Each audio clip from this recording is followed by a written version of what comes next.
Dallas-Fort Worth. Let's go, Cowboys. An Odyssey sports station. Driven by our D&M Leasing Studios, this is Sean and RJ on 105.3 The Fan. Good morning, Metroplex. We are live with a Tolo Tuesday edition of this radio program here on DFW Sports Station 105.3 The Fan. I'm Sean Sharif alongside Cowboys insider Bobby Belt. Choppy is getting his day off back tomorrow. We got Pepe and Aiden Butler running the Odyssey app, the Fan Cam, Twitch, and YouTube. And it looks like things are still standing in here. For now.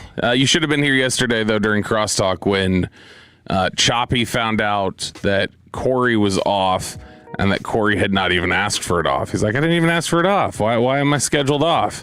And Choppy almost cried during Crosstalk and brought up that I asked for it off. I was told I couldn't have it. So, but how was the swingers trip with Hageland? You know, I did not see Kevin Hageland. Lights were off. I checked in with him. He responded a few hours later because he took the cabin that I wanted from Tolo Chris Navarre. I did run into some Tolos at Gutter Chaos. That'll be my new go-to the next time we go to Broken Bow, Oklahoma. In case you do not know, little getaway in the woods. I give it like a 6 out of 10. My daughter has been banned, of course, from air travel, and now I think we have ground travel as well. Just too much work. Just boats? That's all you got left? Yeah, boats. She did, and I'd be fine, maybe overboard. She just was not comfortable in her environment, but I did almost end up in the Hochatown Hospital. I was going to say, what's wrong? My knife skills. Or lack thereof. Cost me as I sliced this fingernail on the fan cam right in half. I was trying to open up a package. Whoop! Gushing blood everywhere towards like the end of the night at 10 o'clock. Kids had just gone down. Wife is finally getting ready to turn up. And we got to come up with a Dr. Quinn Medicine Woman ailment rap to try to stop the bleeding. But it was touch and go there for a second. So you didn't end up in the urgent care? I was going to have to pass out on the ground in order to... What day was that? Maybe Saturday. Have you been monitoring for infection? I mean, I take it off. Okay. I take it off every day, wash it, and then put the Band-Aid back on. But no, slice right down the middle of the nail. I don't know what they could have done anyway, but it was a 30-minute travel to the hospital. Not doing that after drinking throughout the day. So. And what was the food?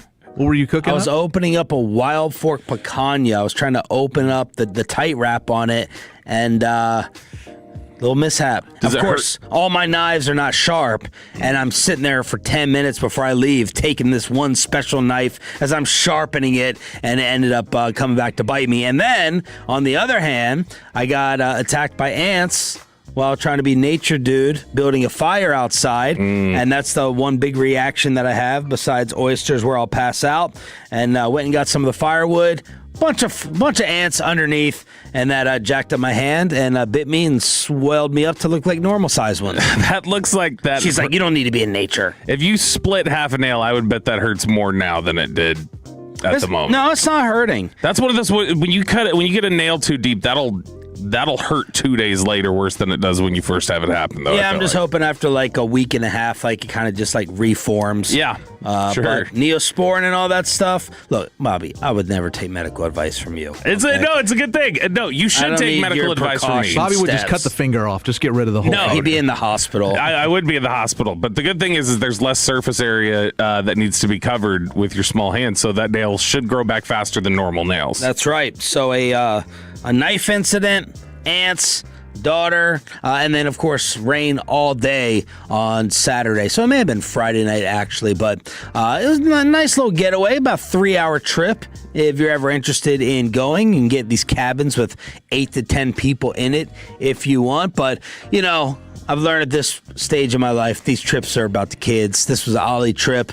Let them go. Let them enjoy the nature, run around, and my wife and I's enjoyment will have to come at another time. And did he, though? He enjoyed it? Oh, yeah. No, I love Broken Bow. Broken Bow's a great trip. Gutter Chaos, I think that's where we've gone before. It's bowling alley, arcade. Yeah. It's like, and isn't there like a little like restaurant separate to it or something? I don't remember. It's been a while since I've been up to Broken Broken Bow. But no, it's I like the area a lot. It's just you got the short end of the stick on the cabin setup. They must have made a deal with all the business owners up there to come up with these weird names. I don't know what the grammar term is it to kind of like the innuendo. Oh, I don't know. The puns. Yeah. Like gutter chaos. Gutter chaos. The winery that they have that we were talking about before I left. Girls Gone Wine. Girls Gone Wine. Every business is like that. Every single one. There was a petting zoo. It's a vacation town, right? It's got to be. They want you to. It's got to be like touristy and stuff. Tell you what, though, the battle of driving up there and driving back of how many cars go towards the middle to see. Can I pass? Can I pass? Oh, You get behind the wrong truck, and you're like, "Is it worth the gamble? Mm-hmm. I got a family of 4. Do I go ahead and accelerate? Is it really worth it?" Gosh. And you run out of gas around. I mean, I thought I was in a safari with some of the animals I saw. I thought I saw a warthog on the side of the road. I'm seeing armadillos that are dead. I mean, you get stuck. That's where you could put a body.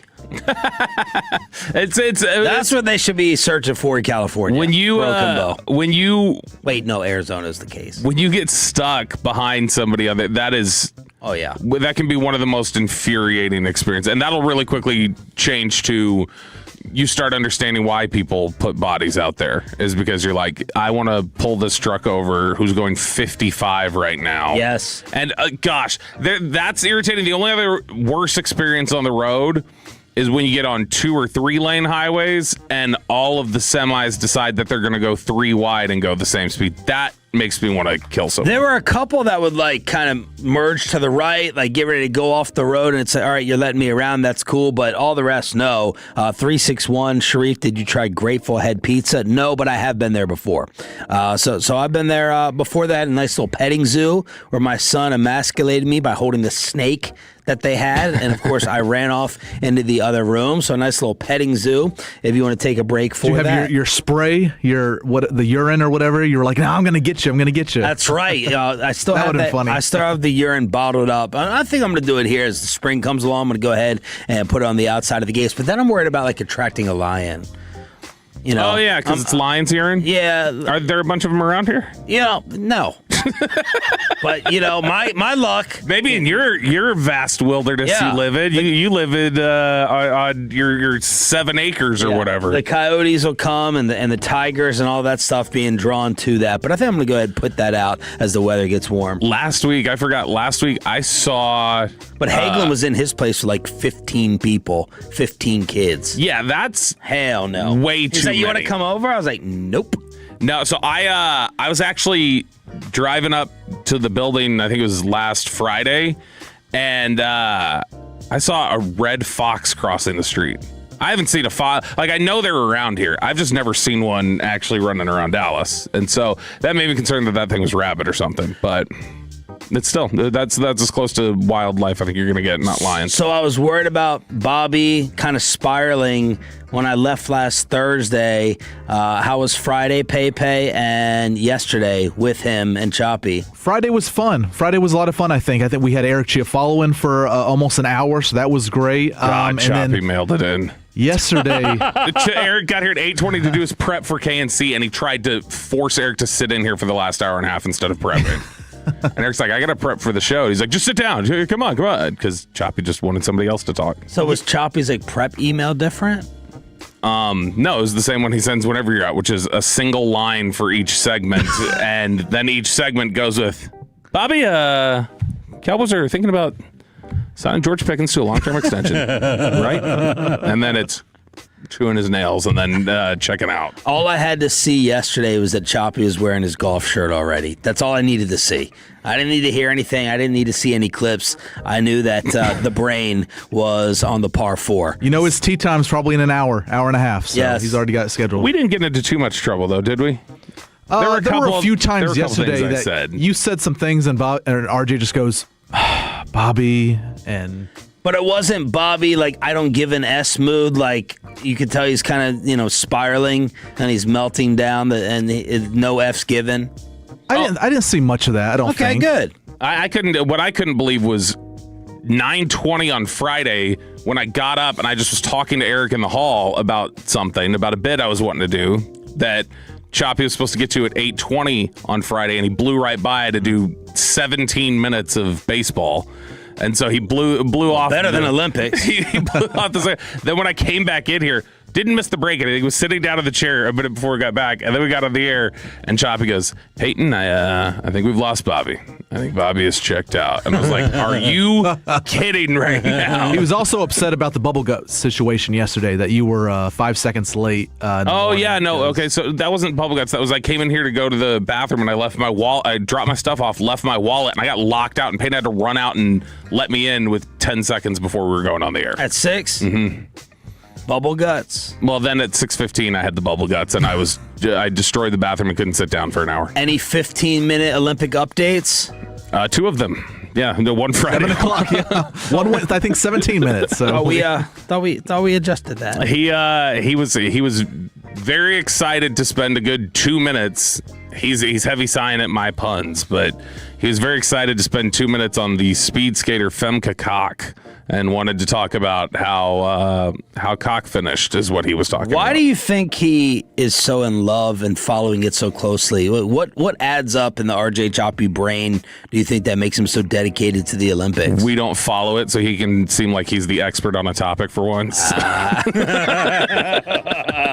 he doesn't want to be like skier, snowboarder. There's some of that. He likes. I think there's the some of the. Look, we know he's a good patriot. He wears his overalls. I think a lot of it's the patriotism coming through. Okay. And just the obscure nature of it. It's something that he can just kind of casually watch a little bit.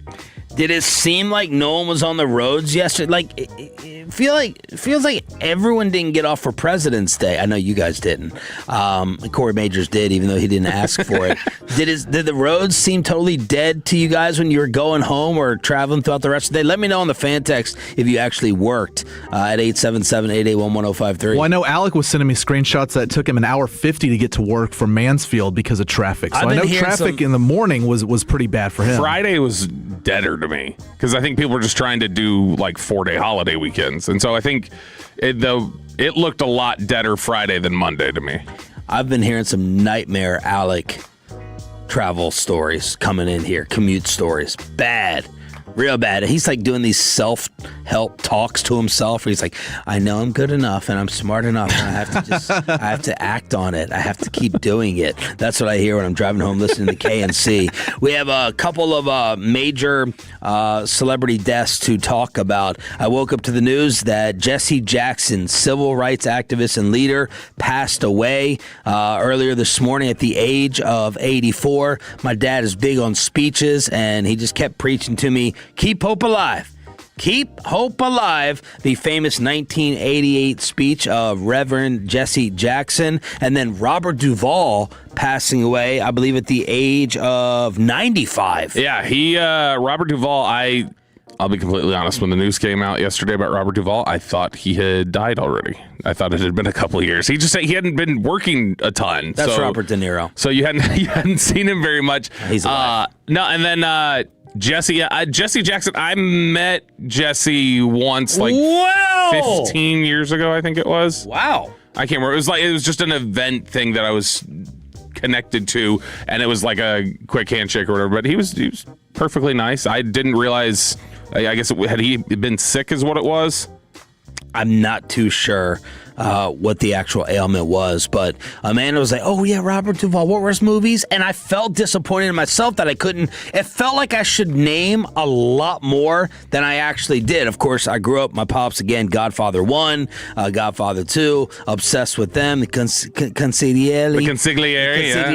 Yeah. But I wasn't able to just rip off, and I felt like I should have because of Robert Duvall as an actor. So he had big iconic movies he was in, and he was in a lot of movies over time, but I don't know that he's got like the Samuel L. Jackson role of like, oh, I can name 20 things he was in the 90s or anything like that. So, but I mean, I was thinking it's Godfather, it's Apocalypse Now, it's The Conversation he was in very briefly. He was in Lonesome Dove. Lonesome Dove was like his last, I think, iconic thing that he was in 1989, but he was a fantastic actor. It is tag day in the National Football League. How soon? Until George Pickens and his agents are unhappy with Jerry Jones. Inside the Star on the home of the Dallas Cowboys. Thanks for waking up with us. Welcome back to the week. 6 a.m. Club, a Tim McGraw ticket giveaway in the 7 and 9 o'clock hours inside the Star on NFL Franchise Tag Day after this. Are you looking for the best deal on TRT? Sean Sharif here for Center Gen X and the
no regrets. Sponsored by TxDOT. And it's back to Sean and RJ right here on 105.3 The Fan segment here, brought to you by the personal injury lawyers Frankel and Frankel. If you've been injured in a car or truck ride, call Frankel first, 214 or 817-333-3333. With Frankel and Frankel, there's never an out-of-pocket cost. They only get paid when you win. Frankel and Frankel, the go-to car and truck attorneys in Dallas. From news and notes to the coaches and players for America's team, let us go inside the star on 105.3 The Fan. And we do it here on Sean and Bobby. Choppy back tomorrow. Thanks for being a total y'all. That stands for Turn It On, Leave It On, a Tim McGraw ticket giveaway starting in the 720 commercial-free expressway. PP in the morning at 6:40 on 105.3 The Fan. The tag window is officially open today in the National Football League. Now, last year it was boring. Only 2 tags were applied.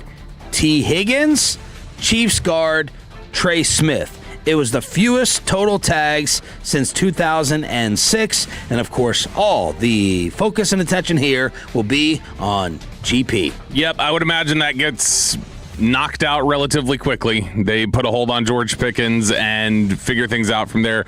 It is there are a couple other people around the league that obviously have bared watching. You've got Trey Hendrickson, who continues to be floated around the Cowboys by a lot of times. You've seen Jeremy Fowler, others. It's like, okay, maybe they're just connecting dots there. But even Calvin Watkins threw him in his list of 5 free agents the Cowboys could be tied to, which again may just be connecting dots. But Hendrickson is available to be tagged. I don't know that Cincinnati's going to go that direction. Adam Schefter already reported this morning, after including Kenneth Walker in his list of players that could be tagged, he followed up and said, no, actually, the Seahawks don't plan on using the tag on Kenneth Walker, so that's not going to happen. But Pickens, I would imagine, is going to be one of the guys he will be early in the process of that logistically getting done so that they can get that hold on him ahead of Indy. Kyle Pitts, Falcons tight end, who started putting up some numbers late last year. What about Jalen Phillips? The Eagles sent a 3rd-round pick to Miami for him. Hendrickson, of course, the price tag would, I think, be about $30 million based on his 2025 cap number. And those are some of the bigger names to watch. And, of course, the George Pickens tag would be to kind of freeze things for a 2-week negotiation, because deadline day is March 3 to get this thing worked out if the Cowboys want to. Yeah, if they want to tag him, so March 3rd is the drop dead date for being able to tag him. So after he's tagged, they then have till July to work a deal out. Okay, my bad. And so they can do something by July. Choppy had asked me yesterday, he's like, what's the likelihood you think it is that he's on the tag versus traded versus signs an extension? Because we had Todd Archer on Friday, and then I noticed G-Bag had him on yesterday. But we had Todd Archer on Friday, and he said 77%. 87% he plays on the tag, is what he said. And then he said break up the other 12 point whatever percent, because I think he said 87.4 or something. But he's like, break up the other 12.5%, however you like, on a trade versus an extension. So I guess my follow-ups to Todd, which I know you guys asked in your expert interview form, I would have asked Todd, do you think that Micah would have played last year under the tag? We did not ask that, so it wasn't that expert. Okay. And his answer would have been, what do you think? Because I know you would have thought no.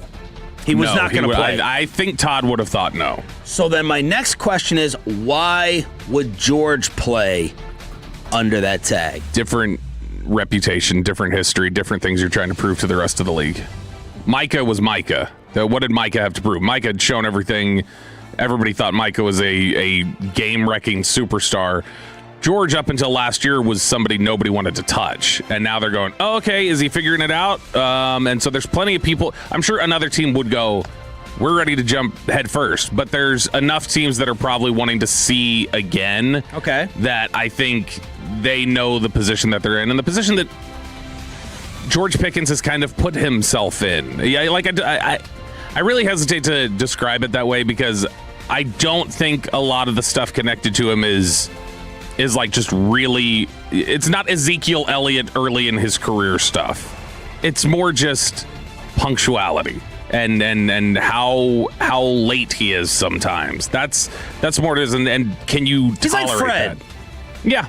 He's like Fred Davis. Like, Fred cares. You told me how much the other week. He's a radio junkie and nerd. Yep. But Fred's going to be late for crosstalk sometimes. You're going to have to hit a dump button here and there on Fred. Yeah. You may have to keep him away from, update anchors at times. You can get him, drawn off sides. Yeah. Like Blake does, just like GP and Jordan Lewis. He's kind of like Fred, except, Fred maybe not with all the talent. It's a good comp. And I think that, again, we'll have it when Chop had asked, so what's the likelihood that he does this or that or that? It's like, I'm just guessing at this point because we're going to have a better idea once we leave Indy. Because when you get to Indy, you're going to start hearing who they talked to, who they chattered to, whether it be Georgia's representatives or not. You'll hear who they were complaining about. There was a couple years ago that when CD's deal was coming up, Dak's deal was coming up, you would hear things coming out of there, and not from things that were said to their agents, but were said to other people around the league while they were just out there hanging out. And so enough information will flow around. This is the most gossipy time of year, so we'll know more, I'm sure, when we come back in March. And this is what Mike Florio wrote, ProFootballTalk.com. With the Scouting Combine, a.k.a. Tampering Central, coming next week, our morning show will be there, along with Brian Broaddus joining the program. So a huge addition. Thanks to the bosses for that. Some teams may be inclined to apply the tag before all of them convene in Indianapolis in order to make it clear that an impending free agent won't be free. That's the most important thing to remember about the franchise tag. Gives each team the ability to block one player per year from earning on the open market, and we will see what happens. I don't know if the reputation difference will be the viewpoint of David Mulugheta if he knows that there are a handful of teams that would be willing to trade for him, make a move for him, give him that contract. Not in the negotiation, it wouldn't be. Like, in the negotiation, he's definitely not going to give them the impression like, hey, he's showing up, he's reporting. But you got to remember, too, is that there were a lot of people who, it's very rare for David's clients to play on an expiring deal. And when George Pickens got here last year and the Cowboys made it clear he wasn't getting a deal after being traded here, then they were completely content for like, yeah, makes sense. But I'm sure they're going to present one way. I would just imagine that when push comes to shove, they would feel a little differently than they did with Micah. So Todd said with you all Friday before G-Bag that he put it at an 87% chance that Pickens plays on the tag this upcoming season. Mm-hmm. And then I felt like there was another piece of news that I retweeted that came out. Was it what the number would be? If they do it, go ahead and have him signed. And I still have a feeling of indecision on this. I don't know. I don't think. It was a second round pick.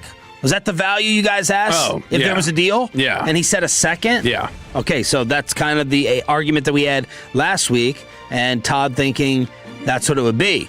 Choppy hopefully lost his mind over that. No, I think I don't know that he heard it. It's one of those things where when you, like, if I'm trying to determine what his value would be, what I would guess it would be a first round pick. This is just more when you ask around and you hear from people, that's sort of what they think it is. Now, again, this is a conversation I've had with people in the last week or so. The idea of it only takes one. If one person values him as a first round, then his value's a first. That's all it takes. And the Cowboys are going to get criticized again, right? If George has basically the same year that he just had under the tag, then you're theoretically costing yourself more money because of where the wide receiver market is at. He get tagged for 28. And then after that, it's looking like it would be 33. But the Cowboys would then talk about the money that they saved versus just what they could have had for signing him right now today. Right? Yeah. That's the way they look at these things. So depending 33 plus 28. So basically 2 tenders, $61.6 million. Yeah, and that's how the Cowboys may just say, That's all. We only want a 2-year contract. They don't want one. Well, we'll just tag you twice. But that's also where, because they could look at it as we're saving $7 million this year. I'm putting him at 35. Yeah. All right, 35 versus 28, and then 35 versus 33 for a second tag.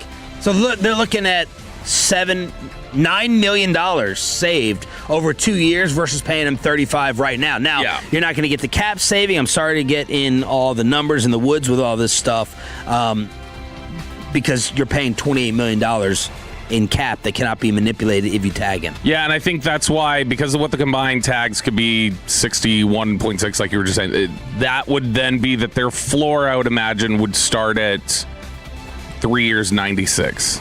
Or 3 years, 99, or something like that. Like, that's how you end up starting at the negotiating table. It's just like, hey, here's a baseline: is you combine the tags and then tack on a year, and then what do you get out of that? That's where we start as our discussions. Archer also points out, what are the chances of completing a long-term deal? History is not on their side. The last time they worked out a long-term deal with a first-time franchise tag player was Flozell Adams, Dez Bryant. Oh, Dez, they did get that one done. In 2015, I was there on the fields in Oxnard for that, and he was beaming. He was so happy. 5 for 70, $45 million guaranteed before the July 15th deadline was about to hit. Cowboys were able to put together deals with Tank and Dak after they were tagged the second time. Dalton Schultz, our new friend from the Super Bowl, and Tony Pollard played out their seasons on the tag and left in free agency the following year. So there we go, with franchise tag day beginning in the National Football League. Yeah, and I still think ultimately he'll be here. There's too much push right now, it feels like, from players. Yeah. That publicly of just like, hey, get this done, that I don't think they want to disrupt that. A couple spoke out for Micah, too. You know, CeeDee Lamb stopped screwing around with the guy, basically. Mm-hmm. Overshown. I'm maybe thinking of more people that reacted when he left versus coming out beforehand. Or coming out in Oxnard. A lot of times they had reached August and it still wasn't done, and that's where you started hearing a lot of people talk. This is a little early. I may need to put up the poll question of what do you want to happen, because I'm still kind of torn in 3 different directions. Do you just want them to work out the long-term deal? Are you okay with the wait-and-see approach that costs you $28 million on the cap with tagging him? Or are you okay with exploring trades if it means a return of a second-round pick? Those would be the 3 options, right? I might put up the poll question. Or Tyreek Hill. Just go get Tyreek Hill. We'll get to that at 7 o'clock. No thank you, early tease spoiler. 877-881-1053 to pick your GP option on the Franklin & Franco Injury Attorney text line. 877-881-1053. Microwaves are canceled, and don't try to compete with the GOAT of Girl Scout cookies. It's PP in the morning, next on Sean and RJ 105.3 The Fan. But you don't need the microwave when you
105.3 The Fan. And it's back to Sean and RJ right here on 105.3 The Fan segment here brought to you by Classic Chevrolet. If you're in the market, upgrade your vehicle. Get to Classic Chevrolet in Grapevine today. The back-to-back #1 Chevy dealership in the world. More new Chevys than anyone else, all priced to sell. Visit ClassicChevrolet.com. This is Texas. This is Classic Chevrolet. Together, let's drive, relax, enjoy the difference based on new Chevrolet registrations 2023 through 2025. Well, congrats to Peyton Manna. He has found himself on the most toxic show on The Fan, and there's no number 2. He put together the single worst 30 minutes in live radio history. That is right. It is Tuesday, 6:40. It's time for a little PP in the morning. Every single Tuesday at this very time. And guys, the season is upon us. It is officially Girl Scout cookie season. Have you guys purchased any Girl Scout cookies yet? I know Bobby brought in some Thin Mints yesterday afternoon. Thank you very much. The answer to that. You know the answer. I purchased them last night or yesterday at the little snack shack. You did? Okay. Downstairs? Yeah. His Anwar down there who runs the cafe, his granddaughter is selling them, so they're sitting up there by the register, and I feel bad, and so I buy them. This guy, early retirement, courtesy of Roberto. No, I have not bought any, but I'm starting to feel the pressure now of when my kid has a fundraiser. I'm not going to be able to go to my friend group or you guys, because RJ is always sending us like once a month. Hey, you guys want these flowers?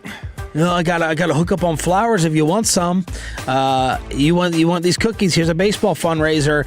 And I'm like, and one of my buddies said to me, "Oh, you're not gonna participate?" It was Chicoline. He goes, "All right, don't come around asking me when your kids are doing theirs for the school." How often does a parent just like buy things out to win the competition for the kid? My parents did that. They hated me going door to door because everyone on my street growing up had kids around my age. So it's like the theory you were just saying that if they buy something from me, they're going to come knocking and want something from me. And I'm not buying it. It's my parents buying it. And when it's like 8, 9, 10 kids, it adds up. It's not just 1 or 2. So my parents were like, we'll just buy to get to, whatever that third place prize. We won't get you first place, but we'll get you a ribbon there. I know this would probably get you. Have you considered just buying out the lot to have your girls win? No, so they've never done any of these. Like they've done a couple different school things, but they've never done anything. It's always like related to their classroom or whatever, and it's such a broader thing that I couldn't ever just buy them out to win the classroom something. I know you couldn't even afford all the desserts at your dinner the other night. Gosh. I wonder, I know this would get you immediately sent to hell, but has anyone tried to copycat the Girl Scout cookie recipes and just sell knockoffs? I mean, they have. I'm sure there's been some evil company. Instead of tag-alongs, it's tag-behinds or something. Whoa, easy, hey, MJ. Slow down. Well, I got to differentiate my MJs now after Jordan. Oh, no. Easy. Oh, yeah, you're going to be sounding like Zach when it comes to Jordan in the Zach future. going to do a show in a number 45 jersey all week long. Fred was going to bat for MJ during crosstalk yesterday. Michael? Yeah. Jordan or Jackson? Jordan.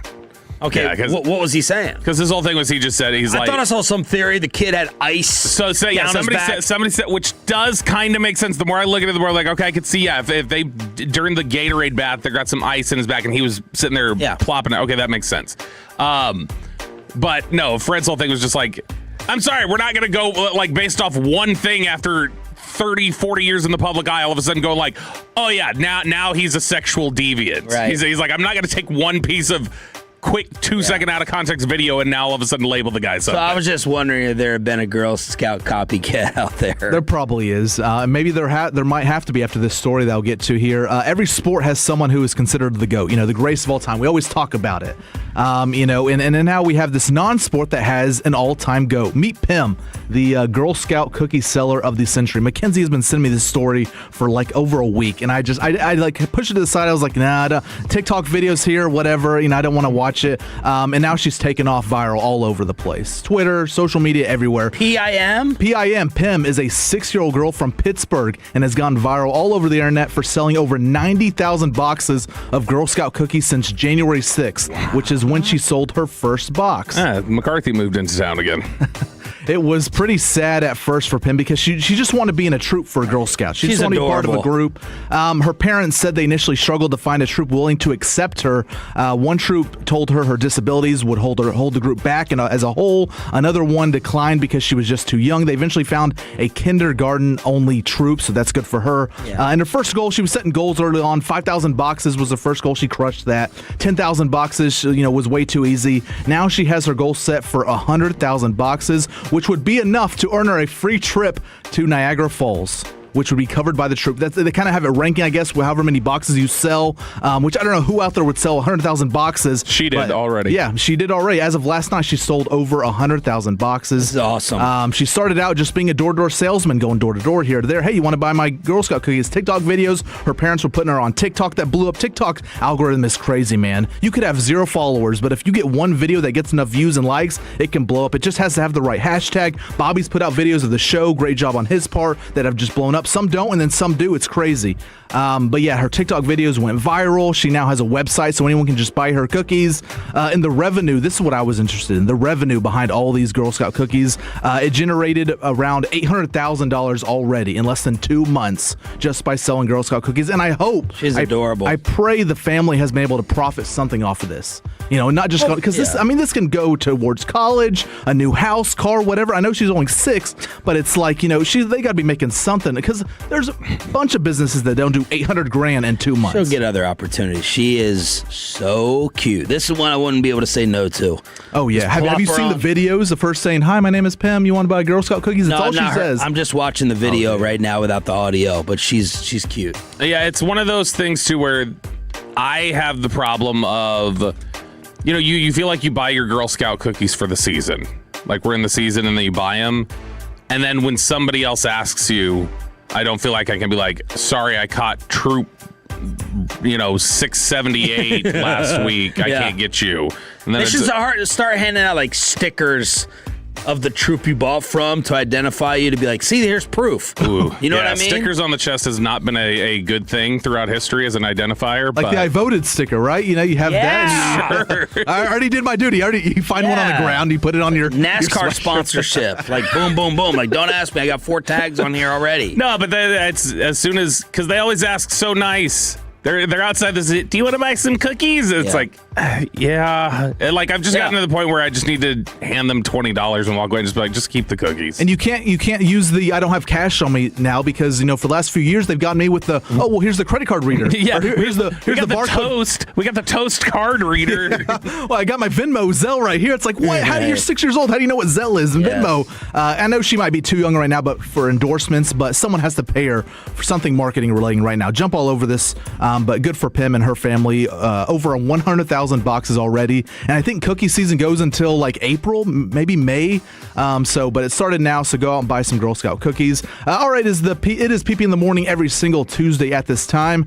Now we get to the microwave, Sean. Steak and Shake. Sometimes a microwave is the go-to move when heating up certain foods or leftovers, but Steak and Shake is saying no more to the microwaves in their food chain restaurants. This is it's not a battle in my house. It's just a different path to reheating the food. My wife, it's got to go in the pan. It's got to go in the air fryer. And I just go right to the microwave. The amount of people, I'm like, oh, man, it's 30 seconds. Yep. It's 35 seconds. But nope, she's got to go ahead and take the time, warm up the air fryer, keep it in there for a good 4 or 5 minutes. And she's losing 5 minutes of leftover time. What is it, though?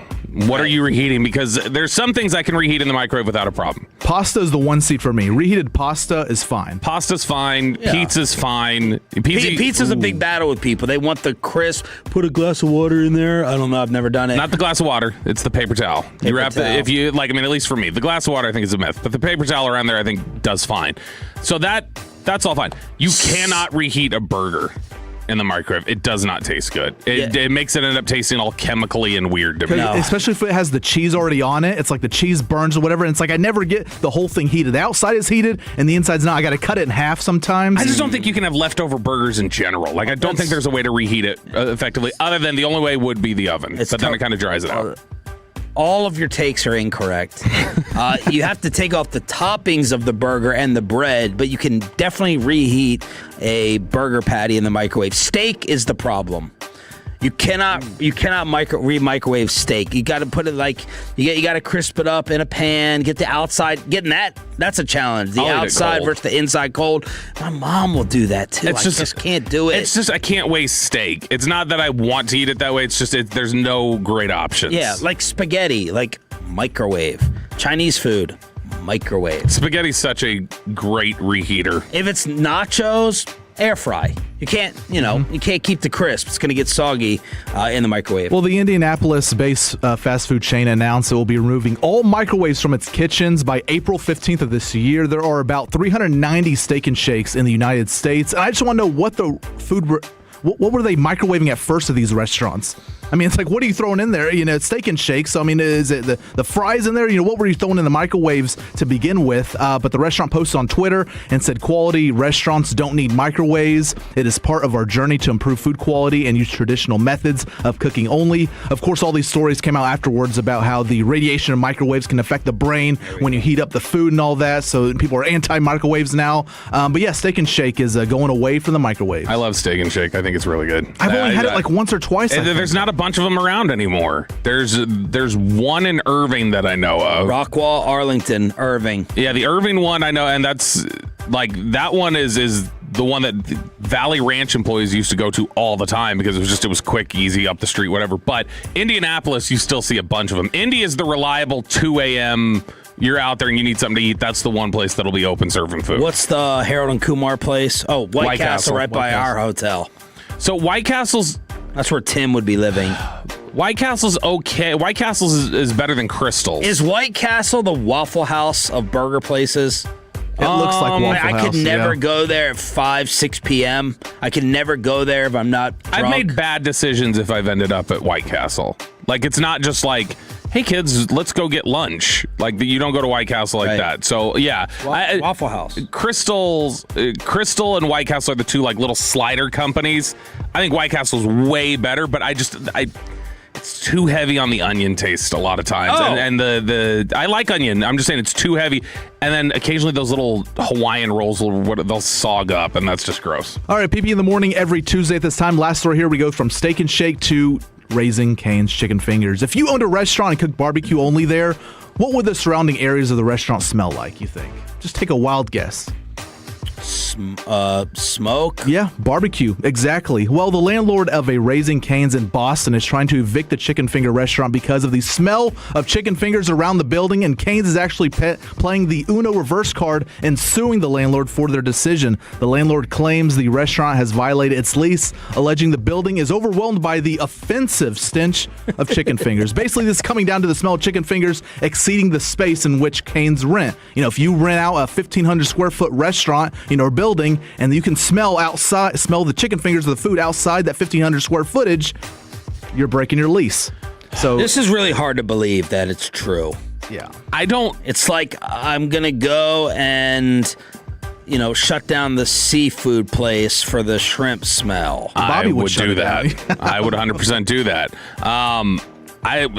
Here's the thing. I think that generally when I walk into Cane's, the smell of fresh cooked chicken fingers doesn't smell bad to me. I'm fine with it. The amount of foot traffic that probably goes through a New York Cane's, or where's this? Boston, New York? Boston, yeah. Boston. Okay, Boston Cane's, I imagine may be so heavy that they're not changing the oil as frequently, and it may be a bad oil smell. So David Chang is this big celebrity chef. I've been watching some of his Netflix, Dinner Time Live. Well, he despises the smell of cooking oil. Hates it. Yeah. He's like, it is such, and I'm like, what? Fries going? And he's like, no. Oil that's cooking and frying is maybe my number one smell that I detest as a chef. So maybe you have that there. By the way, when you talk about those fast food places in major cities, they're tucked in, I don't even want to go in those. Everything's stacked on top of each other. When I was walking around in San Francisco trying to find a convenience store, a pharmacy, go get a stick of deodorant, they had this one McDonald's, and I was like, no, it's just, I'm not doing it. I went to that one. Did you? That's the one that we ended up at midnight, me and Eric and Zach. And it was as bad as you thought. Really? There was a lot of homeless people camping out in there and wanting to talk to you. Yep, there it is. PP in the morning, putting up big numbers in the 6 a.m. club here on Sean and Bobby. Choppy back tomorrow here on 105.3 The Fan. Should the Cowboys be taking advantage of the purge happening in Miami? Did they just supply the Cowboys with their George Pickens solution around the rest of the NFL? And a Tim McGraw ticket giveaway next. But let me go ahead and get you set up with the official barbecue.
A&M Leasing Studio. This is Sean and RJ on 105.3 The Fan. Today is Franchise Tag Day with the window opening in the National Football League. Nobody has you covered more than your home of the Cowboys. Sean Sharif, Insider, Bobby Bell. Choppy back tomorrow. We got Peyton and Aiden running the Odyssey app, the Fan Cam, Twitch, and YouTube. Aiden will join us, always wheels off, for Ask Reddit at 7:40 when we go commercial-free in the Expressway with a Tim McGraw ticket giveaway, 7 o'clock and 9 o'clock hours. Who would be the person you would be most concerned to have sit in here for Ask Reddit at the station? Is it Aiden, or would it be like Fred? Fred, very much, we were jokingly. So I wanted Choppy on Friday to do as his tease. Afraid is who? Afraid of I'm the boss with a dump button? Afraid as it's on your show. Well, Fred's going to give great radio. Yeah, and he'll give great answers. He'll be funny. It'll be scary radio, maybe. The people listening on the radio may not hear it. The streams would, because they don't have the dump. But yeah, you'll hear that. I wanted Choppy to do on Friday. I kept trying to tell him, I was like, do a joke tease. He's like, I can't. I'm too scared. What? I wanted him to do a joke tease because he's like, what are we doing on Monday? Like, there's All-Star game, but there's really no. So I was like, say it's President's Day. We're going to go through our 5 favorite and least favorite decisions from U.S. presidents over the years. What was the whole deal with that Obama birth certificate? Trump, is he in these files or not? Like, I wanted to him do that, and he's like, no, we'll get in so much trouble. I was like, would you stop being so scared? But I jokingly brought that up to Fred, and Fred during Crosstalk started listing who he would put on the list of the best presidents. I'm like, Fred, stop. I was not seriously trying to get you to do that. So an update on the George Pickens poll question I put out at 1053SS on Twitter. Follow me, I'll follow you back at 1053SS. What is your desired George Pickens outcome? The options are sign him long-term now, have him play on the tag at $28 million. That's your cap hit as well. Can't manipulate it. Or explore trades. Todd Archer, kind of echoing last week, Bobby's thought that it would be a second-round pick and change.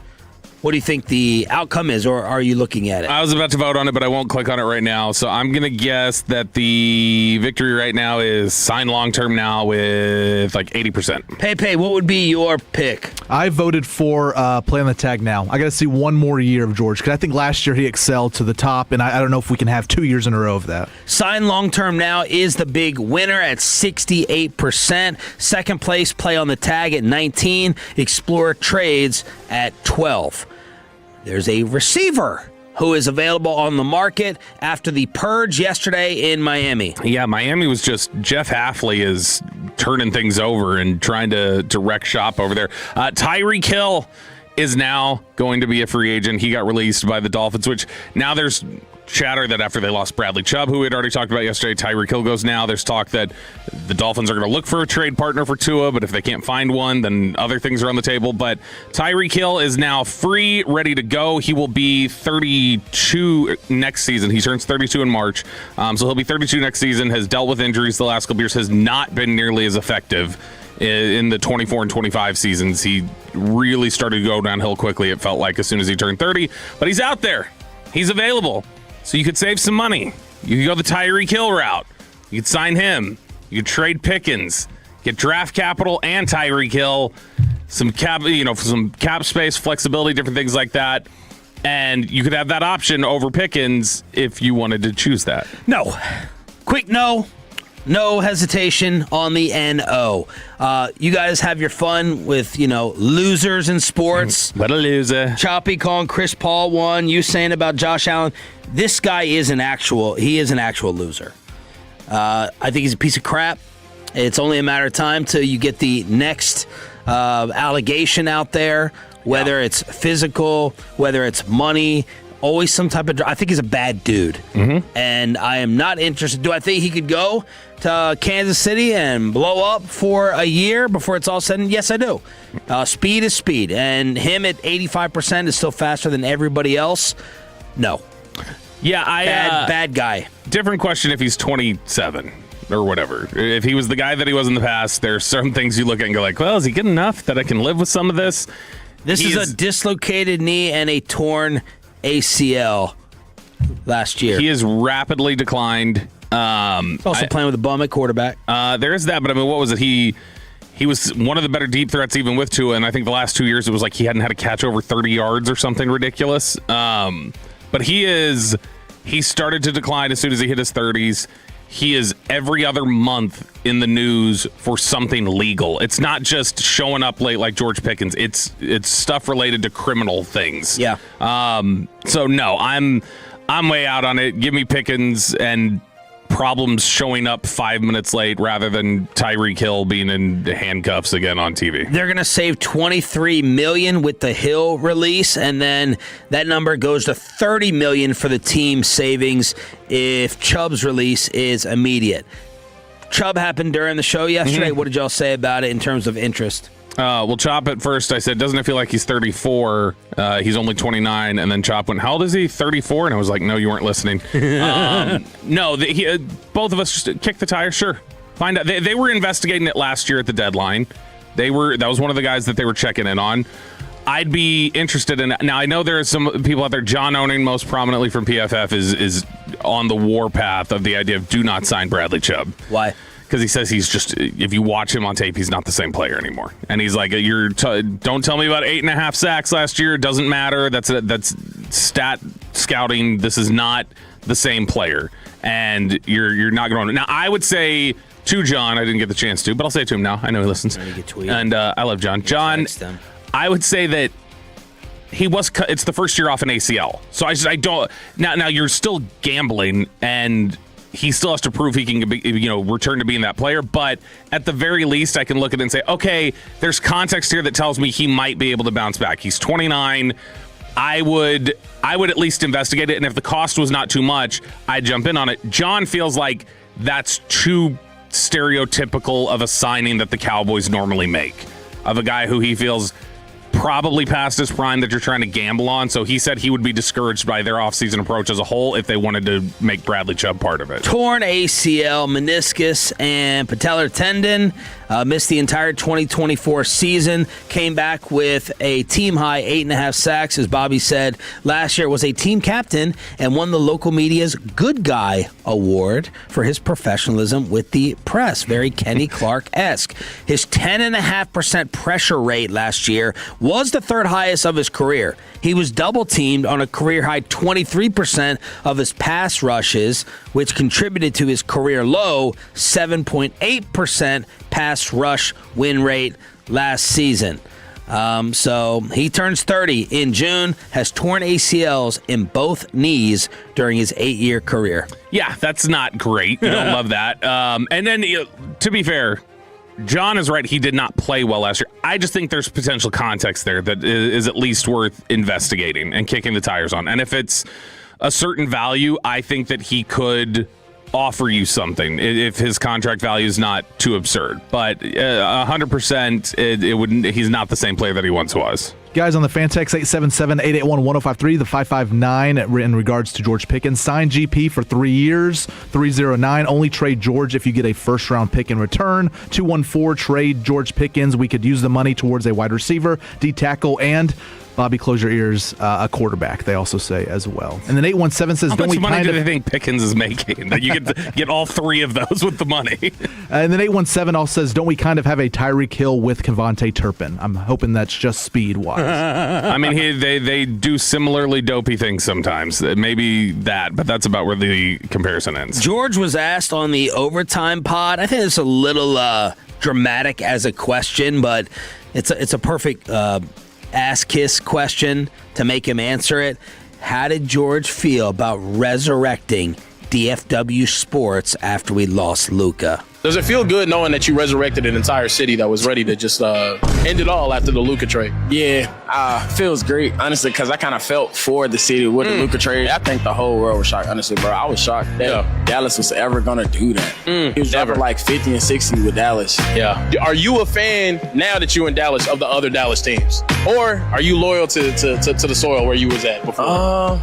I don't really know other Dallas teams. I damn near more by the high schools. Duncanville. I went to Duncanville. Duncanville. Yeah. DeSoto. Sox, South Lake Carroll. You know what I mean? Like the high schools are kind of bigger there too. So if there was a league team, Mavericks? Mavs probably. That's all I can go. Probably Mavs. Okay. Yeah. He doesn't know who the Rangers are.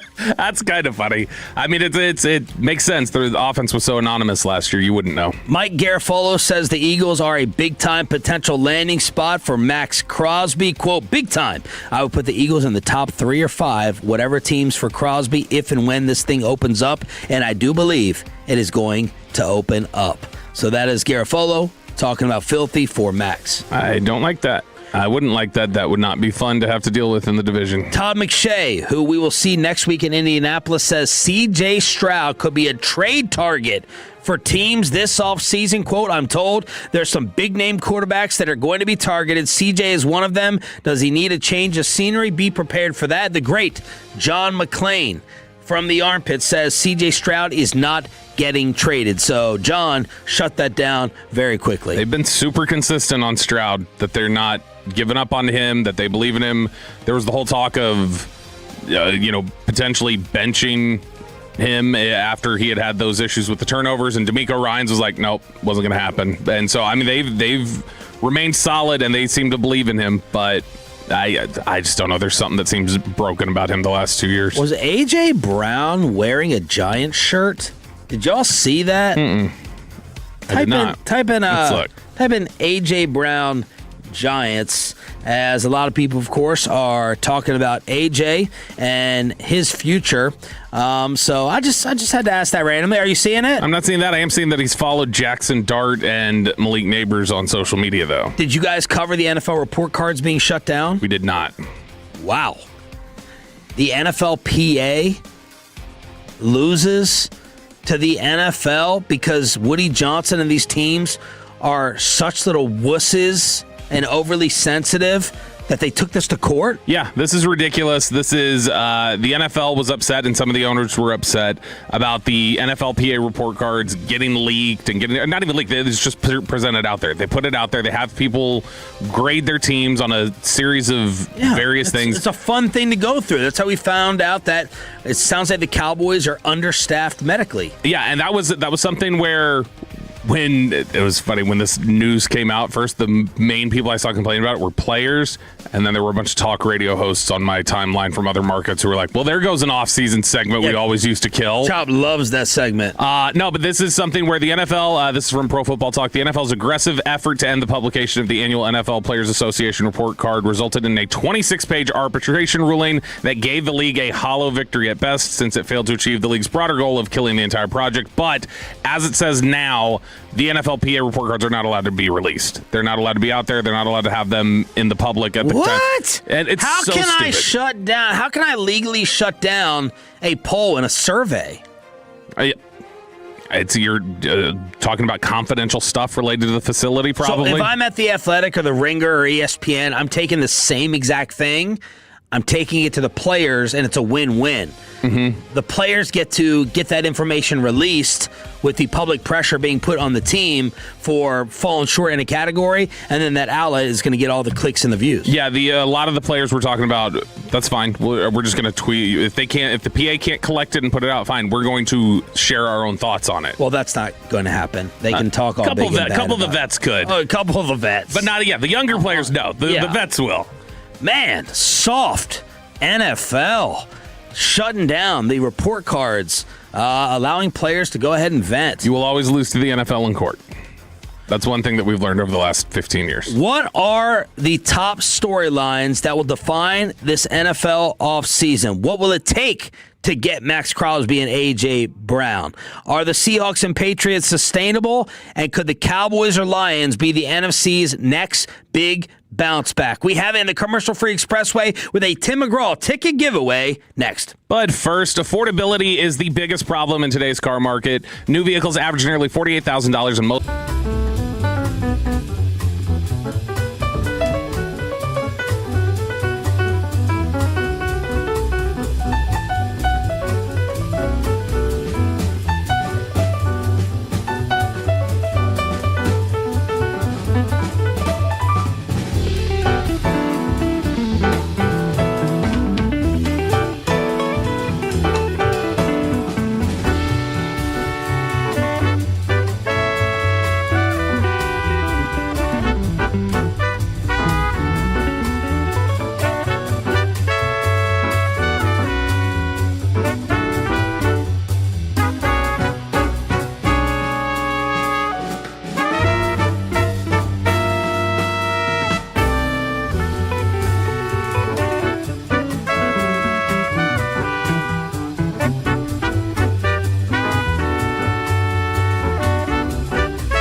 East Dallas Diesel. Don't let us know where the best draft coverage is. It's right here on The Fan. And it's back to Sean and RJ right here on 105.3 The Fan. It is the Expressway right now on The Fan, and it's brought to you by the On Time Experts. We are commercial free in the Expressway. It's a Tolo Tuesday. Good to have you back with us here on your home of the Cowboys and Rangers, 105.3 The Fan. Sean Sharif alongside Cowboys insider Bobby Belt. Choppy back tomorrow. We got Peyton and Aiden running the Odyssey app, the Fan Cam, Twitch, and YouTube. Aiden in for Ask Reddit at 7:40. Let's get to the storylines that will define this NFL offseason with today, the franchise tag opening up. Yeah, and we allegedly have Aiden because I have not seen him yet. And usually if he knows he's going to pop in here, I would expect him to already be here. Don't doubt him. I'm not doubting him. I'm saying. He's got some videos to watch first, then he comes up. Yeah, I trust Kyle's going to be here. Okay, so yeah, this is over at the Ringer. The Ringer decided to take a look. This is an article from Deontay Lee, and it was taking a look at what are the storylines that are going to define this next upcoming NFL offseason, the things that we'll be monitoring. And some of the stuff is very broad and generic, but just sort of the stuff that we're going to be focusing on as the offseason develops with acquisitions and what's sustainable, what's not. And this is one that when I first read it, when I saw this first one that he had up here on the list, I was like, I don't know that that's going to really be a dominant topic this offseason. And then sure enough, already in the last week, I've seen this a lot in a lot of places. And the first question is, the Seahawks feel primed for long-term success. Are the Patriots? He says, anytime there's a Super Bowl beatdown, questions arise about whether the result is an indication of where the league is heading. Seattle's run to a title built on a foundation of great defense and special teams feels especially sustainable. Sam Darnold has 2 years left on what now looks like a very team-friendly contract, so the team should have some decent cap flexibility. But in regards to the New England Patriots, they've got a much harder time in terms of being able to say with certainty that next season is going to bring them success. They say that Vrabel and Drake May got 14 wins out of an imperfect roster by beating up on a soft schedule, and every hole on this team was exposed in the postseason run, even in the games the Patriots won. So, as we look at this offseason, and one of the things he includes in here is the thing we quoted from Steven Ruiz. In the last 25 years, Drake May had the worst playoff run of any quarterback to start 3 games in a single postseason. It was the worst by EPA by far. Wow. Could not be anywhere. So, are the New England Patriots set up for success? Are you doubting Drake May a little after the postseason run? It feels like you were. Well, I was just, brilliantly calling out that he wasn't playing well. No, they're set up. Again, people are probably going to treat his second-place MVP like Dax. It'll probably get a little bit more respect than Dax, as Kevin Hagelin, I can already hear sarcastically mocking it in crosstalk. But I think it's going to kind of get thrown by the wayside and forgotten this offseason that he was right there neck and neck with Matt Stafford to win the thing. And when you have a quarterback that young with Vrabel, and I think it can only get better weapons-wise, they're set up. I don't know if they're going to be as good with a tougher schedule and, the expectations, target on your back, and all that stuff. But, yeah, when you have a young quarterback that finished second in MVP, he could have won it, you are set up. Yeah, and when I think about the way their team played in the playoffs, like just the way they got there, and then the way they played in the Super Bowl. So you've got Craig Woodson, Texas guy. Texas high schooler. You've got Craig Woodson, who had one of the best games in the Super Bowl, a 4th-round rookie safety. You've got Travion Henderson, who had a really good year as a rookie running back. You've got Will Campbell, who had a brutal postseason run and a brutal Super Bowl, but had been solid and looks like, all right, going through the lumps of a rookie, but that's somebody who should be able to contribute. Drake May was drafted last year. A couple years before that, it was Christian Gonzalez. By the way they talked about Will Campbell afterwards, I was thinking of Tyler Smith and Tyler Guyton when the offensive line coach and Vrabel were like, he's our left tackle. Yeah. Period. We're not moving him. Yeah. I just thought of that in comparison to the Cowboys. I look at it and I say they look completely sustainable to me because that's a team that has a lot of really young, talented players that contributed along the way. They'll build around it. And look, there's strategic moves like paying Milton Williams. A lot of people thought you shouldn't pay Milton Williams that much money. That's too much money to pay to a free agent defensive tackle. He played really well for them. So I look at it and I think that they are absolutely set up for success moving forward. All right. Next topic here from The Ringer as they look at the 9 storylines that will define the NFL offseason. And they're wondering about the A.J. Brown and Max Crosby questions. And that will be the number one highlight heading into this offseason will be the idea of, like, are those two guys going to move? So he says, we discussed Brown earlier with the recent news that Raiders edge rusher Max Crosby informed the team he wants out. There's now a pair of high-profile veterans out in the trade market. Let's evaluate the compensation each one would demand and the teams that would be in the market. Brown is a difficult trade case to evaluate for several reasons. He'll be 29 next season. His deal runs through age 32, so the contract he's currently on is probably his last as a major contributor. He's been battling through some issues. He's obviously considered a little bit of a hothead or considered a little bit of a malcontent. Crosby, on the other hand, has a much easier deal to work around. Trading him this offseason would leave only $5 million in dead cap, but would free up $30 million to spend elsewhere, and the Raiders could use that cap effectively. Are we not talking enough? Or should we be just shutting down? We got to be responsible. Should we be shutting down the A.J. Brown trade talk because of the cap hit, or it's workable? I mean, we've seen worse hits. So the cap hit would really hit on. I mean, there'd be some of it that the team take. It would hit on Philly, and so they would. Yeah, right.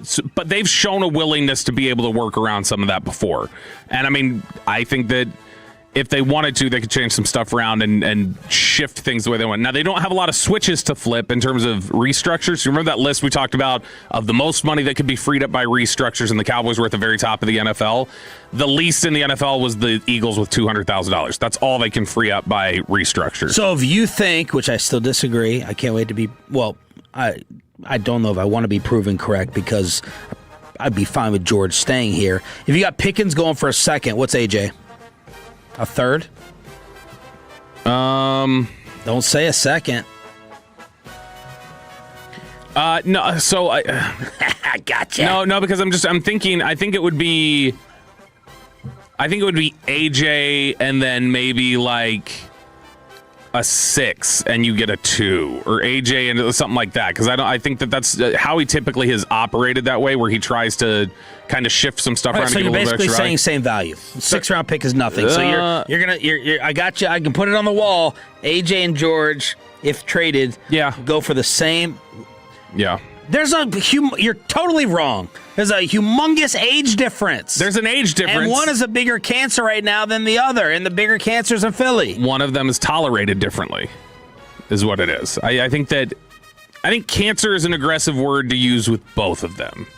Because I think, given what we know and what the buzz we hear, the rumblings we hear coming out of Philly about Jalen Hurts and how difficult he is, I think he's just... And AJ was right about the offense. AJ's just not good at keeping things secret. Yeah. But I don't think he's wrong. I think he's just not good at keeping things in-house when it bugs him. Right. And so there's that aspect of it. George, like, we brought this up. Yeah, I'm not saying he's a cancer. Yeah, you live with George. It's just a matter of, as somebody said, they're like, George Pickens was not on his best behavior last year. George Pickens is tolerated, and the way that his issues that exist are just tolerated differently in a team like Dallas than they are in Pittsburgh. That's all it is. Yeah. And so I think that, they're similar because... Jerry's response to, hey, what about Pickens being late? Jerry goes, I miss a few meetings myself. So you trade some stuff off. That's his actual quote. I know. Calvin had tweeted it. You trade some stuff off. Okay, so you've got... Pickens is younger. A.J. Brown's got a more consistent track record of success. A.J. Brown's got a more consistent track record of being able to show that he can do this repeatedly. George has shown it once. So there, as much as the problems that have existed with A.J. Brown has shown that he's been able to exist with his stuff on the periphery. And, I mean, there was a point where A.J. was like Pickens. Him getting traded out of Tennessee was similar. But even still, he had performed at a higher level in Tennessee than George did in Pittsburgh. And so I think they're similar value, probably around a second. I'll say 1 and a 3. 1 for George, 3 for AJ. And if it happens. And Crosby? A 1+. Do you think it's correct that what they've said, that basically it's Micah? That you need 2 first-round picks for him and maybe a player or something? Again, the age to me... You had to weigh giving Micah $47 million, and I assume that Max will stay locked in. Micah 26, and Crosby 29? 28, I think. 28? He's 28. He'll be 29 in August. I think 2 firsts would feel a little rich to me. I'll say a first and a second. And you are getting, like you mentioned, somebody who's You're getting a culture. Yeah. Somebody who's a culture setter with Max, not a culture question. Yep. Okay, this is over at The Ringer. This is their 9 storylines. We're going over some of them for the NFL offseason. What sleeper in the NFC will break out next year? And is this where Dallas comes into focus? It says, if there's one thing we learned from New England's run to the Super Bowl, it's to be ready to strike against inferior opponents. Let's take a look at the teams in the NFC and see if any can ride a favorable schedule to Super Bowl 61. The division most likely to benefit from next year's schedule is the NFC North. The Vikings, Lions, Packers, and Bears will be matched against the NFC South and AFC East for nearly half of their respective schedules. That's pretty cush right there. Matching up against each other will be tough, as will the guaranteed games against Allen and May, but beating up on the Jets, Saints, and Dolphins will be a welcome reprieve and valuable wins in the wildcard race, unless the Saints are that team, Deontay. The NFC East will be an interesting one to watch, too. The Eagles, Cowboys, Commanders, and Giants will have to deal with the highly competitive NFC West, but its interconference slate matches them up against the AFC South and AFC North. It won't be... I think they got that wrong. It won't be easy dealing with Houston's defense or Jacksonville's offense, but the Titans and Colts provide winnable games for each team in the division, and the Cowboys are the only ones who will have to deal with Jackson and Baltimore. Thanks. Love that. The schedule bodes well for the Packers and Eagles, who are both hoping to bounce back from disappointing playoff exits, and for teams like Dallas and Detroit, winning games against weak opponents next season will help them get back into the wild card race, especially because the NFC West will have to face off against the Chiefs, Chargers, and Broncos in the regular season. And that's something we don't always think about, is who the other, like, even if you think a division is really strong, the NFC West has got really strong teams inside of it. So they're going to beat up on each other a little bit. And then if their AFC games are against the Raiders or they're against the Broncos, the Chargers, and if the Chiefs can bounce back, that's different. But Dallas and Detroit, could they bounce back? Well, Detroit, I don't even include in this question. Detroit's not a sleeper to me. The Cowboys are more of a sleeper to me than the Lions. I expect more out of the Lions than the Cowboys. I think they're a better football team. So sleeper to me, that's being a little generous in order to get an easy answer to the question. I heard you guys going through some of this yesterday in terms of bounce backs. And I think Washington was listed on there. Tannenbaum picked the Commanders to win the Super Bowl next year, which is wild to me. I mean, but that's the thing. None of it's wild. No, I mean, yeah, it could be anything. But to just put it on the table like that, of just, I got the Commanders winning it all next year. That's just like feels like a really strong Browns. The Falcons would be a sleeper. Carolina would be a sleeper. The Saints would be a sleeper. Minnesota would be a sleeper. The Giants would be a sleeper. Those are my sleep. That's what I qualify as a sleeper. Yeah, Cowboys to win it would be a surprise, yes, but Cowboys making the playoffs is not going to be a surprise. Again, if we're looking at sleepers and we're talking about teams that can bounce back, one of the other things that was put in the ESPN predictions, 2 different people, Jeremy Fowler and then Aaron Schatz, who's an analytics guy, both said that they think the Giants win the division next year, which I think is, I thought that was wild for one person to say. For 2 people to say it and one of them to be their analytics guy is stunning to me, because they don't look like they're on the precipice or anything. They don't look super close, and Harbaugh's going to push them over the edge. Yeah. But there's a lot of people buying stock on the Giants. There's a lot of people who are really high on the Commanders. Tannenbaum talking about he thinks they're going to get a bounce back. It does feel like the underdog right now might be Dallas within the division, because being in the NFC East and being where their defense is, there's a lot of people that just think you can't do enough to fix that defense overnight. You can't do enough to repair it, and there's not anything that you're going to be able to do about it. Now, if in that same ESPN article, Matt Bowen is right and Dak Prescott's the MVP next season, then you might be able to will yourself to the playoffs if that defense is just a little bit better. Like Cleveland would be a sleeper. Tennessee, the Raiders, teams like that. I'm Deshaun curious. Watson maybe getting an opportunity there with Munkin. And now he's got all his court cases cleared. He just wrapped up the last 2; those settled. If you were to look at it, so take the AFC and the NFC, one team each. If I said I'm telling you a just bad team from each conference, a team we thought of as a bad team from each conference will be in the postseason next year, who are you picking? Well, yours is New Orleans, right? New Orleans is just the one that I think has a bet on it. Yeah, so if you're telling me one of them who we thought was bad definitely makes it, I'm going to say New Orleans. The Giants. Oh! I think they got a squad over there. I really do. I think the talent is up there. If they get everyone healthy. They do have a lot of talent. Man. And they have a top, is it 2-pick, 3-pick this year in the draft? I mean. Yeah, they're at the top of the draft board. The Giants will be fun. I haven't said that in a long, long time. Well, you got the Meat Bros in the backfield. You're going to be fun. Don't forget about Neighbors. Malik missed the year, basically. And then let's see if their Micah Parsons and Abdul Carter can start showing up for meetings. I could see the Giants making some noise. It would be the Saints for me in the NFC. If you're going to tell me it's an AFC team, I might say Tennessee. Yeah. Just because Cam had a nice ending. Yeah, Cam had a nice ending. Sometimes you'll see the quarterback thing click year two. That was Drake May this year. Clicked, took a big step up in year two. And, I mean, Saleh getting in there and potentially just really doing work on their defense, I think that could be one that would revive.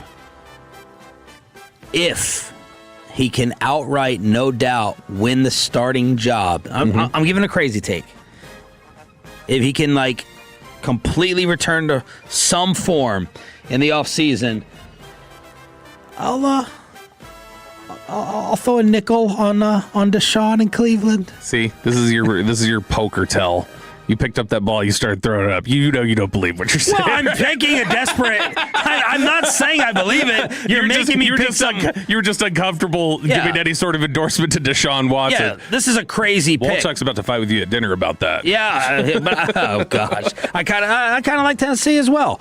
So there you go. Some of the questions to answer in this NFL offseason. Is Aiden actually late? What did I say? He texted me. He said traffic is a B right now, but he is close by. So give one more question. All right, let's do one more question here from the list of topics from the Ringer. Their top 9 storylines heading into the offseason, as I got to do the RJ Choppy method of talking as I pull it back up. Drag it out. Closed it out. Tim McGraw ticket giveaway coming up. Yeah, we got Tim McGraw coming up here. All right, next question here. Will elite quarterbacks return to the mountaintop in 2026? It says this year was as big an outlier as I can remember in my lifetime. Patrick Mahomes wasn't in the AFC Championship game.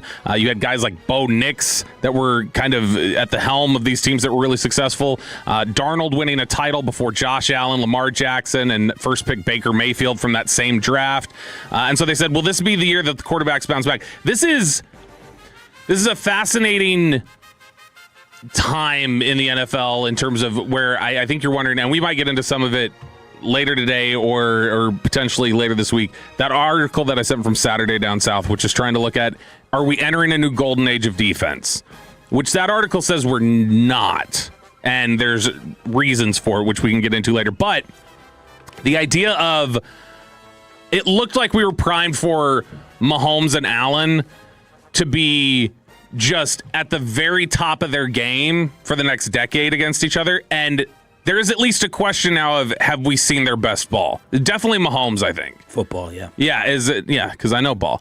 But have we seen their best level of football? Now, Dak obviously has rebounded at various points, taken a dive, rebounded. We've seen it from other quarterbacks. Lamar could bounce back next year. But this was a feeling this year of elite quarterback play had disappeared. And there's a question now of who's actually going to bounce back and bring it back to you.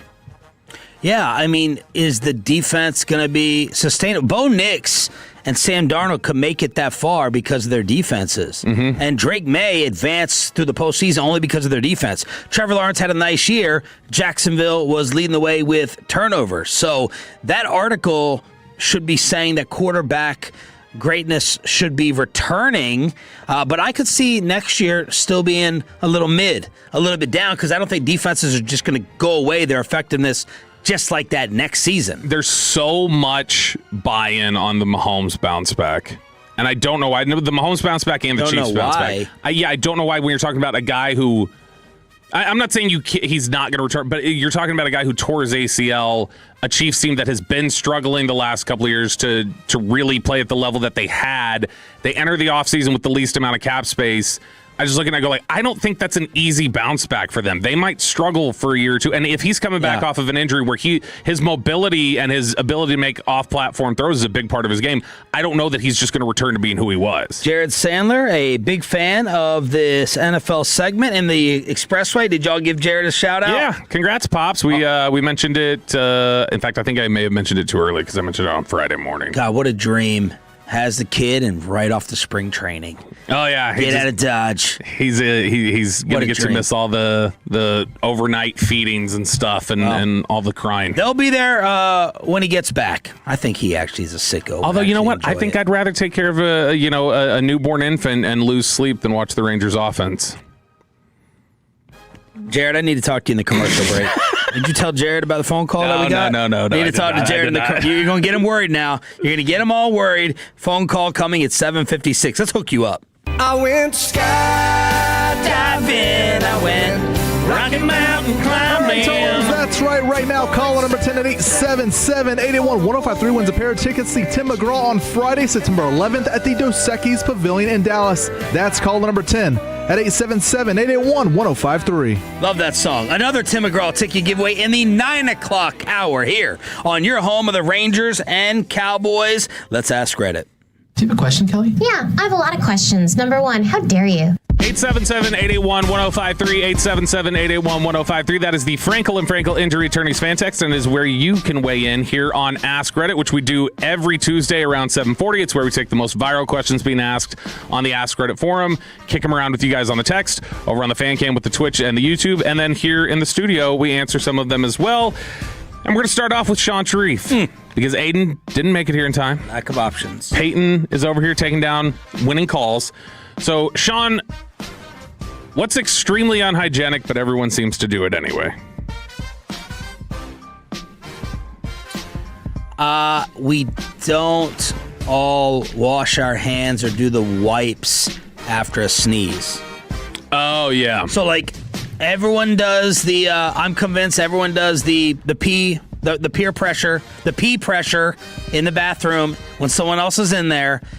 To me, it's more important to wash your hands after a sneeze, but we don't do that compared to the number one in the bathroom as guys. So my answer for this is, and I never thought about it until it was pointed out to me within the same week of time. I was chastised for it within 7 days by my wife and Choppy. Both of them had the same criticism. I was like, I guess that is kind of gross, which is touching the railing on the escalator. Oh, yeah, I won't do that. I always, I don't think anything. I'm like, all right, just kind of a rest or whatever. I'm always worried I'm going to look like a fool. I'm going to lose balance near the top. I'm going to fall back, and then I'm just going to never stop falling because it's just going to keep pushing me up. But that's always been the thing that I've just always touched it, leaned on it, like whatever it is, and they both, within the span of a week, had told me, like, don't do that. Kristen, anytime we get off an escalator, if I've touched it, she reaches into her bag with the little hand sanitizer. She's like, you have no idea how many germs have been on that. That's disgusting. I will say, after staying in this cabin, this basically Airbnb, after having children, I was a little germophobic. Oh. I didn't want to walk around on the floor. At home, I'm nothing but barefoot. I didn't want to walk around on this floor barefoot. I forgot my socks. A man had to go buy me a pair of socks. Even sleeping in the bed, I'm like, what am I rolling into? The towels, stepping on the bathroom floor. When I go to these hotels in Indianapolis for the Combine next week, a little bit more germophobic after I'm like, what am I giving to the kids? Ooh, EJL Viking on the Twitch, not cleaning your phone. That's a good one. Yes. I will now wipe down my phone probably once every 2 or 3 weeks. I'll take one of these wipes in here, but they're so saturated. I feel like I'm going to break the phone. Yeah, you feel like you're getting it you're going to get too much moisture in the phone or something like that. Peyton, you got an answer for this? What's extremely unhygienic, but everyone seems to do it anyway? I mean, touching money, handling cash, but I mean, not washing your hands before eating. That's something that for a few years now, I've kind of put in my head, okay, whenever I go to a restaurant, no matter what, always wash hands before eating, because I'll be doing stuff all day, and I'll go sit down at a restaurant, I'm eating my meal, and I'm like, when was the last time I washed my hands? Unless I've gone to the restroom, recently. But yeah, it's washing your hands before eating. We've got a lot of people on here saying choppy with chewing your nails. 214 says sharing deodorant when you forget some in the morning. Nice callback. I can see what you did there. All right, we're doing Ask Reddit here on 105 through the fan. Peyton Russell, what's a sound everyone should recognize as immediate danger? It's the carbon monoxide detector beeping, something like that, because it's like the smoke detector, okay. I don't know if I know that sound. You should try to find it in the system. It's Can we play that? Beep, beep. Oh. It's not EAS. But yeah, I don't know. But it's just here and that. It might be the same as a smoke detector, but it's like one of those things that it goes off because it went off a couple years ago at the rental home I was living in, and I was getting ready for bed, and I was like, I'm praying that it was just a bad battery because it's one of those things that's like you can't mess around with, because you can't smell it or anything, you can't see it. So it's like if that thing goes off, you have to react to it as like it's a serious thing. So it's probably the carbon monoxide detector going off. You got to know that sound. I mean, I feel like the number one seed is the tornado siren. Yeah, so the only problem is the test. The Wednesday test. First Wednesday of every month when they're doing the test. I don't hear it. Well, you live out too far in your castle over there to be able to hear it. You hear every Wednesday a tornado siren? I heard it in Denton. They did it the first Wednesday of every month at noon. Okay, I don't know if this would be immediate danger. It immediately causes panic and concern in my chest, which is the text notification going ba-da-doom, ba-da-doom, ba-da-doom. Oh my God, he freaked out about this the other day. Whenever I hear like 4 of them in a row, I'm who is texting me essays of bad news right now? What if it's the text chain going off? The chain. So sometimes that happens when it's successive like that. It's like 4 in 10 seconds. That to me is somebody panic texting me. And then usually is. It's not 100% of the time, but I will always, whenever I hear that freaks me out. 214. Every time I hear Hump Day on the radio on Wednesday morning, that's danger. The sound you should recognize is the sound a pump shotgun makes. That's true. If you're, I would recognize. A lot of people say you don't even need to fire it. If you hear that, someone will run off and be scared. 817, the rattlesnake rattle. Like, as soon as you hear that, that's bad news. 214, that's the sound of a cracking tree branch. Yeah, just start running. Get out from under wherever you're standing. Jared's listening. It's the cry when you think you've put the baby to sleep. It's the whine and the cry, and you've settled down in bed, and it is not over yet. And this is the sound of the carbon monoxide alarm sound. It's just the beeping over and over again. Okay. Like that's when something's gone wrong. It's the smoke detector, but faster. Twitch 1208 says cracking ice under your feet. So those are some of the answers there on the fan text. All right, we're doing Ask Reddit here on 105 The Fan. Sean, what's an experience entirely exclusive to men that women would never understand? An experience. I mean, opening NFL Sunday. There's that. See, you're thinking good. I'm immediately jumping to bad things. So they always want to compare childbirth and the getting hit in the nuts. I'm sorry. Yours may be worse. Yours may be 100% Bobby, worse. it's definitely here. Yours may be worse. Sean side-eyeing you.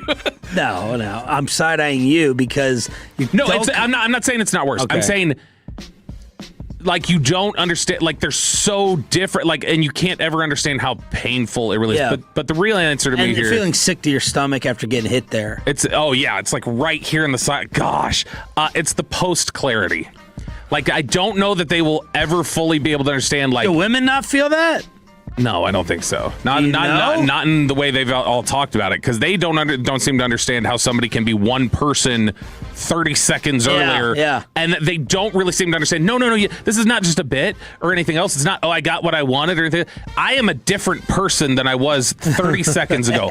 The things I would have done 30 seconds ago and been willing to do to get to this point are awful, and I'm disgusted by it, and I'm ashamed, and I need to go slump off to the corner now. That's a great answer. Aiden, what's an experience entirely exclusive to men that women would never understand? Coming home from the bar with your friends after having a couple drinks and just watching like Tavon Austin highlight tape or like the NFL's hardest hits. They don't understand the joy that comes from that. Because they think it's a waste of time. You don't think they get home and get on TikTok just the same? Not all together. No, they like to There's talk a group of guys that group. just sit down and just watch highlights all night long after the bar.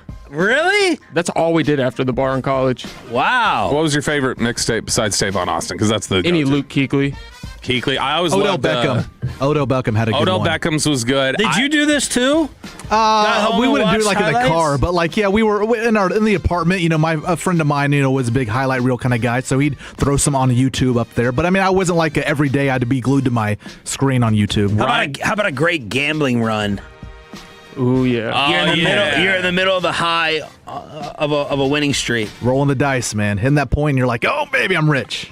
Yeah. Because what would you say the breakdown is percentage-wise of men to women when it comes to gambling? What do you think? You live at the casino, used to. Is it the breakdown? Is it 90-10? Like I feel like you get the woman who will sit there for fun, like, oh, we're in the cut group. the slots out. Cut the slots out.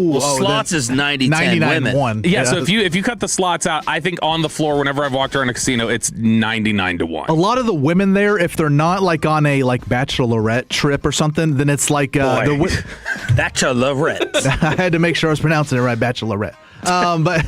But it's usually they're there with their boyfriend or husband, so they're part of it. They're never there just alone as a group or whatever. All right, let's cram in one more really quickly. Aiden. Let's go with, I want to save this other one about the adult film industry for Hagee and Crosstalk. What's a gut feeling that you had that ended up being 100% right? I'm going to tell you mine while you think of yours. Go ahead. You didn't think of this in your long drive over here? So don't get me started on the traffic. My mom, she passed away February of 2006. So we were just starting to go back to church and stuff like that. And there was some woman that had offered to sign up for the meal train or whatever. And I was 16 at the time, and somehow it came up with who were you talking to earlier? To my dad, and he had said, he's like, oh, she's going to be bringing us meals. She's part of it. I was like, no. He's like, what do you mean no? I was like, no, y'all are going to end up together. And everybody laughed in the car. He married her. He did. And so I was 100%. That was a gut feeling. I had no idea, no reason to think it other than just I thought it was 100% right, though. He ended up getting married to her. Pepe? Mine was the childhood dog, knowing they're not feeling right, something's wrong, and you're like, okay, it's coming down to the end here. That's your sixth sense. You don't want to think about it or realize it, but it's like that. I had a gut feeling, and a few weeks later they were gone. Aiden? I'm gonna say COVID. So whenever that happened, I just had a gut feeling oh God, the world and because school was closing down. I just had a feeling we weren't gonna go back to normal. And that's pretty much it. You got 254. My wife cheating on me. Had a gut feeling ended up being right. And 469. Trump winning in 2016. We will finish up Ask Reddit at 9:40 this morning. This is the commercial-free expressway. Also a Tim McGraw ticket giveaway in the 9 o'clock hour. Kenny Clark on the move again. Next on Sean and RJ 105.3 The Fan. But I am.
Cowboys football. KRLD-FM and HD1, Dallas, Fort Worth. Let's go, Cowboys. An Odyssey sports station. Driven by our D&M Leasing Studios. This is Sean and RJ on 105.3 The Fan. 8 o'clock hour here on your home of the Cowboys and Rangers. Diamond Cavs coming up at 9 o'clock.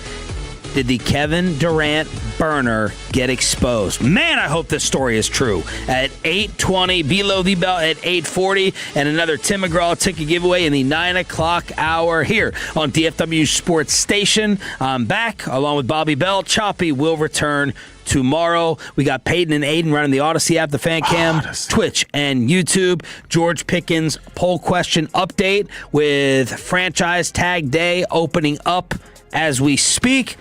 What is your desired GP outcome?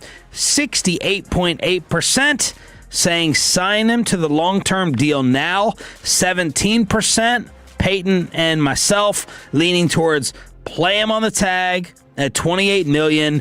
14% say explore trades and what you can get. So 1053SS on Twitter. It is pinned to the top of the profile. And this needs to be a broader topic that we discuss at some point, but for instance, we'll be doing the draft show later today. Well, and we were kicking around like, okay, what are some things we should talk about tomorrow? And one of the things that I had brought up is how certain scenarios would change the way that you think they should draft. So how does cutting Terrence Steele change the way that you might draft? Does losing Javonte Williams change the way you might draft? But one of them was trading Pickens, because I think a lot of people have been talking about it in the context of, well, if you trade Pickens, you got to draft a receiver. And to me, it's like, no. If you're telling me part of trading Pickens is drafting a receiver, the trading Pickens is off the table to me. I don't want to do it then. I want to sign somebody or figure something out, like do something else. The whole idea of trading Pickens is I need more capital to throw on the defensive side of the ball. If you're just telling me I swap Pickens for generic rookie receiver that I'm banking on. You're still saving a lot of money that you can spend on defense. Right, but you're not saving it till you don't have a full understanding of what you have at your disposal till after April. And then so you're waiting a year to potentially spend on it. You could throw money at it earlier, but then that just changes your contingency plans going into the draft.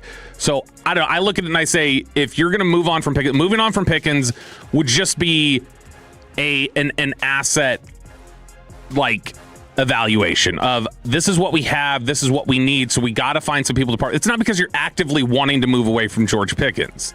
It's because you need more assets to address this side of the ball. So I've got to find another way to get a receiver here to replace George Pickens, but it can't be through the draft to me, because that's just a waste of resources at that point. How strong is the draft at wideout? It's very good. It's really, really good. I mean, so we'll get into some of his lists later. Dane Brugler had his top 100 out, put out his revised top 100. 17 of the 100 were receivers. So, I mean, it's a lot. If you're telling me that you got all these different positions on the field and 1/5 of the entire top 100 is receivers, that's pretty significant. Bill Barnwell, ESPN, came out. Don't nod your head and then send his stuff. Don't consume it, then nod it. How much do I send things in my email every day that are just look at this thing that pissed me off? It's not necessarily. I actively look for things that anger me so that I can bitch about it. He's got trade proposals for a few different teams. Moves that maybe could or should happen this NFL offseason. Bengals address their lackluster defense. Jamar Chase came out the other day. He goes, everybody knows what we need. That's all I'm really going to say about it. Everybody knows. Oh, he's quoting Brian Broaddus, the old Philly line. You guys know what we need. It's no mystery. Okay. Yeah, that's what he said leading into the draft for Philly. The Bengals get Kenny Clark and a 2027 Cowboys 7th round pick. And the Cowboys in return get a third. That means keep going. Oh. I can't do this much longer with my busted finger. A second? That seems like a lot. That's George Pickens territory. Fine, a 4th. A 5th. 7th. A 6th. A 2027 6th round pick. I'm not a fan. I'm trading Kenny Clark in a 7th, and I get back a 6th? What? Here's Barnwell's write-up. The Clark era might not last long in Dallas. As part of the Micah deal, contract was a relative bargain in 2025, given that the Cowboys were on the hook for only his $1.3 million base salary and another $1 million in per-game roster bonuses. Clark wasn't single-handedly able to fix Dallas's defense, but he also was not the problem. Next year, he's set to make $21.5 million. 21? $11 million of which comes due in a mid-March roster bonus. He projects to have the 5th largest cap hit of any Cowboy player. The problem is that the 4th largest cap hit belongs to Quinnen Williams, and the 6th largest cap hit belongs to Osa. Kenny's money is not guaranteed, and it's unlikely that he would be in position to land that same $21.5 million if he hits free agency. Grady Jarrett signed a 3-year, $42 million deal with the Bears after the Falcons cut him last offseason, and I suspect Barnwell writes Clark might be looking at something closer to that range as a free agent. So if the Cowboys are going to cut Clark and he won't land the same caliber of contract in free agency, the alternative might include taking a pay cut to the $14 million range and netting the Cowboys a swap of late-round picks in the process. That is so painfully stupid that I can't believe it was allowed to get past an editor. This is such if the Cowboys... I think when you're a guy who writes about analytics and all these numbers, like, there is no editor. Like, there's no editor that's like, all right, I'm going to go ahead and do all this math to... Right. That should be Kevin Hagelin's next job. Hagelin would be perfect for that. He's a newspaper guy who loves math. Yep. Yeah, that would be... edit Barnwell, because he sure as hell needs it. Why is this so dumb? Kenny Clark for a 6th would be a bad deal. That would be a bad return on your investment. Now, what about factoring in all this money? Given the context of that, sure, that matters. But again, none of it's guaranteed, like he references there. That's why we've talked about he will not be playing on that money next year. He's not going to be just a $21 million hit next year with none of it guaranteed. What they would do is, I imagine part of what they're going to do in Indy is they are going to talk to his people, his agent. And they'll work on getting some sort of a deal done to... I bet what you see is he signs, let's say, a 3-year deal. Or signs a new extension. They rip up the contract, right? And he signs a 3-year deal for $45 million. And $20 million of it is guaranteed. Something like that, where they'll guarantee, and then they'll just spread that number out over the life of it. They'll do something to massage his number and get it straight.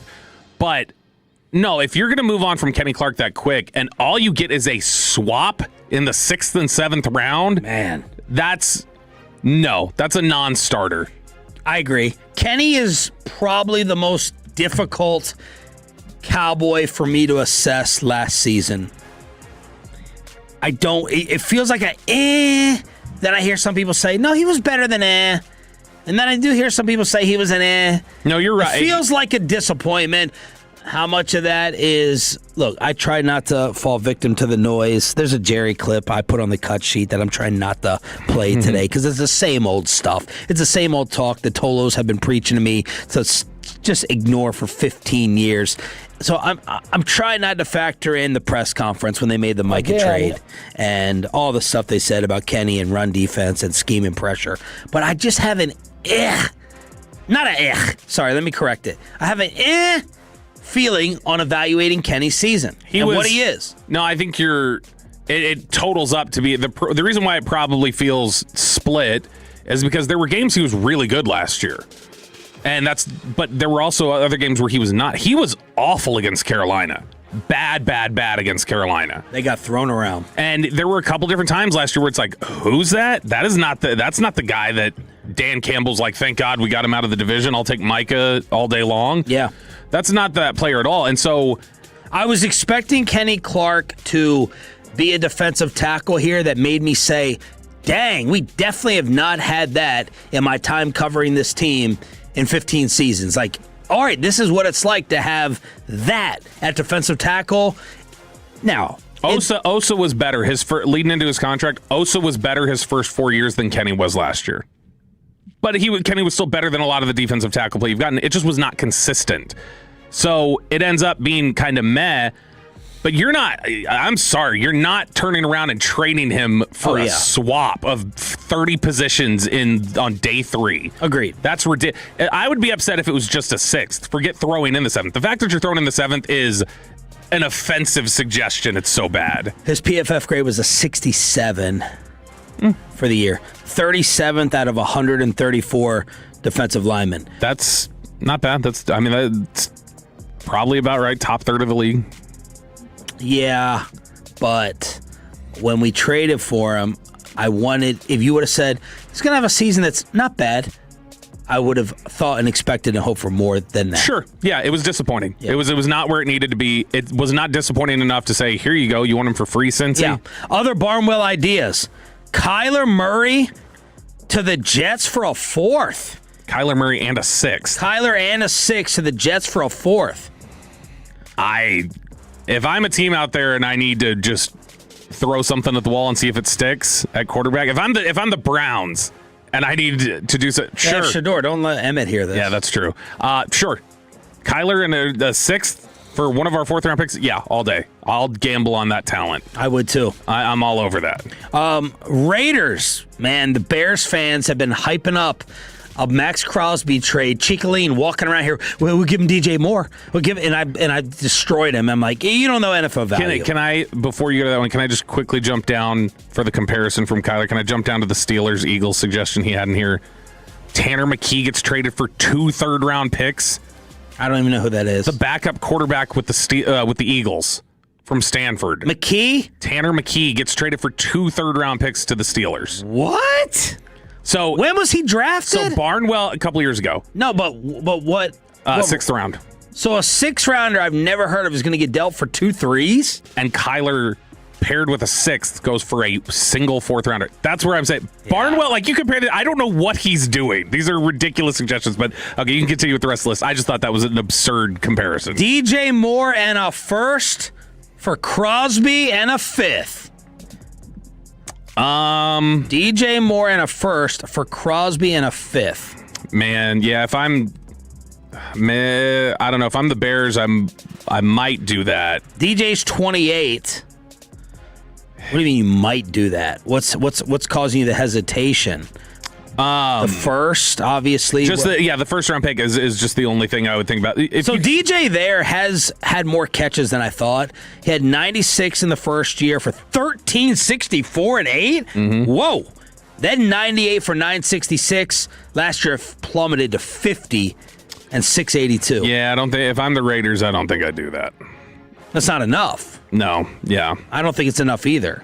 I mean, you get Max and a 5th in exchange for a 1st, and then DJ Moore, who is starting to decline a little bit. No, I'll pass. And Chicago's picking at 25. That's crazy that DJ Moore has 17-game average throughout his career, 79 catches, 1,066 yards, and he's never made a Pro Bowl.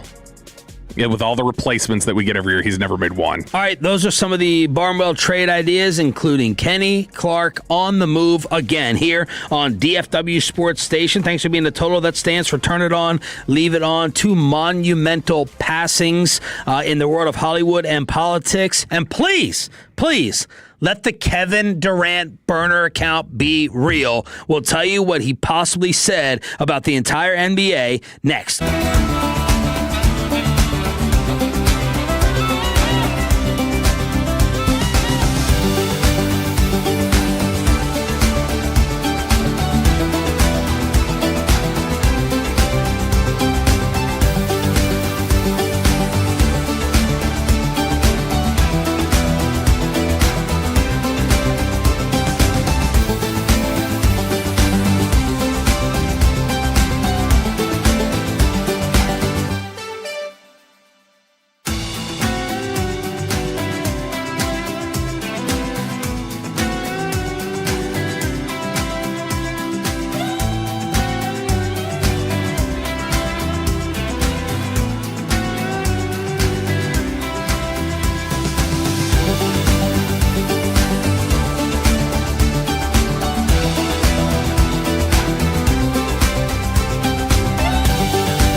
105.3, the fan segment here brought to you by the personal and jewelers Frankel and Frankel. If you've been injured in a car or truck wreck, call Frankel first, 214 or 817-333-3333. With Frankel and Frankel, there's never an out-of-pocket cost. They only get paid when you win. Frankel and Frankel, the go-to car and truck attorneys in Dallas.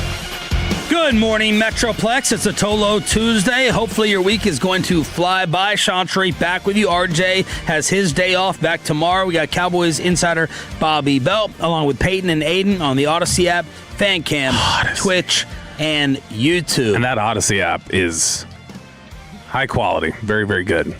How much praise did you guys give to the All-Star game? None, really. We actually kind of trashed it again. It was more competitive. Did you all watch it? I watched it. So you had to watch it because of a lack of sports topics. So I better have heard that y'all definitely watched it. I watched the game. I did not bother with the All-Star Weekend stuff. I didn't bother with the dunk contest or anything else. I saw it, and when I saw it back, I'm glad I didn't waste time. Dame, by the way, won the three-point contest. I'm glad I didn't mess with that because when I saw it, it was just 3 points usually the highlight. It was exactly what I ended up thinking it would be in terms of just a waste of time. Choppy watched that and none of the game. So together we had one competent radio host, Sean.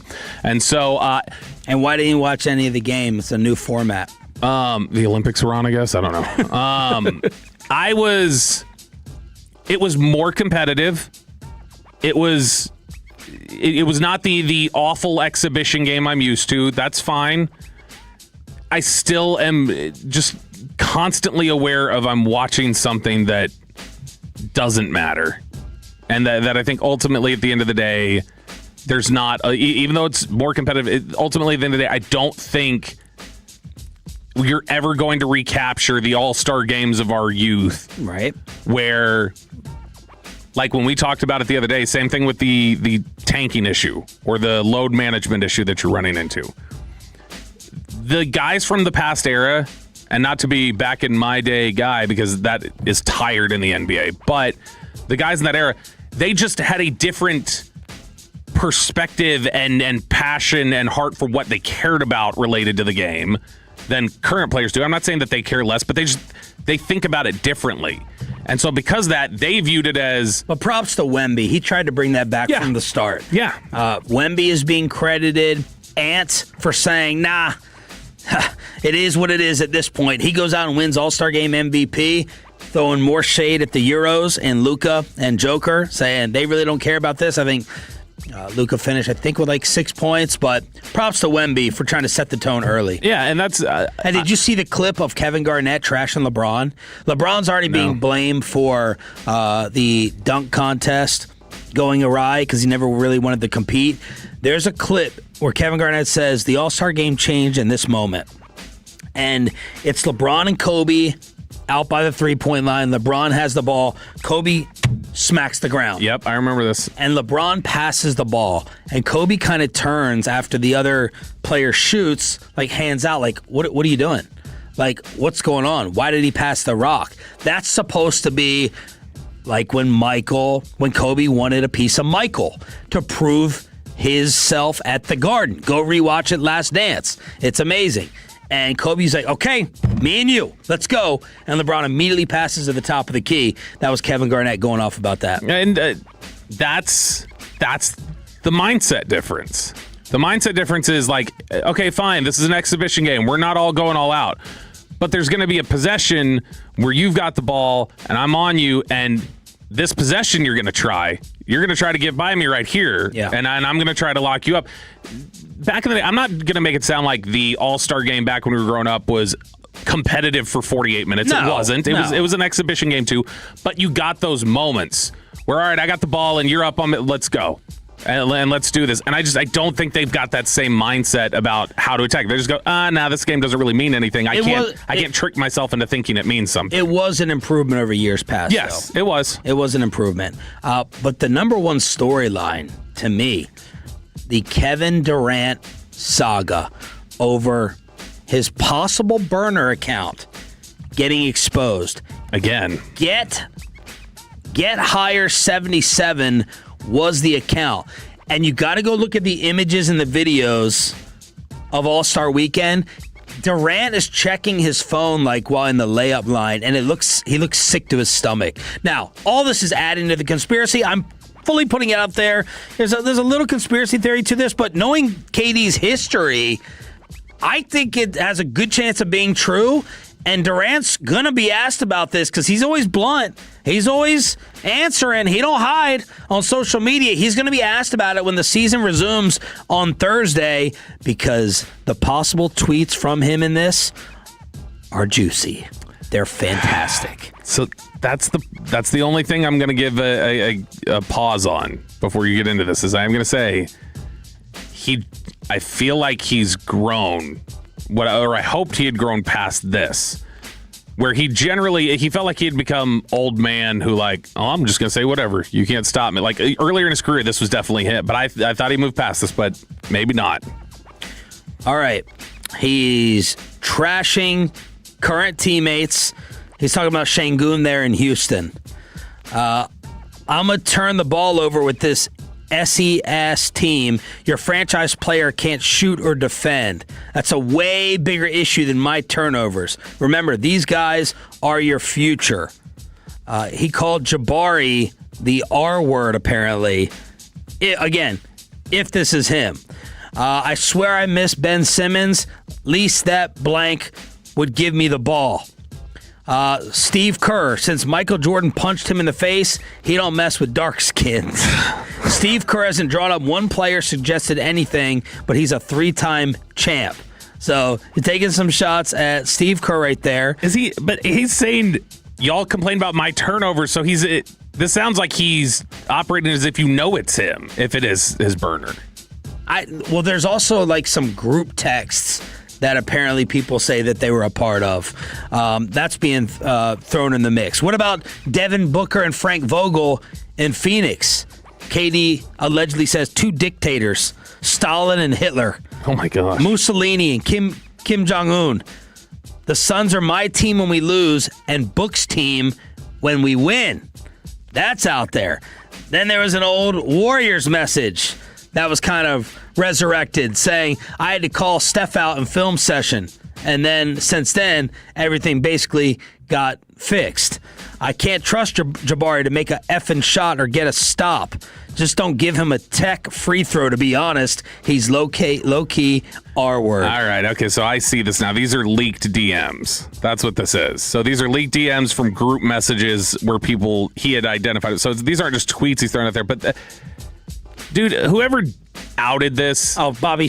No, you're lame. You're be lame. happy. No, be happy for the content. You're lame. But you're lame if you did this. And hook him.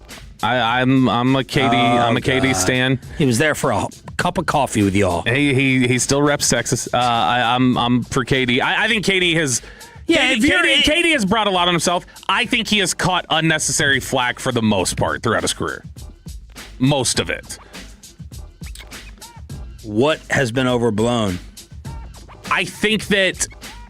And what has he caused himself? So he's got rabbit ears really bad. He hears everything. Early in his career, he definitely didn't know how to deal with it. Nowadays, I respect the way that he deals with it. He'll talk directly on Twitter. He'll say, I think you're wrong, or shut up, or whatever else. He had those fans at the Mavericks games who were talking trash to him, and he walks back and he's like, say it to me.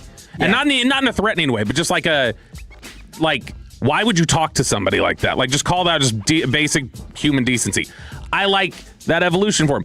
I think the Warriors stuff, the fact that he is held so aggressively for that. For being a bandwagoner? Yeah, which he is. That's not, but it's inconsistent with LeBron got hit for the way he went to Miami, but the Miami thing teaming up was just as bad. Yeah. And he doesn't get talked about like that. Yes, he does. He gets talked about for the way he did it. He gets killed for the Heatles. He does, right, and he gets talked about the execution and the decision. He doesn't get talked about that for the super team he created, because everybody wanted to argue that was a 47-win team, not the same thing that KD did. KD went to a 73-win team. He apparently called Russell Westbrook the triple-double cocaine bear. This is KD's account, because that sounds like some stuff. That sounds like KD's line of humor. Yes, triple-double. A line that Russell Westbrook would have snorted, I guess. Triple-double cocaine bear. Not even allegedly, just jokingly. All right, so there's your NBA All-Star recap. Did you trash Adam Silver? who said everything is on the table to stop tanking, including even getting rid of the draft and signing college kids as free agents coming out? No, I did not actually. I mean, I always trash Adam Silver, but I more said this speaks to... The NBA is getting destroyed. It speaks to the gravity of it. They've taken notice. Adam Silver will delay even addressing the existence of an issue as long as he can. And when he first addresses it, he'll address it like, that's not even a thing. What do you say? And then eventually he finally goes, yeah, we got to do something about it. This was a very quick, yep, we got to do something about it, which means he at least recognized he couldn't fake like he did with, what was it, Inspire or whatever, whoever paid Kawhi Leonard when he's like, I've never even heard of that. What are you talking about? And then he goes, well, no, I heard of it. And he goes, no, it's a problem. His evolution is always ridiculous. But no, you got to do something about it. It's just, again, it's the same thing about hearts. The way that the players and the coaches want to do things, you've got to change them, I think, at a younger level and grow players into that thought process. 2 giants passing away, one in Hollywood. The other is Jesse Jackson, 84 years of age, civil rights activist and political legend, passing away at the age of 84.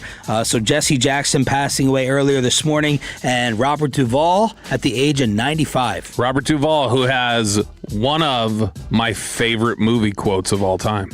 Smell that? You smell that? Napalm, son. Nothing else in the world smells like that.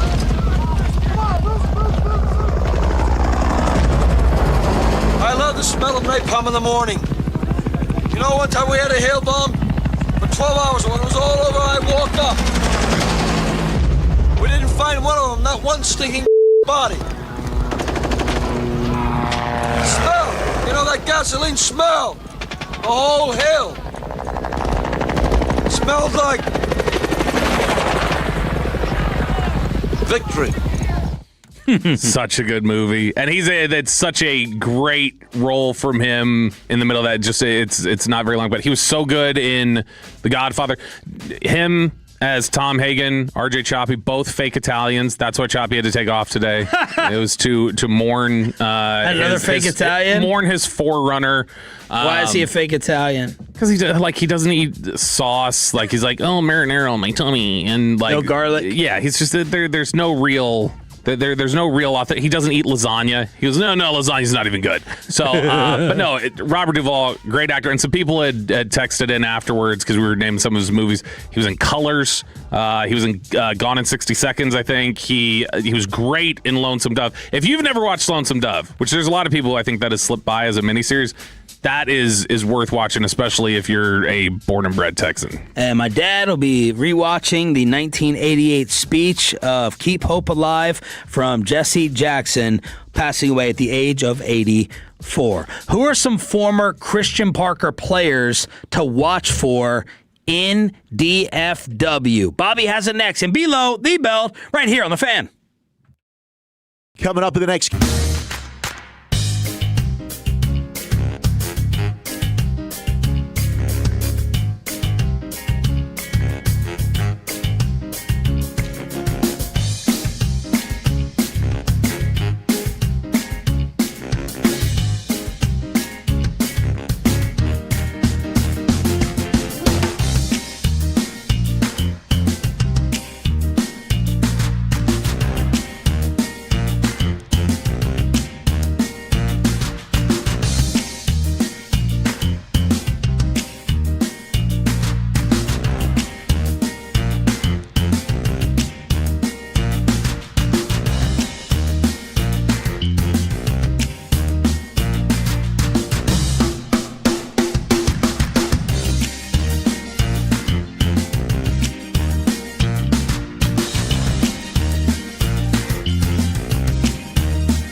Segment here brought to you by Classic Chevrolet. If you're in the market, upgrade your vehicle, get to Classic Chevrolet in Grapevine today. The back-to-back #1 Chevy dealership in the world. More new Chevys than anyone else, all priced to sell.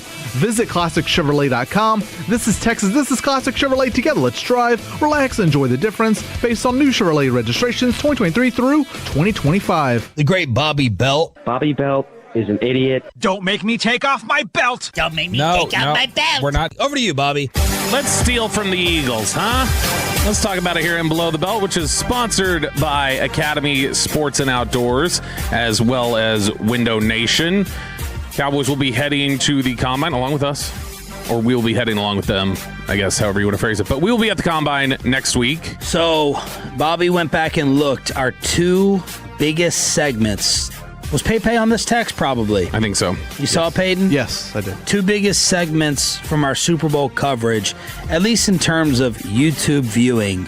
Mike Mayock, Ryan Broaddus joining us for about an hour. NFL draft. Therefore, the bosses granting our wish to head to the Combine with Brian Broaddus as part of the morning show. He'll be pulling double duty. And we're doing it for 3 shows as opposed to 2 last year. Yeah, bosses came through. So thank you to them. We get the extra day, and then we get the extra helping hand there with Brian Broaddus working the streets of Indy with us. So we just traded. We tried to trade Choppy to Arizona, but I don't think Mr. Baseball would have been down for that. No, I don't think Why do you think not? Because... Again, I mean, you see the Rangers' offense. It's a tough watch sometimes. He doesn't want to sit there and watch. We heard him complain about the Super Bowl, how difficult it was to watch such a defensive struggle. As much as he loves the rotation, he doesn't want to watch offensive struggle. Baseball, he's Mr. Baseball. He is. And, one side of the baseball looks really good in Texas. And look how mad he got the one night we did not go out with him. That now he would have an entire week of socializing without us. I think that's really what it would be. That has stuck with me, by the way. How mad he was on Friday morning about I just didn't go to I still can't piece together what his issue was. Define mad. Was he just silent mad? No. Offended. He was it was more than mad. He was offended. Yeah. And it's like we abandoned him on his wedding day. Like we didn't show up to stand up there with him. It was like you're invited to my wedding or you're invited to my graduation, and we didn't want to go and we didn't show up. Yeah. It's like, dude, Sean had said he was out. He wasn't going out anymore, so you knew that. And one day I missed of dinner. Yeah, That's it's the final night, and he wasn't alone. He was with Hagee, he was with DJ. Like he had people with him, and yet he was seriously mad. Yeah, he was like, it's offensive. It's offensive to me. Like I was like, okay. I mean, you've said before, as soon as you're done working here, we're not going to hear from you ever again. But you're offended that I was like, I think I'm going to stay in tonight. And he didn't get to go to the pizza that he wanted, this big pizza. He went down to the Dwarf. Is that what Chiafalo was calling it? Yes. Yeah. He went down to the Dwarf, got a bread bowl or something. He wanted that pizza bad. Well, and he got it at the airport. We got Tony's at the airport. He was disgusted over that. Yeah. He's like, I don't know about this. And I was like, it's the airport version. It's not going to be this good. Not just that. So you weren't there when he did it. He walked up and he saw, I was like, yeah, it's right over there. And there were 4 people in line. And he got mad. And he goes I'm not standing in an effing line. I was like, what is up with you? I was like, what's wrong? I was like, that line moves quick. He's like, I'm not standing that. I'm not rushing eating. I'm not walking with that. I was like, all you do is rush eat, bro. All you do is rush eat. Just chill. So what do you think it was? I don't know. I couldn't figure it out. He was irritable Friday morning about it. So I don't know. Hopefully, Indy, he's a little bit better. He's already got the reservation booked that he sent us. Well, he tried. I thought he was pulling a big dog move. I was going to feel embarrassed. Trying to go to the 2 steakhouses where all the NFL people hang. They're all booked up. Yeah. They're all taken. He goes, give it to me. What night do we? What time? And I was like, what are you going to do that I can't do? And he goes, just watch. He sends us the reservation booked for the JV place across the street. Steak and Shake. He didn't get it in the place. It's a nice place. It is. It's a nice place. That's not the point. The point is to be in one of the 2 places where the buzz is happening. Yes. Not the meal's going to be just as good and fine. There will be some people in there that really? You know. There will be. It's not going to be like Prime. It's not going to be like St. Elmo's. Well, St. Elmo's we were put in a dungeon. Yes, but I mean, we still ran into people the entire walk down there. You remember we're walking down and it's like, oh, hey, what's up? Hey, good to see it. We ran into people. Yeah. We'll run into some people at Harry and Izzy's. It's just not going to be as many, but still. But he was like, what? I got it. I got this. Doesn't he know Dan Dockich? I know y'all have had him on, but doesn't he know him a little bit? I don't know. I don't know if that name would help or hurt you getting reservations out there now. I'm not going to a Dan Dockich reservation. Let's talk about some players who could be following Christian Parker, the Cowboys' new defensive coordinator, to the Dallas Cowboys. So this is something where you naturally will look at a new coach and say, all right, where are the connections? And it's really difficult. It was difficult on the coaching staff to say where were the obvious connections because he's just coached for such a little amount of time. So he doesn't have a really full coaching tree. Ryan Smith, the cornerbacks coach who they hired, the defensive backs coach that they hired, there was a connection there. You knew it though. In terms of he had previously been with him on staff somewhere, I think, and they were like fraternity brothers and had been to various clinics. They were friendly with each other. Marcus Dixon, the defensive line coach, he'd been on staff with him in Denver. Makes sense. You start making some of those connections and build from there. So even with a small coaching tree, you still found like coaches he was comfortable with and coaches that he was familiar with are now on his staff. Similarly, I think you're going to find there will be minimum one player from Philly that he worked with and minimum one player from Denver that he worked with that end up on this football team, I would guess. And there are a few of them that are free agents, and so we're going to talk about them now at all three levels. First, on the defensive line, you got edge rusher. So even though he didn't work with the defensive line, you've heard him talk about with as the passing game coordinator and everything that he does and Fangio's praise for him. He was involved at all three levels of the defense and involved with all the different defenders because of naturally how he saw everything connecting and working together. So he still worked with a lot of the edge rushers. So you have two guys that he's been familiar with. One, very short time, but Jalen Phillips. The question there is going to be how aggressive is Philly in trying to keep him? So Philly gave up a decent amount of draft capital to go get him at the trade deadline. Played really well, was an impact rusher for them, has been an impact rusher his whole career. Biggest question with him has been injuries. There was a time he was like a top 3 recruit in the country as a high schooler. Dealt with so many injuries at UCLA, he medically retired, then went to Miami and came back and then entered the NFL. So he's dealt with stuff for a long time, but that would be an area that would make some sense. 26 years old, really effective pass rusher when he's on the field. It's just a problem of keeping him on the field. And how much does Philly want to start a bidding war there? But if they're going to go get Max Crosby potentially, like Mike Garafolo's talked about, that probably changes things a little bit. Jalen Phillips' teammate, former teammate, who didn't get traded, but was traded 4 years ago when Christian Parker was in Denver, and that's Bradley Chubb. So Chubb being a free agent now, Christian Parker was on staff for a year and a half with Chubb. And Chubb was not traded because he was a problem in Denver or they had some sort of big falling out with him as an organization. They just knew where they were as a team, where Chubb was at with his contract and things like that. They needed to make a move. So they ended up moving on from him. But that was somebody who Christian Parker would remember having success with for a year and a half and having him be a successful contributor to their football team. So two edge rushers to watch there, Jalen Phillips and Bradley Chubb, I think makes sense. Second level of the defense. And I'll start with this guy because I know I've just dumped on the idea since we first started talking about free agents. I don't know how comfortable I am with bringing Nakobe Dean here, but I think there's a decent shot that he would be somebody that they would look at. Nakobe Dean is undersized. Nakobe Dean is on a stopwatch, slow for the position. Hurt. Nakobe Dean has bad injury history. It's a lot. What was all the hype on him coming? He was hyped. What were the reasons? When he fell, people were like, "Oh my God, Philly got a steal." The tape looked great.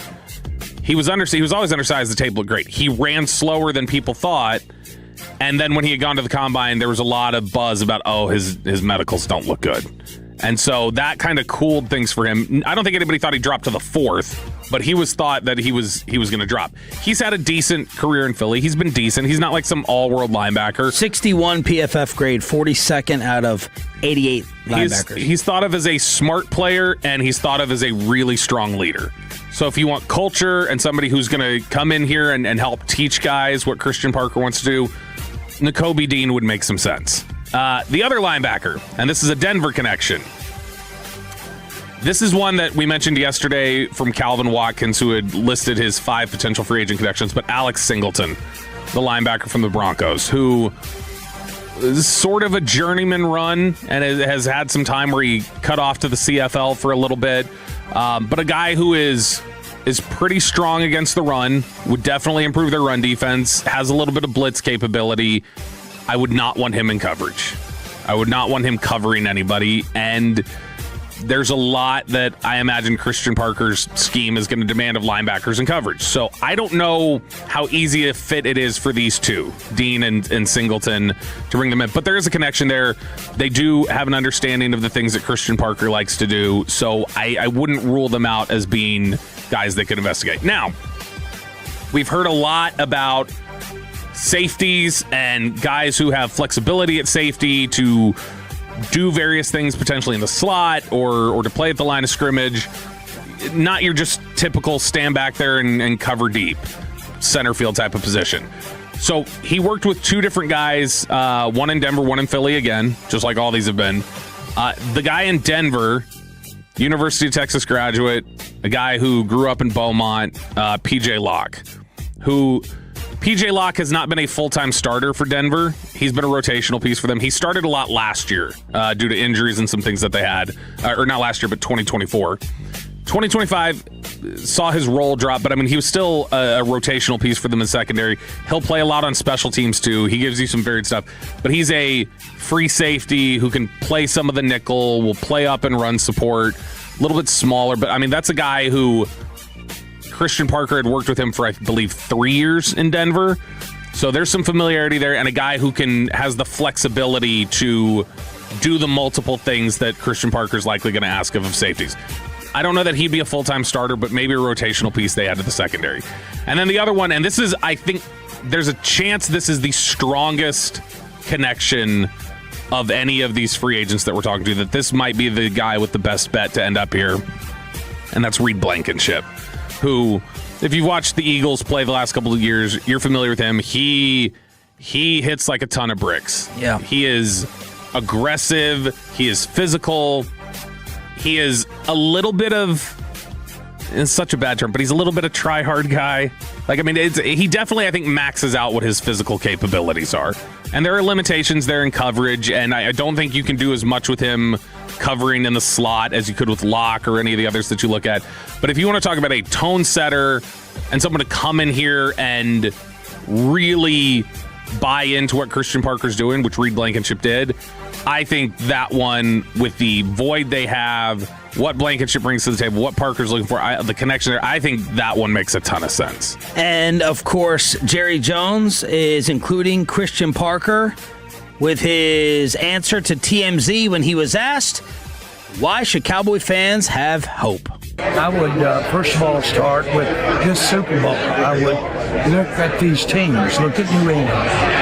Look at Seattle.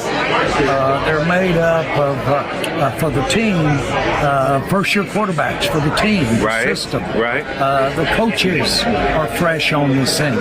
So the point is, in this day in the NFL, you can go from a pumpkin to a carrot, so to speak. And you can do it in a year, or you can do it in 2 years. That is very promising to me. I've been there. I understand how it's done. I understand how it's not done. I do want to say that it's highly competitive out here, as competitive as anything I've ever been involved in. But for instance, we're redoing our defense, and I've changed so much about the approach that we're going to have with coaching the defense. So kind of when you work for yourself, like I do, you have to change what's in the mirror, so to speak. So Jerry is talking about the mirror more, and also I know how not to do it as well this offseason. Final hour Tolo Tuesday here on Sean and RJ. Choppy back tomorrow on DFW Sports Station, but we still have Diamond Cavs with some developing news in Major League Baseball, and I think Corey Seager just confirmed it. Diamond Cavs on the home of the Rangers, and a Tim McGraw ticket giveaway next.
This is Sean and RJ on 105.3 The Fan. You're an idiot and you don't know baseball.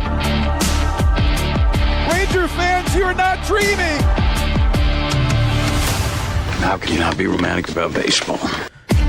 How can you not be romantic about Corey Seager confirming the Marcus Semien rumor? He didn't. He didn't confirm it. I think he did. I think he did too. But he did it in the most Corey Seager way. Technical of ways. Yes.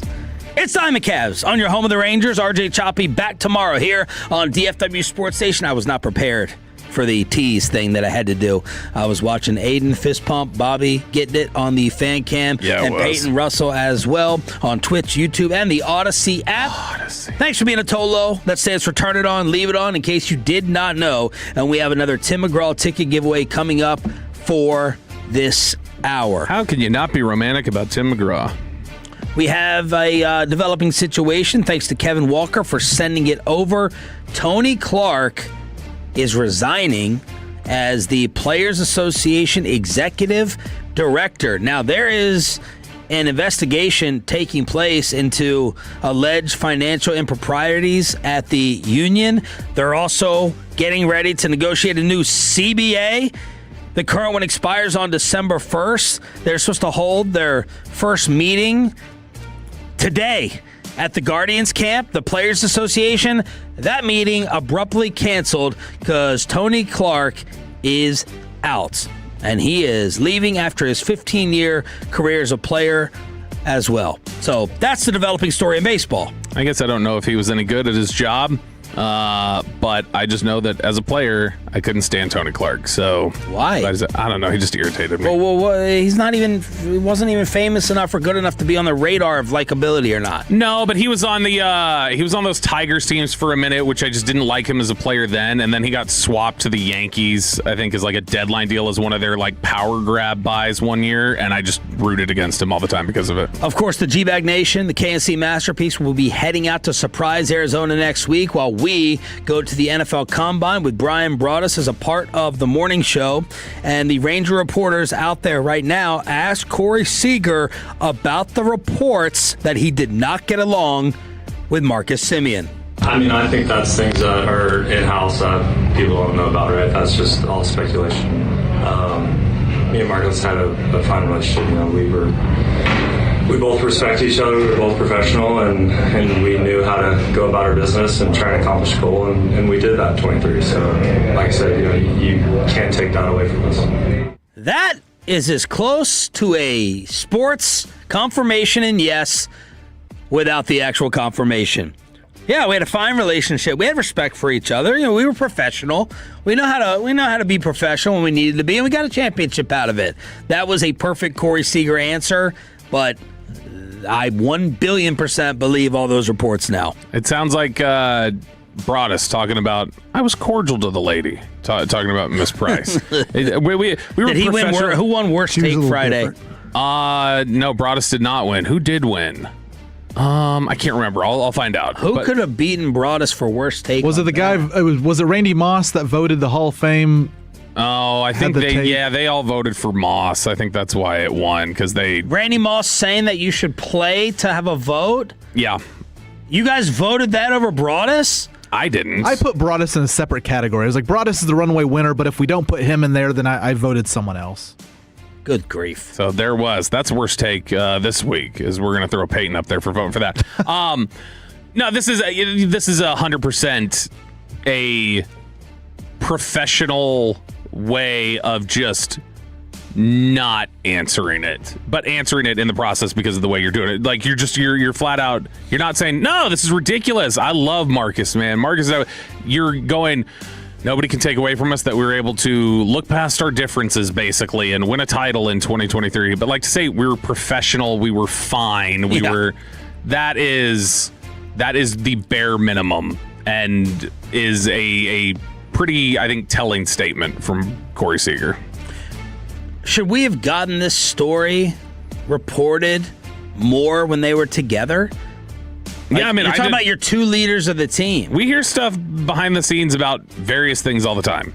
I mean, I'm also not poking around in Rangers circles as much as I would other areas, but I never heard this. Like, I mean, I didn't hear routinely that, they don't get along. We've obviously heard, like, Corey Seager does things his own way, and he's kind of a loner, and this is just the way that his approach is. But I never heard specifically that, and that was a problem for Marcus Semien. Well, Semien, right, with the captain reputation, is now in New York. Listen to this sports philosophy. Let me know what y'all think about this. This is Mets owner Steve Cohen saying there's no captains here, and there will never be a New York Mets captain while I own this team. As long as I'm owning the team, there will never be a team captain. Really? Okay, that was my decision.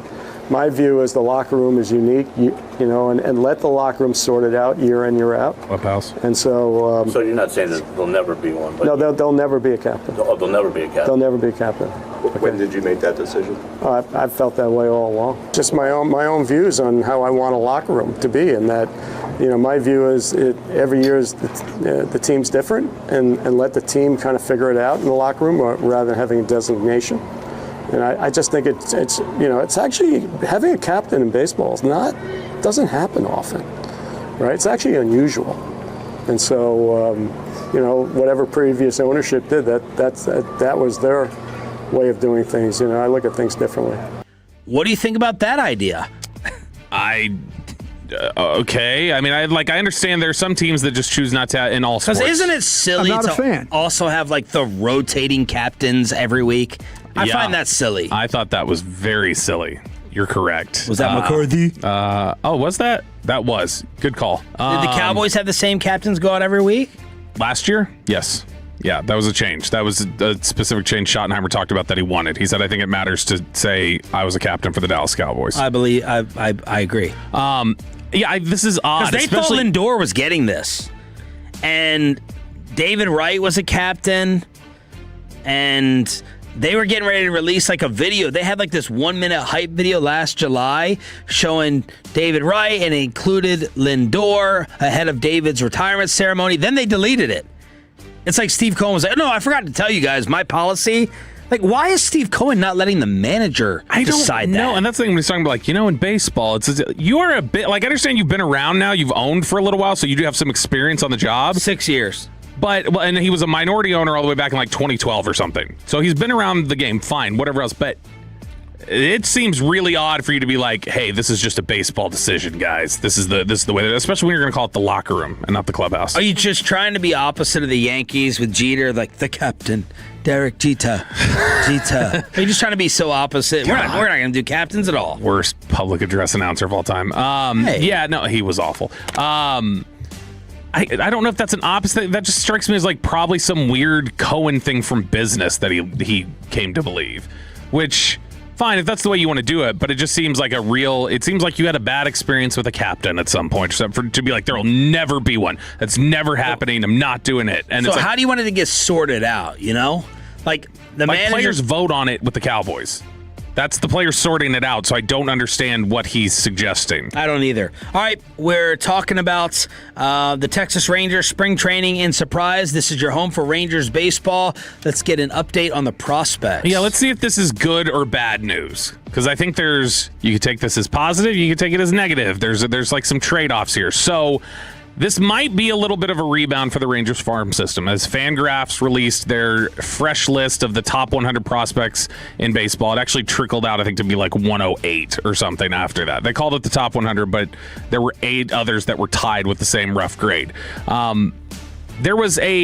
It's a positive, I think, for the group as a whole. It's a negative for their crown jewel. So Fangraphs had featured Sebastian Walcott, whose season just came to an end early already with the elbow injury. They had featured Sebastian Walcott in the top 10 in October in their end-of-season rankings. But he has dropped from, I believe he was 6th at the end of the season. He has dropped dramatically, and he is 30th in their update to start the season. Oh, so that's partially the injury, but it's also tied to a decline in his evaluation. Their summary of him on their write-up said Walcott looked like he was joining the Tatis cinematic universe in 2023 and 2024, but had only a fair 2025 and then got hurt. They talked about him being one of the toolsiest, most projectable players the last couple of years, but ultimately there started to become questions about his fit on defense. He had some of the issues at the plate. Now he got hurt. And there are just some issues that have been introduced now because that they're not as confident in the evaluation anymore. But when they did their list back in October, there were only 2 other Rangers in the top one, or there were 2 other Rangers in the top 100 at the beginning of the year. By October, there were none. Walcott was the only Ranger at the end of the season that was on this list of top 100 prospects. Now, you have 4 other prospects in their top 105. So that's 4 more than you had at the end of the season when Walcott was the only player on there. The only bummer is that if you're looking to, like, hey, let's get the farm system to help out at the plate, let's start developing some of this hitting, only one of the 4 prospects right now that they have are a position player. And it's a shortstop, which is what Sebastian Walcott is. And that shortstop, Yolfran Castillo, he isn't projected to make the big leagues until 2030. So not a lot of help coming around the bend, but Castillo is the 70th ranked prospect. Right after that, 71, Caden Scarborough, who they describe as a lanky, projectable righty with a plus fastball sweeper combo. Said he took a leap as a strike thrower in 2025. Next on the list for the Cowboys is, for the Rangers is David Davalillo, starting pitcher, signed from the international period in 2022. He's ranked 89. They call him a crafty starter prospect with great secondary stuff, led by his plus splitter. the scouting scale only goes up to 80. It's 20/80 in baseball. His splitter is a 70 grade, which is really, really high. And then the final prospect on the list at 103, tied for one of the last spots, is Winston Santos, who I believe had been on this list before and then had dealt with some injuries and some other things, and he had fallen off the list. He's almost 24 now, but they have him on here, and they say that he's an athletic strike-throwing starter with a mid-90s fastball, but pedestrian secondary stuff. Still, they said that he could project out as a number 4, number 5 type starter with some upside. But farm system looking a little better. It's just a lot of it, again, is going to be on the pitching side. Keep adding to your strength, CY. Keep pouring it on, baby. Am I crazy? No. But I do hope. I might be going over the top. I do hope that they have a top 5 surprising offense in the first half. I'd love it. Because you would have to write a long, eloquent apology letter. I guess that would have to come after the season, but I'm rooting for you to look as stupid as possible. Sure, I am too. I want to see them have success. But if they have success, I'm hoping Brandon Nimmo is like this kind of he's a good player. Blind punch to the face that you're not expecting. He's a good player. I'm Evan Carter, Josh Young. I'm wishing for it too. Here's my only thing is that if that ends up being right, it was still a reckless strategy because you were banking on guys who have shown they deal with a lot of injuries. Evan Carter is a scary thing to bank on. Josh Young is a scary thing to bank on. They could come through, but they've shown you a lot of terrifying projectables. What about the financial handcuff? I understand that. You should be blaming Ray Davis more? 100%. Ray Davis needs to stop being tight with the purse strings. I agree with that. The problem is that whatever you used collectively to go get Mackenzie Gore, go find a batter with those resources. And if you say, well, the batter's not going to be as good as the pitcher, that's fine. I will take the loss knowing I need people to do that. So go get me a position player with those resources. Diamond Cavs on the home of the Rangers. Choppy back tomorrow here on Sean and RJ. It's DFW Sports Station, a Tim McGraw ticket giveaway, and I am predicting a Donald Sterling type situation in the NFC East. I'll bring it to you next in the Red Zone on the home of the Cowboys, 105.3 The Fan.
Frankel first, 214 or 817-333-3333. With Frankel & Frankel, there's never an out-of-pocket cost. They only get paid when you win. Frankel & Frankel, the go-to car and truck attorneys in Dallas. How many people want to eat a W tonight? You know what I like about the media? They think you can just dial 1-800 and get a quarterback.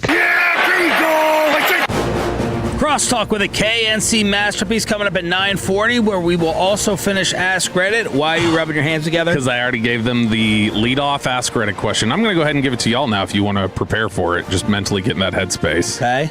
The question that I was excited to have Hagelin specifically answer is, how would you feel about dating someone who used to work in the adult film industry? Oh, I don't even know why you're excited about that. There's no intrigue for Kevin's answer. I know Kevin's answer. I don't know how Kevin is going to say it into a microphone, which is what I'm excited for. Oh, so he doesn't disparage?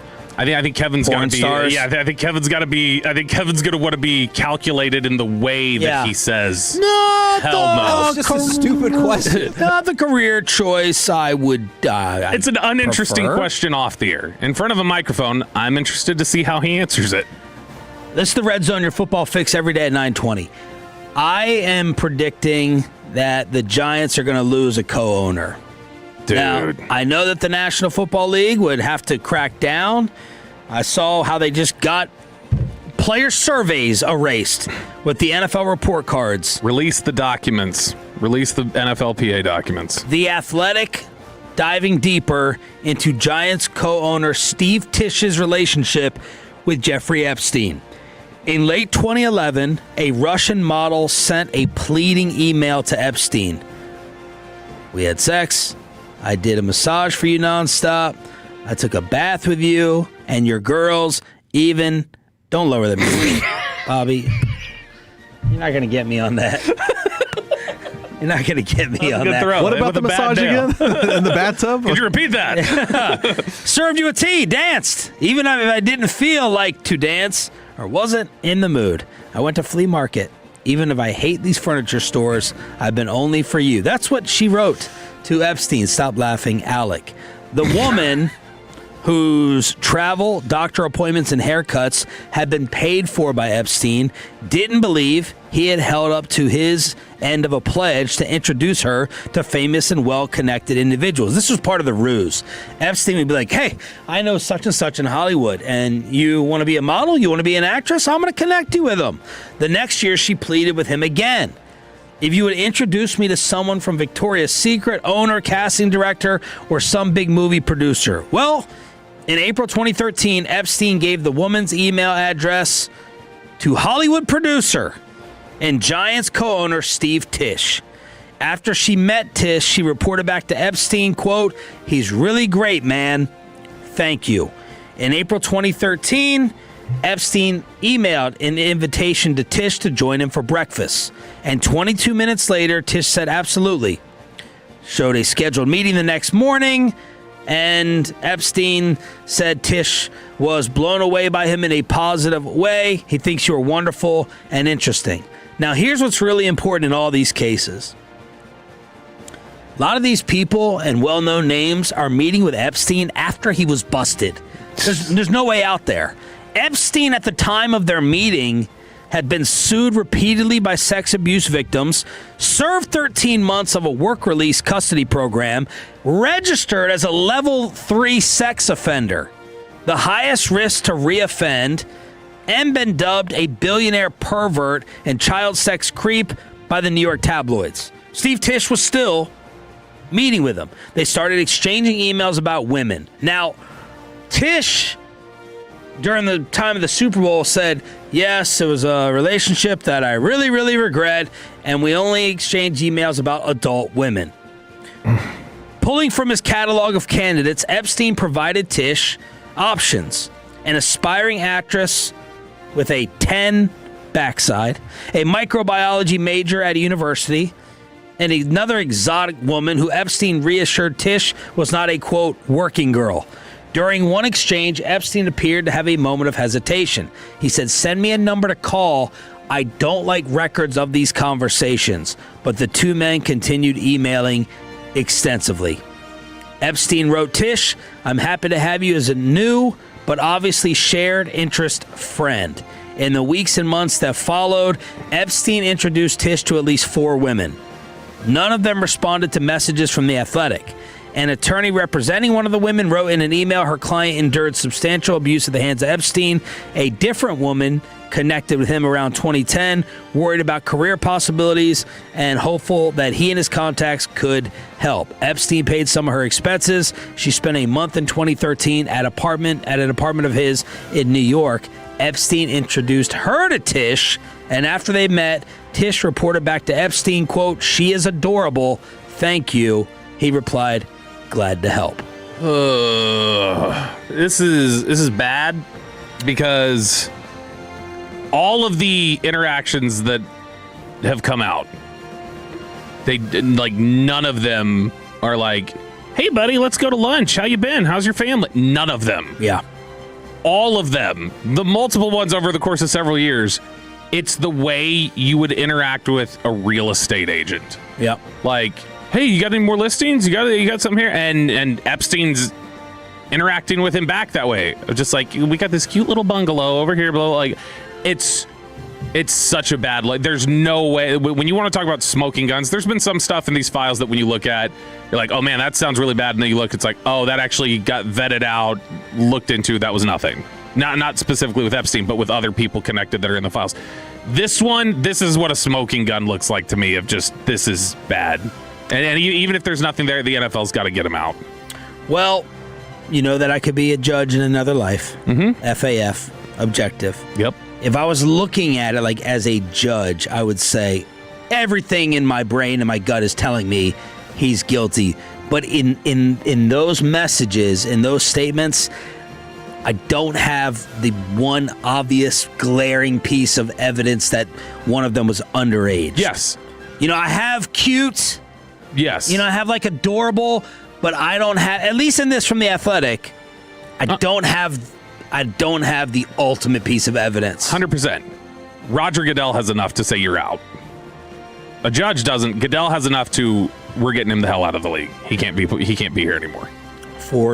I'm his attorney. For sleeping with women that Epstein connected me to, they weren't underage. You can't take my team. You knew the reputation, and you went and used him for dating advice. Sorry. What did I do illegal? You did nothing illegal. You crossed us, though, and you don't win when you cross us. You're done. And look, we established it earlier. The NFL, like I said, you don't beat the NFL in court. It doesn't happen. So they can go to court. They can do whatever they want to do. I don't think Steve Tisch is going to go.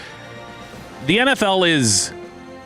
It's funny. I was talking about this yesterday with somebody. They were complaining about conspiracy theories that exist with the Cowboys. This is a media member I was talking to, and they're just like, it's so silly the way they think. Like, oh, all right, it's February.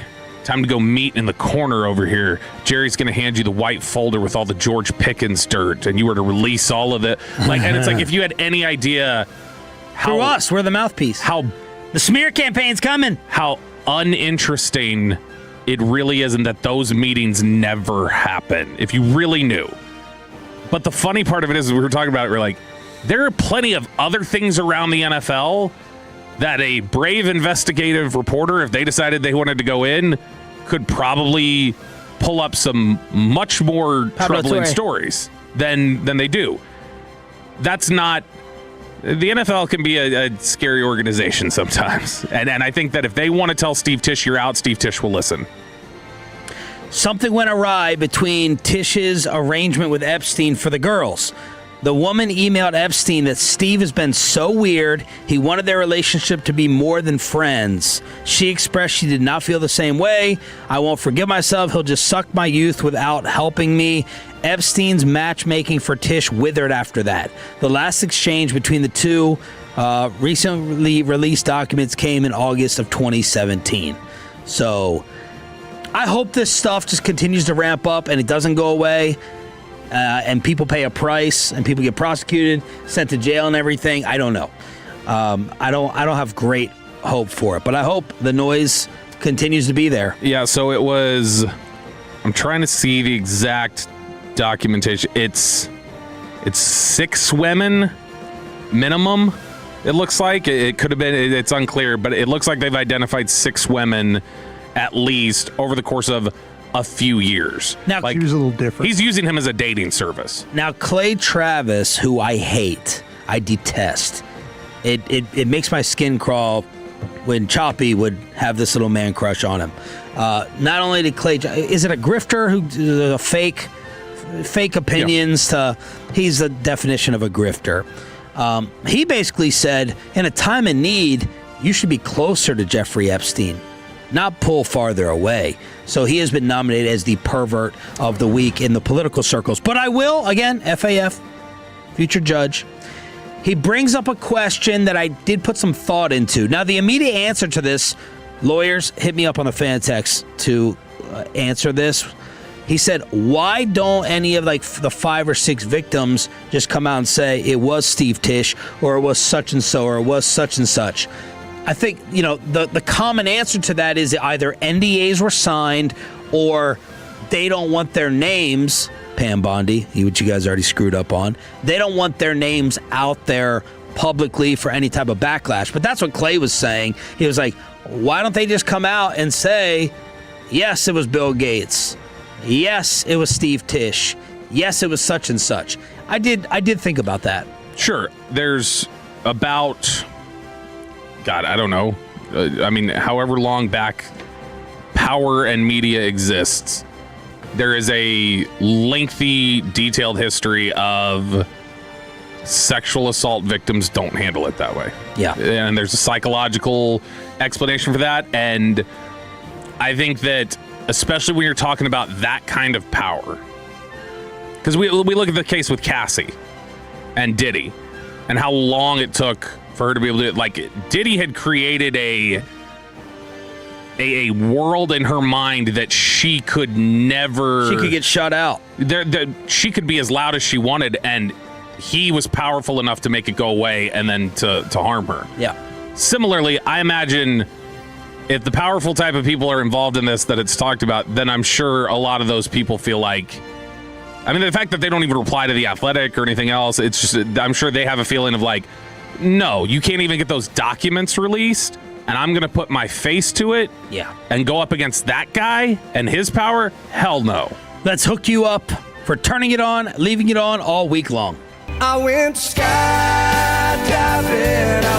All right, Tolos, that's right now. Call on number 10 at 877-881-1053 wins a pair of tickets. See Tim McGraw on Friday, September 11th at the Dos Equis Pavilion in Dallas. That's call number 10 at 877-881-1053. Let's finish up Ask Reddit. And did Kevin Hagelin enjoy the Broken Bow cabin that he stole from me? Crosstalk with the KSC Masterpiece is next.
dealership in the world. More new Chevys than anyone else, all priced to sell. Visit ClassicChevrolet.com. This is Texas. This is Classic Chevrolet. Together, let's drive, relax, enjoy the difference. Based on new Chevrolet registrations 2023 through 2025. Let's crosstalk with the KNC masterpiece here, back from the little mini vacay on 105.3 The Fan.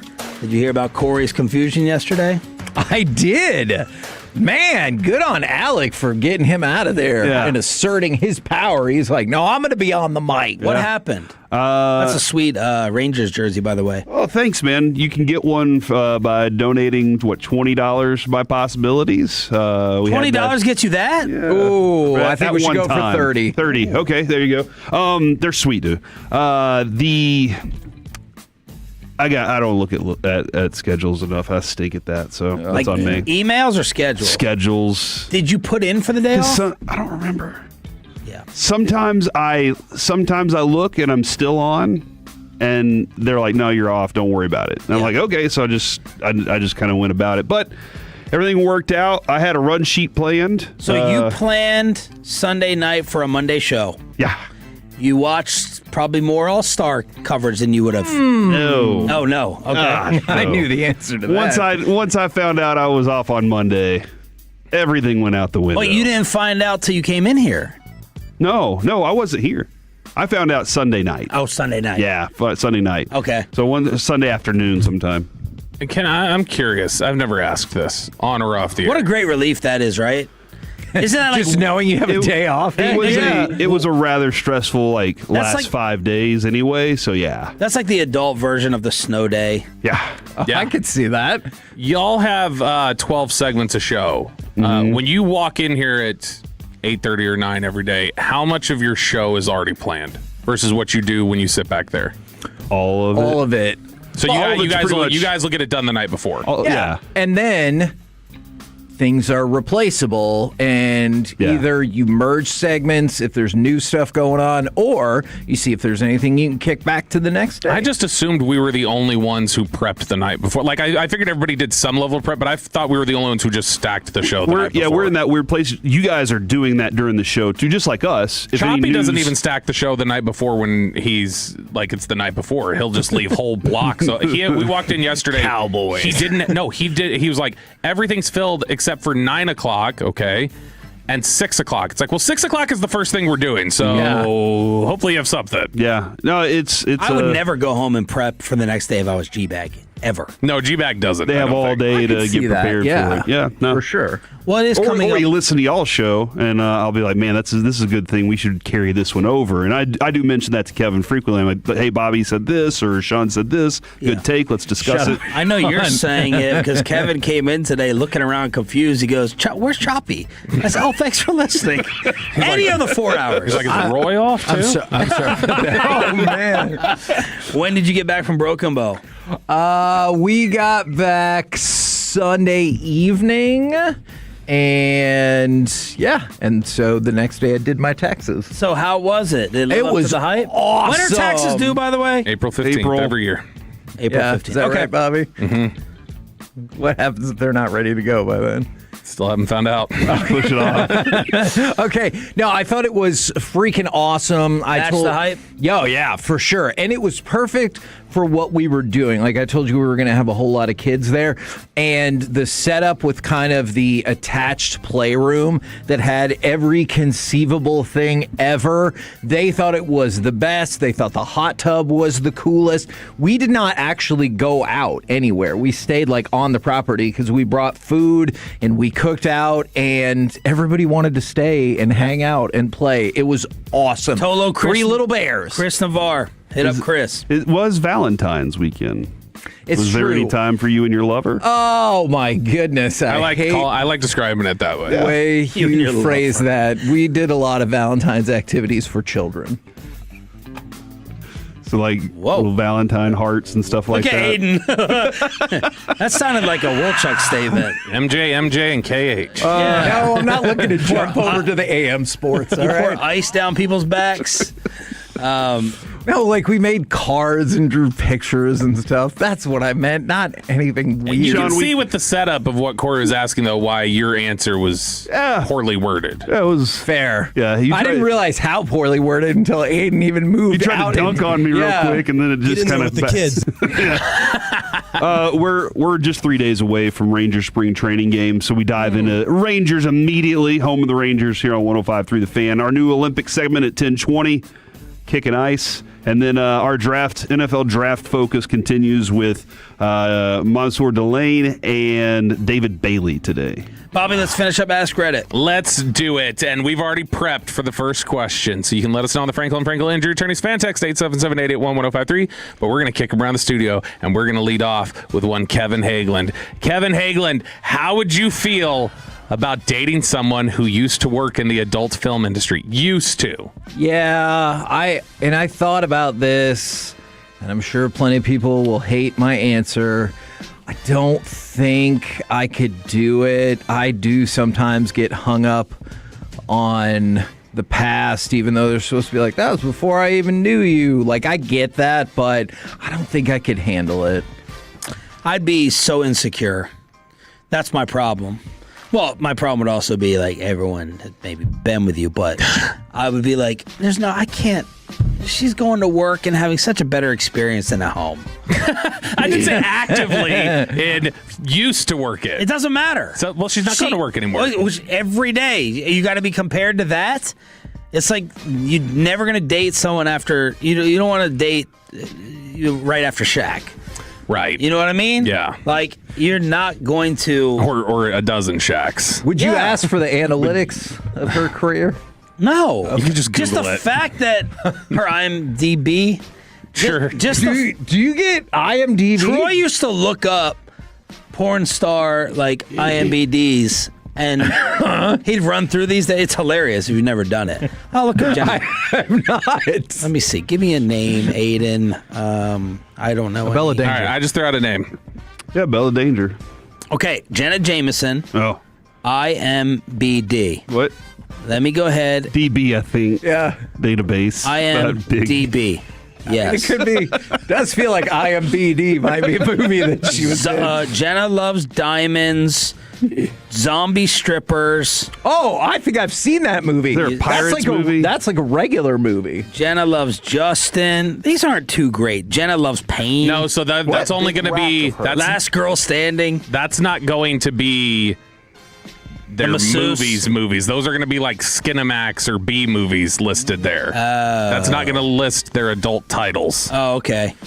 Well, I'll find her filmography. But no, I'd be insecure because of what she experienced at work. That's an episode of Sports Night, or a couple episodes, where Dan was dating a girl that was in that industry. Was so good. It was a great show. Really was. I think I would probably spend too much time thinking about. I'd be like, all right, let's make a deal. All the things that you've done, I want those opportunities too. Oh, that's what you're worried about. You're doing forensic. Let's balance the scale here. You're doing a lot of Googling and just trying to find, like, all right, I found at the 12:17 mark, I had asked you about this once before, and you said no. And that feels problematic, right? Because then she would be like, well, I put that past behind me, and you'd be like, yeah, well, yeah. That feels problematic. Yeah, and that's part of, forgiveness and moving on. Yeah, and, the answer's no. Yeah. Absolutely not. That's not happening.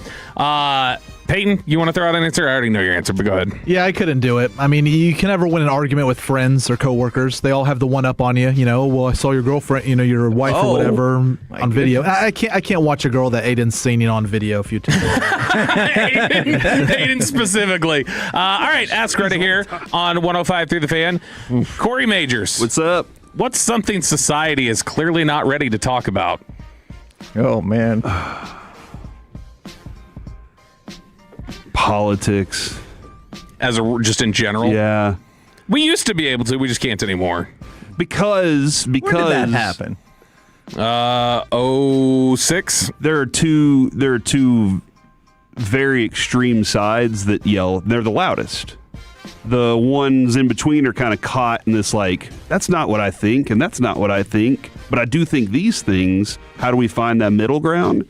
And then I guarantee you the text is going to say, well, that's because your side this, and that's because your side that, and that's what it gets caught up in. Is again, when can we can't hit a restart button on that now? How old were you in 06? 17. Okay, so then you can't. How can you answer the question? I mean, we can get into specifics of it. So back in 06, the Democrat Senate was rejecting all of the Bush judicial court nominees, and so they introduced discussion of the nuclear option to make it a 50+1 majority. And when they started doing that, that got really nasty with all the discourse within the political sphere. And then from there, the last 2 years leading up to the end of the Bush term, obviously rhetoric really ratcheted up from fatigue over the Iraq War and different things like that. And then you introduced the Obama era, which ratcheted up again. And then you get into the Trump era, and then Trump was doing all that. But no, it was about 06 where we lost it. Allegedly. That is very interesting. I mean, that's the timing, right? Don't you feel like it was about 20 years ago? I mean, I could say social media when that started. I mean, that definitely... Which was a couple years after that. That probably... Yeah, that definitely made it worse. And I was thinking about a couple of different inflection points, like when JFK was trying to get elected, they were like, the Pope is going to tell him what to do. Don't vote for this guy. That feels pretty toxic. Or Robert Bork or Clarence Thomas. I'm certainly Jesse Jackson passing away today. Yes, I mean, Jesse Jackson played a huge role in political discourse for a really long time. And I agree with you about 06, 08. Yeah. What do you think, Pepe? Not ready to talk about? That maybe not everyone should be parents. Ooh. Maybe there's some people that, hey, you want kids, I get it, but you're not ready, or you're just not built to be a parent. To go along with that, not all kids are amazing and awesome and special. This is something that George Carlin said a long time ago. No. I've held this opinion for a really long time. Yeah, don't hold their hand and give them unrealistic expectations for whatever. Yeah, he was like, look, kids are just like adults. There's a few exceptional ones and a whole lot of average ones. Do you think they're average more because of the parenting or just DNA? Oh, I think it's a pretty even mix. What's the biggest red flag you ignored and regretted? Oh, yeah. Getting into a relationship with somebody who... Did their taxes late. No, not did their taxes late. But if you... I had a relationship with somebody that I did not know. I was the side person. I did not know they had another relationship going, and I didn't find that out until after we had already started a relationship, and then I should not have let that happen. Did you talk to the other guy and reach out and be like, because I could see you laying it all out with a huge apology. Yeah, I thought about it. I didn't, because I didn't know him, and that was... Did you guys ever have words? No. Okay. I would have told him, I'm sorry. I would have been like, dude, I didn't know, but I still... How did you find out? That's not cool. That she was with him? One of her friends told me. Ooh. And she was like, well, you know about so-and-so. And I was like, who? Was that girl trying to get with you? I don't think so. She's just a terrible friend. Dude, no, listen, man. They're becoming self-aware, women. This has happened. It happened after the Super Bowl. There's a woman on Instagram's player that has a wife slid into her DMs, and she sent everything to the wife. And it's starting to happen where they're teaming up against us, and we can't get away with stuff like we used to be able to. Oh my! Okay, I'm becoming self-aware. Yeah, we are back tomorrow with RJ Choppy. That's for Kevin Hagelin. Choppy will be back tomorrow. That means I can't sit in my chair. The KNC masterpiece is next. Tolo.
go, Cowboys. An Odyssey sports station. Driven by our D&M Leasing Studios, it's the KNC Masterpiece on 105.3 The Fan. KNC Masterpiece right here on 105.3 The Fan, where you got me, Kevin Hageland. You got, Corey Majors. Oh, man. And, of course, the famous Alec Medford. Hold on. I got a question. Gentlemen, how the heck you doing today? And how is everybody out there in Radio Land? 877-881-1053 or the Twitch or the YouTube. I got a question for you first. Shoot. If you're not here and Alec is there. Hold on. Alec is here? Yeah, Alec's in your chair. Oh, okay. Gotcha. And then Jacob, for example, like it was on Friday. Do I just reassign the same labels and say, oh, man, Alec Medford? Do I stick with the famous Alec Medford and come up with a new thing for Jacob? I think Jacob needs his own. Okay. If that's going to be the case. And you're good at that stuff. So I think that Jacob can get his own. I think Alec is really riding off the fame. And that's kind of a big deal. And actually, I'm glad you asked this, Kevin. Because my question to you is more of a statement because it's about me. I found out over the weekend I say "oh man" a lot, and it's not like the "oh man" I did for Dickies. Really dropped the ball on that Dickies. This "oh man" thing, like it happens. Somebody will say something, I'll be like, "oh man," and like I use it like people use the F word. You know, like it's got so many different uses. Oh man, you. Yeah, exactly. There's so many oh mans that can be thrown out there. Man? You've got a very Alec, too far. Somebody texted in one day and they said that they go their day is based on my oh man, and so like there's lots of oh mans. Sometimes it's oh man, you know, like, but I say it a lot, and I don't know that I said it before the Dickies commercial. That's something I don't know. Was I always an oh man person? Oh man! I don't think you were.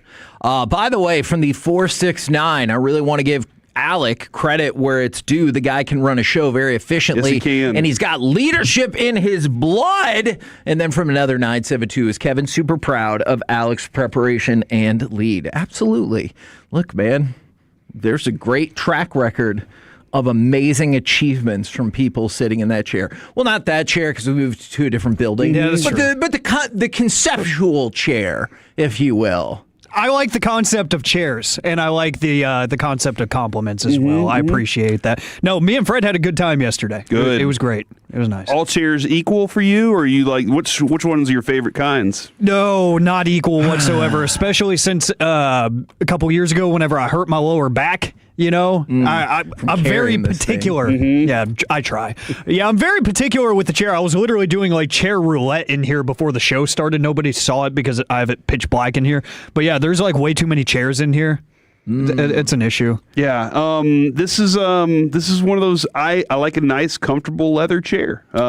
If I go into a room and I see something that's wide, I'm like, that's one I could lounge in right there. If I walk into a room and I see like a little plastic chair, I'm like, I'm not sitting today. That's not going to be comfortable for me. So I'm big on the big leather chair. See, I really like the idea if you would have gotten picked for the jury and you're like, that chair doesn't work for me.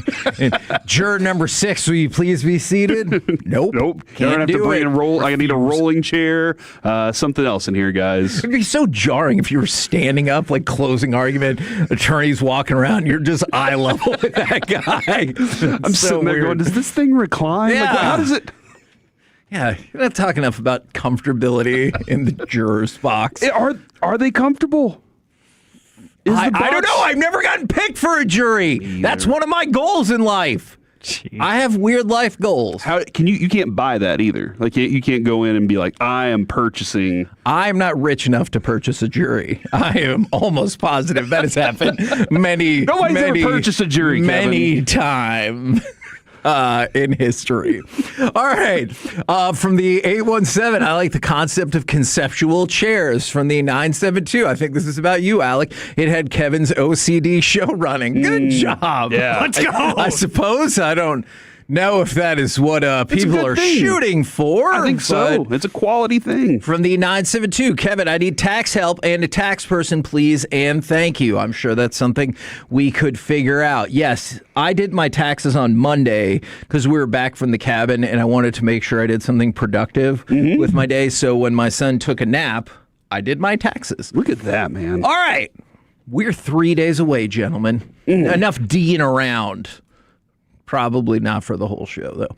We're just 3 days away from Ranger spring training games, so there is a lot to get to. Do you want to start with Rangers news, or do you want to start with the bombshell that got dropped on Major League Baseball this morning? Let's do the bombshell. The bombshell is that Major League Baseball Players Association Executive Director Tony Clark is expected to resign. So coming up at noon, we have an in-depth breakdown of why this could be the last full Major League Baseball season for a while. I've got a lot of information in there, but this is really fascinating, but you can't help but wonder. And just to show like how close to everything we are to start is Tony Clark and the MLBPA.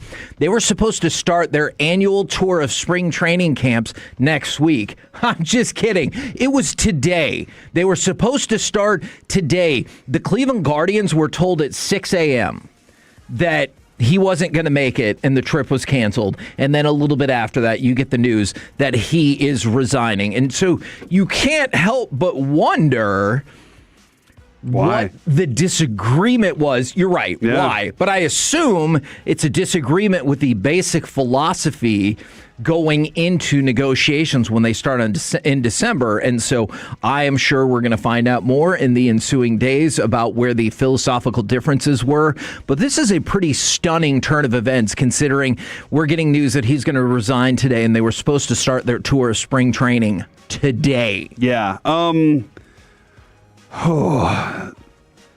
This is always, we experience this part of the annual tour every year, Kevin, because usually Tony Clark comes in and talks to the Rangers when we're there. I don't know why. Like he's like, I want to make sure I'm there when KNC's there. It's usually the thing. I don't know. Okay. So we usually experience this. This is significant. Because the negotiations are going to take a different turn. Like you're going to probably bring somebody else in, or do you think they're going to move somebody up that's been involved with this the whole time? Because I think they're going to move somebody up, and then you're going to get a very distinct idea of how those negotiations are going to go. Like if you move somebody up who's hardline, no salary cap ever, then you'll be like, okay. Well, I do wonder if it is financial improprieties at the union, how many people are going to be affected other than Tony Clark in this? And how problematic would that be if they just had to clean out a chunk of their leadership again right when the season's about to start? Man, that I can't help but wonder if that kind of throws their negotiation strategy for a loop. Yeah, I do think this, though, the way that baseball has done for a long time, not only the players but their own representatives, and not when I say representatives, I'm not talking about the union. I'm talking about their agents.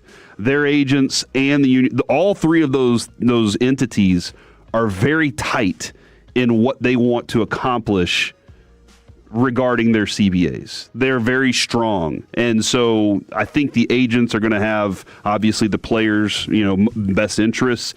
Tony Clark's been very good at this because he understood the history and the lineage that's gone along with it for a long time, and he's always respected that. Now, Marcus Semien, former Texas Ranger, one of the 8 players on the MLBPA executive subcommittee, was asked why the resignation. He said, quote, "There has been an investigation going on. We still need to discuss with players why." And here's the other part of what we were just talking about. You definitely don't want things to be a distraction going into December. So my initial thought about perhaps a negotiating disagreement appears incorrect, and it is something else amiss. That is fascinating. I would like to talk to a couple more people here because DeMaurice Smith was the worst, right, for the NFL. Most ineffective at his job ever. There have been times when Tony Clark has gone along. They've worked together. Him and MLB have worked together very well. I wonder if this is an instance where you bring somebody in that is just like, here's the wall, and we're not going past this at all. Well, when he says investigation, depending on how problematic maybe the outcome of the investigation is, you might have to. You might be like, man, we lost like half of our upper leadership, and the other half we probably shouldn't move up. So there's that from a broader baseball standpoint. To the Rangers. And beyond. Yeah, that's right. Do you want to start with Jock, Rocker, Berger, or some of their signings? Let's go with Jock. All right. Jock Peterson. He says instead of embarrassed, he is, quote, motivated when it comes to this season. And one of the reasons he chose not to use the term embarrassed is he told Evan Grant, I would feel embarrassed if I didn't prepare and didn't give effort and didn't try my best. The effort was there. The preparation was there. The results weren't. It's frustrating. It's frustrating as, and he just kind of left the open sentence there, and you can insert, probably. Yeah. You can insert whatever you want in there. And so mentally motivated, and then you pointed out, it looks like he has slimmed down some. Yeah, dude. He did not look the same at all in the batting practice video that I saw posted this week. He looked a lot thinner. I wonder, this is because there's a lot of different ways to lose weight right now. And a lot of those ways, a lot of ways you can do it and you lose some energy and strength. Some of them you do it the right way, or whatever, you do it a certain way and you're still strong and lean. You did all those things to stay lean.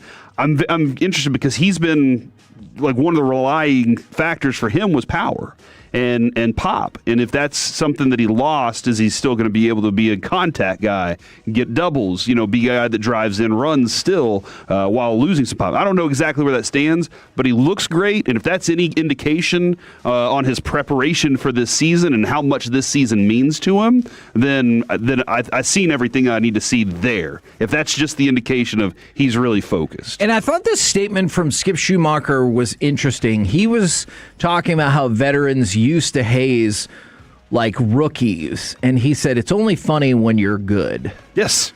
And just like with Jock Peterson, like last year somebody said it'll be interesting to see if he's playful at spring training. I remember y'all saying he was kind of goofing off a bit. Yes. And we saw what we saw. Then we saw the season, so we discussed that obviously at length of what that was. And it didn't have to be cause and effect. It just didn't look good. But if things aren't going well, you can't be goofing off. Sure. But if things are going well, have some fun. Yeah. So I'm optimistic. At your opponent's expense. Yes. I am somewhat optimistic about that. And you're hopeful that you can get, look, I threw it out there, even 85% of what you thought you were going to get when you brought him in. If you can get that this season as opposed to what you got last season, that would be a remarkable jump off. Yeah, let's make that happen right now. Yes, absolutely. All right. So a couple of other notes for you. The Texas Rangers did sign outfielder Marcus Lee Sang to a minor league deal. He has a 249 batting average with 188 RBIs during his minor league career. And then Mark Conha also signed a minor league deal with the Rangers. And look, I hope he can play. Like what he has done this last year, bad. Like I hope he can do something, because that would be really nice to have veteran depth that has something in him. Just it wasn't good recently. He hit 212 last year in 46 MLB games, which would pretty much put him as our number 4 hitter. How many home runs did he have? I don't actually know the answer to that. He had one home run. He's Ozzie Smith. Well, I mean. Yeah, that I would take that if you could bring the defensive prowess. But look, these are the kind of deals we told people about and that you should be preparing. And so Conha himself, he said he was playing in the backyard with his wife and kids at their house in Phoenix on Saturday night. Then his agent texted and said, the Rangers called. Can you be in surprise on Sunday? And he said, all right, let's go. time to start spring training. So he's here. We'll see. Now, a lot of these signings, they just end up kind of being camp bodies or sometimes artificial competition, but you always hope for real competition and a way to churn, especially the bottom of your roster, and get better. Dude, there's nothing better than a veteran saying, this could be my last chance. Sure. Let me go out there and have a great half season. Absolutely. You know, and then they do. Absolutely. We're the KNC Masterpiece right here on 105.3 The Fan. Coming up next, and this is based on the happenings of the last couple days, it's time for our brand new Olympic segment, Kicking Ice. Next right here on The Fan. The more time you give, the more our crush grows.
By the personal injury lawyers, Frankel and Frankel. If you've been injured in a car or truck wreck, call Frankel first, 214 or 817-333-3333. With Frankel and Frankel, there's never an out-of-pocket cost. They only get paid when you win. Frankel and Frankel, the go-to car and truck wreck attorneys in Dallas. Puck comes to Megan Keller. Here's Layla Edwards. Edwards scores! 2 goals in just under a minute. The United States extends to a 4-0 lead with Layla's bomb. KNC Masterpiece right here on 105.3 The Fan, where I just learned that Corey will never say ice dancer. He will only say figure skater. Figure skater. Because it's time for our brand new Olympic segment, Kicking Ice. And, of course, we are going to start with the women's hockey team, who I cannot imagine a more dominant start to the Olympics. So Sweden, who the United States played in the semifinals and defeated 5-0, in part because they scored on 3 straight shots on goal. Sweden was the only other undefeated team in the Olympics. Really? Whoops. They lost 5-0, which means in the betting odds, the United States has now beaten team number 2, 3, 4, 5, and 6. And they've done so by a combined score of 25-1. Also in the quarterfinals. How the hell they give up a goal? And that was in the first game. Oh, they were kind of knocking off some rust. I mean, maybe. Yeah. That's the only thing I can think of. Because to your point, they are now the first team in the history of women's Olympic hockey to have 5 straight shutouts. How much do you think, though, that it kind of like they look at that one goal and they're just like, oh, yeah. You know? Absolutely. It could have been 25-0. But you know what? They had another game in the quarterfinals against an Italy team that is not in the upper echelon, but it's the host country. They beat them 6-0. Nice. They scored 6 goals. Italy had six shots on goal. The United States in the quarterfinals scored 6 goals, and Italy had 6 shots on goal. What are we doing so well? I mean, just our defense is smothering. Yeah. And you can argue that the level of competition for women's hockey, there's just not parity there outside of the USA and Canada, but you also already beat Canada 5-0. Mm-hmm. But guess what? But they didn't have Captain Clutch. That is true. Who was good in their semifinal match. Yeah. For the 5th straight time, the final will be the United States against Canada. As predicted. Absolutely. Right here on this show. With Hillary Knight. And she didn't want to agree, but she definitely knew. She knew. This was going to be... She kept winking at us. This was going to be the final. So that is set for Thursday. This is the 5th straight Olympic final between these two teams. Canada is up 3-1. The last 3 finals, I believe, were all decided 3-2.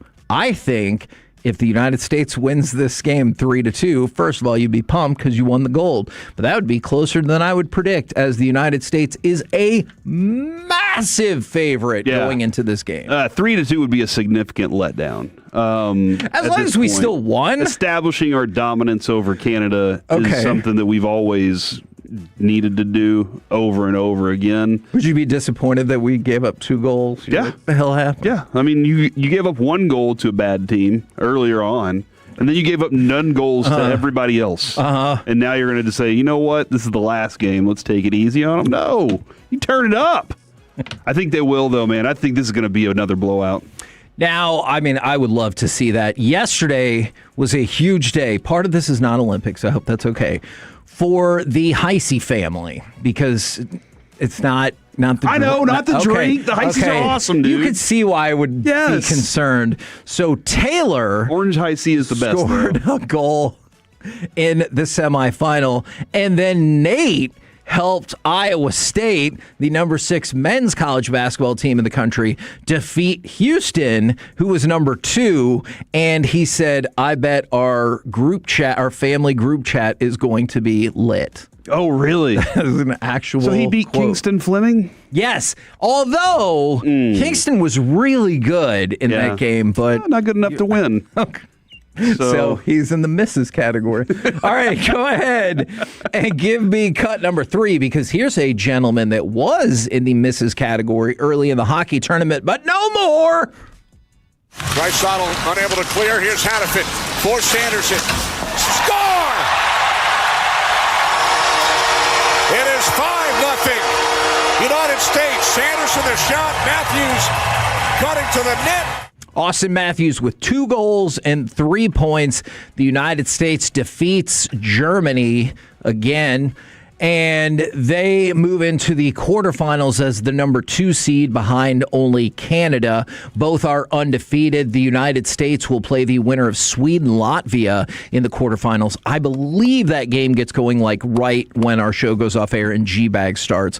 For Connor Hellebuck, thus far, he has stopped 39 of the 41 shots he has faced in the tournament. Otter got to dress. Isn't that cool? Yeah, because they really dropped the ball by not putting him in the other game when that dude gave up a shot from 8 million miles away. How are you feeling about this team? I think I'm feeling really confident in this team as well. Maybe not as confident as with the women because their dominance is very separate, but this team looks really strong right now. I think their defense has been good again, but if you can get Austin Matthews, who at his best is a top 5 player in the world, well, then I think you can go really far, and I think you might be looking at another super marquee United States-Canadian matchup, and it feels like, once again, it will be to determine who's going to win the gold medal. Can I throw in a conversation from the weekend, Kevin? Will we win both of them? Yes. Oh, I love it. We're double gold in this one. Woo! Over the weekend, I got back from the gym, and Adrian goes,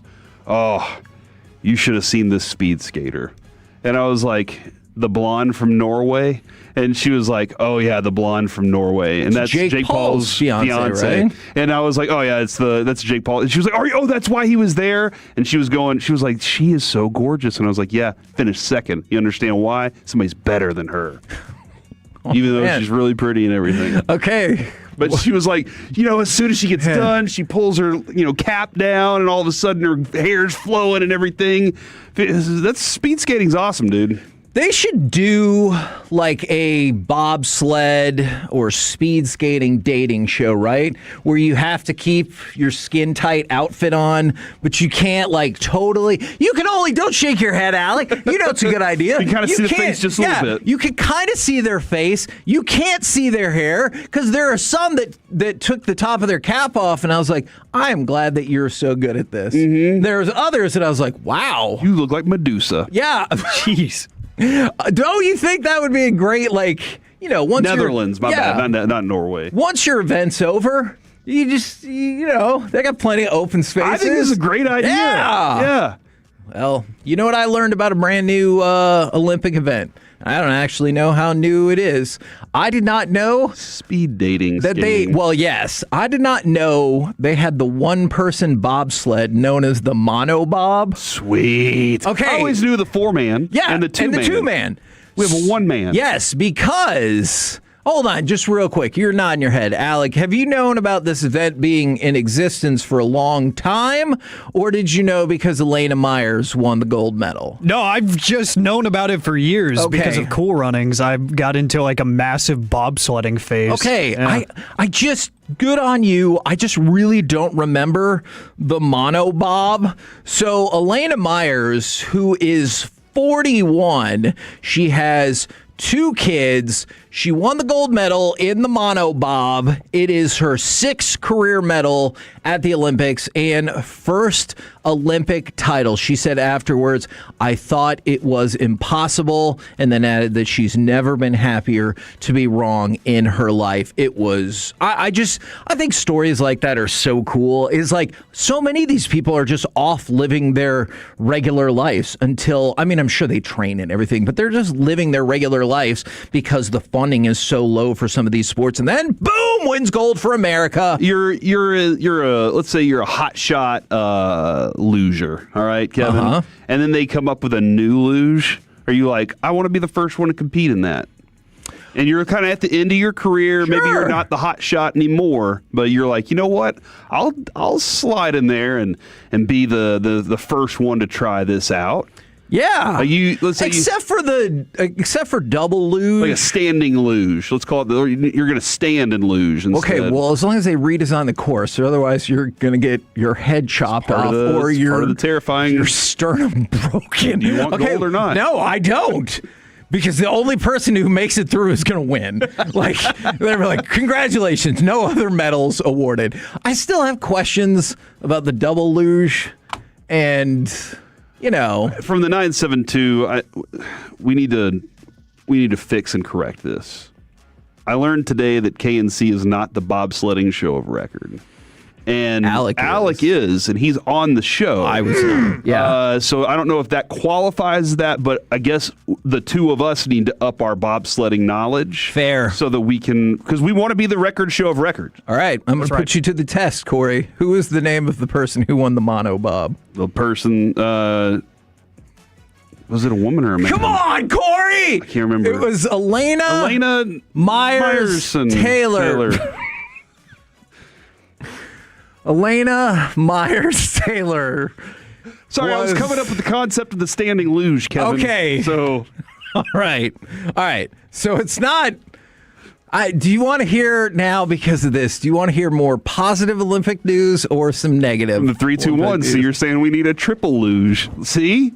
The mono. Okay, but you can only stack the people up so high before they're going to get stuck. Like me, if I was in a water tube at Why'd you go high, not like in order, like in a line? Because that's just the regular bobsled. I throw on a luge.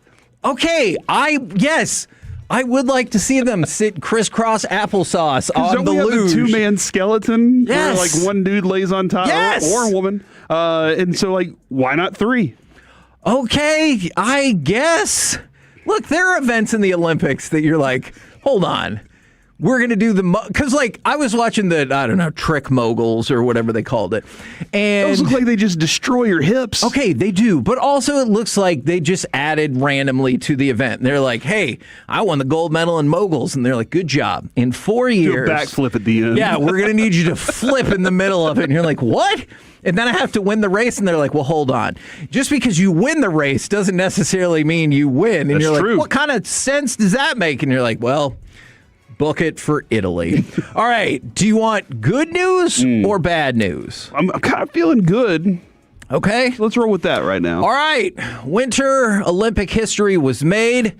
Johan Hosflot Kleibo won his 9th gold medal in cross-country skiing. That is now the record for the most gold medals won by a single Winter Olympian. Now, it probably shouldn't surprise you that he's from Norway because he was previously tied with 3 other people from Norway for the record, as they all had 8 gold medals in the Winter Olympics. So congratulations to him for that. Now, I do have some tough news.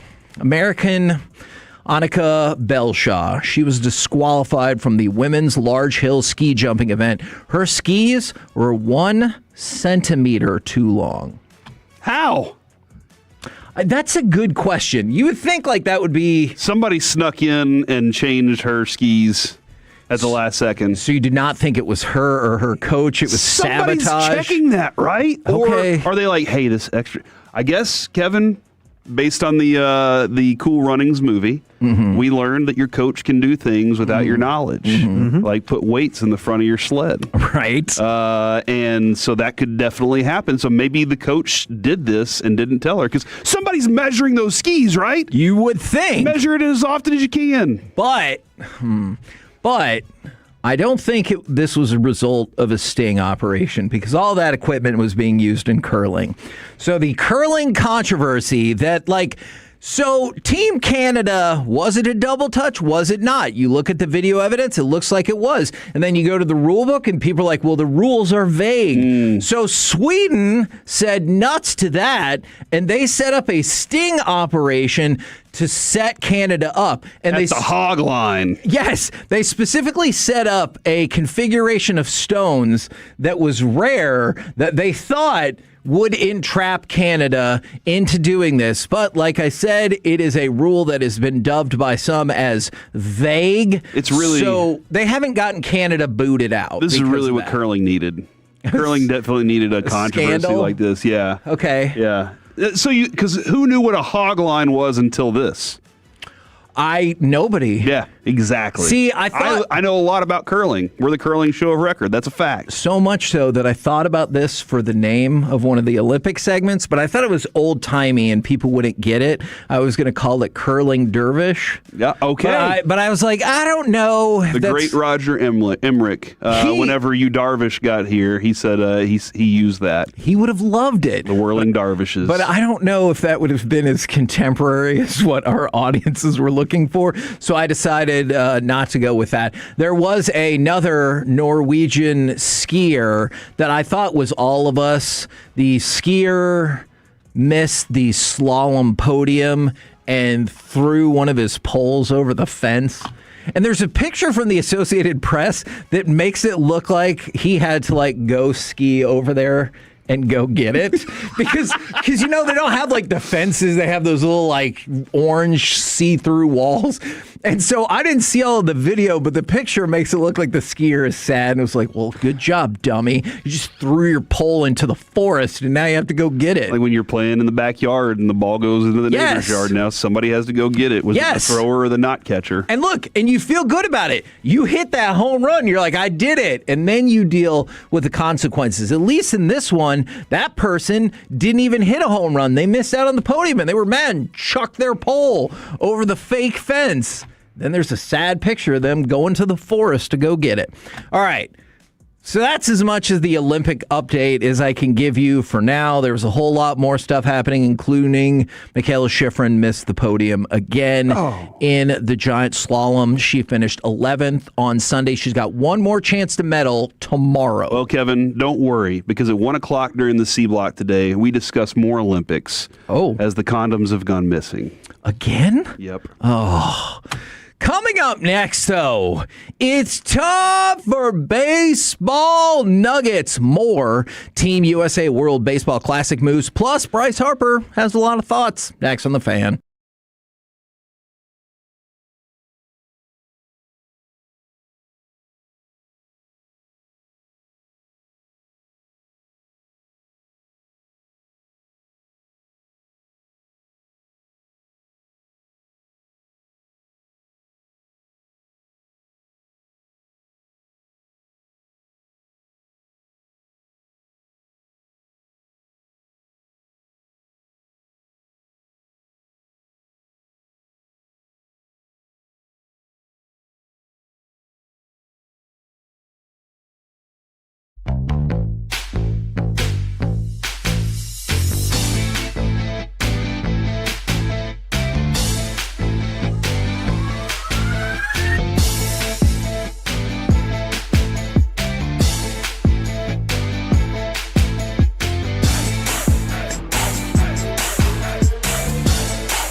Chevrolet in Grapevine. Back-to-back #1 Chevy dealership in the world. They've got more new Chevys than anyone, all priced to sell. Visit ClassicChevrolet.com. This is Texas. This is Classic Chevrolet. Together, let's drive. Based on new Chevy registrations 2023 through 2025. Trout to the right field corner. This one is deep. Mangum's at the wall. It is gone! Just inside the short porch and right. Mike Trout has an opposite field homer. K&C Masterpiece back here on 105.3 The Fan right now. Brought to you by Reliant Air Conditioning. It's time for some baseball nuggets. So, no surgery for Aaron Judge as he gets back into the flow during spring training. He said after the doctors checked him again, they said, "You're good to go." And I said, "All right, when can I start throwing?" So it was good. He said his elbow's now feeling great, and he hasn't had any issues so far. Remember, last year he was removed from the outfield and missed some time because of those issues. So he said he's back and ready to roll. So move-ins and shake-ins for the World Baseball Classic team. Roman Anthony is in for Corbin Carroll. I know there was some discussion that Wyatt Langford would be in the mix for one of those spots, but just keep an eye out. Mike Trout, he talked about yesterday how he wasn't allowed to join Team USA because, can you guess? Insurance. Once again, he could not get his contract insured. He would have had to risk his $35 million that he is set to get this year. And this feels like it is already, before the events even started, been the story of the World Baseball Classic is insurance issues. Dude, do you think any of these Olympians would have been like, no, they spend their whole lives trying to get here. True. They're not worried about $35 million. They're barely scraping by. They have to borrow condoms. I was going to say, I don't know if they're dealing with this kind of money, but I could see how if they would have told Michaela Schifrin, hey, you might not get your $35 million if you race tomorrow, then she would be like, well. She wouldn't. Yeah. She would just be like, it's for the pride and the glory of our country. How confident are you in that? Real quick, I want to go back to Roman Anthony, Kevin. Yes. He's a hell of a player. I saw he put on 15 pounds of muscle this offseason. And it looks like all of it was in his right arm based on the picture that I saw. Like, this dude is gigantic. And he hasn't even turned 22 yet. Dude. Last year, he played not even half a season. He had a WAR of 3.1 and an OPS of 859. See if I can find this picture. I don't know if you've seen it or not, based on your reaction. I have not. So big things ahead, or at least they hope big things ahead for him. All right, let's talk about the Padres. Oh, my goodness gracious. He looks like Popeye over there. That is, man. There he is. That's his big ol' arms. Check and see if he went through a breakup or anything. All right, so AJ Preller. I don't know why I said that. He bats left anyway. All right. AJ Preller has agreed to a multi-year extension with the Padres. And the Padres made an addition that, man, this is fascinating to me. They agreed to a minor league deal with Walker Buehler. Now, go back a couple of years, and it's looking like Walker Buehler, he, had tons of injury issues, and he was going to get a lot of money for himself after helping close out the World Series and everything. He was so good in the World Series. Absolutely. And so he signs a 1-year, $20 million deal, and it just goes so bad. And which you knew it was going to. I was concerned about that for sure. What he did in the World Series was amazing. Yes, but he didn't do that all year. This was one of those. I'm playing. I got a chance. I'm going to live it up. As we were talking about veterans, we were hoping that you get a good half a season from him. Right, and he had the best moment. He was on the biggest stage and the best moment. And he told everybody out there, was like, we can get that out of him for a full season. I really thought he was going to get paid more, but it looks like teams were smart to not go in that direction. So he signed with Boston. He was just awful. And then he went to Philly? he went to Philly, and so he had a couple of starts, and I think he threw once in relief as well, and he looked really good, but again, he pitched 13 innings. And so where the Red Sox are over here and being like, dude, you threw more than 100 innings for us. He had a negative WAR of almost 1 and an ERA of about 5.5. So, look, this is the kind of deal that I think is really smart, though. It's a minor league deal, very low risk, and it still feels like he has the potential to do something there, but he'll also be 32 around the All-Star break, so I understand that maybe that's why other teams weren't interested. This is the fascinating, careers for baseball players, how 1 year they're amazing, they'll be bad for 2 years, and then be amazing again a third. It's fascinating when it comes to pitchers. No, you're right. Now, at first when I read this story, I thought Major League Baseball was being a bunch of babies. But MLB TV, the strike zone box, will not indicate whether a pitch is a ball or a strike. And I was like, oh, why? Because you're afraid that your ABS system will be challenged. But then the more I read it, and I was like, oh, okay, well, that's actually a really good decision. Good thinking, Kevin. Is because, and it's going to be on a delay whenever you do get more information about the balls and strikes, because they're worried about information being passed to the batter from the dugout. And he's like, nope, box says it's a strike. Challenge. And so to avoid that, and I know you still have a limited number of challenges and everything, but to avoid that, they're going to steer away from that, and then it will affect viewers as well. But the main purpose of it is to make sure that entities or players, I guess, inside the stadium aren't like, challenge. I've got the proof right in front of me. Dang, I wonder, Chris Sale said he's not going to ever challenge a pitch. Yeah. Do you think that's true, or do you think he's like... I think it'll be true for a few starts, because he was like, that's the umpire's job. But couldn't you see a scenario where he's just on his last gasp, trying to close out the seventh, the bases are loaded, 3-2 pitch, and he's positive it's a strike? I could see in a higher stakes opportunity, he'd be like, all right, never mind. This is one thing I would tell all of my pitchers: never worry about it.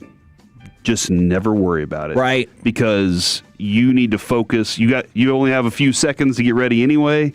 You need to keep your mind focused on whatever's in front of you. Yeah. And if you start thinking about that stuff, it's gonna affect everything you do on the mound. So good job, Major League Baseball, in putting me in my place, because when I first read that, I was like, what? Bunch of babies. Now, Bryce Harper he was talking about Dave Dombrowski saying, hey, he's not elite anymore. And he goes, I don't get motivated by that kind of stuff. But then he kept talking. And I want to see if you think he really isn't motivated by that kind of stuff. This is in the exact same quote.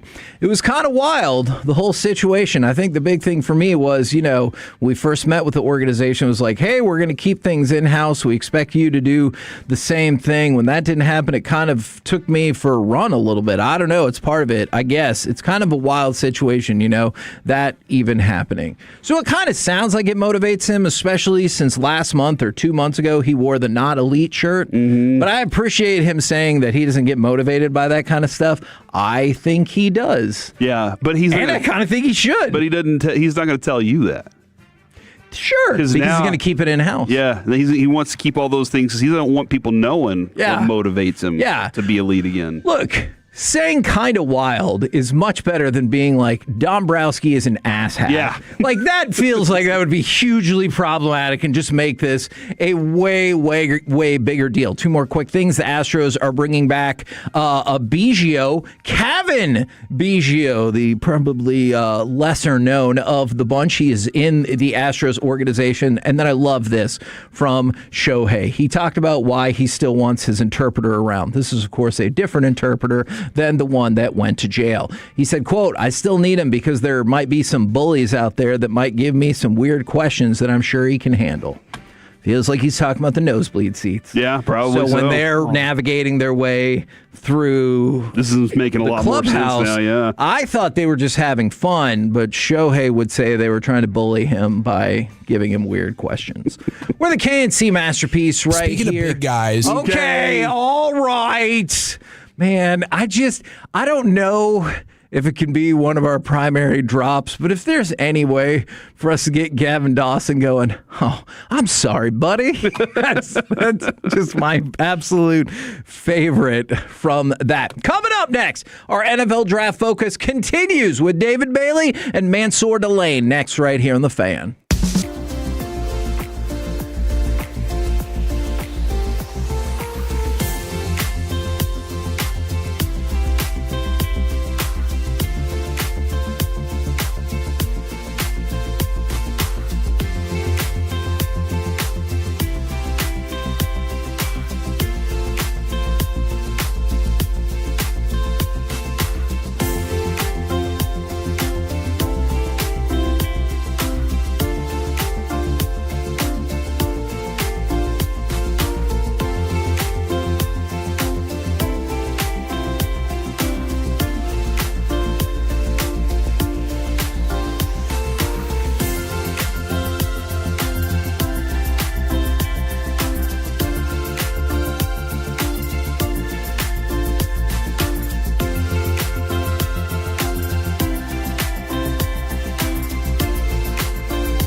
It's the KNC Masterpiece on 105.3 The Fan. KNC Masterpiece right here on 105.3 The Fan.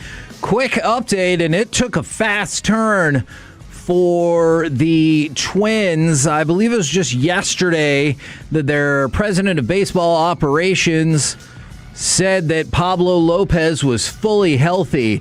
Then he left his live batting practice session yesterday, and now we are learning he has significant tearing in his UCL, will probably require Tommy John reconstructive surgery, and obviously be out for the rest of the season and probably somewhat into the 2027 season. But then again, if you listen to our noon segment, maybe he will miss none of the actual games in 2027. Now, though, because there's no games. It is time for us to get back in the draft focus with David Bailey and Mansour Delane, and I would like to know if we could start with Bailey, because this is the guy that I guess I thought people wanted Arvell Reese to be in terms of production at getting to the quarterback, although I do realize Arvell Reese is good at stopping the run as well. Now, Alec, I believe,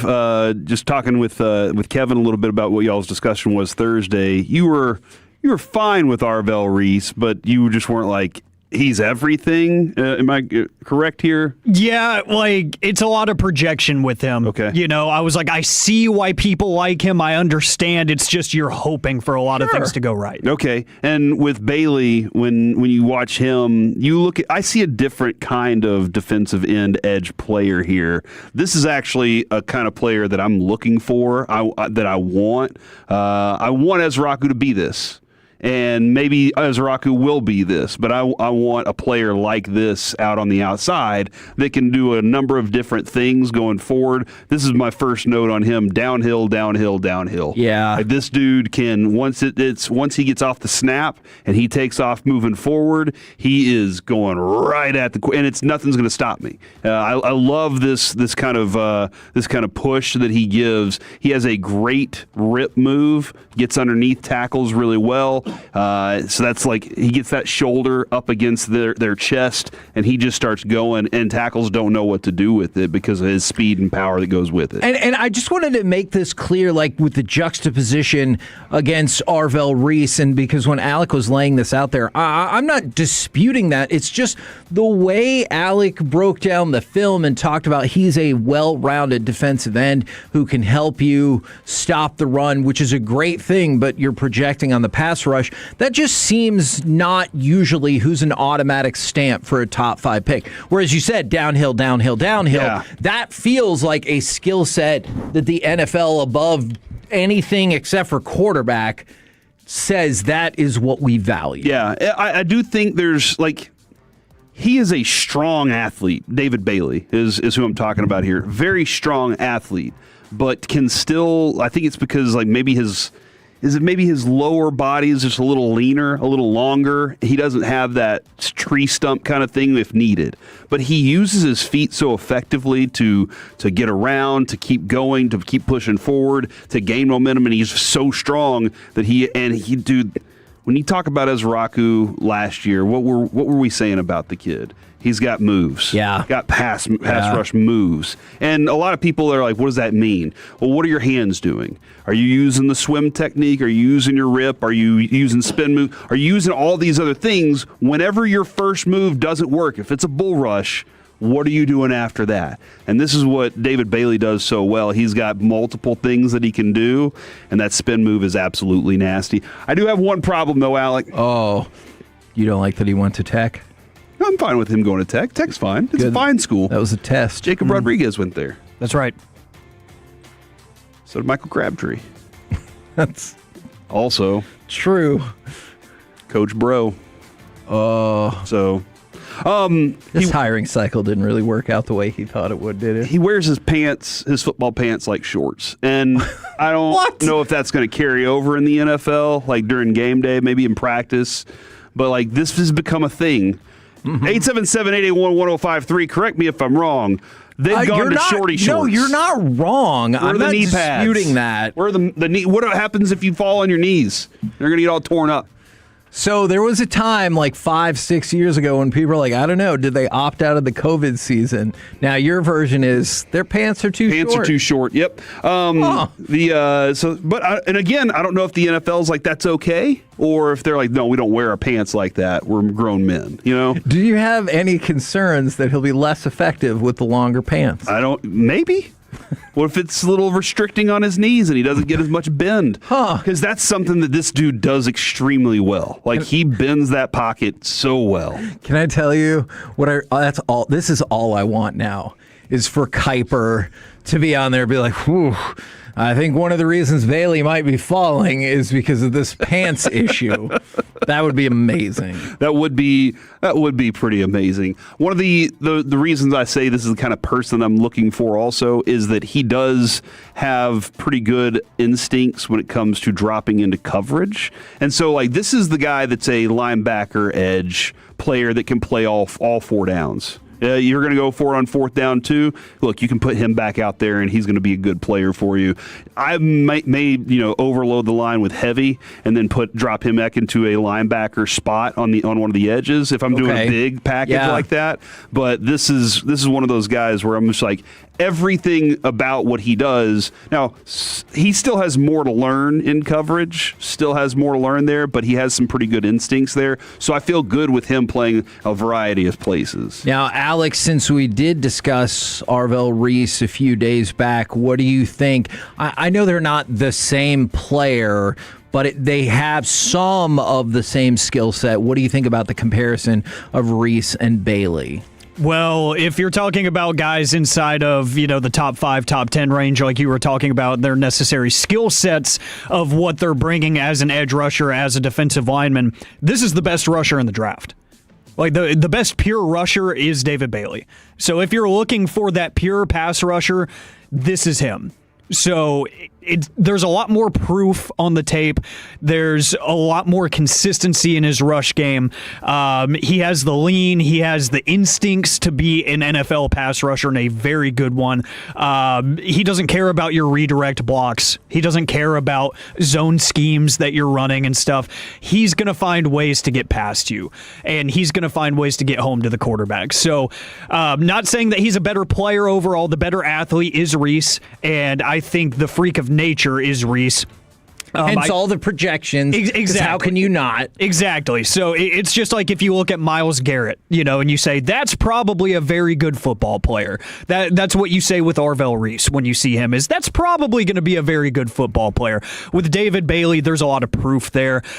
He lives behind the line of scrimmage. It feels like every time I watched him against, it didn't matter what the competition was. It felt like every time the play was dead, he was behind the line of scrimmage, which I just love. I know that if you're going to be drafting him high, you need him to play all 3 downs. And you're probably going to have to coach him into that because he's a little bit undersized and the toughness might not be where it needs to be right now, but he's a day one starter and he's fun. He's really fun. I like how he can flip his hips and move around. He's really athletic. He's got the bend. He's got the twitch. All those fun words that you talk about for a pass rusher, he's got them all. Here's what's kind of interesting about undersized is he's 6'3", 250. I think at one point they had him listed at 238, 240 range. Whoa. That's the size he needs to be. Right. And I don't know if if you're going to ask him to just be an edge guy, defensive end guy, then he does need to put on a little more. Like, he can, but he might be maxed out as far as that's concerned. His body might already be what it's going to be throughout his career. That's where I think the edge linebacker in a 3-4 kind of hybrid situation is more effective for him. But I'm with Alec on that. Like, his body is what it is right now, and I'm not sure you're going to add much more to it. That's what I was saying. The lower half of his body, maybe not as stumpy as you want it, but because he's kind of lean in that respect.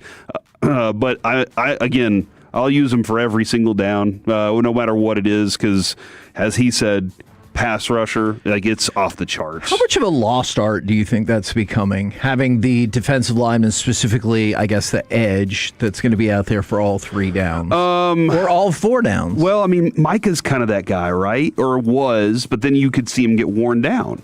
Myles Garrett's one of the only ones for sure. Like he does everything, and you everybody's hunting for that guy. Not everybody's going to be a Von Miller, and I wonder if that's with Ezraku. Is he a Von Miller guy, or you're using him more on these things than you are in the run game? But then we saw he got more effective as the season went on in the run game. So hopefully everything turns out better there. Now, to go along with that, can you please give me cut number 5 for our second player of the day? First down, Klubnik in traffic, delivers a pick.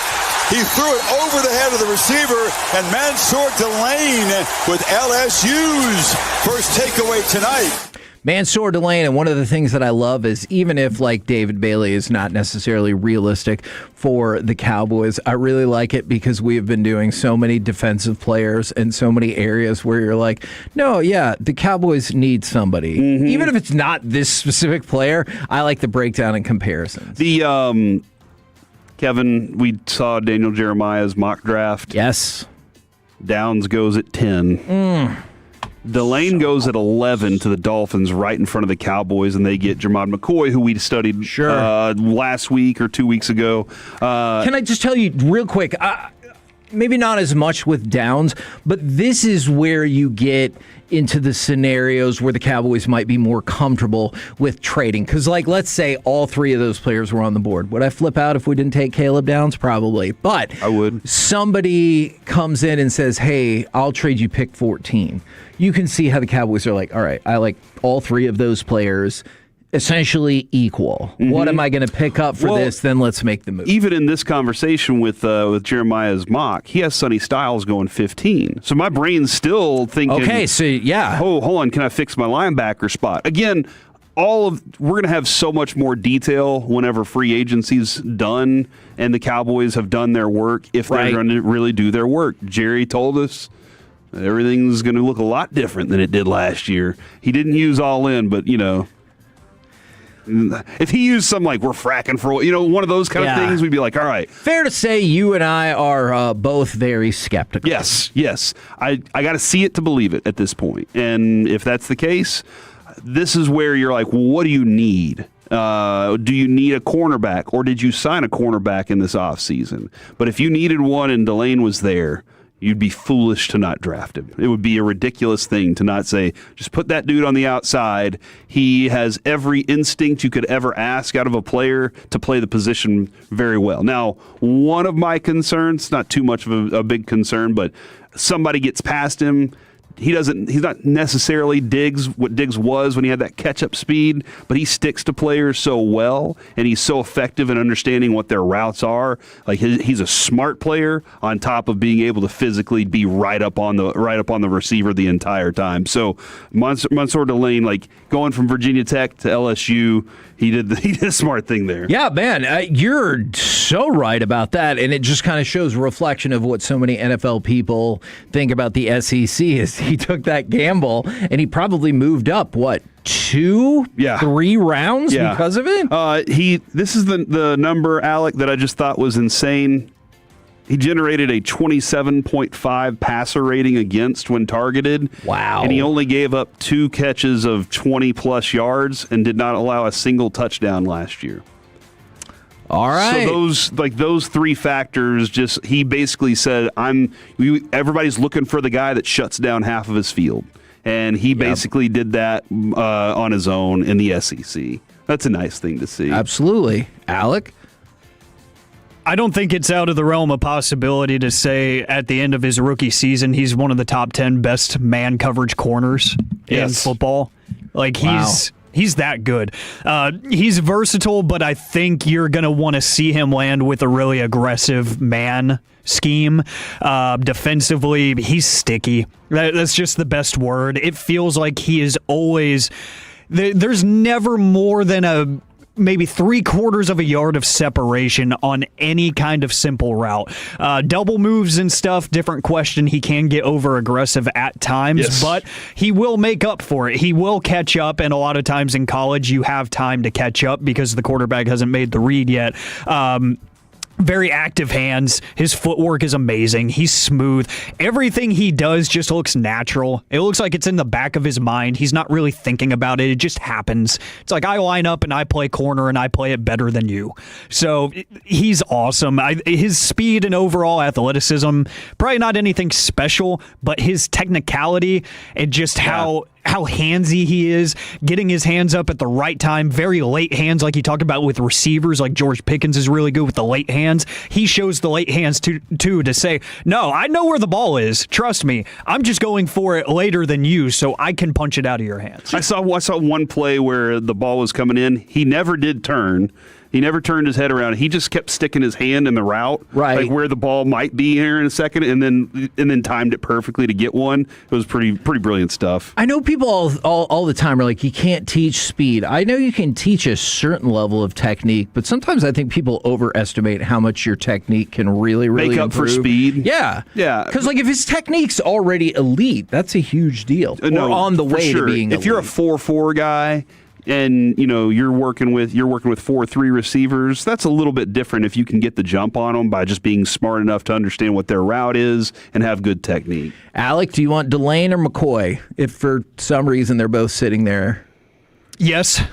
You have to pick one, though. I would take Delane. I would take Delane. Like, that is a coin flip pretty much for me, but I think Delane is just more plug and play day one. And the injury, them just being off for a season, this guy is, like he just said, I need somebody that can walk right into my roster. Right. All right. I like it. Love the breakdowns. I hope everyone out there in Radio Land is enjoying them as well. We're the KNC Masterpiece right here on 105.3 The Fan. Now for something I know everyone always enjoys. It's time for AM on the FM. We got the question of the day plus a new Girl Scout cookie world record. Oh? Next on The Fan. When your friends say, hey, did you hear?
Frankel. If you've been injured in a car or truck wreck, call Frankel first, 214 or 817-333-3333. With Frankel and Frankel, there's never an out-of-pocket cost. They only get paid when you win. Frankel and Frankel, the go-to car and truck wreck attorneys in Dallas. KNC Masterpiece right here on 105.3 The Fan. Right now, it's time for this. What does this button do? Please, please, do not push the button. You have no idea what it... Alec, you be quiet. Alec, that was awful. 1 for Alec, 0 for Peyton. Don't you dare touch that dial. Don't you dare do it. It is time for AM on the FM. My name is Alec Medford, the man that they call the pride of Mansfield, Texas. 877-881-1053. That is the Frankel and Frankel Injury Attorneys text line to answer today's question of the day, plus a new Girl Scout cookie world record. My question of the day, would you like our brand new Olympic segment, Larry, Moe, and Curling? Oh, he does not. Had to let you lay in that one. I love it, dude. I think it's amazing. Even if I did like something, I would never tell you. Me? Yeah. So internally, I could be like, this is the most amazing piece of work you've ever done in your tenure at this program. And you would never know it. Okay. Somebody texted it in. Yeah. So... You know what? You just hate it on I'll give it a little bit more credit. Okay. I'll give it a little bit more credit. I'm with you on that. I told that person I loved it. Okay. Since you were just the messenger, I'll say it's pretty good. It's pretty good. I like it. Hurts my feelings just a little bit. Oh, that was the intent. But let's see. For the question of the day, today is National Random Acts of Kindness Day. National Random Acts of Kindness Day. So, what is the nicest thing a stranger has done for you? 877-881-1053. We will get to that in just a minute. We're going to go over the rest of the holidays while you ponder. Today is National Analog to Digital TV Day. Oh, man. How many people, like, what percentage of America do you think is still rocking with that analog TV? Ooh.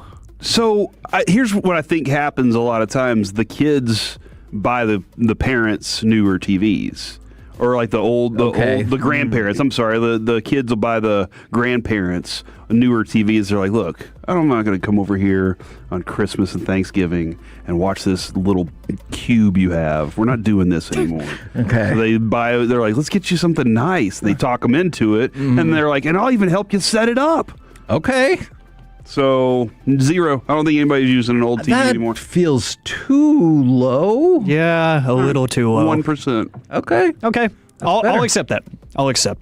It is National My Way Day, so things have to go my way.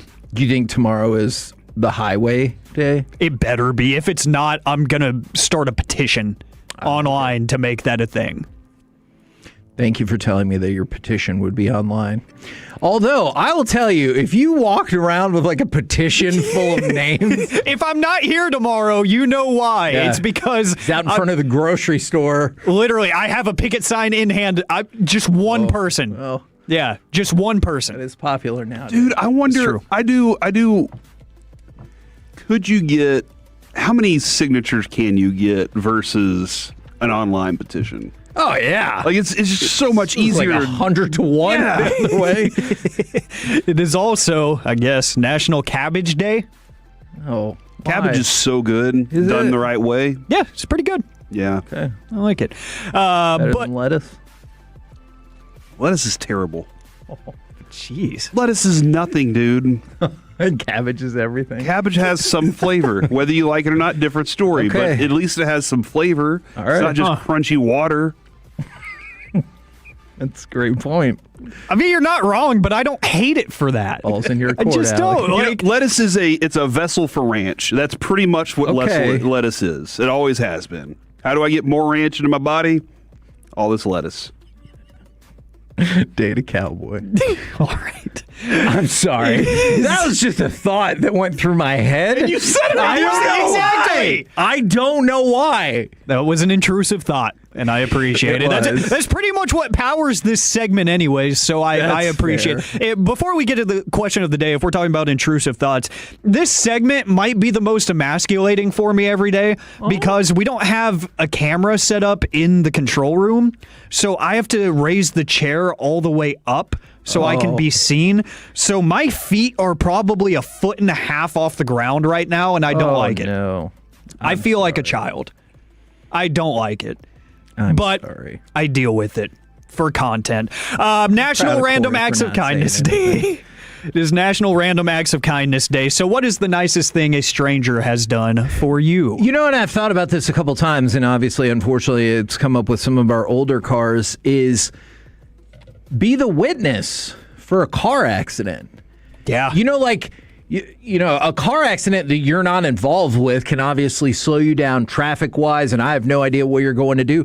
But it's the people who stop, and either they volunteer or you, like, flag them down, and they're like, here's my number. I've had a couple of different people like that. I always think that's super cool. They've never seen me or met me in their life, but they're taking the time to be like, oh, yeah, what that person did, not cool. I'll help out. That's really neat. I do like that. That is nice.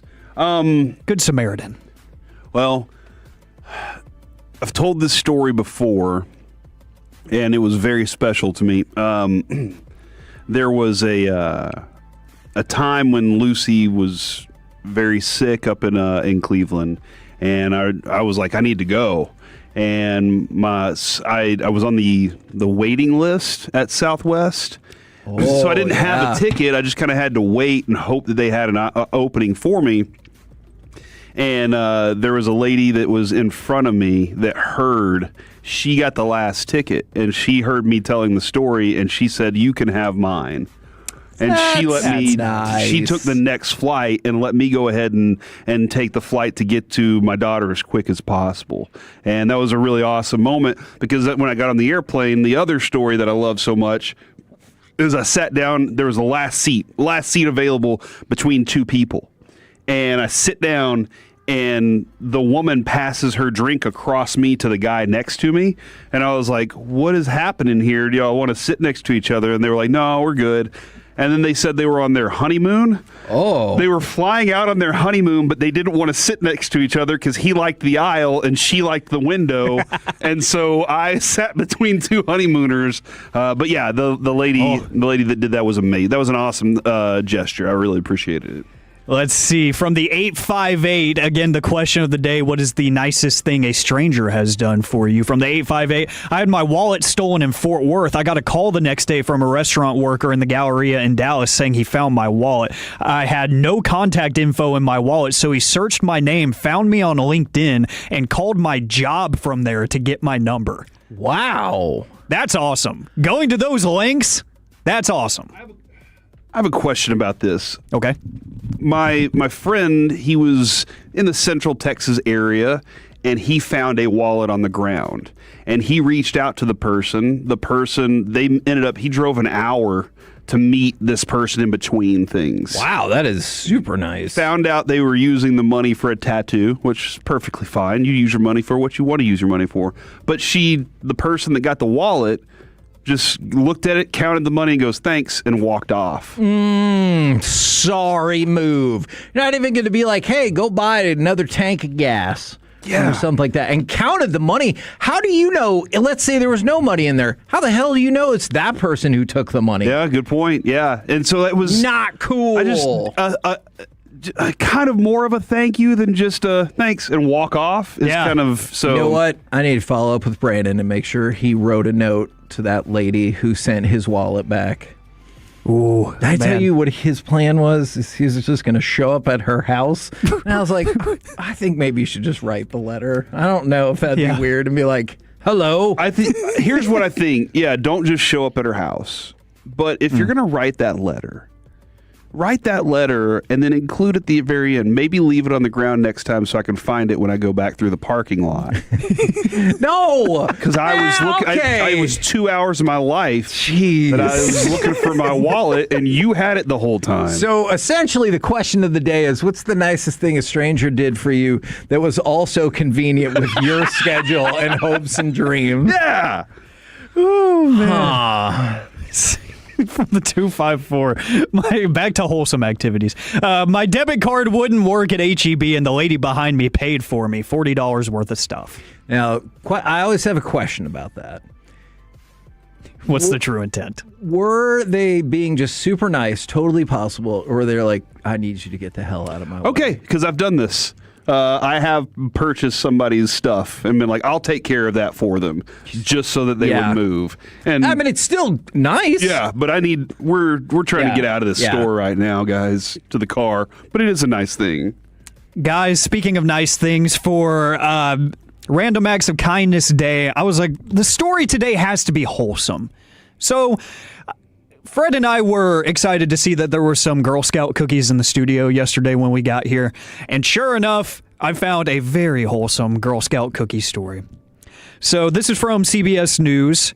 Pim Neal is now the undisputed GOAT of Girl Scout cookie selling. Neal is a kindergarten student, and she has sold upward of 100,000 boxes of cookies already. What? Damn. 100,000 boxes of cookies. So you might be wondering, well, how in the world is that possible, especially for a kindergartner?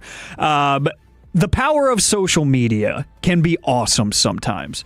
So it began with Pim being denied the opportunity to even join the Girl Scouts due to a disability, having survived a double lung transplant. So they were having trouble getting her accepted into the program. Her parents said to CBS News she was turned away from another troop for being too young. So just reason after reason after reason. So they finally found a group that was about a 30-minute drive from where they live in Pittsburgh. And they got accepted, and they got to work. Early January is when they think they got started. And by that first Friday, they had already sold over 800 boxes. So they took the story to TikTok and had some videos of Pim, promoting the sales of the cookies and everything.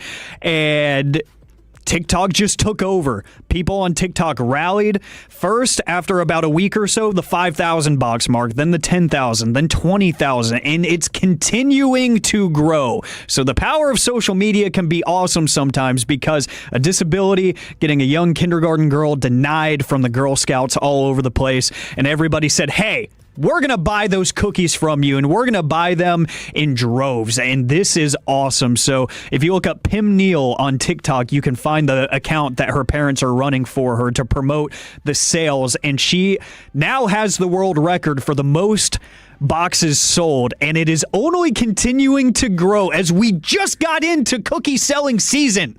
It is hard to imagine somebody breaking that record. That is a super delightful story. Get a bike or something? What happens? Man, how for that you get like the next box of cookies that's new gets named after you. They should be called the Pims. Yes. Yeah, like, come on. We're the KNC Masterpiece right here on 105.3 The Fan. Coming up next, it's time for Gridiron Gravy. Is this really the most hated player? Next on The Fan.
your vehicle, get to Classic Chevrolet in Grapevine. Back-to-back #1 Chevy dealership in the world. They've got more new Chevys than anyone, all priced to sell. Visit ClassicChevrolet.com. This is Texas. This is Classic Chevrolet. Together, let's drive. Based on new Chevy registrations 2023 through 2025. 8 back in coverage this time for Minnesota. Hurts pointing, throwing, trying to find a loose man. It's A.J. Brown. He's in.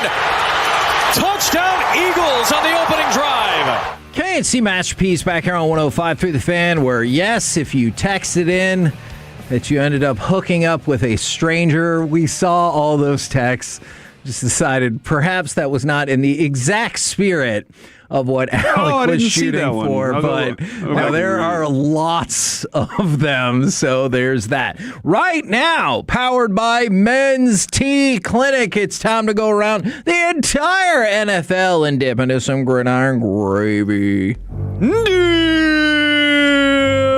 Dip it, don't skip it. Now, I like that. Let's start with the news that the Seattle Seahawks are unlikely to put the franchise tag on Kenneth Walker. One of the reasons is they have a lot of other free agency goals they're hoping to achieve. So the first question I wanted to ask was this. You're the Seahawks. Let's say for some reason you can only have one. Do you prefer Kenneth Walker or Rashid Shaheed? I mean, you have running backs. Probably Shaheed. Okay.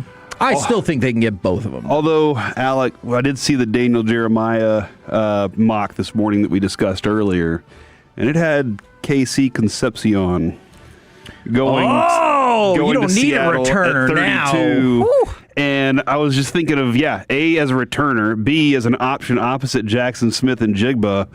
So money could be spent on Kenneth Walker if that's the case. If I'm getting that dude in the draft, wow, that'd be awesome. Yeah. All right, let's go. And with Sam Darnold, gosh. You said no one ever. He's a champion. Hey, yeah, exactly. How many Super Bowls have you won, Alec? I mean, I got to play in one to win one. Yeah. Look so at you, Dad. In that case, what did you just say? Huh? Bucky Irving had off-season shoulder surgery. He underwent a procedure on his shoulder since the season has ended. Obviously, he was out from week 5 to week 6, had some other issues. I mean, the thought is that White's going to leave in free agency. Irving will be the likely starter. So good to get this taken care of now. Let's go to the movins and the shakins of the Miami Dolphins. Now, this went down yesterday, but a couple of things to add into it. They released Bradley Chubb. They released Tyreek Hill. They released at least one, I think maybe 2 other players that will clear approximately $56 million in cap space next year. But I think the one everyone's waiting for is to see what they're going to figure out and what they're going to do with Tua, because it would appear as though he does not have a future in Miami. Unless you think that's inaccurate. I think Mike McDaniels needs a complete rebuild with including the quarterback. I just think that's the case. Oh, hold on. He's gone. He got fired. Yeah, he's somewhere else. I think that whole organization needs a complete rebuild. I don't think that head coach needs to go in there and do that with Tua either. That's what Mike McDaniels got when he got there. Yeah. And he was like, well, I got to do my best to keep this guy healthy, and B, to convince this guy that he's as good as I need him to be. And a lot of times that was problematic. I still think he's okay, but I just don't think he is a franchise quarterback anymore. I'm very interested though, Kevin. I wanted to ask you: does Tyreek Hill affect the Pickens market? I don't think so, just because he's not good anymore. Okay. Now I know in his goodbye post he said the cheetah will be back. You know, that's great. I don't think that's going to happen. I think that's going to be one of those where he needs to kind of prove that he can run still. Exactly. Yeah. But guess what? He might have to take that 1-year short deal. But guess who wants to make that deal? I'm going to loop back to Tua in just a second. Okay. The Kansas City Chiefs. Chris Jones has already stepped out and said that he would like Tyreek Hill. They are currently the betting odd favorites to get Tyreek Hill, just ahead of the Bills. I could see that. The Giants, the Broncos, and the Packers. So I have no doubt he'll be in demand, because even if you can get him back up to, 80%, dare I say 90% speed, that has the potential to be a tremendous weapon. It's just, remember, he's not just coming back from an ACL. Like, he had multiple injuries that he is trying to come back from. He's going to be 32 when the season started, and he's not a problem child, but he has problems. Yeah, exactly. I mean, and he was fine, I guess, in 2024, but it's been 3 years since he's been really, really good. And that season, he was amazing in 2023. But then 2024 kind of fell off a cliff, even when healthy. And then in 2025, couldn't stay healthy. So it's not two captivating seasons to come off of. So I feel like a team like Kansas City or Buffalo is going to look at taking a flyer on him, not teams that would be involved in the Pickens market. Although, if Denver were to pick him up, that's a potential target where I could imagine them going after Pickens. So I don't think so, but okay, we shall see. There you go. Would you want to, what do you think? 1 year, 10 million-ish? That sounds about right. I don't know that he's thinking that that's where he is, but sometimes they kind of have to understand what the situation is. Yeah, absolutely. Look, and it's great to have high ideals going into it, but then the market might tell you exactly what the rest of the NFL thinks about you. Now, going back to Miami, one of the reasons they're clearing out these players and all this money, you already mentioned it. You have a new regime coming in, so that is natural. But also, it's looking more and more likely that they will not find a trade partner for Tua because, well, you have seen football. And if they end up releasing him, do you know what the dead cap hit would be on him? $80 million. More. $90 million. More. $110 million. $99 million. That would be the highest singular cap hit in the history of the NFL for dead money. However, if you want me to bright side it, I'll do my best. This would be about the same percentage of the cap as the Russell Wilson deal was when there was an $80 million hit there. Now, I don't know how encouraging that is, but you might be like, hey, let's take the entire hit now. You go ahead and release him. That will naturally curb your ability to be competitive. Maybe it will help you get an even better draft pick as you've cleared money off the board to go forward in 2027. But just keep an eye out on that situation because it looks like he is not going to stay, and they have massive money still sitting with him. From the 901, Tua would be a solid backup. That is an absolute fact. Yes, and that's something we're going to get into when we go through in Philadelphia behind Jalen Hurts. I mean, look, and then he takes over for Jalen Hurts, and Jalen Hurts is in the championship game. Like, what just happened? I mean, obviously, on the one hand, you'd think that's kind of hilarious, but if they're back in the championship game and it's not against us, then you're like, well, I guess you're doing something right. But you know what? We might be able to pick back up on that in the free agent rules in a little bit because I think you're onto something there. Now, I just saw this yesterday. It came out over the weekend. The most loved and hated players in the NFL based strictly on their love score and their hate score. I like that. Very black and white right there. The most loved player in the NFL, Josh Allen. He got the most love scores of 10.0 out of a 1 to 10 scale. And Jalen. Seems like a nice kid. Yeah, sure. He's got a famous wife who it feels like people are pretty stoked about. Jalen Hurts was number one on the hate list because he scored the most 10s in the hate rating. What? Who would be your number one lover? He doesn't say enough to be hated. Sure. He's so quiet about everything. And I understand, look, he plays for Philadelphia. Go Birds. No, all right. Oh! I'm going to burn the computer down is what's going to happen. If you think that's weird, Jake Moody was number 2 in the hate list, and Luther Burden was number 3. I feel like that was driven by fantasy football right there. They're like, hey, stupid jerk, catching more passes. Come on, bro, what are you doing here? Of all the people I wouldn't have thought, you know who people really hate? Jake Moody and Luther Burden. But then again, same thing in the love. Kenneth Grant is 2 and Cam Ward is 3. they're trying to get ahead on Cam Ward because remember, when he gets it all figured out, the rest of the NFL is effed. Mm-hmm. That's an actual thing that he actually said. And a couple more things. Bad news for Cleveland, and I guess probably more appropriately for Ronnie Hickman. He was assaulted outside the lobby of a New York City hotel early yesterday morning, inside the lobby, treated for minor injuries, and he is back at home. And then Jameis Winston said he would probably like to go ahead and play another 12 years. Yeah, go ahead and sign that deal right now. What would you give him for any 12 team? years? $100,000 a year, whatever the league minimum is for the rest of the time. Just be like, hey, but we want you around for 12 years. For the speeches? Having the entertainment around. The NFL needs it. I don't think a team should have to pay this deal. I think the NFL should pay this deal and just be like, we're assigning you to a team for the next 12 years. Okay. And each team will benefit, and so will the city that has him. Okay. I think he's entertaining as hell. All right.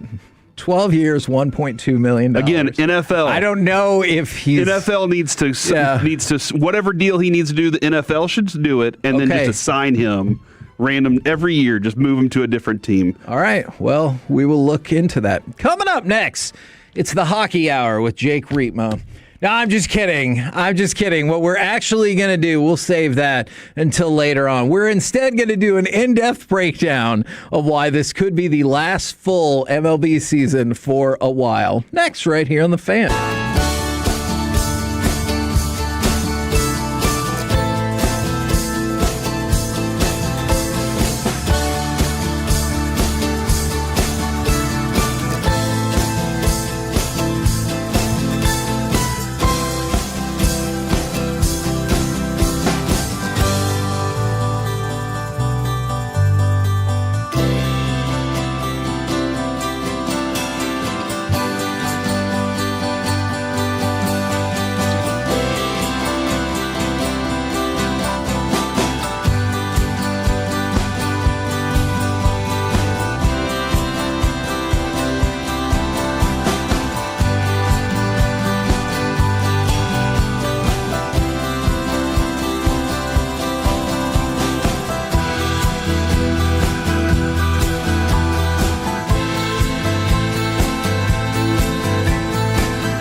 KRLD-FM and HD1, Dallas-Fort Worth. Let's go, Cowboys. An Odyssey sports station. Driven by our D&M Leasing Studios, it's the KNC Masterpiece on 105.3 The Fan. KNC Masterpiece right here on 105.3 The Fan, where I just got shocking news. But also, would you want to do a segment, Who is Better, Dak or Romo? What are you doing? Because there's a new list out, and it has them close, but it has one quarterback better than the other. Would you be interested in that segment? That feels like Talk Radio 101. 877-881-1053 if you want to get involved in the conversation. The Frankel and Frankel injury attorney text line, or the Twitch, or the YouTube. We'll get to that. But instead, are you prepared for why this might be the last full MLB season for a minute? Oh, interesting, because I just saw a post from the Rangers earlier, Kevin, where it looks like Jake Berger took over the Twitter for the Rangers, and he said, "Who wants to carry Josh Young and myself in Fortnite tonight?" And I was like, you need to play some Warzone, bro. But I was thinking, well, not the 2025 lineup. They couldn't carry it all. Oh, man. But I would be carrying them. Oh, okay. Yeah, Gotcha. with my 16 or 20 dubs. Or kills. Kevin, I don't know. I don't play that game. We've been kind of anticipating this, discussing it. We've hinted at it for quite some time, and so I figured, why not just go all the way through it? Yeah, we really need to explain what's happening. And Kevin, was this the first domino this morning?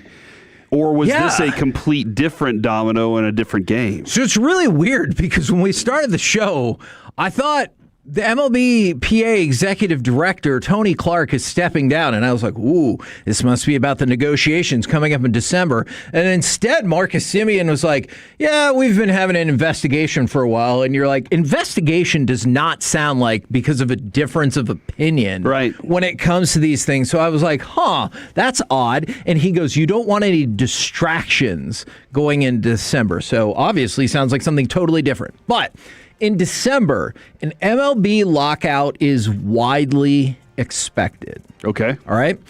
But will it cost the sport any regular season games in 2027? A lockout signifies that the ownership is telling baseball players, we're not paying you, we're not doing anything. Correct. They are keeping them from playing the game. Correct. Okay. Now, I think what might have been the straw that broke the camel's back was Kyle Tucker. Okay. The Kyle Tucker deal with the Dodgers. 4 years, $240 million.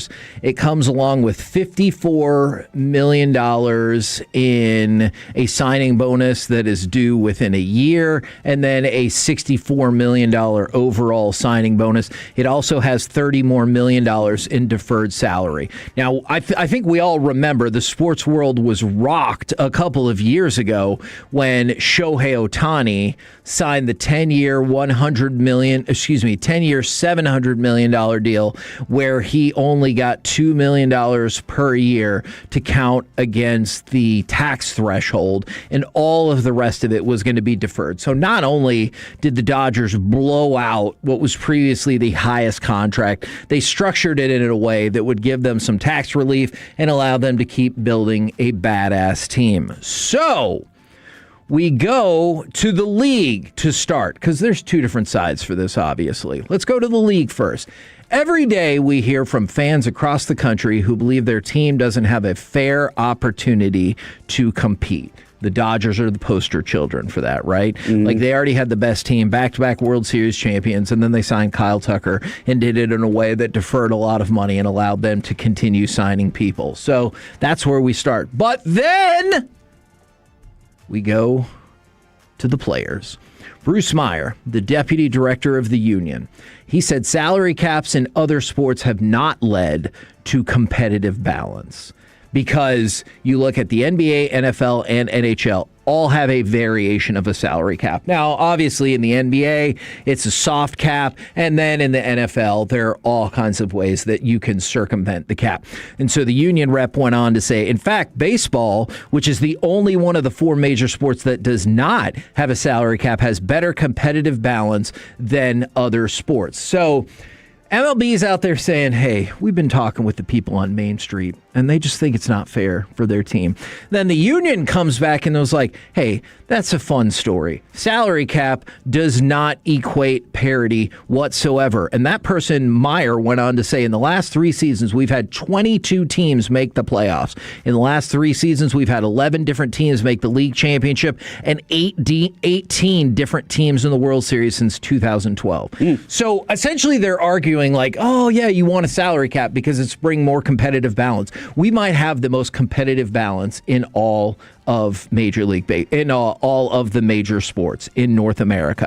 All right, so let's go to having a salary cap, because that's what Major League Baseball wants, right? And why would you not want to have a salary cap? If you're one of the owners who already pays all of the money, now you can pay way less. This year, the Dodgers, their total payroll is $400 million, and that's not including all the deferred money. Salary cap would probably be set at $240 million. So if you're the Dodgers, hopefully the prestige of your organization and all the winning gets people to keep coming to your team, and you can spend $160 million less. Hey, that sounds great. What's wrong with the salary cap, Corey? Well, I think when it comes to the players, they just want to know that they're getting a proportionate amount of what's being earned. And the ownership is never going to be, and never has been in the past, willing to open their books to show, well, we're earning this. Yep. They're just like, well, we'll just keep giving them, we'll leave them in limbo and keep giving them the money they're asking for while we continue to rake it in without them knowing how much we're actually making. Yeah, I'm glad that you brought that up. But I don't understand how they can't figure out how much these owners or the teams are actually making. Now, somebody's got to know, right? We'll get back to that in just a second. I'm going to go to a former MLBPA lawyer, Gene Orza. I've been hearing this competitive balance bull S for 30 years. It's nonsense. That's just a ruse. That's propaganda. That's not real. The Yankees won 3 in a row. Competitive balance, competitive balance. Now the Yankees haven't won in 17 years. And you know what? Why has the value of every franchise gone up? Every single one of them. So to your point about the owners who are crying poverty, well, then how come the value of all of your franchises go up? Now, you mentioned the players getting their version of the money. All right, Corey. You know what? I'm glad that you said that, because I have a solution for that. Let's say there is a salary cap of $240 million. Then you know what the players would want to add? A salary floor. You know what the ideal salary floor would be? If it's 240 for the top, then 220. They went a little lower. Floor. I mean, that would make a lot of sense. And then you're like, everybody's in that same category. They went lower. $160 million is the ideal proposal. $160 for the floor, $240 for the ceiling. Here's the issue with that. Now, are players potentially happy again? Sure, because you got all these teams that are now capped in what they can spend, but now all these teams have to come up. How many teams do you think did not spend $160 million this season? About half. 12. So 40%. At a total of $564 million short. That's how short they are. So now, all right, hey, I didn't want a salary cap if I was a player, but I guess if you're going to give me a floor, I'll do it. Now, guess what these other 12 teams are going to do? These other 12 teams are short more than $500 million in spending for this season alone. That averages out to $47 million a year. So while some of the top teams are happy, you go back to these bottom teams and you're like, hey, here's the thing, Fred. I'm going to need you to spend some more money. Players, they need this to happen. Now you have 12 teams that don't even spend the minimum amount of money, Corey. Do you think they're going to vote for this? Let's say you live in a world where you got the players to agree to a hard cap because it also comes with a hard floor. Now all of a sudden, Corey, I got at least 40% of the owners who do not spend this amount of money. Do you think they're going to vote for that? No, that's not going to be one of their votes. Miami this year is at $78 million. Cleveland's at 94. Like that's how far away from 160 floor they are. So there's no way they have $165 million to spend. Correct. There's no way that they would be willing to if they're like, look, we're going to roll this thing out there and have our fans show up, and we'll still make money this year. We'll be profitable spending only $78 million. And that means that if you combine those two teams, they would just get across the floor. But then think about this.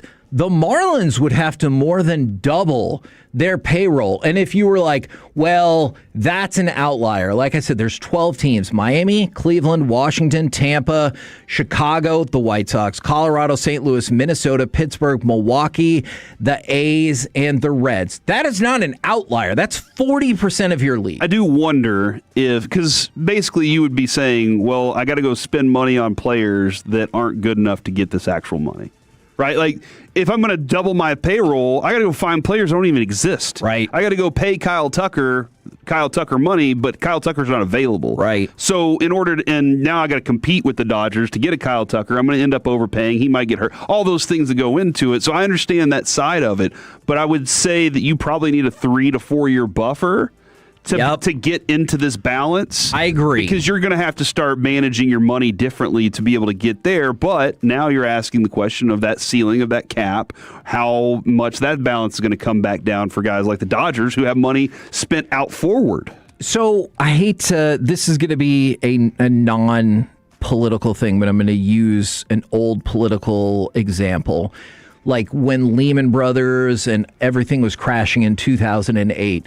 The Republicans and Democrats agreed about not liking the plan that was in place, but they agreed for totally different reasons. Mm-hmm. And so I kind of view that the same way here, is I don't think you can necessarily get the players to agree to a salary cap. But let's say on the off chance you did, it would look something like this, where it's $240 million at the top, $160 at the floor. And even if you wanted to alter that a little bit and let's say $250 and $150, you're still going to have a giant chunk of teams that now won't want to do this. So while you had to kick and scream and scratch and claw to get the players at the table, now you have the owners who are like, well, that's too much money. We don't want to do it. So guess what? The owners are going to push back. And the players are going to be like, well, you can kiss my ass if you think you're going to get a hard cap without any semblance of a floor that's going to cost us any money whatsoever. And that is the fact that most of these issues are non-starters for both the owners and the players. The owners are saying you have to have a salary cap if we're going to continue. And the players are saying, a lot of them, there's no way we will talk about a salary cap. Well, if the number one issue is a non-starter for both sides, how are you supposed to negotiate? You can't. And because guess what? I just gave you. Or you get rid of the president for one of the groups. And I'm still going to go with that's possible. Look. Which, by the way, Alec sent me a link on this. Can I read this to you real quick? Please. This is from Ken Rosenthal. The 8-player executive subcommittee been in contact with federal officials in recent Simeon months. is on that group. Eastern District of New York opened an investigation in Clark regarding using licensing money or equity to enrich themselves. Well, there you go right there. And if you're an owner, aren't you going to use that? Aren't you going to sit there? I know Simeon says we don't want any distractions, but if you're an owner, aren't you going to sit there and be like, hey, we gave you enough money, you just put the wrong people in place and they didn't give it to you. Mm-hmm. Yeah, exactly. And what is the MLBPA going to need to do? They're going to do a massive study about this. And tick, tick, tick. In the meantime, the season's about to start. So I don't know how much extra time you have during the season to be working on all of this. And just consider, I just gave you a compromise. And guess what? We already found massive issues with the compromise, both for the players and for the owners. And in the meantime, Simeon said we don't want a distraction, but Tony Clark and other high-ups might have been diverting money, and Major League Baseball teams don't want to open up their books. So essentially, they're playing a game of financial chicken where both of them are like, let's just smash into each other as hard as possible and ignore the consequences. Mm-hmm. That's why, many reasons why, I think this could be your last full season for a minute. Kevin, there are 5 teams currently with $300 million on the payroll this year. 5. Okay. There are 15 to 17 players that have $300 million contracts in existence. That's wild to me that they're like, this year we're spending this, but we also have players that are making $400 million, so forth. Well, I mean, use Ohtani as an example. I know a lot of the money is deferred, but Ohtani makes $70 million a season. Right now, the Marlins are paying their team $78 million. That's $8 million for the whole team. Yeah, and if you aren't paying that much, you're not wanting to win enough. And what do the Marlins say? The Marlins are like, well, we want to win, we just can't compete. Oh, why? Are you losing money? I can't say that. No, I definitely am. Well, really? Can I see how much money? It. No, I can't let you know that. Yeah, but the value of a franchise keeps going up, right? That offsets some of the losses. No. It's more than that. Really? Can I see? No. And so, look, I think there's mistakes made on both sides. Obviously, the way Major League Baseball let these deferred deals roll through and had nothing in place for them, a problem. The fact that teams don't want to open their books, a problem. And then the idea that, like, well, we want to compete. All right, surely somewhere between $400 million and $78 million is a normal number for teams to compete. I'm not saying you got to go out and spend $400 million, although Bryce Harper was one of the people, I think Juan Soto did as well, Manny Machado, stepped out and was like, I love what the Dodgers are doing. Of course. If you're a player, why would you not love what they're doing? Especially if you're a top-tier player, for sure. Yes, why would you not love what they're doing? Oh, yeah. We're the KNC Masterpiece right here on 105.3 The Fan. Coming up next, look, we're probably going to go through rules to follow in NFL free agency and do Wanker of the Holiday Weekend, unless you want to talk about this new list and who is rated higher all time, Tony Romo or Dak Prescott. You have all kinds of options. We'll do it next right here on The Fan.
Expressway on 105.3 The Fan is presented by the On-Time Experts. And the ball off here. Walker. Kenneth Walker inside the 40. Kenneth Walker is out in front. Kenneth Walker, touchdown Seahawks. KNC Masterpiece right here on 105.3 The Fan, since it appears as though he could be a little bit more complicated. That is Kenneth Walker in free agency, since the Seattle Seahawks are not planning on franchise tagging him. I've got some rules for free agency, but I have something else I think is kind of fun that I want to run through. Now, I think we'll agree, maybe we'll agree, for a lot of things, sports content, Bleacher Report is kind of stupid. But fun. Yes, fun, but also stupid. Yeah.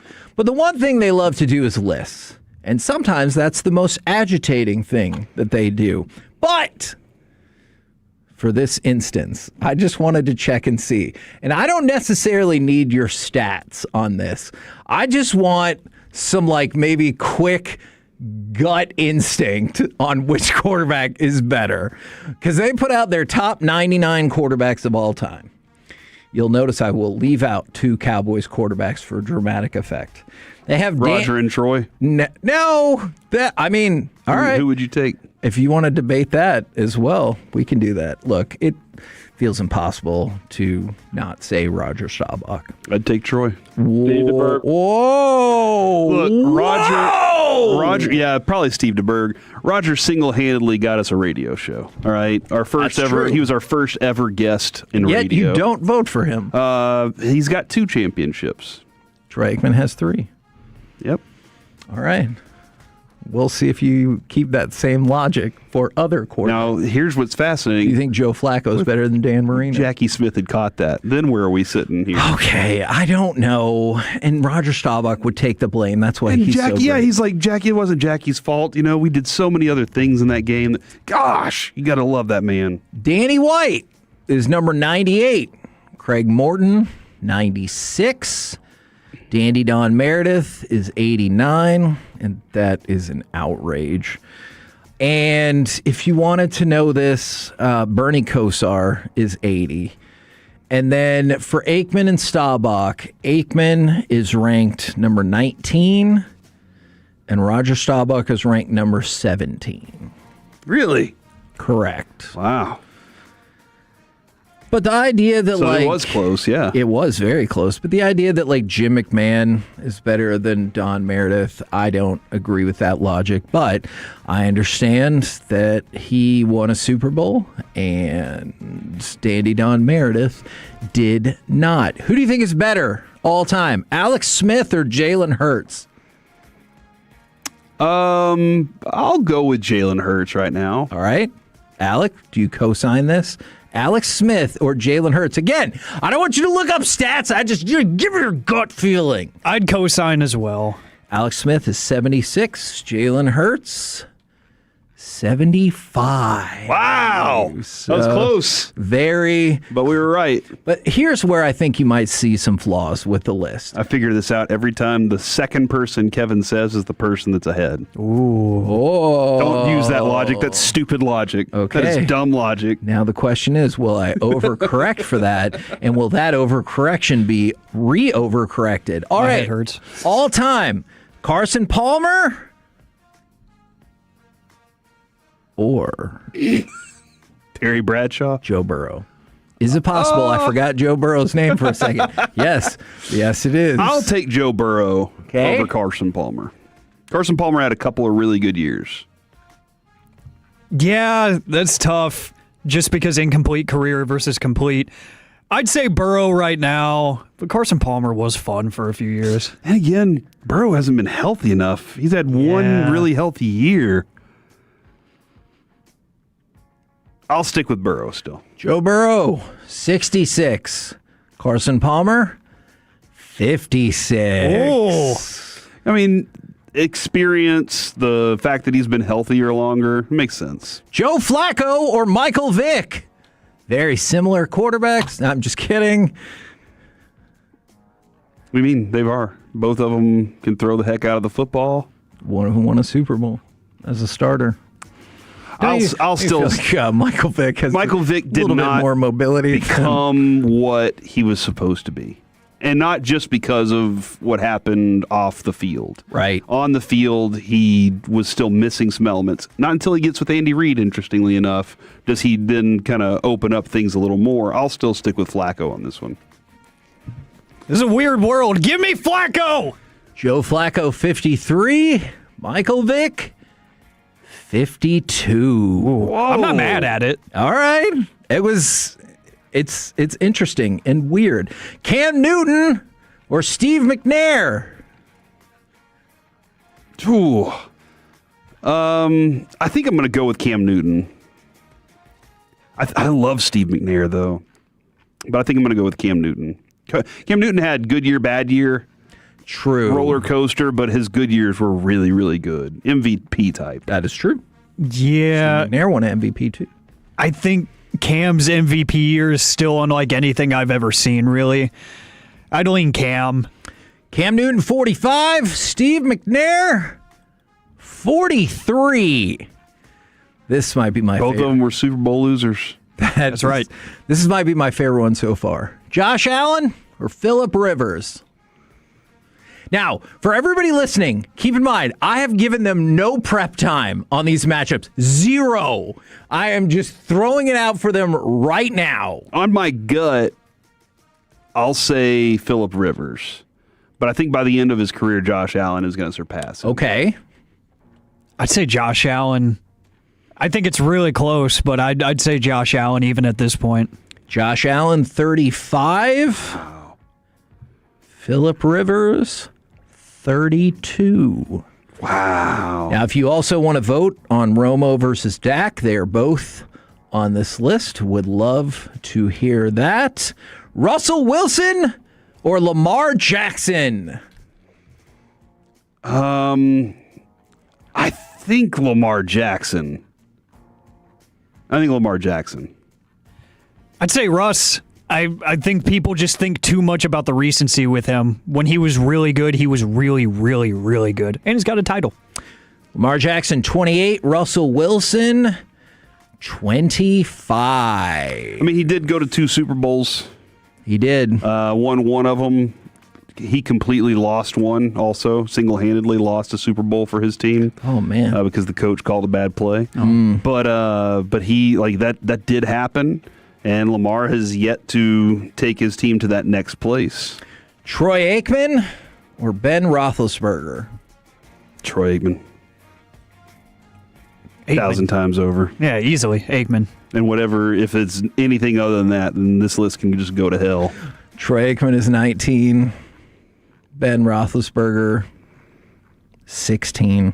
See, what are we even doing here? What are we even doing here? Get this crappy list out of here. Kurt Warner or Roger Staubach?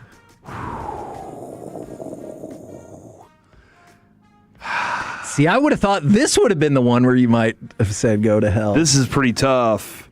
Because I think it's Kurt Warner. Oh, Alec? I'm thinking the same. Well, you guys are both wrong. Kurt Warner, 18. Roger Staubach, 17. So they're close. All right, they're close. I'm glad I'm wrong. Yeah. All right. Now, I've given you a lot of head-to-head matchups. I want people to vote on Dak versus Romo. But also, I want you guys to use your combined brain power. Think about all the names I've said so far. Think about the names I haven't said. And I want you guys to work together and tell me the top 10 quarterbacks on this Bleacher Report list that has apparently really made some people mad. Tom Brady. Tom Brady, number 4. No, I'm just kidding. He's number 1 on the list. Man. You think Elway's on here? Ooh. I think so. John Elway, number 6. Okay. Peyton Manning belongs on here. Peyton Manning, number 3. Okay. Ryan Tannehill's got to be on here. You know what's really stupid? I believe Ryan Tannehill is number 99 on this list. Yes! Out of 99. I believe he is, which that in and of itself, whenever we need better quarterback play, that should show. He made the list. How You just made the list. That's pretty impressive. Yes. Who was the last one we said? Peyton? Yeah, you said Brady, Manning, and Elway. Is Aaron Rodgers on this list? Are you asking me or Alec? Alec. Yes, he is. Aaron Rodgers is number 5 on this list. Dude, listen, man, as a quarterback, dude was great. Okay. As a person, interesting. Ayahuasca. How about Joe Montana? Joe Montana, the real number 1, is number 2 on this list, which means you guys have gotten 1, 2, 3, 5, and 6. I like Brett Favre. Brett Favre, I know it's Favre, is 7 on the list. What the hell is Brett Favre doing in your living room? Is Patty Pat already here? He should be. Let's put Patty in there.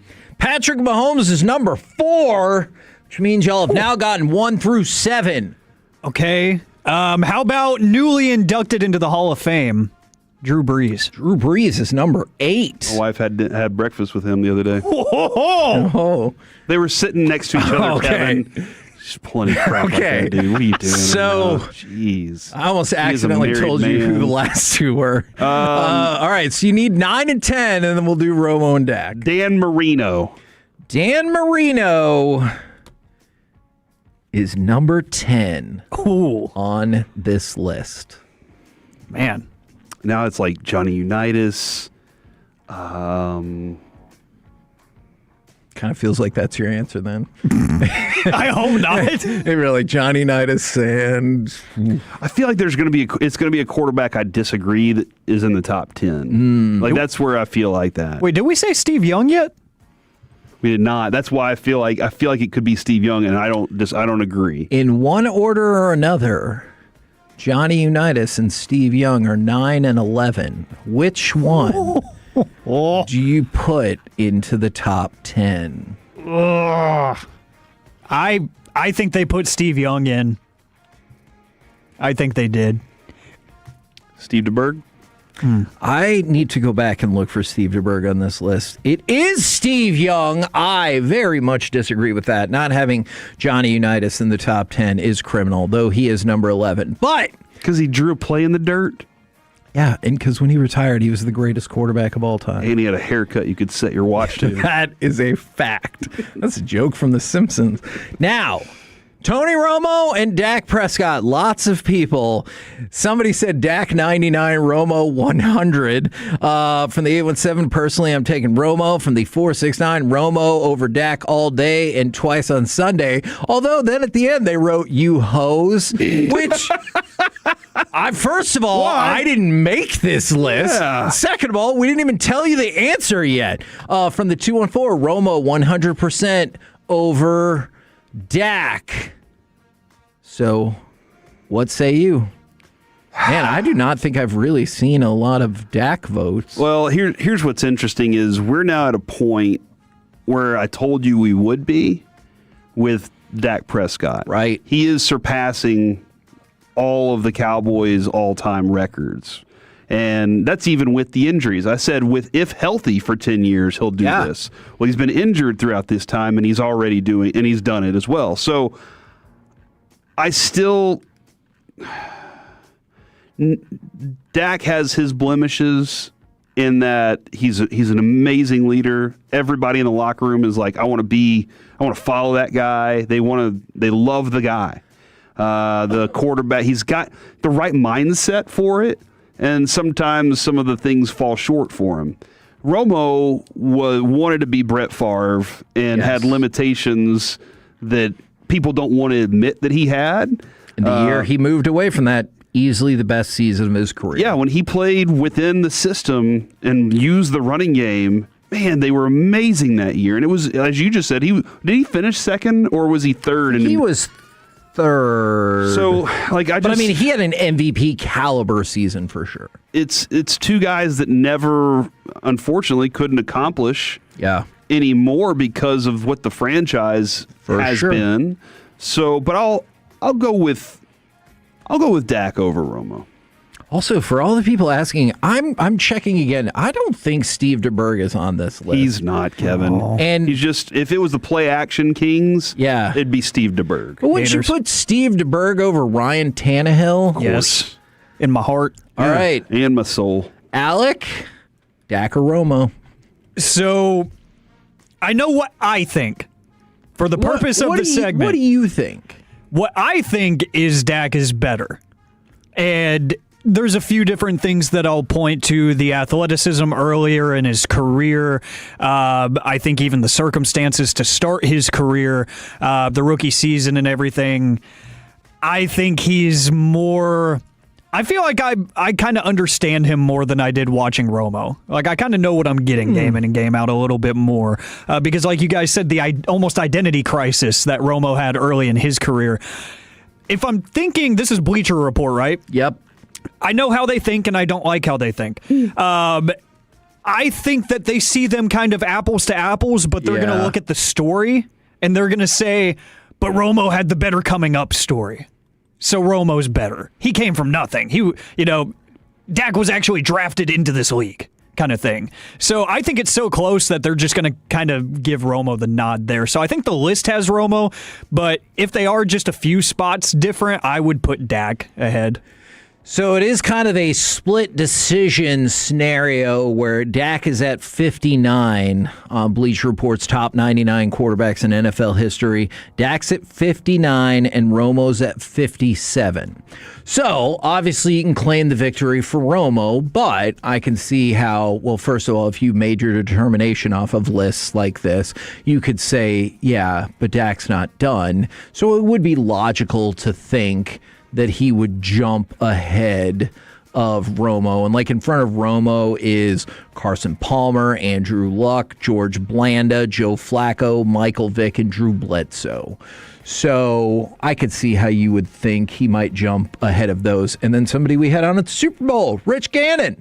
Number 50 right there. Oh, look at that. Yeah. So just our friend Rich. Yeah, just thought I would throw that out there. I thought that was really fun. I appreciate you guys going along with these guesses, especially since you had no idea who I was going to pair against one another. We will get to rules for free agency later because now let's do some wanker of the holiday weekend. And perhaps you want to put Bleacher Report on that list for having Ryan Tannehill, but not Steve DeBerg. Do you need to text Colby?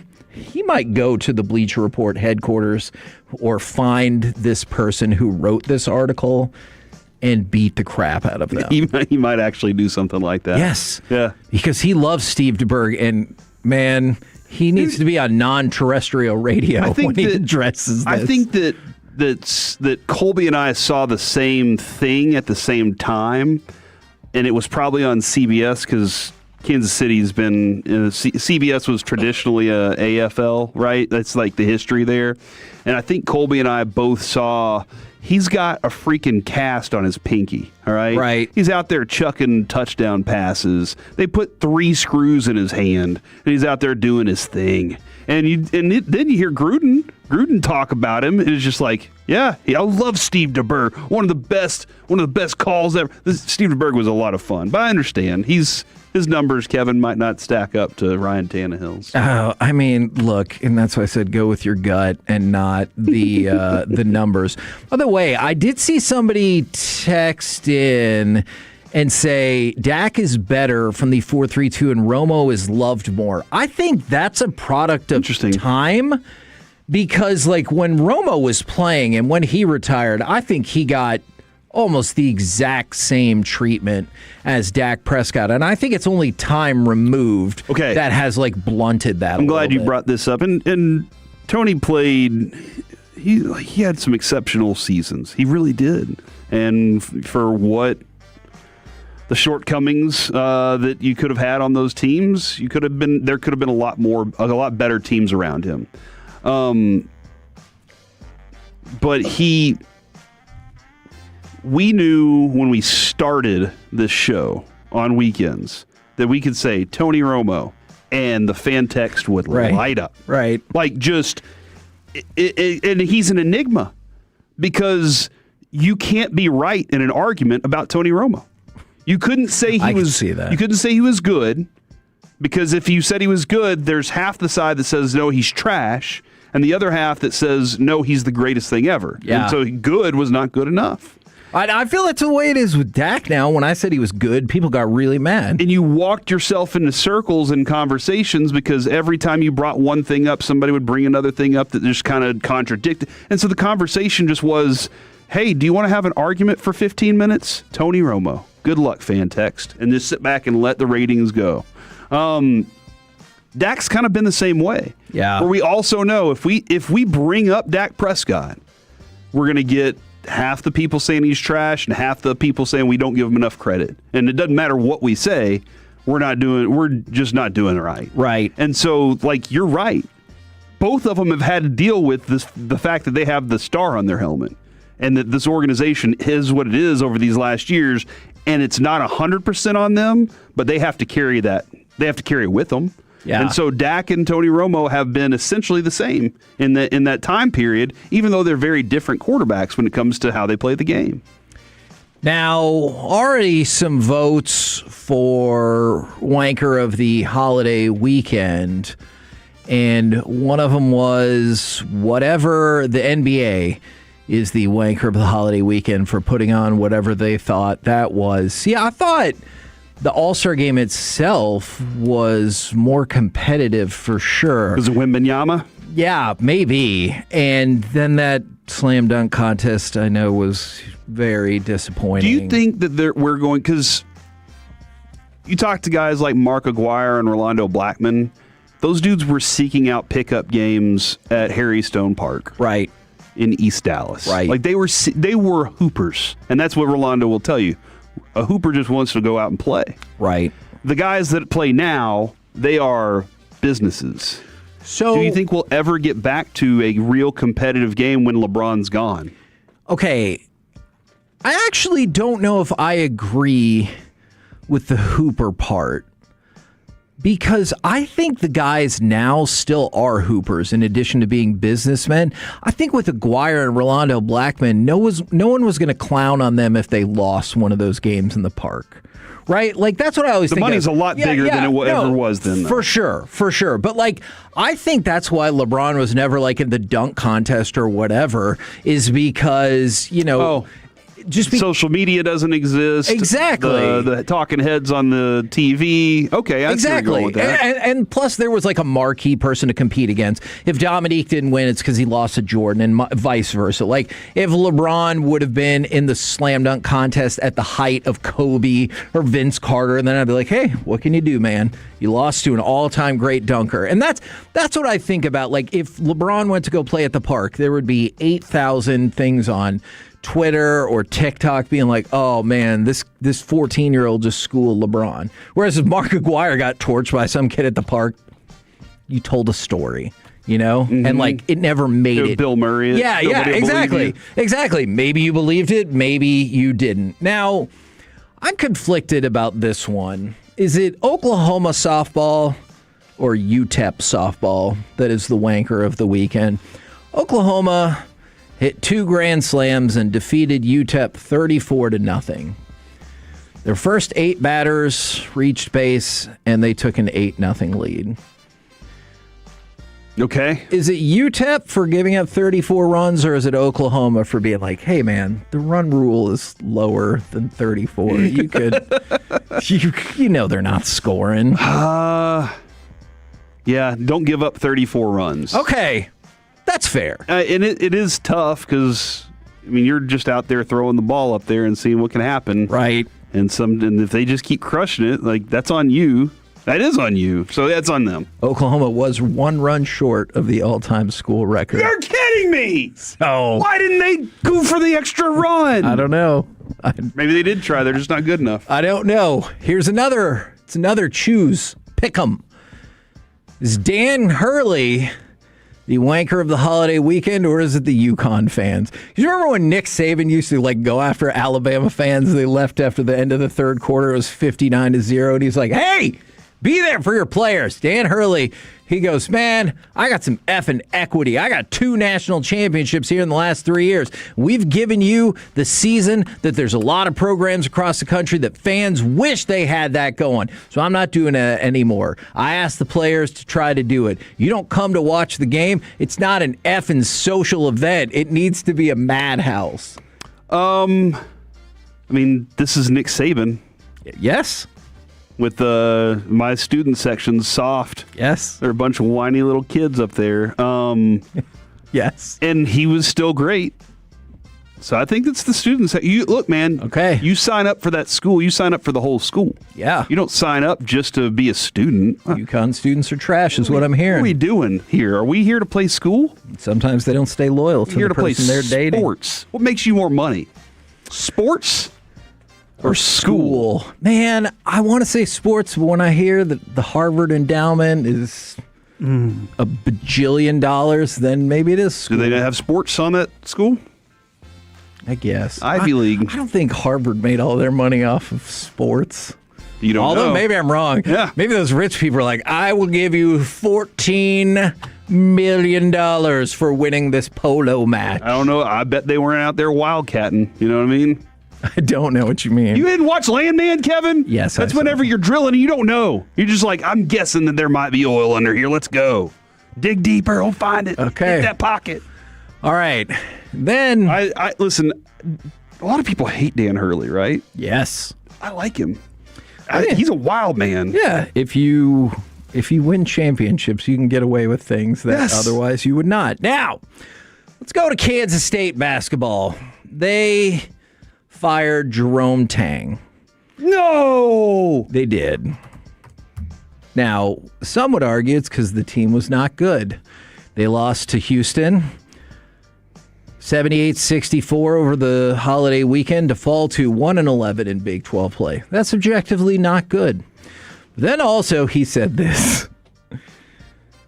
These dudes do not deserve to wear this uniform. There will be very few of them in it next year. I'm embarrassed for the university. I'm embarrassed for our fans, our student section. It's ridiculous. I have no answers and no words. Now, that picked up a whole lot of traction. And the university president and AD thought that, among other things, reflected poorly on the basketball team and the school in general. And they said that they're going to fire him for cause. He still has almost $19 million left on his deal. And so they're like, well, we don't have to pay that. We fired you for cause. And he's like, that is not cause. Is cause vague in the contract? In some of the contracts, it is very vague, and unless it's like, or if you get like arrested, but this is not that. Yeah. So it is vague. So get ready for a court battle. $19 million is a lot of money, dude. Hell yeah. That is a lot of money. You paid that dude $19 million, or you got an additional $19 million, and you're upset about how he said things. I mean, then again, we just went over, that's what passes hands at Harvard for the big polo match. Yep. So who knows? The big polo match. I don't know, or whatever they do. We're the K&C Masterpiece right here on 105.3 The Fan. Coming up next, it's time for the C Block starring Corey Majors. Kevin, I got to ask you, what's your level of concern when it comes to Gina Carano and Ronda Rousey? I hate this. Next on The Fan.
105.3 The Fan.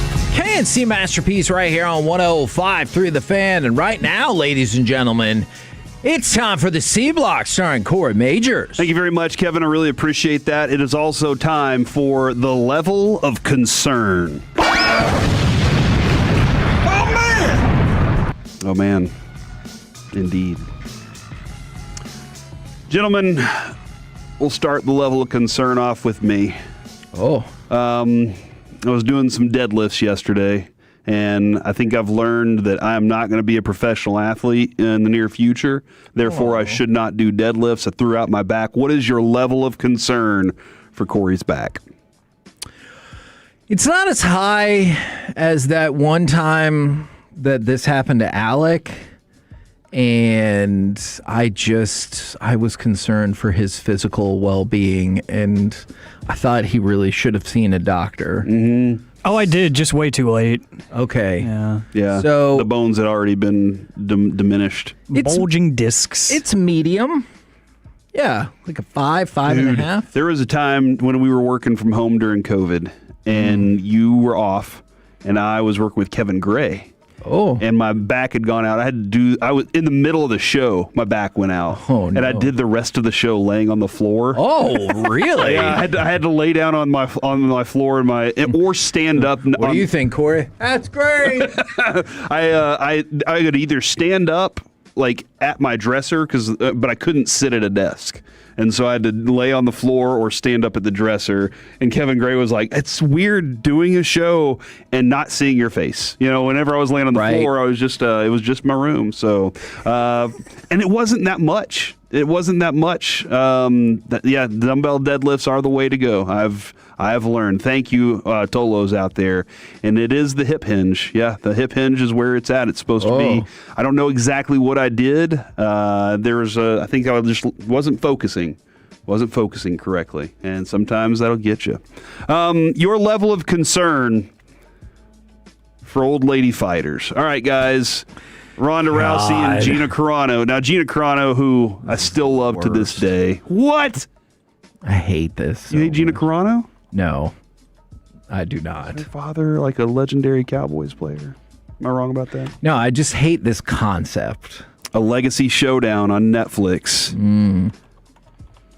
These two are going to fight Saturday, May 16th, ladies and gentlemen. Your level of concern for the integrity of fighting.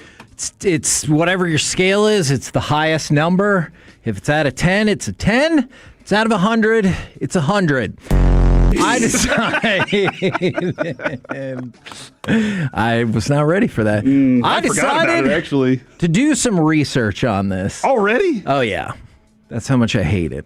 By the time this fight happens, Ronda Rousey will not have fought in 9.5 years and will not have won a fight in almost 11 years. You really want to feel old? Think about this. By the time this fight happens, Gina Carano will not have fought in almost 17 years and would not have won in 18 years. That means these two combined haven't fought in about 26 years, and neither one of them have won a fight in almost a combined 29 years. Gina Carano is also 44, and like I said, the last time she won a fight, she was 26. This is stupid. Are people going to watch?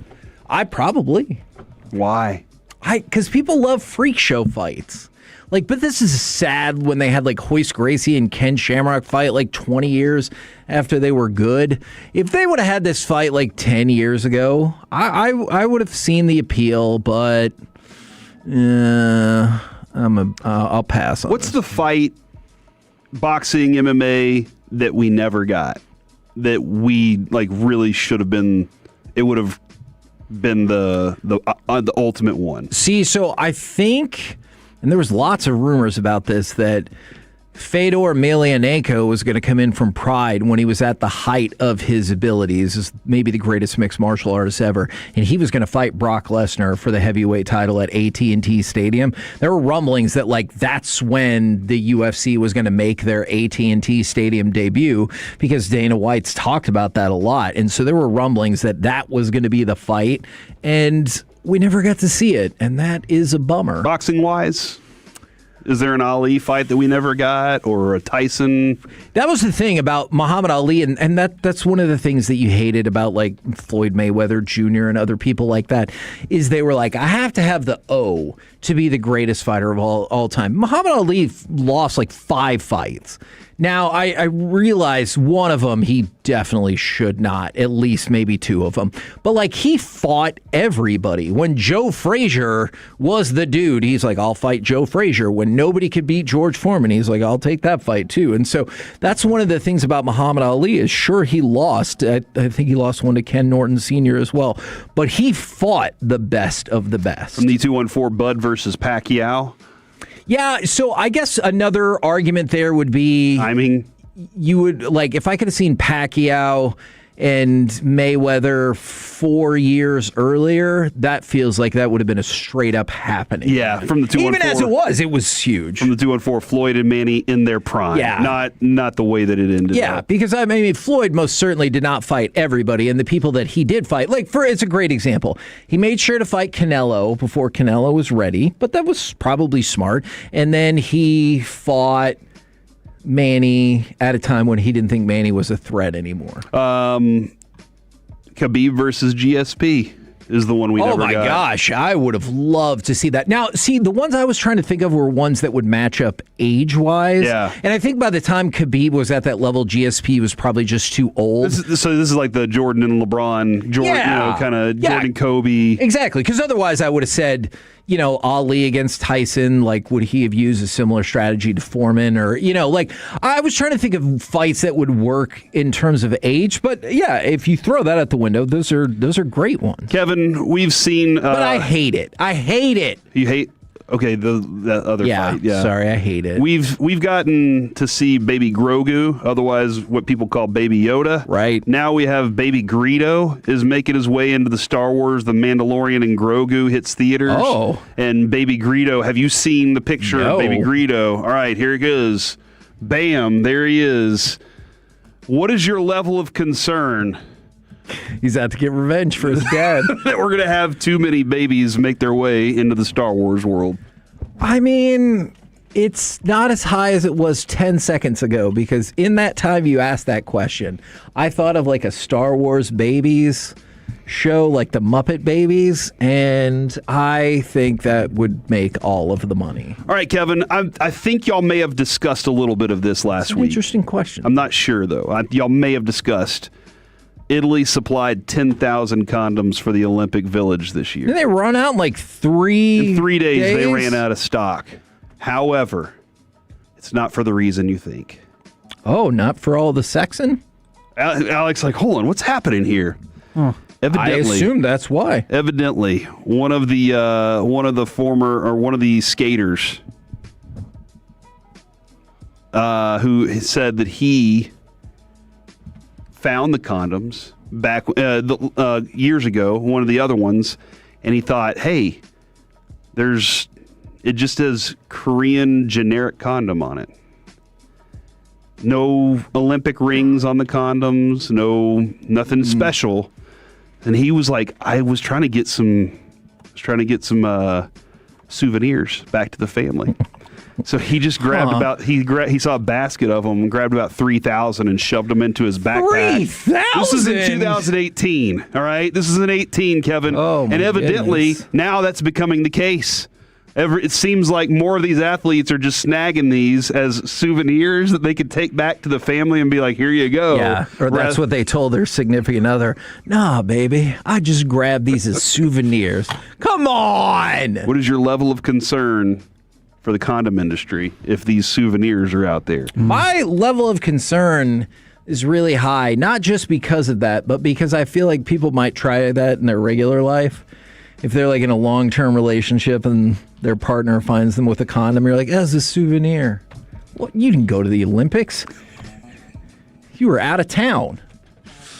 Come on. At the Olympics? No, not at the Olympics. And if you go to the Olympic Village, I understand. Like, they're very attractive athletes all over the world, right? Doing their thing. Sure. What sport in the Olympics has the most attractive athletes? Track. Okay. Easily. That was a really quick, definitive answer. Easy. I mean, I guess like Jutta Linderman is considered a very attractive one, right? Is that the speed skater? Yeah. I like the way he said it. Me too. But there's also like an Italian biathlete or whatever. Is that where she shoots the gun and skis across the country? Yes. There's a couple of them, dude. Then again, like all the guys in speed skating, they're all like jacked, dude. Yeah. Did you see the picture? I saw a picture of Stoltz, the guy from the Against U.S. Saquon? His thigh, versus Saquon's thigh. Yeah. They're gigantic. But I guess if that's what you're doing all day, Dan Bailey had some thick thighs. He did the little skating thing, the little slide board that they had. And I think the jerseys or their uniforms really helped them out, too. What do you mean? You're like, They're hey. form-fitting, aren't they? Yeah. It fits right in all the right places. One thing that I noticed, though, is they have that little Frozone cap on, that they wear. That is what I think of as the little hood. But then, there's still some holes right under their chin, right where on the sides. That's going to cause some drag, isn't it? How do we tighten that up, Alec? You don't think the people thought of that? Yeah. Okay. They account for it. I like the idea that the things are getting started and they're like, oh, crap. We shouldn't have put those holes there. Whoops. Yeah. They should come all the way down. Okay. What's your level of concern that there might not be a draft anymore? Man, okay. This actually should have taken up the whole segment. Yeah, I'm like a 7 or an 8 because, man, Adam Silver seems mad about it. And then Mark Cuban, in the meantime, is like, hey, tanking's good. Yes. Well, I understand where he's coming from too, but my question is, NBA free agency instead of a draft is something we've discussed. Reggie's always been against the draft. He's like, why are we doing this? Yeah. And I understand it's fun. The NFL has maximized the draft. They've made it a 3-day event. The ratings for it are fantastic. We're all invested. Dude, it's 3 months that we discuss the NFL draft. We discuss the NBA draft for maybe a couple days. Right. Although we are discussing players, but there's the amount of players obviously limited. Sure. But I think this could actually be just as fun of an idea. Now, this kind of comes to, and I'm curious as how he would set it up too. How are the worst teams going to get the best players? What if they just say, we're not going to go out there and pay that? What's the money you're working with? What is that range that you start dealing free agency? And how many players can you get? Can you get 3? Can you go out and get 4? Or do you have a cap number that you can go do? And would any other sport ever consider abolishing their draft? Do you think they would kind of maybe follow the MLB slot system where there's not technically a draft, but the worst team has, $20 million to spend, whereas the defending NBA champions have $2 million to spend. Okay. And you're like, all right, and you have to sign for at least 3 or 4 years, just like your regular rookie contract would be, because otherwise you'd be like, okay, I'll sign with the Thunder for 1 year and then I'll go. But you have to sign for the regular rookie year length, and so you're talking about 4 years. And then are you like, would I take a 4-year, $8 million deal to play for the Thunder or whoever, right, versus my 4-year, $70 million deal for a team that's not any good? Well, and when it comes to players, aren't most players going to be looking at what's the best for them to be the guy? I want to go to a team where I'm going to be the guy. I don't want to go to a team where I'm going to be a contender early, because that's not my team. That's Shea's team. Right. I want to go to a team that I can build. I feel like a lot of people are going to do that because they want to build their own brand. And if you're not the dude on your team, you're not getting the other deals outside of things as just like those guys. But I think it's a fantastic world that could be delved into. I just don't know if the leagues are going to be willing to actually do it. But I'm excited about the possibility. Well, and he's like, we're considering all options. And when he threw that out there, I was like, oh, you really are considering all options. Obviously, I much prefer the idea of having a tournament with the teams that didn't make it, because I feel like we have talked about the NBA NIT for a really long time. Mark Cuban, the post is a lot longer than this, but I was just going to throw this out there. He says the NBA should embrace tanking and instead turn its focus towards improving the, quote, affordability and quality of game presentation. And he goes, look, the NBA is in the business of creating experiences for fans. And one thing I think he's got a great point about. He goes, how many can remember the score from the last game they saw or they went to? You might not necessarily remember some of the dunks or the shots, or you remember is who you were with, and that's what makes the experience special. Can they make the draft that? Because that's what the NFL's done so well, right? Yeah. The NFL has made every... It is an experience. The Super Bowl's an experience. Yeah. Everything that surrounds them, they created another way, another avenue of interest. And the NBA kind of falls short on that just a little bit. Even Major League Baseball's draft experience hasn't been that exciting. Sure, it's definitely not. And hockey, kind of the same thing. But how did the NFL capitalize on that so well? Mostly it is because you get to see those players immediately. NBA, same thing. You get to see those players. It's just the list is about 6 to 12 that you're really excited about. Yeah, that's fair. We're the KNC Masterpiece right here on 105.3 The Fan. Coming up next, I'm going to point out what Corey Seager had to say about the supposed controversy with him and Marcus Semien, but also, do you miss these things from baseball? We'll do that next right here on The Fan.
Frankel and Frankel. If you've been injured in a car or truck wreck, call Frankel first, 214 or 817-333-3333. With Frankel and Frankel, there's never an out-of-pocket cost. They only get paid when you win. Frankel and Frankel, the go-to car and truck wreck attorneys in Dallas.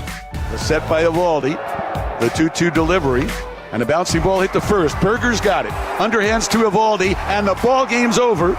Nathan with his third career shutout. He has blanked the Reds in Cincinnati 1-0. KNC Masterpiece right here on 105.3 The Fan. Do you miss these things from baseball? But first, Corey Seager, saw this via Kennedy Landry, talked about his relationship with Marcus Semien, and he said, look, he's a really good player.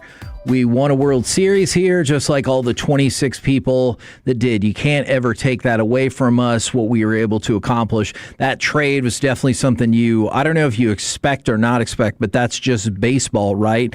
And then he added to rumors about them having a toxic relationship. Ooh. That's just all speculation. Me and Marcus had a fine relationship. We both respected each other. We were both professional, and we knew how to go about our business and try to accomplish a goal. We did that in 23. Like I said, you can't take that away from us. And I agree with a lot of that. You absolutely can't take that away from him. And I appreciate when he says speculation, and they had a fine relationship. Now, fine can mean a whole lot of stuff. And they weren't the best of friends, but I think the argument was, when he's saying we respected each other, we were both professional and knew how to go about our business, is I do agree that they both respected each other. It feels like they both thought going about their business when it came to like maybe being a team leader was different. Mm-hmm. But I don't doubt that they respected each other, but it's been clear. I mean, multiple people have talked about it. The last year and a half, maybe 2 years, that clubhouse culture was not that great. And they're part of that as the leaders. Being at every meeting, being at all the things that are, team-oriented practices and stuff like that, very important to Marcus Semien. Not so much Corey Seager. And that comes down to I could go to that meeting or I could go work on my swing. And I think Josh Young pretty much openly said during the hot stove thing, look, Corey Seager gives a good example on his career and going about his business for himself. And I think that is an approach that it's not necessarily my thing. And a lot of times you complain about fragments and separation whenever you're not winning. But if it's winning World Series, you don't care about it at all. Team unity and team stuff like that, I think can be a good positive thing because knowing that everybody's pulling on the same rope is important. Now, whether or not that relationship was toxic and filtered out, because I think there are players on that team that like Corey Seager a lot, respect him, and want to be like him. I think there are other players that like Marcus Semien. So maybe there was some division in the mentality, the approach to things. But ultimately, neither one of them were able to get the team over the last 2 years to do the things they needed to do to win. And so they made decisions, the club made decisions to move on. So I saw a Facebook post about this, and I threw in a couple of other things. And I want to know, as baseball has changed so much, do you guys miss these things from baseball? Or are you like, no, the way they've got the system right now. The famous chicken? Where it's just, do you miss... Is it the famous chicken? Yeah. And also that lady that would run out there and kiss people. The kissing bandit with. Is she a streaker? Or she had clothes on? That's why they changed it to an unauthorized person. She had clothes on. If we still had the kissing bandit around today, do you think we'd just have more people rushing the field? Because back then it was kind of a fun spectacle. Also, it feels like that's assault. Right? That's true. Like if you just ran up to some lady on the street and did that, that's not okay. That's a good point, Kevin. All right. Guys don't want to be kissed. In front of their wives. I cannot speak. There are marriages at stake here. For all men, single or otherwise. All right. Do you miss guys hitting 300? I do. Because I felt like in that era, you were also getting 25, 30 home runs too. Sure. And now you are getting more home runs, but that's less runners on base. And that's something that I miss a lot, because the game is more exciting when you have innings that just keep doing stuff that just can avalanche on a pitcher. But those avalanches happen because you're on base. And the potential for the grand slams coming up, the potential for the 3-run shot is coming up because you got a couple runners on instead of a cavalcade of hopefully a bunch of long bombs that sometimes end up being pop-ups. Do you remember how many National League players hit at least 300 last year? Was it 0? 1. 1. Arise. No, actually. Oh, no. He only hit 292. Oh, Probably. Was it Shohei? No, it was Trey Turner. Oh, okay. And so only 7 in the entire league hit 300. And so you've seen a huge drop. Oh, yeah. We went back and looked at years ago, like the early 90s, and there was 30, 40, almost 50 people in that range. 310 was like hey, man, we're doing good.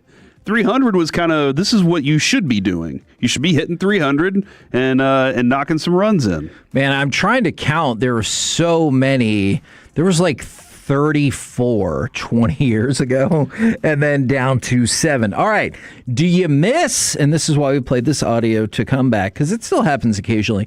Do you miss pitching aces throwing complete games? I do, because I love the excitement that I know a dude is good enough that on any given night that he steps on the hill, something special could happen.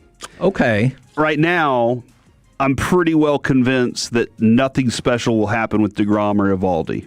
I'll have a great outing and maybe 6-7 innings of shutout baseball or something like that. Cool. But I'm very interested to know if they would pull one of those guys if they're at 100 pitches and a no-hitter's going on.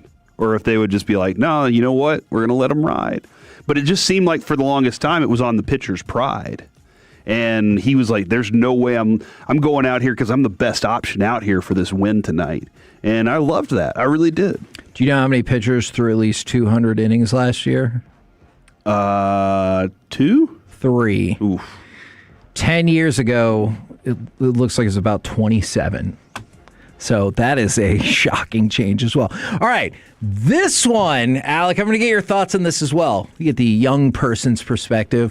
I feel like I could be in the minority here, but I miss this a lot. Do you miss scheduled doubleheaders? Now, I know we'll get doubleheaders where there was rain or whatever, but do you miss the scheduled doubleheader? Ooh. You know, there's two sides of me that want to answer the question differently.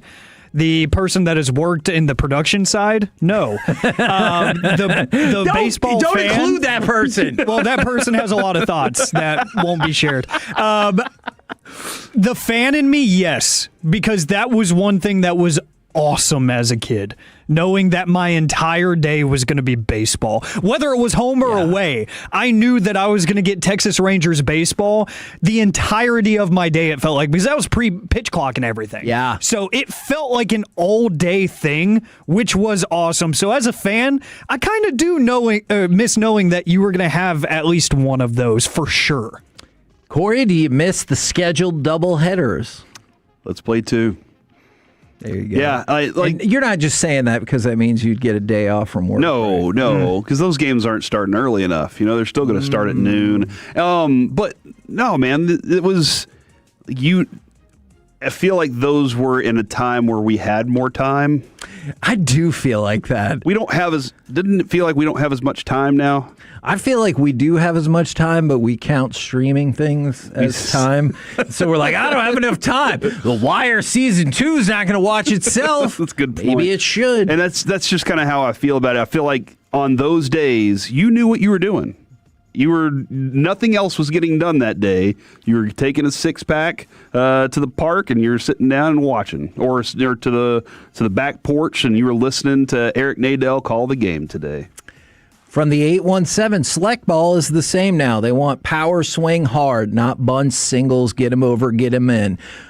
And I think that there's a place for that. The action was, my transition was so Go ahead. Corey, do you miss small ball?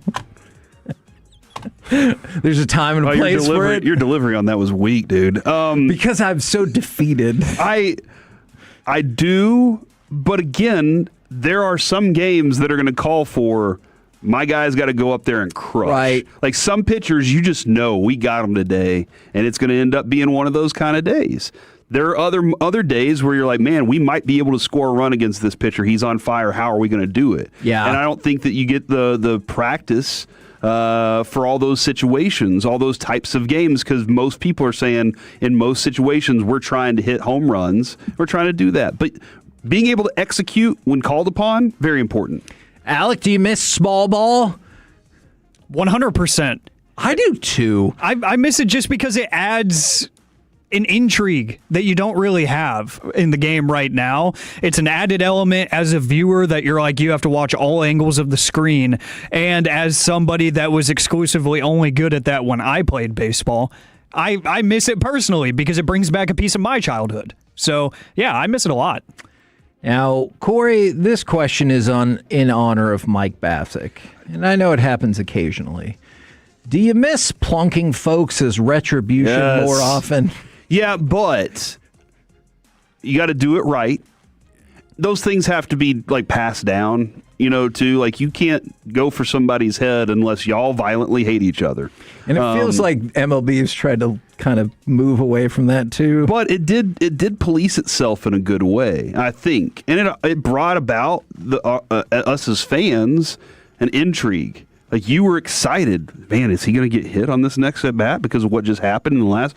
All right, we got to get this guy back. It was part of it, but there were unwritten rules which we hate. We hate the unwritten rules because if it's so what good, is the structure? Yeah, what's the structure of it? You just go, and then you had guys like Vicente Padilla who just would go head hunting on their own and costing their teammates, and their teammates are like, "Dude, I'm going to get hit because of you." And then you had Aroldis Chapman, who said, "Guys, we just beat the snot out of the Houston Astros. Let's leave a mark on the way out." Man, that was some old school baseball where he dialed it up and he's like, I'm going to throw this ball as hard as I can. Yeah. And probably hit you in the side or whatever, but who knows? Dude, that thing left a human-sized or baby-sized bruise on that man's body. Like the bruise was the size of a child. Oh, yeah. okay. No, that thing was. The letters were on his leg and everything, the seams. But what ended up happening the next year, early on, one of the pitchers who was with another team, I don't think he did it on purpose, but I kind of do, ended up breaking Josh Young's hand. See, and that's one of the things, like, I don't want anybody to be injured, but you just love the intrigue that it can add. Like, you go back to the Four Nations and U.S. and Canada, and we're no seconds into the game, and they're like, all right, let's fight. Yeah. And then right after that, let's fight. Is like, I remember being jazzed up for the first Rangers-Astros game in 24, because I was like, something's going to go down. Do you remember what set the tone in Canada, U.S., and the Four Nations? Did you just say that? Yes. Do you remember that? Yes, I do. Do you remember like how excited we were? I do. I didn't want to watch anything else after. I was like, this is all I want to see is more of this. Like, if you knew on opening day there was beef between the Rangers and whoever, and they're like, oh, yeah, they're probably going to drill that first guy. And you're like, oh, my gosh, I'm even more excited. I mean, Kevin, you remember the Toronto game? Man, I do. We were kind of waiting that whole series for something to happen. And then, like, I guess old heads were like, yeah, they did it wrong. They should have done it at the beginning of the series. I didn't know the unwritten rule on that. Fact does, though, ended up getting the greatest punch ever in history of the sports. Man, we did. You remember, though, that Four Nations thing? Yes, I do. Alec, do you? Kevin hadn't talked about it much, but I want to talk about it. With the Kachucks. Oh, yes. Set the tone. Give me a Kachuk. Set the tone. By the way, did you see the Kachucks were there watching the women's hockey team kick ass? Because, Kevin, that's if I went to the Olympics, I would go like consume everything I could. I think I would too, even though like we talked about how that village is. I remember Thanksgiving. Kobe took LeBron with him. I think they were in China. And I can't remember. Maybe I'm wrong about this, but Kobe was like, "Come with me." Yeah. And they were talking to Kobe, and he was like, "I just remember my first one. I didn't do enough of this. Yeah. And I want to take it all in." Yeah. And it's all free, probably. Yeah. We're the KNC Masterpiece right here on 105.3 The Fan. You think I'm going to say something about the Four Nations, don't you? I see people texting in. I see it. Coming up next, we will chat with the fellas from the G-Bag Nation.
factors, including how you purchase the policy. Potential savings may vary. Allstate North American Insurance.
Odyssey Sports Station.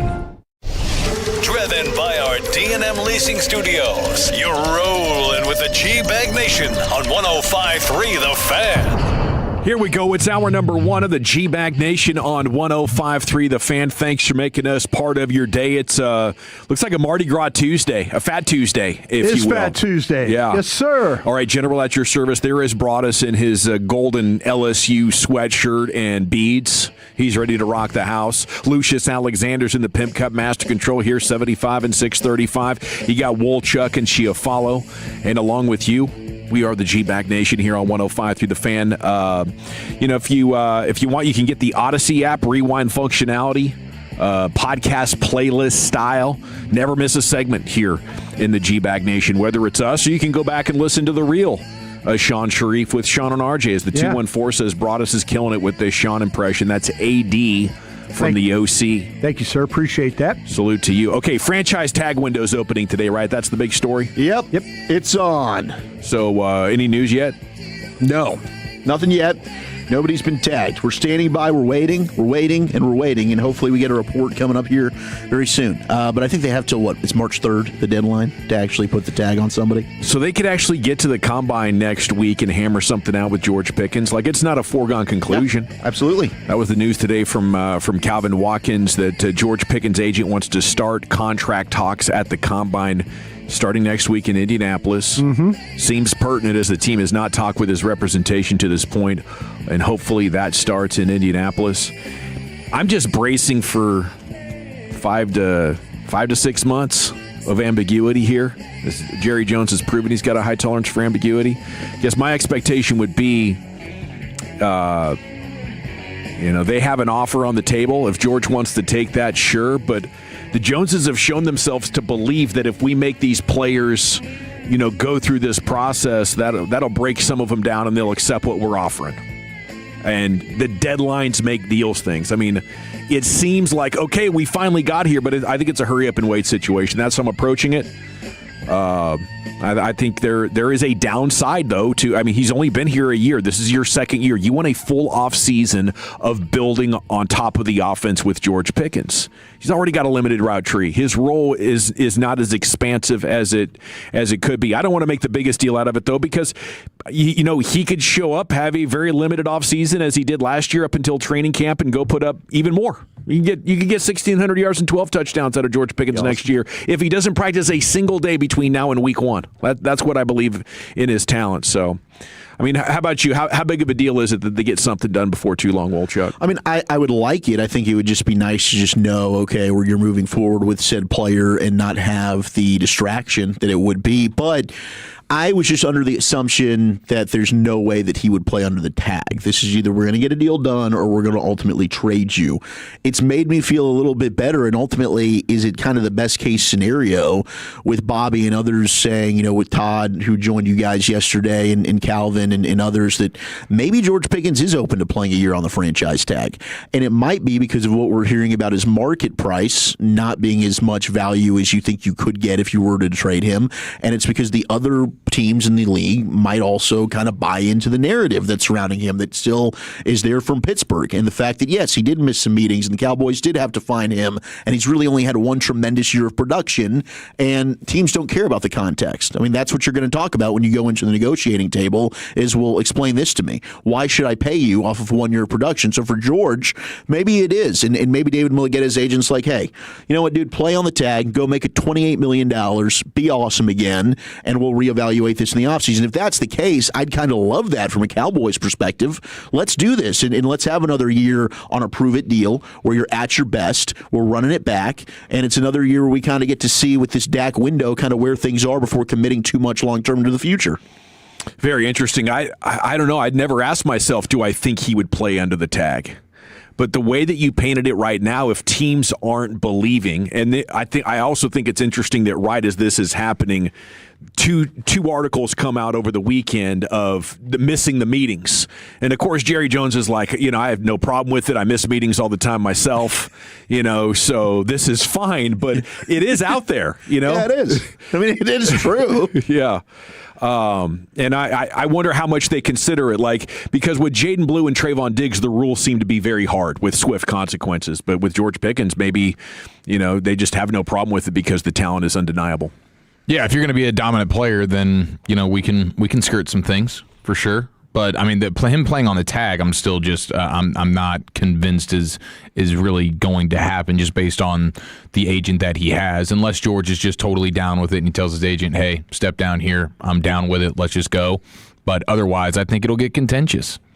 Yeah, it'll be interesting because I think if a team out there is willing to give up picks, like if we hear that, Brian told us like a month or 2 months before Micah Parsons got traded last summer, the Packers are willing to give him a contract and give up the draft picks. Yeah. If the team is out there that's willing to do that with George Pickens, then I don't think it makes sense at all for them to settle on the tag or settle for a dollar less than what the Cowboys are offering. But if, to Wolchuk's point, if the market for the draft picks isn't there and people are still thinking, well, we don't know if we can trust him and they're not willing to give the contract, I think that pushes leverage squarely back in the Cowboys' favor. I'm getting the feeling that this thing is not going to get, this tag thing might not get done anytime soon. And, if you ask some people the questions about it, if you say, hey, would you guys consider carrying this tag all the way to the end? No rush kind of a thing? The answers I get are like, yes. So they'll just wait till they have to tag him by March 3rd? Yeah. We'll just kind of see how things go until there. So I think every day we could probably talk about this. I think what we could talk about is what we're going to, I'll be hanging out by the bus over there at the Combine, kind of getting an idea what's going on, who's getting on and off, that kind of thing. We see David Mulugeta, great. But, yeah, I just kind of getting the vibe that, there's going to be no rush here. And they're going to talk to him, see where they're at, and then if they have to use it, they'll use it. But I would think this thing is going to come down to the end, from what I'm gathering right now. So if that helps anybody. Well, I like that. If you don't have to use it, don't use it. And maybe that means the Cowboys are going into this combine with a different mindset than they've had in the past. Yeah. Philosophically, we know that they're maybe looking at free agency differently, and they definitely looked at their hiring process differently. Can that also go to how they're negotiating these contracts? And if that's the case, that would be another thing they've looked at the man in the mirror on and said, man, we're kind of screwing up. And whoever is turning those lights on for the Joneses, I would just say thank you. Absolutely. Honestly, it's kind of scary because, I was driving around the other day and I'm like, is it happening again? Am I starting to get a little too optimistic here? Like, oh my gosh, look at this coaching staff, man. Look at what Christian Parker's doing over here. This is awesome. They did it on the offensive side of the ball. Can it happen on defense? We just need to get some more talent. You got 2 first-round picks, make some trades. This is crazy. But, yeah, the Pickens thing, I'm going to be fascinated how this plays out because I agreed with you, Eric. Like, David Mulugeta just doesn't have guys play on the tag, but Pickens is a unique situation. I think we do need to look at this as every player's different. Every situation is different. I think it's very fluid, and I'd like to get this thing resolved and know one way or another, but I am pretty open-minded. If he could play on the tag, and that's a possibility, that might be the best of both worlds. 469 says, Pickens was amazing, but he concerns me if he gets a long-term deal. I just feel like he's been on his best behavior right now. I don't think a single thing changed from his time in Pittsburgh. I don't think so either. Yeah, same guy. He almost fought a couple of guys during games. Yeah. He got personal fouls. Remember the dude he almost picked up? Yeah. After the ball went sailing over his head, he kind of went to the ground and almost picked him up. Just like there's the potential for crash out, but he was missing meetings, right? Everything we've heard is it was pretty consistent with. Yeah, the difference is he liked being here. And he liked his teammates. He liked having a good quarterback. He liked having a good quarterback. And that was not something that was true in Pittsburgh. But also with him playing on the tag, though, it's such a large cap hit that I think it would limit what the Cowboys would be willing to do in free agency. That's part of the problem. Like, I want them to either trade him or get a deal done so that they know exactly how much flexibility they have. Were you surprised yesterday that Archer told us that trading him means that he's part of that? That he because he's got to sign the tag. No, I'm not surprised by that. I know that makes plenty of sense. He has to sign off on it because a team is not going to trade for him just so that he can continue to play on the tag. Yeah. Like they need the assurance that, hey, whatever deal we have offered to you, you want to sign it and you want to be here. We don't want to trade picks for you. Yeah, he has to sign your tag here in order to be traded. Right. So that's what I'm saying. But he has to. That's like the sign off of him saying, I want to go to that team. But does that limit maybe what the trade value he has? That there's certain places that he won't go.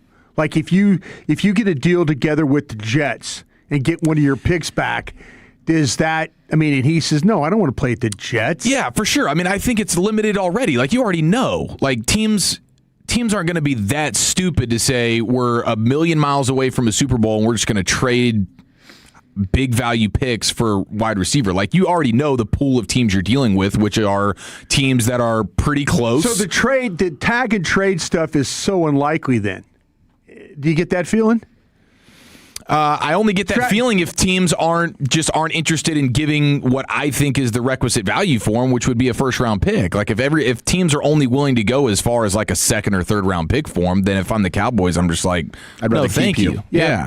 But I ask you again, then that he could kind of force what team he wants to go to, right?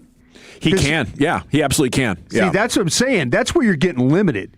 You can't just call 31 other teams and try and make a deal.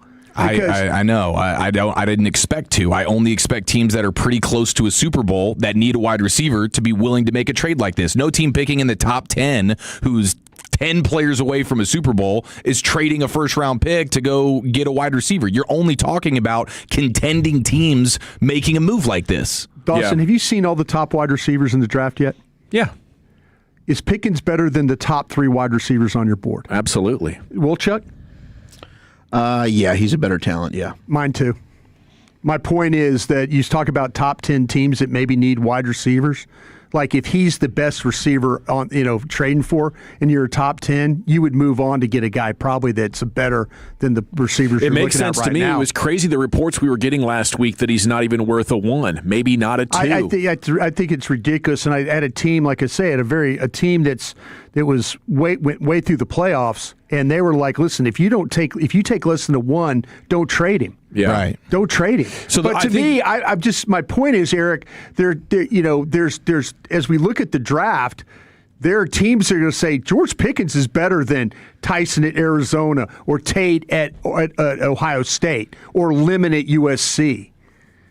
That's I think there's teams that would. You think there would be teams that are far from a Super Bowl that would say, "I'll trade my first round pick and pay a buttload of money to a receiver." If they're looking for a receiver that's young and already established, why not?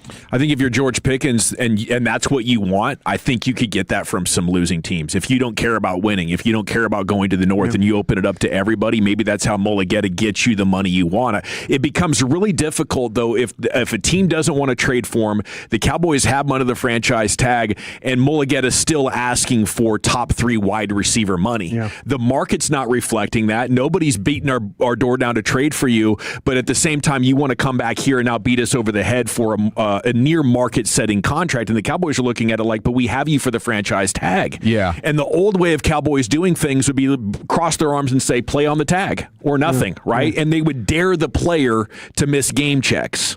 And I hope they're not looking at it that way, because to your point, Chief, what you need is a long-term deal that makes the cap hit in year 1 low, so you can have George Pickens and address all of your other shortcomings at the same time. That is the ideal conclusion to this entire story arc. Jerry, on what he learned from Micah's negotiation last year, said, I didn't necessarily learn.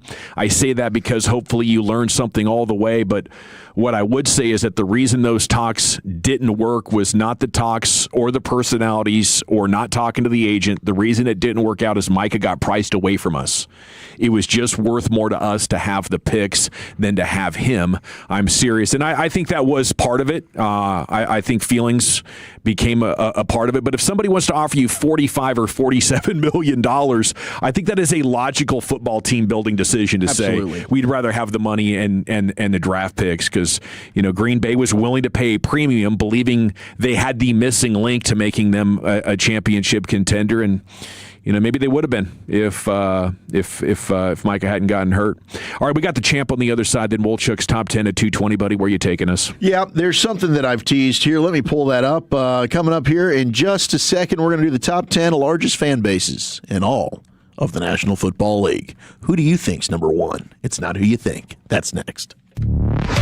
Take us with you wherever you go. Now heard on the iHeartRadio app, YouTube, Twitch, the TuneIn app, our Odyssey app, and of course with the biggest mother of a radio signal in DFW. Thanks for making your favorite travel buddy 105.3 The Fan. Platinum Chevrolet has become an all-in-the-family business for the KNC Masterpiece. Corey told me to go there to buy my brand new car. 5 years later and 4 new cars later, I love Platinum Chevrolet. And now we've got our producer Alec in on the Platinum Chevrolet business as well. You walk in and you gently ask for GM Justin Rudd. He's going to be happy to see you and take care of you because he loves Atolos. And the price you see online is the price you're going to pay. Visit PlatinumChevyTexas.com. Drive a little further to save a lot more. Chevrolet, together let's drive. Hi there, it's Pete Thompson from the Consumer Team. If you're being told by an HVAC company that you need to replace your home's furnace, pump the brakes and don't get ripped off. Call the On-Time Experts for a free second opinion. They'll tell you the truth and not just try to sell you a furnace you may not need. Their focus is fixing your furnace and getting you warm again. Plus, you'll get a stay warm guarantee for the rest of the winter. Book your appointment online right now at theontimeexperts.com. Theontimeexperts.com. The On-Time Experts, the official HVAC partner of the Dallas Cowboys. I'm Piera Palazzolo, VP of Digital Marketing for the American Management Association, a company focused on the management training skills needed to enhance the careers of business professionals. We did our research when it came to the best companies for website development and chose AmericanEagle.com. And we couldn't be happier. AmericanEagle.com worked closely with us to understand the front and back end requirements needed to launch an e-commerce website that could handle the complexities of running thousands of seminars nationwide. Our robust new website and improved SEO saw immediate increases in site traffic and web revenue. If you're in need of managerial effectiveness and success, visit our website at amanet.org. If you're in need of a website that provides an unparalleled consumer experience, I highly recommend AmericanEagle.com. Transform your business today. Dial 877-WebNow1 for a free digital consultation with AmericanEagle.com. The 250th Golden Chick location opens today in Little Elm at the corner of 423 and Panther Creek. To celebrate, Golden Chick is offering an amazing deal. For one day only, bacon golden chicken sandwiches are just $2.50 each. A hand-breaded, crispy chicken breast with signature Lotta Zing sauce and 5 crunchy pickles on an extra large fresh-baked roll. Just $2.50 each. Offer valid in app or online at any Golden Chick location. Or per guest, please. Today only at Golden Chick. Hi, I'm Kamiko, the founder of Miko's Hot Chicken. When we started our family restaurant, we were also raising a family. But let me tell you, it wasn't easy. Our Chase Inc. card was there to reward us on all of our business needs. Now we have a thriving location, and we're hungry for more. With the Chase Inc. Business Unlimited card, you can earn unlimited 1.5% cash back on every purchase, so your business can go from here to possible. Chase for business. Make more with yours. Real business owners compensated for their participation. Cards issued by JPMorgan Chase Bank and a member FDIC. Subject to credit approval. Terms apply. I'm Dallas tax attorney Nick Namath. And I'm Jamie Flores, the managing partner at the law offices of Namath and Flores. We've helped thousands of taxpayers get out of IRS trouble for over 25 years. Give us a call at 972-484-0TAX or visit myiRSteam.com. Drew Brees here. Whether you're on the field or on the road, having the right team on your side makes all the difference. I learned that the hard way. On the field, you don't go anywhere without a solid O-line. And when your car breaks down, you want that same kind of protection. That's why I trust CarShield. Their protection plans help you tackle expensive repairs so that you're not blindsided. Visit carshield.com now and join the team that's helped millions of drivers save. Coverage varies by plan. View contracts and exclusions at carshield.com. That sound? Yeah, that's not a good sign. Hey, it's Drew Brees. And when your car starts making noises like that, a big repair bill might be coming right at you. But with CarShield, you don't have to fear unexpected breakdowns. CarShield helps protect you from expensive auto repairs. I spent my career making tough calls, but this one is simple. Visit carshield.com now and join the team that's helped millions of drivers save. Coverage varies by plan. View contracts and exclusions at carshield.com. 1-877 Cars for Kids. KARS Cars for Kids. Ready to get rid of that old car? Donate it to Cars for Kids. Call 1-877 Cars for Kids to reach a friendly live agent. Donation's super easy, and your car can be picked up as soon as tomorrow. Call us now, 1-877 Cars for Kids. 1-877 Cars for Kids. Donate your car today. Did you know you can donate real estate too? This segment of The Fan is brought to you by BuyersBarricades.com. Buyers Barricades is a full-service traffic control provider, taking care of your project from the evaluation and planning to setting up, maintaining, and taking down the equipment when the project is complete. The Texas Authority in Barricade Rental. BuyersBarricades.com. Welcome back. It is the G-Bag Nation here on 105.3 The Fan. Robust conversation about Olympian Femke Koch. Is that her name? Femke Koch. Femke Koch. Could not get away from Femke Koch over the weekend. We're going to revisit that story a little bit later on here on the show. We should, because she is the gold medalist of the G-Bag Nation. Well, we are the show of Femke Koch. I think that's the cool thing about Femke is she's actually super legit. She's phenomenal. You know? Yeah. Like she's a gold medal speed skater in the 1,000 and in the 500. Like whatever you need her to do, she's got that versatility. And don't let her catch that mega draft. No, Yuta was trying, but Femke Koch was too much for Yuta. Contain. Stop. Gonna leave that right there. I can't remember Cliffhanger. I can't remember Yuta's last name. It's soon to be Yuta Paul. Yeah, she's legit too. Femke translated means little lady, I believe. Okay. I haven't got the. Is she from Finland? Where's she from? Yeah, she's the Netherlands. Netherlands. I haven't got She's the Dutch. Netherlands is dominating. the Dutch translation for the word cock, which I believe she pronounces K-O or spells K-O-K. Yeah, it's K-O-K. K-O-K. Yeah. Just like the Dutch pastry. Yeah, we determined it's a pastry, right? in Greece. Yeah. Okay, that's right. Okay, it's brought to you by the Frankels. If you've been injured in a car or truck wreck, call the Frankels first. Little female pastry. Little female pastry. Well, yeah, I'm seeing Sounds here. Little Debbie. The Dutch word cock translates to cook or chef. Okay. In English. Oh. All So right. she's the little what? She's the little lady She's chef. the lady chef. She's the little Debbie. There you go. She's smoking. The Frankels at 214 or 817-333-3333. I've had people call me that before, and I didn't know what it meant. They're saying I'm a chef.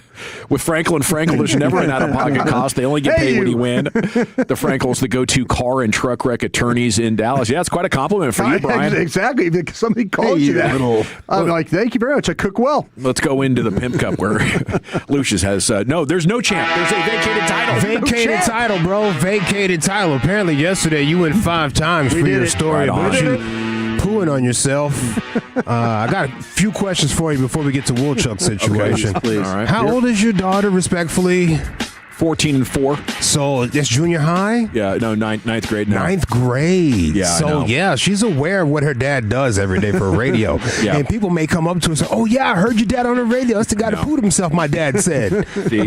See? I was just telling these guys at the break after it's gone 5-time status, I was thinking over the weekend, should I have told that story? I'm going to bring shame and disrepute to Sunnyvale High School. Content over everything, bro. Bring it right to my daughter's I didn't even think about that for like 10 Come years, on, man. It's gonna 12 years down the line There's for gonna me. be dudes walking up to me, oh, yeah, I did hear your dad on the radio. My dad said your dad pooed himself. Yeah. Technically what happened. Yeah. You know? It's awesome. Yeah, we established that anytime you're in a toilet situation like that, you always got to do a wipe check. Yeah. You know, just a wellness check for your backside every time just to make sure that what you think is reality. Yeah, no, you're right. Some leakage. Dawson was in a hurry. You know he was in a hurry. He's always in a hurry. He is always in a hurry. You hear the commercial on the fan, you might have some oily stool. Oily stool. There ain't some little oily stuff back there. And, okay, I got another question for you. You said there were some write-ins for G-Bag of the Year nominees? Yeah. But some 5-time. Some What is honorary it? 5 times. What is it? If I wouldn't have heard it, would I have ever would have heard it? No, I was saying what we did here is He was trying to get me for Miss Price. I get it. Brought us his Miss Price and his Ole Miss judge from last week. Yeah. They're honorary 5-time champions. Honorary 5 times. Yeah. Okay. Yeah. Good to know that. Right on. Yeah, so I put it on my calendar. It's your deal, yeah. That's what I'm saying. Are we going to dictate Woolchuck's top 10 every day or something? What's going on here? My bad, Lucius. Yeah, let's have a little respect for Lucius. Okay. I'll get squared away over here one day. One of these days soon. So I heard your dad, he like disrespect that guy that's in there? What's up with that? Dad sounds like a bossy individual. You should have heard in January when he cut him off in the parking lot. Yeah. I totally forgot about that, bro. Yeah, you good now? Yeah, I'm good now. Well, here's Woolchuck with his top 10 at 220. Okay, we might have to hear about yesterday's LA Live. We got a text that wasn't, it blew goats. Yeah, we read that text. Yeah. That exact text? Yeah. What happened? Was it? Well, we talked about Robert Duvall. I mean, listen, I was here, but I wasn't yesterday. You know, like for 5 hours, I was like, why am I here? Me You too. know? And I was borderline pissed off. And I was exhausted. And I was And he had to work aggravated. with me. And I was annoyed. No, it had nothing to do with Broad. So did you rant all the way through LA Live or what? No, if anything, I was looking to do as little talking as humanly possible. And so we talked about Robert Duvall. We talked about the Shamrock Shake. And I think we got maybe a little bit too much into the MJ video where he's tapping on some kid's ass a little bit. I don't know if you guys saw the Michael Jordan, the booty pinch Boy, thing. That went crazy. My whole thought is just I wanted it to be AI and and maybe it is much to do about nothing, but it was weird when it popped up on my timeline. In the moment, it was crazy. Yeah. And then after I got the explanation, I was like, oh, okay, I get it. Okay, so the ice thing? The ice thing. Yeah. Yeah, there's ice poured down. He was helping the kid get some ice stuff out of this situation. So he's a good Samaritan. Yeah, I guess so. I'm looking at MJ's wife like, no, man, come on. What are we talking about right here, MJ? Yeah. But I did unfollow a whole lot of accounts that were trolling with that. Really? Yeah. Okay. I was like, all right, that's enough. The explanation is out. The explanation is out. Yeah. So we and then we had a pickleball couple that started beating the hell out of people. They're like 70-year-old people in Florida. Yeah. Nice. So that's kind of what we did. Nice. But there's no question it was probably one of the single worst editions of LA Live. And I'm sorry to do that. You know I'm pretty what I mean? sure it's not. I'm pretty sure it's not. Well, sometimes I come in and say, oh, Daddy needs 7. Let's go. Well, shout out to Robert Duvall, man. I don't think that's a bad way to spend a segment. I mean, the dude was a legend. Yeah. Oh, and that was the other thing, too, is Broadus was trying to bring up a movie that nobody Apocalypse knew. Now. Apocalypse Now. One of the greatest movies of all time. It is. Yeah. Eat 3 grams of shrooms and watch it. Yeah. Whoa. I bet. I'm not saying go do that, but if you did do that, you definitely get the movie. Crack energy. You should get crack energy. Don't do crack. I'm not saying be a crackhead. Oh, my gosh. All right, let's get into the biggest, the loudest, the proudest, the fattest fan bases in all of the National Football League. It is Fat Tuesday, so I figured I'm going to try and use the word fat as much as possible today. Yeah. Eric will love that. It's one of his favorite days of the calendar year. And it's Yuta Leerdman, by the way. Yuta Leerdam is the Dutch skater. This is bad. I'm just going to leave. Is he fat? So this is based on social media presence. All right, that's how they've gone ahead and calculated who's got the largest and most in charge fan bases in all of the National Football League. You would think number one would be Rowdy Tellez. The Texas Rangers. Wow, bro. Wow, fam. Brisket Sendo himself. Wow. How many Dawsons does it take to beat up a Rowdy Tellez? Oh, jeez. Not Rowdy. Give me 4. Maybe 4. Tire him out. Look, Dawson's over there counting, bro. Look at he's doing the math. Yeah, I don't know. I mean, my dad didn't have many cousins or brothers and sisters, so we don't have cousins. You know, we don't have Dawson cousins. It'd be me, my brother, my dad. You think I was just wondering if we could take him. I think your brother could probably policeman, right? I was talking about cloning Dawson himself. That's how I pictured it. What did it take? Many of us. Like you could be like the guy from the Matrix, and you're splitting into multiple people. Not many of y'all. You That's why I might said need 8. 4. You might need 8. I think you double it, Chief. Oh, 8? Come on, bro. Wow. Would the first 3 just get knocked out? Well, yeah, now you're down to 5. Now he's one swing away from having to beat him 2-on-1. I don't know what the number is. I think he could probably have a brisket sando in his left hand and fend you off with his right. He just all for you, eating the sando and then the one hand free. I mean, I am portly and misbalanced now as well. You know, plus I'm probably twice as old as dude. You got Lent coming up, bro. You're going to get back in shape. Yeah, you'll be fine. Yeah, he's 6'4", 270. Yes, he said he was built like an offensive lineman. All right, you get it up to number to 12. What a stud. I don't think we have another interview with the Girthquake 561. I was hoping he would be on the roster this year. There's still a chance for it. They could still sign him. And then when we go in to do clubhouse interviews, maybe we have the opportunity to make right with Rowdy Tellez. Are you really going to do that? No, because right now Rowdy's not on the team. Well, and also, but I mean, you bailed me out. I don't have to go do them anymore. No, I didn't bail you out. No? Nope. I'm good. I'm free. No, that's not true. That's not true. Walchuk still has to participate in the uncomfortable clubhouse conversations. It's Eric's bit. No, it's not. It is ours. I'll just hold the phone for you, and I'll be in there from emotional support. We had this conversation about the whole interview and stuff. It's stressful. It's not exactly the easiest thing to do in the world. You guys do a great job. Yeah, they've worked out well. There's a couple of them who are leaking confidence. There's a couple of them I think have not been very good. And you should see the looks that we get in there. Some of these guys, like Jacob deGrom, you should have heard him last year. Looks right over it. Get these clowns out of here. He's like, I think that was Sandler actually I'm not said talking that. to those guys. Which is rich because he talks to frickin' nobody. What the hell, DeGrom? He's a silo by himself, like half the leadership crew on that roster. He said it loud enough you guys can hear it. Yeah, that's crazy. Yeah, it was pretty good. I'm not talking to those guys. Make a few starts and pop off. Yeah. You can't talk when you're on the IL anyway, pal. Jeez. Ouch. Yeah, tear him up.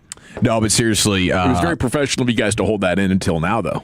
Yeah. Well, no, now I'm lashing out. We brought it up yesterday, and it's like, I love that we do it. I always feel good when we walk out of there, but walking in every day, it's a new day. It doesn't matter what you did yesterday. You're going in there, you have no idea who you're going to talk to. There's a lot of pressure. And you just got to shoot your shot, you know, and you got to hope that you vibe well for about 4 minutes. And if you have one good one, it's like, well, you got to keep maintaining the good. You can't just fall off and have like a crappy performance. I think we're at the mercy of the players, right?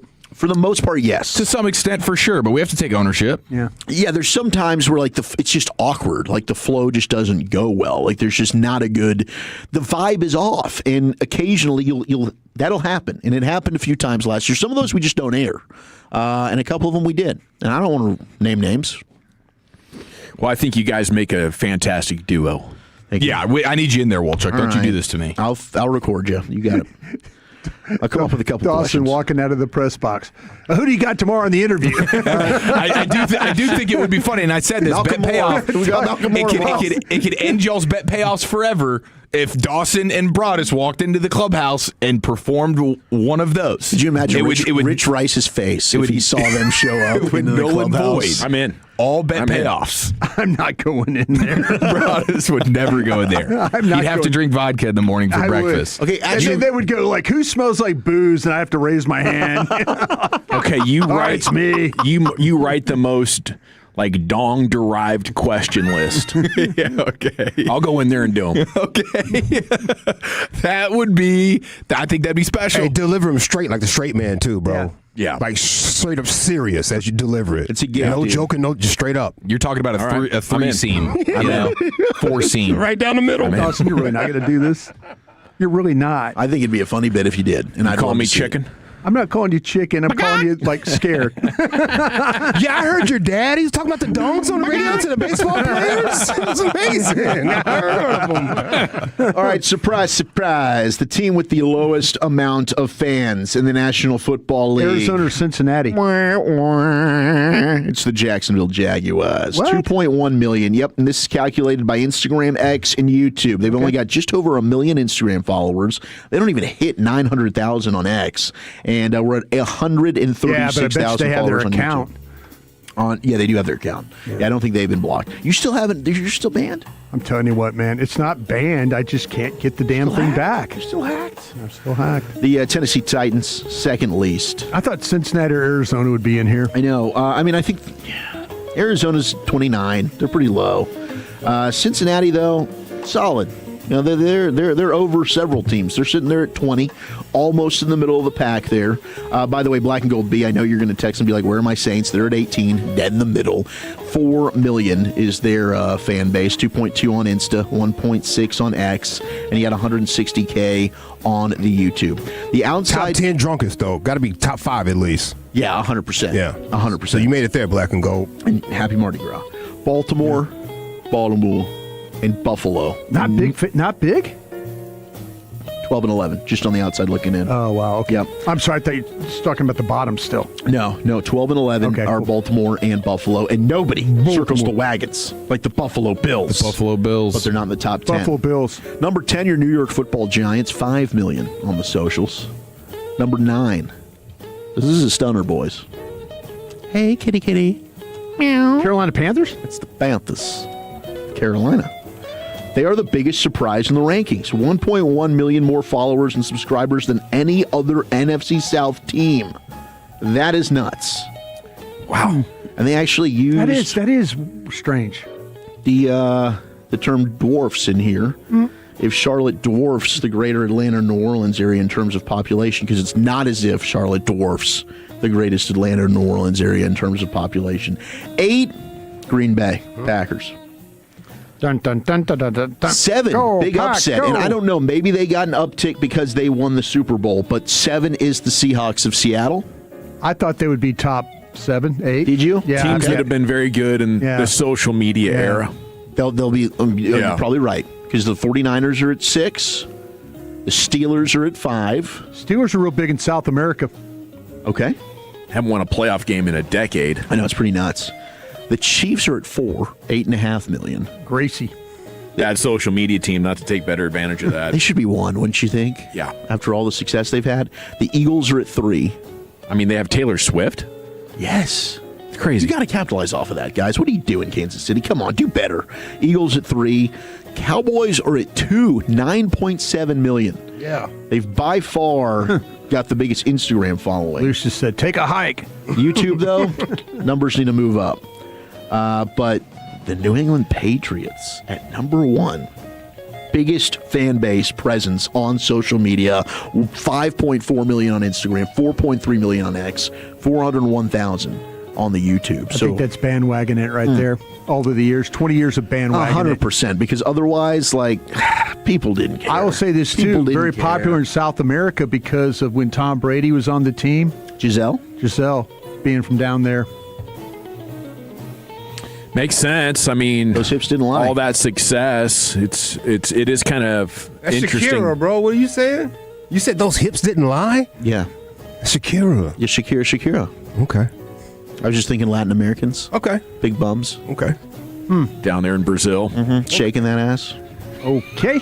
Giselle didn't have much of a butt, though, did she? I don't know. I wasn't. She was very skinny. She had a mean walk, though. Long legs and mean walk. Monologue. Yeah. Hypnotize you. Is she still with the guy that she cheated on? She better be. I think they had a kid. Yeah, she better be, bro. You chose this. I got messy. You couldn't wait one more year. Jiu-jitsu guy? Did I say that right? Yeah. You married a football player, didn't expect him to play football. It's crazy. Yeah, you put the ultimatum out there. She wanted out of that relationship. And now Tom's out there. Was he the trainer or something like that? Yeah. Yep. And Tom was paying him. That's crazy, dude. Yeah. What do you think's going to happen? Oh, my God, bro. I'm going to keep you on salary, Enrique. Yeah. It had to have been already over in his mind. Green light, something like that. He knew. Man, 214, you guys are the biggest over-laughers I've ever heard. Well, have you heard I the was new laughing Heights for real. podcast? Yeah, I mean, you don't know what I was doing to get here. Come on, pre-gaming. You don't know over there? It's a real laugh, fam. I'd say, if anything, I'm an under-laugher. Am I an over-laugher? I don't think we overlap. No, not at all. You don't laugh at all, Don't get drawn off sides by these people. Clearly, they've never heard the Kelsey Bros or the morning show. Don't ruin your day. Right? Or the morning show. I think it's all the coffee you got to drink to wake up that early. We might get New Heights audio later. Maybe they're doing some overlapping there. All right, it is the G-Bag Nation here on 105 through the Fan. Coming up.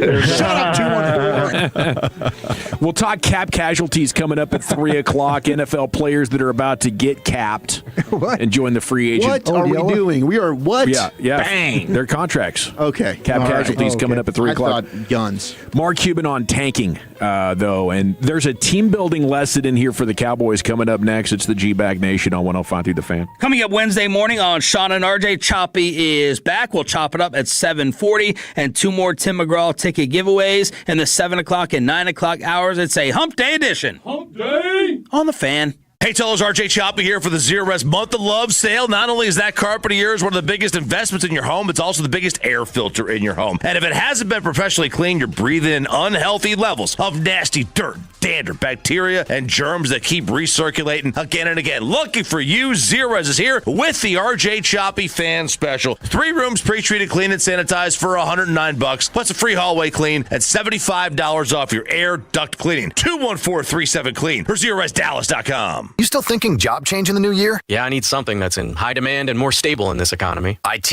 Yeah, cybersecurity, maybe even AI. That's what I did. Really? How? Went to My Computer Career. You don't need any prior experience, and you could start your new career in a matter of months. A lot of IT pros go to school there, too, to level up. Sweet. Are classes online or on campus? Both. Wow, I'll check it out. Thanks. Make this your year. Take the free career evaluation now at mycomputercareer.edu, an elite CompTIA certification partner. Financial aid is available to those who qualify, including VA benefits. benefits. This is Ryan Watson, owner of Alliance Hyundai. During the Hyundai Getaway Sales Event, we have over 600 vehicles in stock, like the all-new 2025 Hyundai Santa Fe. Every new Hyundai comes with America's best warranty, 10 years, 100,000-mile limited powertrain warranty, and owner's assurance. Visit us at AllianceHyundai.net today. My name is Whitney Allen, and I'm a widow. My husband, Ryan, died. We never thought we'd ever have to use life insurance, but the unexpected happened. With Ethos, signing up was fast and 100% online. You can get a quote in seconds, apply in minutes, and get same-day coverage. No medical exams, and you can get up to $3 million worth of coverage. I am grateful we were prepared. Get your free quote at ethos.com/game. That's ethos.com/game. Paid spokesperson. Time spent on application may vary. Online health questions required. Shopping with your parents can be embarrassing. Why would they sell jeans with holes in them? I'm going to speak to the manager. Mom! That hoodie is giving. You should get it. YOLO. Thanks to the Chase mobile app, your kid can shop independently while you keep an eye on their spending. So you can go from We can be twinsies to How was shopping? Saw you stayed on budget. Thanks, Mom. Freedom for kids, control for parents. That's family banking from Chase. Account subject to approval. Chase mobile app is available for select mobile devices. Message and data rates may apply. JP Morgan Chase Bank N.A. member FDIC. Here's something you don't hear every day. You can keep your insurance check and get a brand new roof. I'm Alexis Vining with Greystone Roofing. Our licensed team offers in-house financing so you can fund 100% of your roof at a low rate with no hard credit check and no income verification. Use that insurance money to pay off debt, invest it, or save it. Call Greystone Roofing, family-owned, licensed, and local. Let our family help your family protect what matters most. Visit greystone-roofing.com. Here's to small businesses drifting apart from their tech. Get them together at Verizon Small Business Days. February 9th to 22nd. Get expert advice, personalized solution, and 3 little words. Free 5G phone. Book a tech check at Verizon.com/smallbusiness or call 1-800-483-4428. Verizon Business. Select 5G phones only. New line device payment agreement and My Biz plan with $5 a month add-on spending required. Credit applied over up to 36 months. Terms apply. Ends 2/22/2026. If your country was louder in the 90s, you're going to feel right at home at Rodeo and Rye, right next door to Hurtado Barbecue at 213 East Front Street in Arlington. Rodeo and Rye is pouring Coors Banquet on tap, strong cocktails, and straight-up good times. Happy hour runs Monday through Friday, 1 to 6 p.m. So block out, crack one, and stay a while. Rodeo and Rye, where the beer's cold, the country's loud, and the 90s never ended. RodeoandRye.com. We all hear the radio ads about the IRS. They tell you to be afraid, to be scared, and they try to frighten you into calling. I'm not here to do that. Tax Relief Advocates is different. TRA is here to tell you that if you owe money to the IRS, whether it's $5,000, $50,000, or $500,000, we have a solution. It doesn't matter if you're sitting in your car, at work, or with your kids. No matter where you are, call now. 800-575-9834. Don't lose hope. TRA can eliminate or reduce what you owe to the IRS. Generous programs are now available that can give you a fresh start. Our passion is taxes and helping individuals fix their IRS problems. We have over 1,000 5-star reviews on Google and an A+ with the Better Business Bureau. You don't need to be afraid of the IRS any longer. End your tax nightmare today by visiting us online at TRA.com or call 800-575-9834. That's 800-575-9834. Tax Relief Advocates. Real solutions for real people. I know it's hard to take that first step when you're not feeling like you. But if you do take that step to optimize your total wellness with Men's T Clinic like I did, hormones, mood, weight, muscle mass, they're all going to fall into place and you're going to leave the symptoms keeping you on the sidelines in the rear view once and for all. Men's T Clinic has pioneered optimizing hormone levels and total wellness for men since 2014, pursuing their mission of restoring men's health, confidence, drive, and vitality. Call 972-GO-MEN'S-T today or visit menstclinic.com. 1-800-246-OT. menstclinic.com. Are you looking for a podcast about pro football that doesn't put you to sleep with an avalanche of analytics or insult your fandom with brainless hot takes? Well, hi. I'm Dan Hansis. And I'm Mark Sessler. Oh, hi, Mark. And we're the hosts of Heed the Call, the NFL podcast you've been waiting your whole life for. Heed the Call covers every game, every storyline, everything that matters, and we do it all with a touch of mirth. Football is fun. Why shouldn't your football podcast be the same? Follow and listen to Heed the Call NFL podcast wherever you get your podcasts. Allow us, if you will, to take you on a journey across the country to cover the biggest sports stories in DFW. ASCO Equipment presents the KNC Masterpiece and G-Bag Nation live from spring training in Surprise, Arizona, March 2nd through the 6th, with access you won't find anywhere else. The fans' coverage is also brought to you by Mercedes-Benz of Plano and On Time Experts Heating and Plumbing. Your one and only home of the Rangers is 105.3 The Fan. If you're in the market to upgrade your vehicle, get to Classic Chevrolet in Grapevine. Back-to-back #1 Chevy dealership in the world. They've got more new Chevys than anyone in their all price to sell. Silverados, Tahoes, Blazers, Malibus, Equinox, and more. Visit ClassicChevrolet.com. This is Texas. This is Classic Chevrolet. Together, let's drive, relax, and enjoy the difference. Based on new Chevrolet registrations 2023 through 2025. Thank you very much, Lucius. We might have a Femke Koch update here a little bit later on in this segment. Mark Cuban on tanking. And I believe there is a team building and maybe branding lesson for the Cowboys on this. Looking forward to getting your guys' thoughts. The Franklin Injury Attorney text line is open at 877-881-1053. Just go ahead and leave your name and city you're texting from, and we'll make you famous here in the nation on this February 17th. Big 5-0's hitting tomorrow. Big 5-0 hitting tomorrow. Yeah, so we get you roast. We get you to roast. Oh, that's right. Yes. Yeah, reminder. Dawson roast tomorrow. Wow. Okay. Lucius? Oh, no. We good on that? Yeah, absolutely. Hell yes. That'll be 50. Bro, I've been knowing you for a long time, fam. I know. That's crazy. I know. When I met you, you were a young man. Yeah. I was approaching middle age. Why the NBA should embrace tanking, says Mark Cuban. The NBA has been misguided thinking that fans want to see their teams compete every night with a chance to win. Okay, is that being misguided? That's his argument. And I would say if that's true, then the Cowboys are misguided too.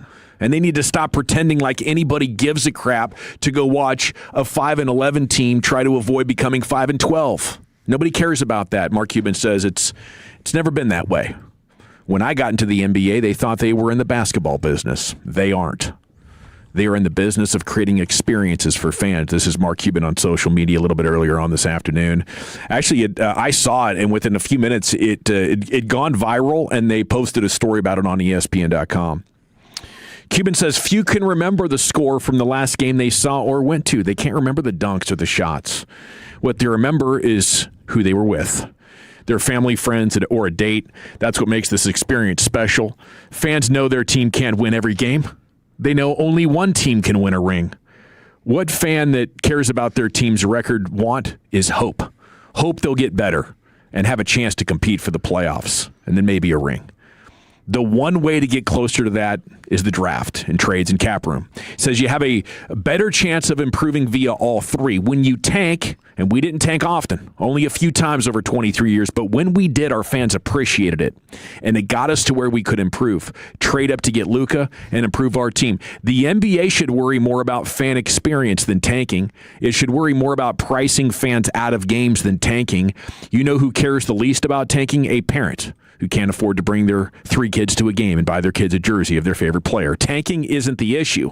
Affordability and quality of game presentation are. So, I kind of see his point. That's part one of his post about tanking, and I for the most part agree. Although part of that fan experience is going to see your favorite players in basketball, and if your one time to go is when they're in tank mode and you don't get to see your favorite players, I would say that would be a disappointment. A lot of kids only get to go to a couple, 2, 3, 4 games. Mm-hmm. So, I think Mark's got a pretty good point here. But I wonder if worrying about the kids and their 3 to 4 games that they get to go to over their lifetime, do they get to see their best players? What's a bigger deal to the fan base that's buying up season tickets and paying attention and looking at all your social media and listening to sports radio, engaging with your highlights? What's more important for them is knowing that you're giving yourself the best opportunity to get your hands on a transcendent player.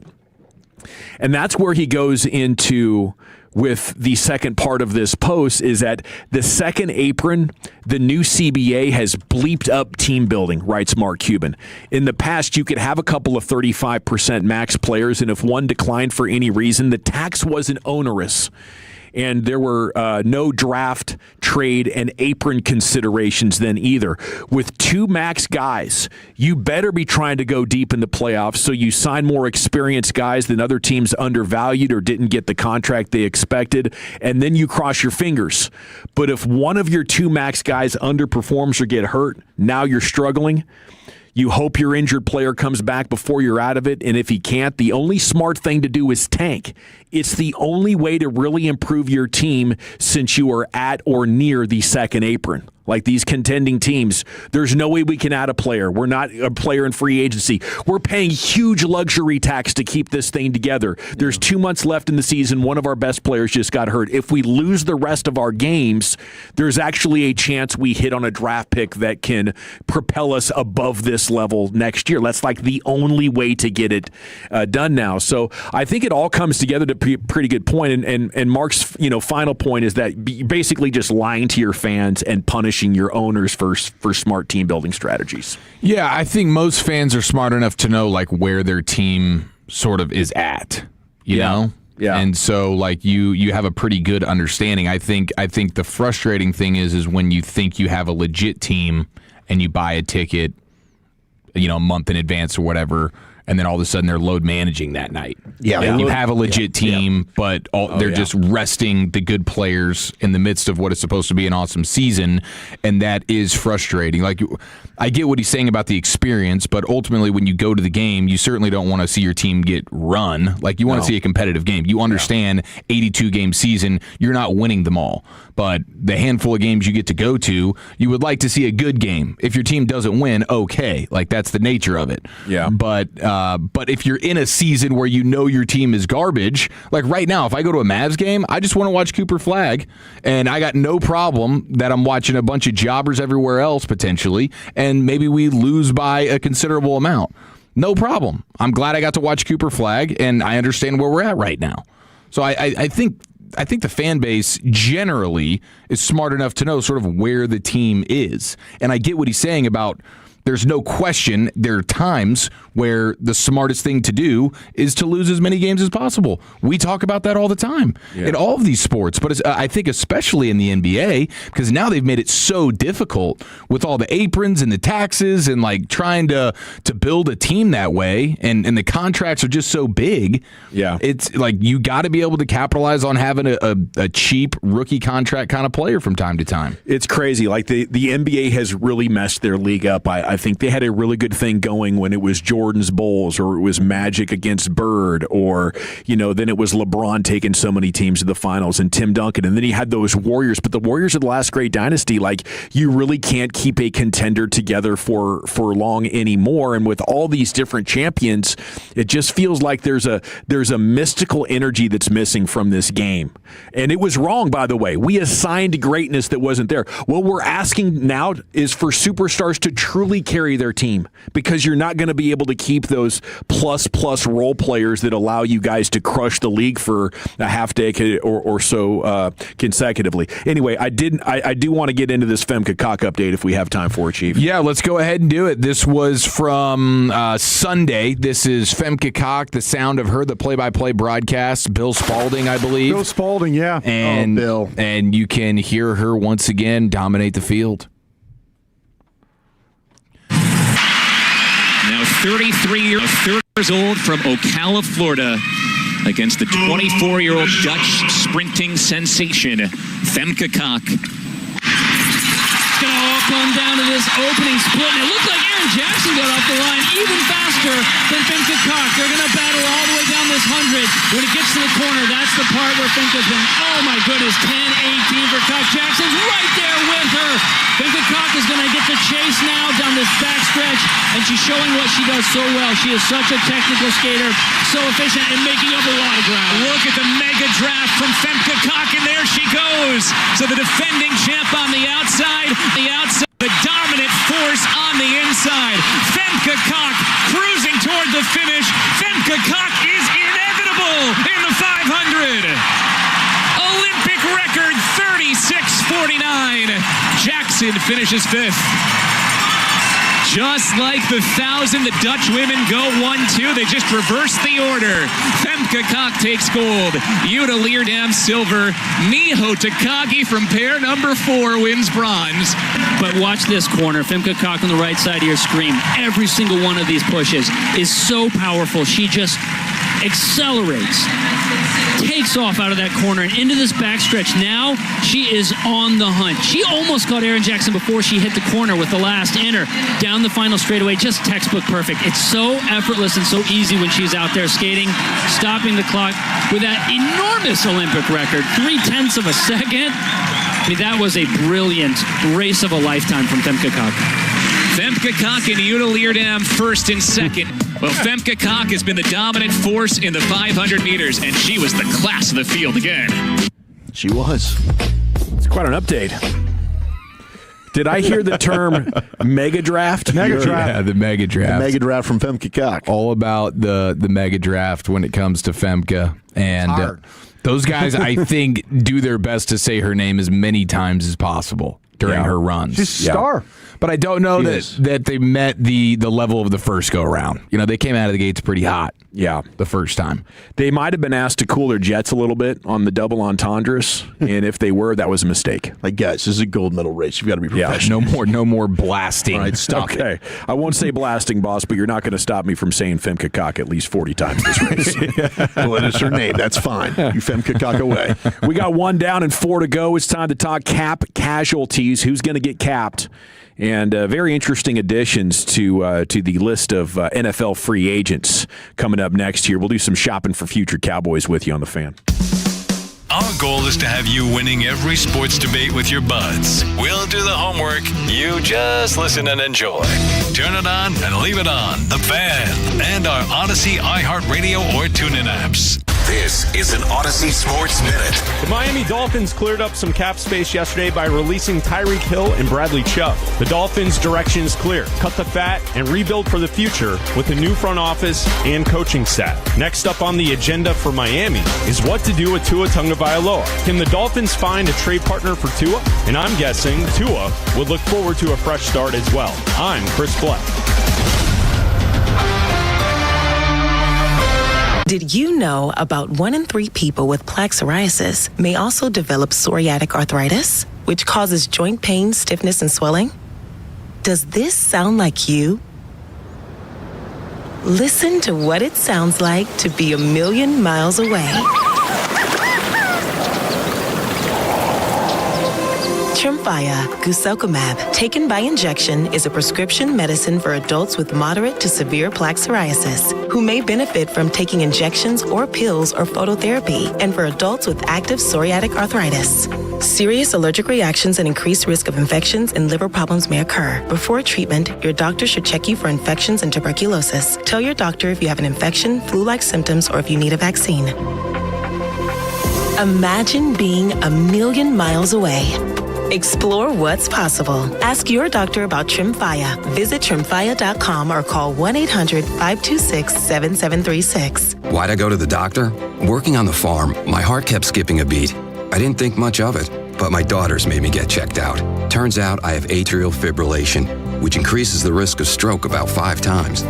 Symptoms like irregular heartbeat, heart racing, chest pain, shortness of breath, fatigue, or lightheadedness can come and go.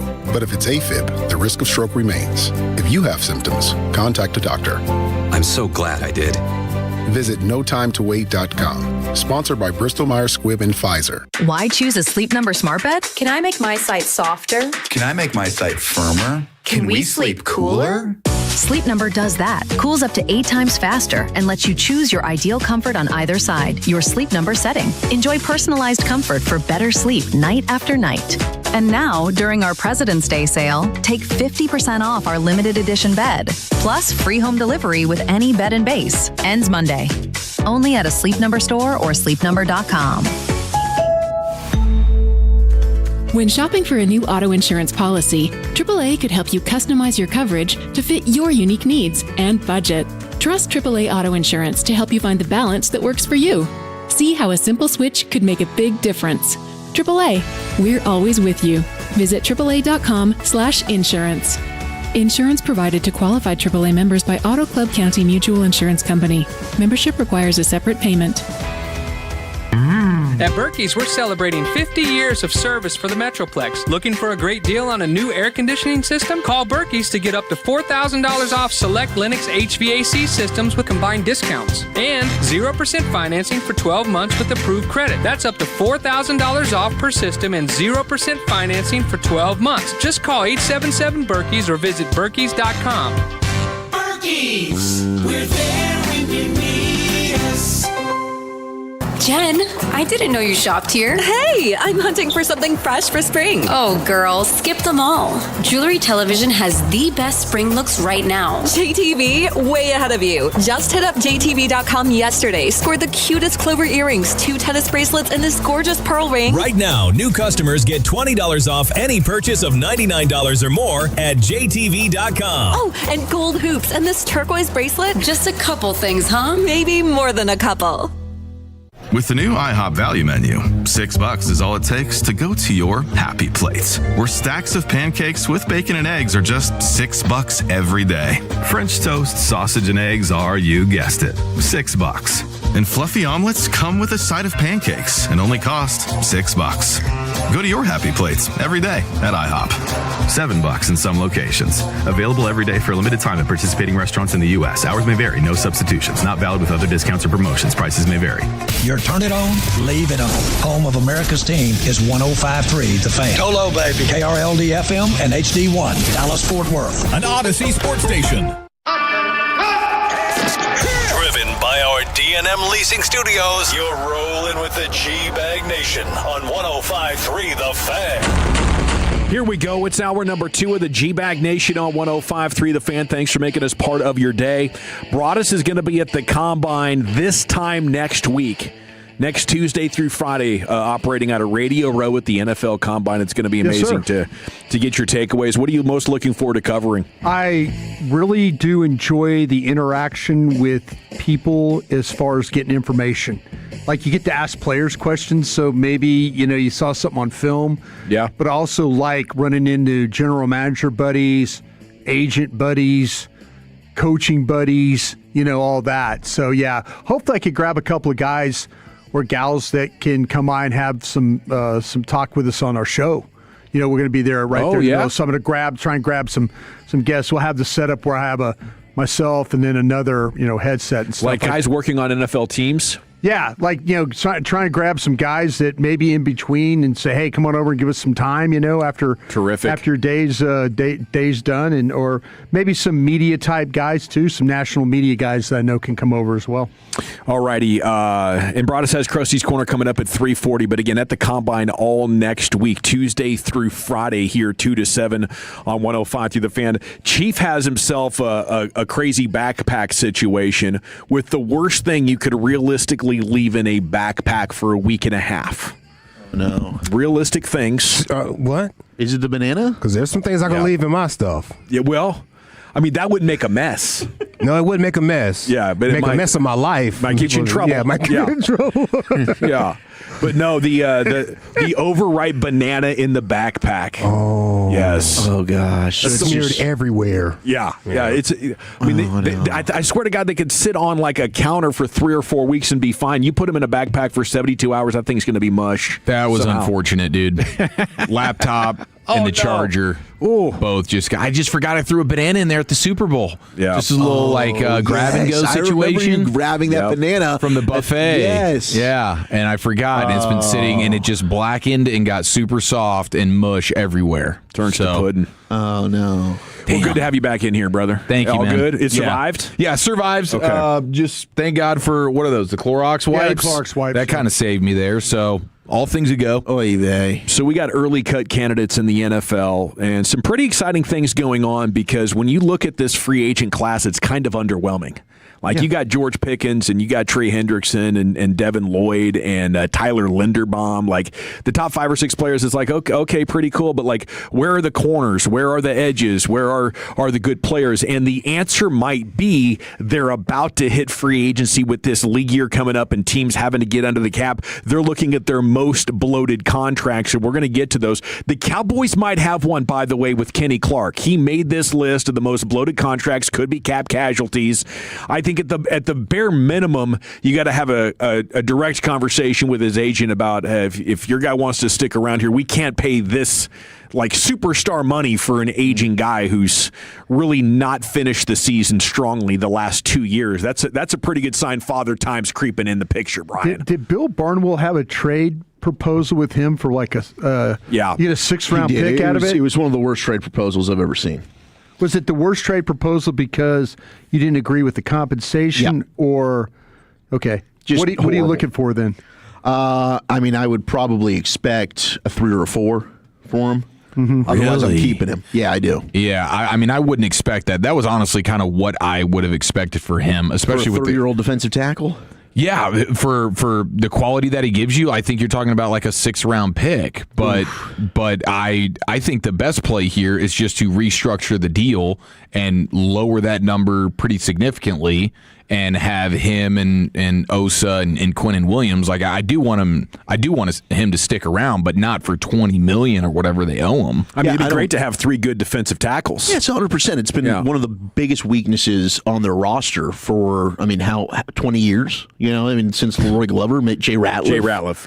Yeah, they just haven't been able to identify that position themselves. I mean, even Osa would probably be the Malik Collins. Like those are 2 that come to mind that they drafted that ended up being like solid players. Otherwise, it's a bunch of guys that are in and out of the league. So to me, yeah, I'm absolutely keeping Kenny Clark around. I think it's to me obvious that they are going to do something with that. There's no way he's playing on the $20 million. I think that was what was enticing about the trade in the first place. It's the fact that there was this built-in out on the contract to where it's much like they did with DeMarcus Lawrence when they flipped his deal and it was like $10 million a year. So I think that it will be something along those same lines. Maybe it's even an outright release with the understanding of, okay, now we're going to bring you back on a different contract. Yeah, but he's got like the football character, the competitiveness, the culture. Absolutely. Like he's building block kind of guy. And even though he is on the other side of 30, he's still got a lot of good football left in him. I think I'd just be looking to dial back his snap count a little bit, and you definitely have the resources to do that. Running back Tony Pollard could be done with the Titans. He's going to be 29 in April, just logged his lowest average speed, lowest rate of chunk runs in any season, according to Next Gen Stats, but that is a veteran that'll be out there. I think the Cowboys saw the best of Tony Pollard, and he never got back to that bursty, explosive player that he was pre-torn ACL. But he's going to be out there as a free agent. So is Joe Mixon, likely done in Houston. And this one might be more interesting. Still a mystery, the off-field injury that caused him to miss the entire season. But he's there's only one player with more yards and touchdowns between 2021 and 2024 in the entire league at the position. That's Derrick Henry. And Joe Mixon is coming up on 30 years old. Might be an interesting name to consider. So might be James Conner in Arizona, an interesting name because there was so much success with Clayton Adams. But in 2025, he was hurt. And in the 3 or 4 games that he played, he was not good. I think it was right around 3 yards a carry, something like that. But might be cool to see James Conner in Oxnard. One of those unguaranteed contracts. Yeah. Is Conner at that point in his career probably? Yeah, I mean, James Conner was fantastic 2 years ago. I think he did go through another injury. Big one, yeah. But, and that's one where it's like with a running back like that and at his age, and he's had to come back from a couple at 30. We always kind of looked at that as 30 the cliff, for running backs. Some of them, it's not. And there's Derrick Henry, for example. But most James of them it Conner, is. Most of them, it's like 28. Yeah, it might be. You might start to see that. You might start to see the downward trend now. But I wouldn't mind it. I mean, if things go south with Javonte Williams, I bet that's not a big contract. Where are we with cornerback Jalen Johnson, Bears? This time last year, he was considered one of the top corners in the league. We were hoping for him a couple of years ago. The Cowboys could get him if he hit free agency. But his cap number jumps to $25 million this year, and for that reason, the Bears have a lot of business to do. Jalen Johnson could be a cap casualty with the Chicago Bears. Yeah, I think he's another guy that's had the injury issues, and when healthy, I still think he is a super solid player. But it's the injury issues there, so that could be another guy if he ends up being a casualty. he could be a guy worth kicking the tires on. I don't know what type of deal he would command, because I do think the talent is still there, but he's fought through injuries. At 26 years old, I'd absolutely be interested. It's got to be the right price, and maybe he's got his services are discounted. Yeah, his valuation though, according to Over the Cap, was $1.3 million. Yeah, it's because he only played in 7 games last year. I mean, that's are you kind of thinking that maybe prove it year kind of a thing? Yeah, I would love that. Yeah, got a lot to prove. If you want to continue your NFL career, you're still young enough to do it. You're talking about a second-team All-Pro in 2023. Not too far removed from that. If you can get back, he's certainly got the talent. Yeah, I wouldn't want to do a long-term deal if I'm him, because I feel like I'm going to have a great 2026 and be a free agent with still a couple of years left in his prime. Cornerback L'Jarius Sneed, speaking of names we've heard in recent off seasons, he was one of the best corners in the NFL a short time ago. He signed 4 years and $76 million with the Titans in 2024. Since then, missed more games than he's played, 22-12. And ended the year on IR with a quadriceps injury last year. Was also indicted on a misdemeanor in November. Don't have details on that. He's logged just 3 passes defense with 0 picks across all 12 games in Tennessee. A Trayvon Diggs-like fall-off from L'Jarius Sneed. He did have average of 10 passes defense and 2.5 picks per season in his 4 years with the Chiefs when he rose to fame. According to Next Gen Stats, L'Jarius Sneed allowed 15 catches for 233, 3 touchdowns, and a whopping 121 passer rating on just 27 targets and coverage in 2025. L'Jarius Sneed is food on a football field right now. That's crazy how quickly things can change, but I want nothing to do with that guy. That's bad. You do have Cleveland's Denzel Ward, though, 29 years old, been in the league for 8 years, still very good. They're saying Cleveland might just have to cut him because the cap number is $32.6 million. Yeah, that is a no-brainer. Maybe you're looking to bring him in for a couple of years and half that. That'd be a significant upgrade. And I think the good news is there are, between these guys and the free agent guys, there's 6 or 7 dudes for the Cowboys coaches to look at between this and the regular free agency of players that could step in and most likely be the Cowboys' best corner. Okay, let's come down here to linebacker because we go to Chicago where Tremaine Edmonds is still really good.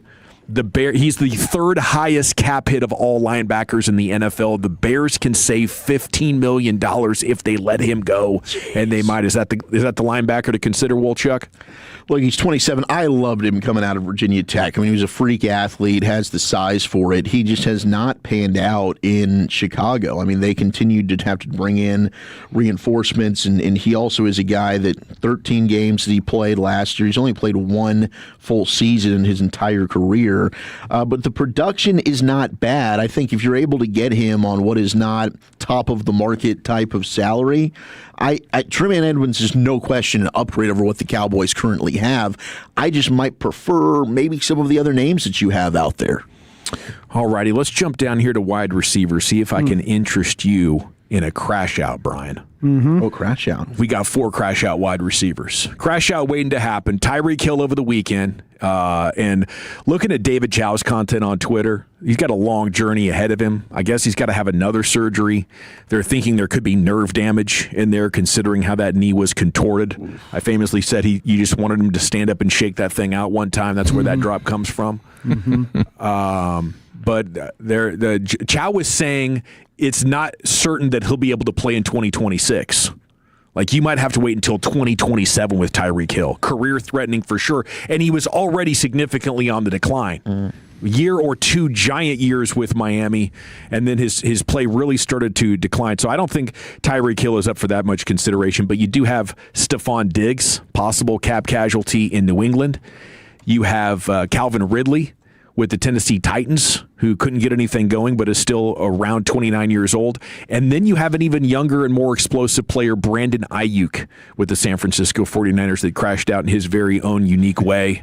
It's amazing how hard he fought for that contract to get that bag, the holdout. And then finally, $40 million guaranteed. Here it is, Brandon. And he immediately lost interest in doing anything for that organization. So they're trying to recoup $27 million. He's definitely going to be out there. Could I interest you in any crash-out wide receivers, Chief?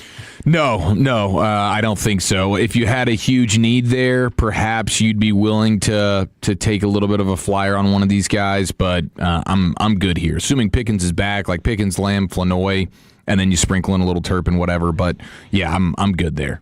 I mean, I do like Flanoy. I do like Flanoy. I think at the right price, though, adding another veteran in here, like Calvin Ridley's still a talented guy. Yeah, Ridley's the one guy that kind of intrigues me out of that group. But again, it would be you moved on from George Pickens. I mean, maybe if the price really becomes so low and Ridley's a guy that just wants to pair with a quarterback that's good and Dak that just had George Pickens have his best year of his career, maybe. But I'm totally out on Brandon Ayuk. That is not somebody that I want to attach my. He just seems like a guy that like so selfish. Yeah, in the way that he operates. Just a bizarre, weird situation. And you just kind of wonder, how does that play? Does he change that attitude and all? I have my doubts. I think I wouldn't take any of these crash out guys at all. And Ridley broke his fibula this year. Yeah. Oh, okay. Yeah, he did. That's right. Yeah, with Ayuk, I would wonder, like, I want to have a conversation with the agent, like, what the hell happened here? Because if you are making moves to give up so many millions and millions of dollars, what are we looking at exactly? They had him traded. Remember to New England? Yeah. And he said, "Nah, I'm not." A couple years ago, yeah. I'm not going to go there. And then he ends up signing a deal with San Francisco, and then everything just got so weird over there. Like, you know, the coaches were like, "Hey, we never see him. He's never around." I mean, it reads like off my meds type of deal. Like, we're totally off the reservation. I had a midlife or mid-career crisis of some kind. I'm not seeing straight. You know, I need a therapist, and I need, you know, some prescription. And if that's the case, then maybe it's the perfect time to bet on a mid-career turnaround for Ayuk after he realizes, holy crap, I'm about to, you know, lose everything that I fought so hard for. I mean, it's Delonte West-esque, you know? That's what I would be suggesting here. Like, how did things get this bad where all the warning signs in the world are there? And if that's the case, sometimes a little bit of an adjustment somewhere or another off the field can put you back on the right path. And I guess that's all you would hope for right now if your Ayuk's friends and family or his agent, because that was crazy. Okay, we do have Tyreek Hill's next team odds. Chiefs make a lot of sense at 4-1, Bills at 5-1, Giants at 6-1, Broncos at 7, Packers at 15-2, Niners at 9-1, Cowboys are 66-1. There's not a lot of interest in Tyreek Hill, but that was definitely one of the more interesting stories over the weekend. And projecting is it over for the Cheetah? One of the most explosive and exciting players of the last 10 years in the NFL. All right, we got the C-Note coming up on the other side. We'll take a look at what's been developing in Cowboys headlines next here on 105.3 The Fan. When your friends say, "Hey, did you hear?" you can proudly say, "I heard it on The Fan," keeping you sports informed with some quality laughs along the way. Turn it on and leave it on. 105.3 The Fan, the Odyssey app, iHeartRadio app, and TuneIn app. Since 1976, D&M Leasing has had one mission: make getting a vehicle easier, smarter, and more affordable than buying it the old-fashioned way. People come to D&M to escape negative equity, avoid wasting weekends at dealerships, and to get payments that actually make sense. With managers averaging 20 years and salespeople averaging 10, you're working with true experts who know how to save you money and protect you from depreciation. If your payment's too high, you're buried in negative equity, or you just want a smarter way to upgrade, call D&M now. Drive what you want and keep more money in your pocket. Hey, Teller's RJ Choppy here for the Zero Res Month of Love sale. Not only is that carpet of yours one of the biggest investments in your home, it's also the biggest air filter in your home. And if it hasn't been professionally cleaned, you're breathing in unhealthy levels of nasty dirt, dander, bacteria, and germs that keep recirculating again and again. Lucky for you, Zero Res is here with the RJ Choppy Fan Special. 3 rooms pre-treated, clean, and sanitized for $109, plus a free hallway clean and $75 off your air duct cleaning. 214-37-CLEAN or ZeroResDallas.com. Are you turning 65 or new to Medicare? Humana knows not everyone has the same needs when picking a Medicare Advantage plan. Now that I'm retired, I want to enjoy the life I've worked hard to build. So I want a plan that covers me when I'm traveling the country. Humana has a plan for that. As a veteran, I want a plan that fills in the gaps my VA coverage doesn't provide, like dental care. Humana has a plan for that. I feel good about my health. I just want care and coverage with predictable costs. No surprises. Humana has a plan for that. With a Humana Medicare Advantage plan, you get coverage and benefits that focus on what matters most to you. Learn more at gethumana.com. Humana, a more human way to healthcare. Humana is a Medicare Advantage HMO and PPO organization with a Medicare contract. Enrollment in any Humana plan depends on contract renewal.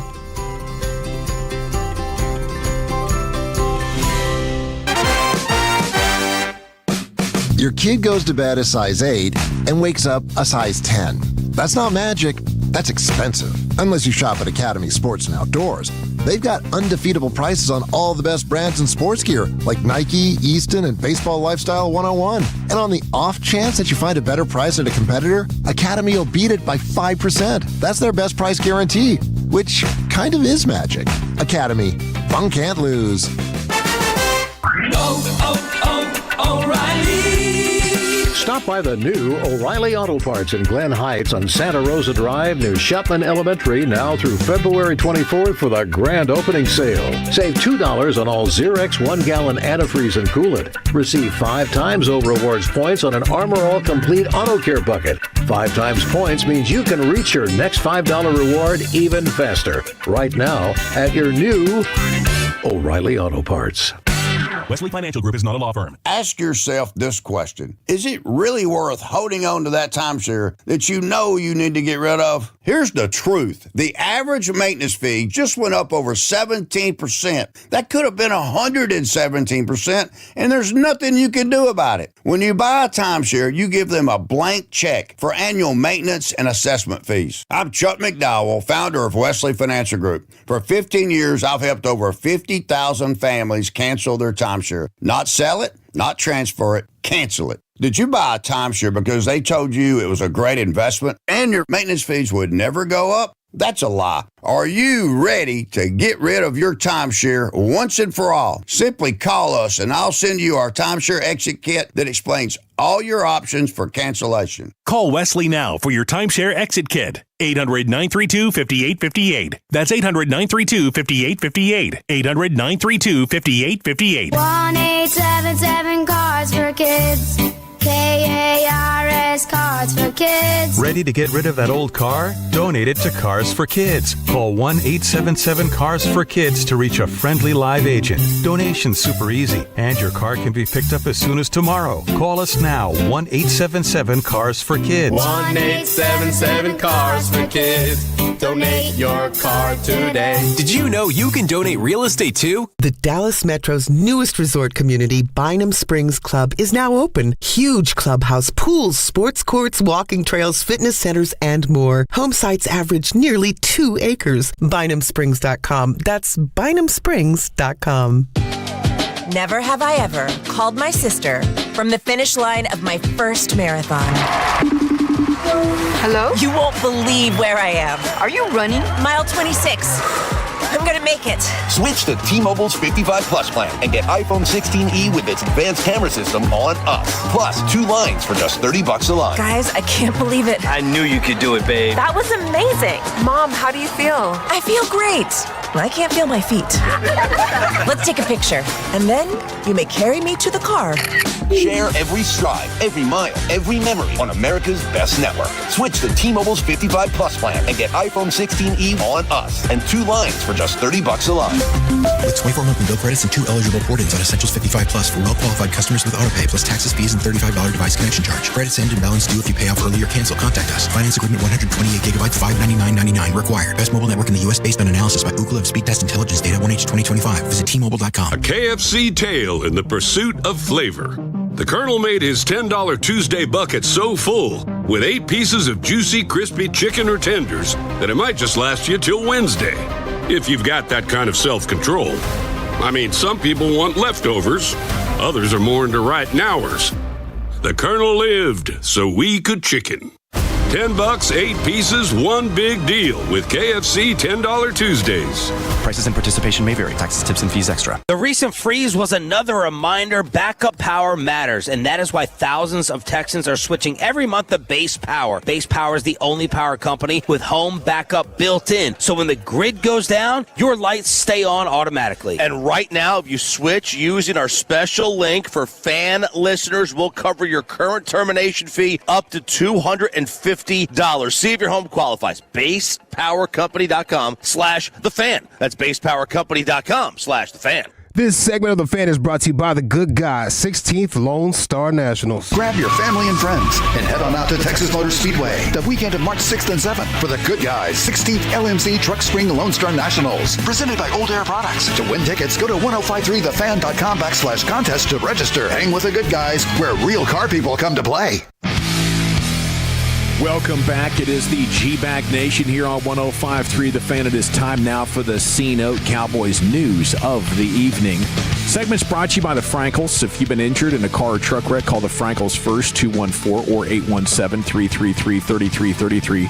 There's never an out-of-pocket cost. They only get paid when you win. The Frankels are the go-to car and truck wreck attorneys in Dallas. Alrighty, Krusty's Corner's coming up here in about 20 minutes. We're 20 minutes from the report from the former Cowboy scout, the Super Bowl champion. Max Crosby's conversation is not dying down one bit. I did a podcast about it. How about Wow? I think he is so defensive and cussing up a storm on his podcast last week because he's defensive about letting that story out and how it got to Trey Wingo. And I think the more he raises his volume or says, I just want to be left alone, it's a sign of what's really going on, because I don't think he wants to look at the Raiders fan base or his friends around the Raiders and say, I'm not a Raider for life. He has built so much of his image and reputation around that, and I think he feels bad that he let it out. You know, he wanted to let this happen quietly, and he doesn't want it to look like he's forced his way out of the Raiders in any way because of how important that part of his life is to him. I'm with you, man. I think I agree with you 100%. He's always said once a Raider, always a Raider. He wants to be a Raider for life. But to me, I think he should just be open about it. They're not in a situation right now that is conducive to winning. Maybe it ends up being that way. Maybe, Fernando Mendoza is one of these guys that can change an organization, much like Joe Burrow came into a losing team that was Cincinnati. Maybe. The likelihood is it's not going to happen. So if I'm Max Crosby, especially at this stage in his career, it's like, I've given everything I can to this organization. I want to go to a winner. I think they'd understand that. I think so too. And I think that's what he should lead into, because now everyone's just looking at every little post he makes. Like there's a music video out today, and he's talking about getting a house in the Bay Area, and all 49er fans are like, oh my gosh, he's coming to San Francisco. They're trading for him. So now everyone is looking for any little bit of evidence of what's the next team he's going to. It might be annoying for him. I get that. But superstars don't get bothered by people trying to be consumed with all the details of their life. That's kind of what they signed up for, and they're used to it. This happens constantly, but I think when you're trying to hide something like I believe he is, and this is great because the Cowboys aren't in the current betting favorites to get him, but they should be. Drafting an edge is fun, but especially outside the top 10, it's a 50-50 proposition. The Cowboys need to be pushing hard for this, and just to see if they could get him for the 20 or get him for 2027 draft pick compensation. What is it going to take if there's any chance you could secure that? A guy that doesn't come off the field, a guy that plays through injuries. He's not tired in the fourth quarter like Micah Parsons was. I think he's a better player than Micah. Maybe he's not worth the compensation because of his age and now his back. And if you could get him for 20, that would overwhelmingly be the best possible use of that pick. When I heard last week that it might be 2 2s or less than what's been reported so far to secure Max Crosby, it makes sense to me. If you're 29 or 30 years old as a defensive lineman who uses explosiveness, your prime could be up in 2 years. How is that possibly worth close to what Micah Parsons got? And by the way, those Parsons picks were the Packers picks. Yeah. We're anticipating those are falling somewhere between 25 and 32. Those are just like different kinds of first round picks. So I don't know. At 877-881-1053, how strongly do you want to see? Do you expect to see the Cowboys pursuing Max Crosby? I think it's the most important thing they could be doing right now. What do you guys think? You want him to go after him? Yeah. I don't want them to overpay. Right. But I want to see if you can get him for 20, Brian, because at 20, you're not getting anything close to what Max Crosby is going to bring to the party. Yeah, that's pretty fair. I think this is where the combine really becomes important, with Jerry and Steven meeting with Mark Davis, if, really find out. That would be a great opportunity to go to Mark and say, we're hearing a lot of smoke. Yeah. We're seeing the smoke. There's probably fire. Make Mark Davis tell you, no, I'm not moving this guy. Mm-hmm. Make him tell you that. But if Mark says, okay, what are you willing to offer? Now we start to talk. And I have a feeling, though, that if we get to Indianapolis and Mark Davis and Jerry do have a conversation, we might hear it. We might hear that, in fact, that Max Crosby is available. Right now, I don't believe it. But you don't believe he's available? I don't believe he's available right now. What makes you say that? I just feel like right now that there's nobody that's convinced Mark Davis has blown him away with a deal. If someone were to come out and say, hey, listen, we're willing to give the 2 1s, or we're willing to do, X, Y, Z, whatever, I think that maybe that you would start to hear a little bit more whispers about it happening. But I don't think anybody's blown Mark Davis away. And I don't think that's why like on, there's this kind of like he's mad. The Raiders really not saying anything. But I think the combine's really important. I think if Max Crosby's going to get traded, we're going to hear about it at the combine. But right now, I just don't feel like anybody is blowing Mark Davis away with an offer that he's comfortable with. And it might require Max saying, I don't want to play here anymore, and going public with a request to get out. But I thought when Trey Wingo reported last year, like he's kind of fed up with it. Sure. And then we went through the late season stuff where they sat him down and he didn't want to sit. Right. And then you read about the Alex Guerrero stuff with Albert Breer. It's painting a pretty compelling picture. Yeah. I just, like I say, I just don't feel like I'll be around Raider people at the combine. Love it. And so I'll try and get the best analysis from that as I can get, or information I can get. I just don't think, like I say, until somebody blows him away with a deal, this thing is always going to kind of be Max Crosby saying, I don't want to go anywhere. Calvin Watkins has written why it's important for Cowboys George Pickens to reach a long-term deal in a timely fashion. Talks about it being shoddy second year. Dak and Lamb speaking about it. Needing to have a smoother offseason are the top reasons there. We've talked quite a bit about it. Looking forward to an update. But as Brian told us in the open, just because it's the first day of franchise tag window doesn't mean the Cowboys are going to be doing it anytime soon. I'm getting the vibe right now, just right now as we speak here on the 17th of February, that the Cowboys will let this thing go as long as possible until they have to make a determination of they're going to franchise tag the player or not.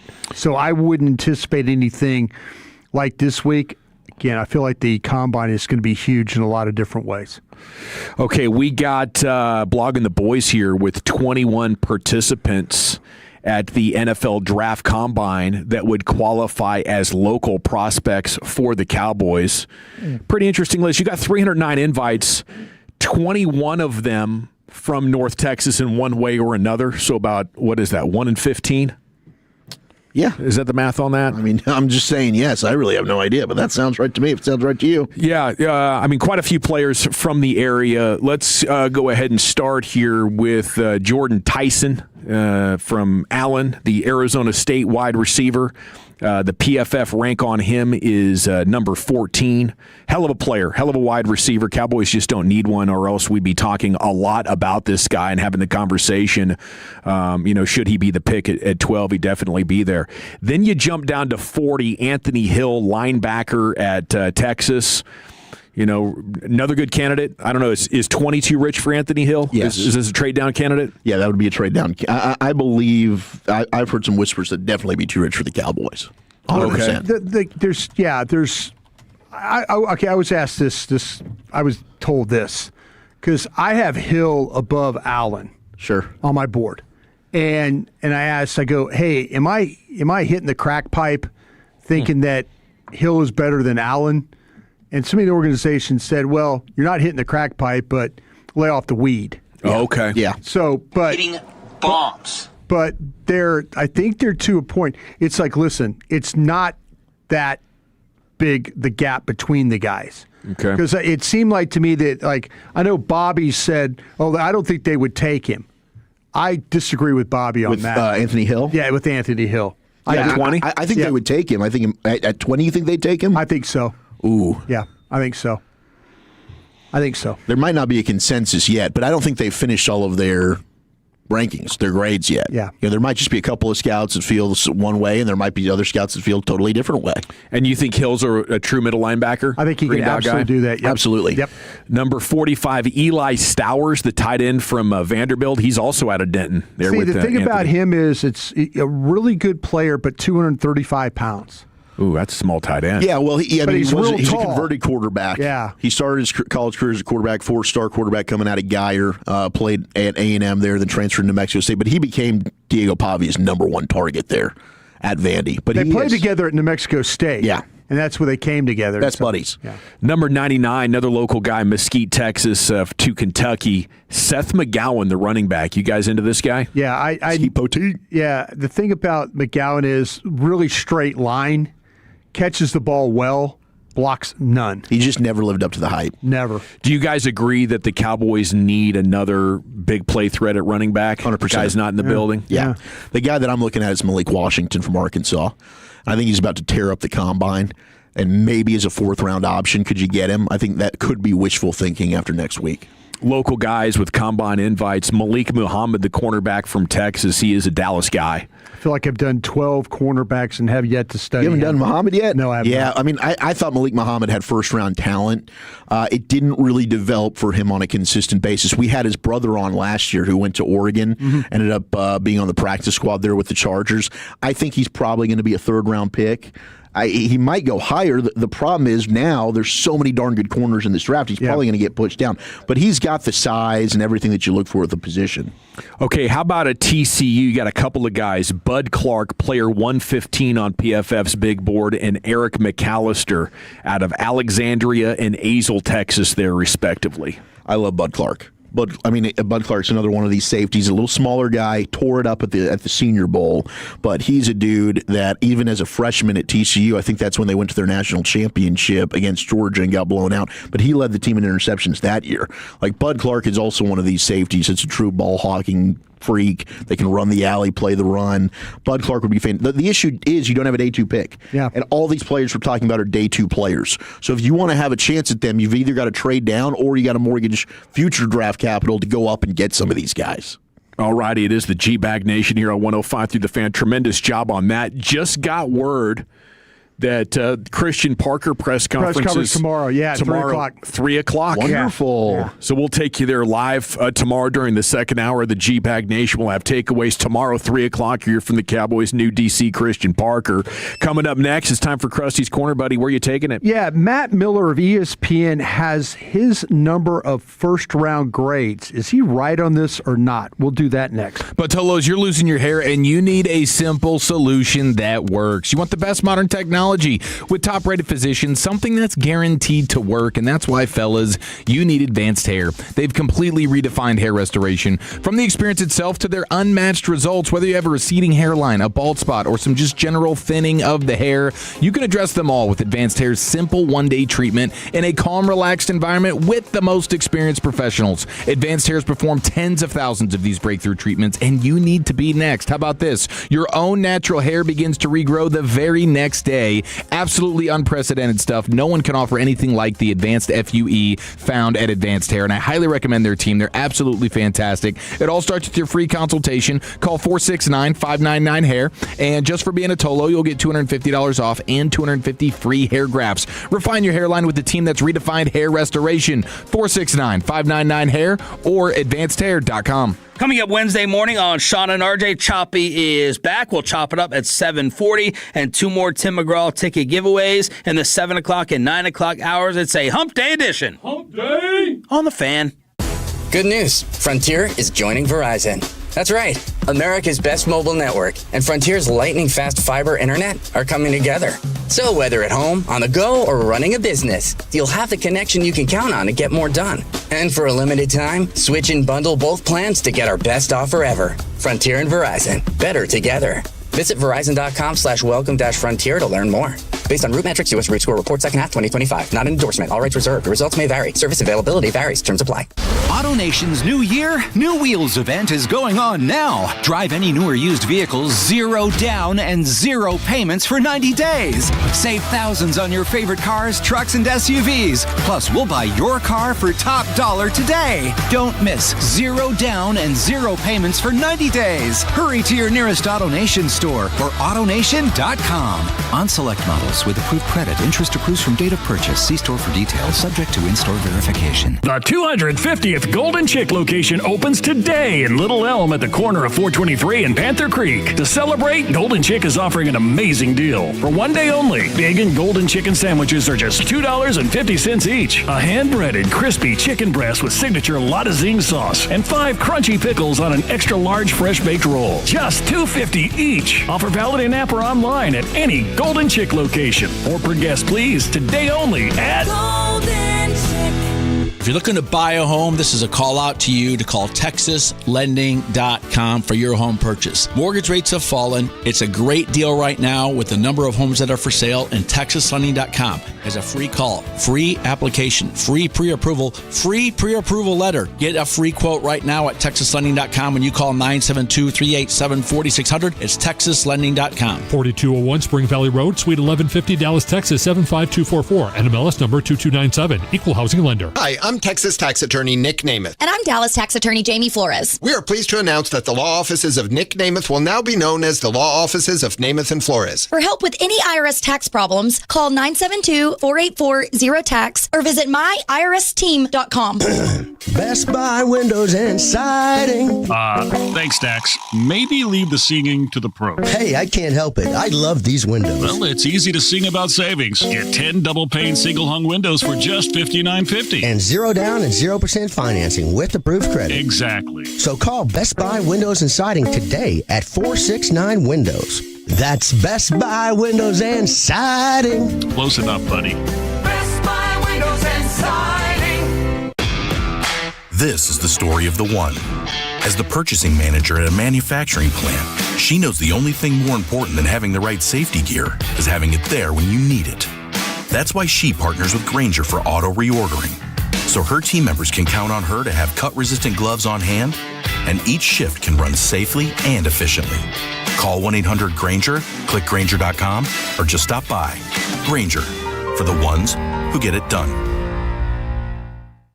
Are you 50 or older? This news is for you. The CDC recommends you get vaccinated against pneumococcal pneumonia.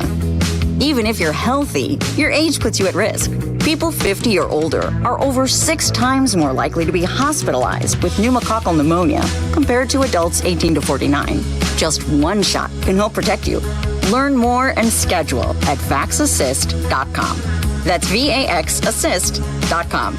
Sponsored by Pfizer. Hey, Tolo, Sean, and RJ here with the greatness of Underdog Fantasy. Fast breaks, buzzer beaters, block parties. They are back. Underdog is the best place in Texas to get in on all the action because you can make picks and win money right now. It's so easy. You pick whether your favorite players are going to go higher or lower on stats like points and rebounds and steals and more, and you get your picks right. You could win up to 5,000 times your cash. Make your plays. Promo code TOLO on Underdog. Download the app today. Use promo code TOLO to score $75 in bonus entries when you play your first $5. That's promo code TOLO at Underdog. Make picks, win money. Promo code TOLO to score $75 in bonus entries when you play your first $5. That's promo code TOLO at Underdog. Make picks, win money. Must be 18 plus and present in Texas. Terms apply. See assets.underdogfantasy.com/web/play and get terms _DFS_.html for details. Concerned with your play? Call 1-800-GAMBLER or visit ncpgambling.org.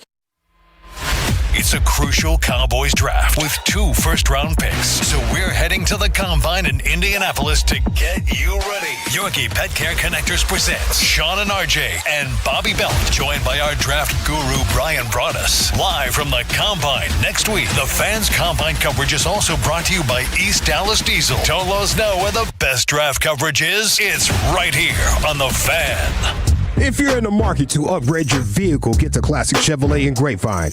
Back-to-back #1 Chevy dealership in the world, they've got more new Chevys than anyone in their all-price of sale. Silverados, Tahoes, Blazers, Malibus, Equinox, and more. Visit ClassicChevrolet.com. This is Texas. This is Classic Chevrolet. Together, let's drive, relax, and enjoy the difference. Based on new Chevrolet registrations 2023 through 2025. Yes, sir. Thank you, Lucius. It's the G-Bag Nation here on 105.3 The Fan. Time now for Krusty's Corner, brought to you by Greystone Roofing. Go to greystone-roofing.com. Here's the king. Hey, kids! Your old pal Krusty's gonna teach you 5 new words. You're not wrong about that. From Dallas, Texas, number 55, Brian Broaddus. Thank you very much, Lucius. Appreciate you playing that as always. Thanks to Greystone for being a part of this one as well.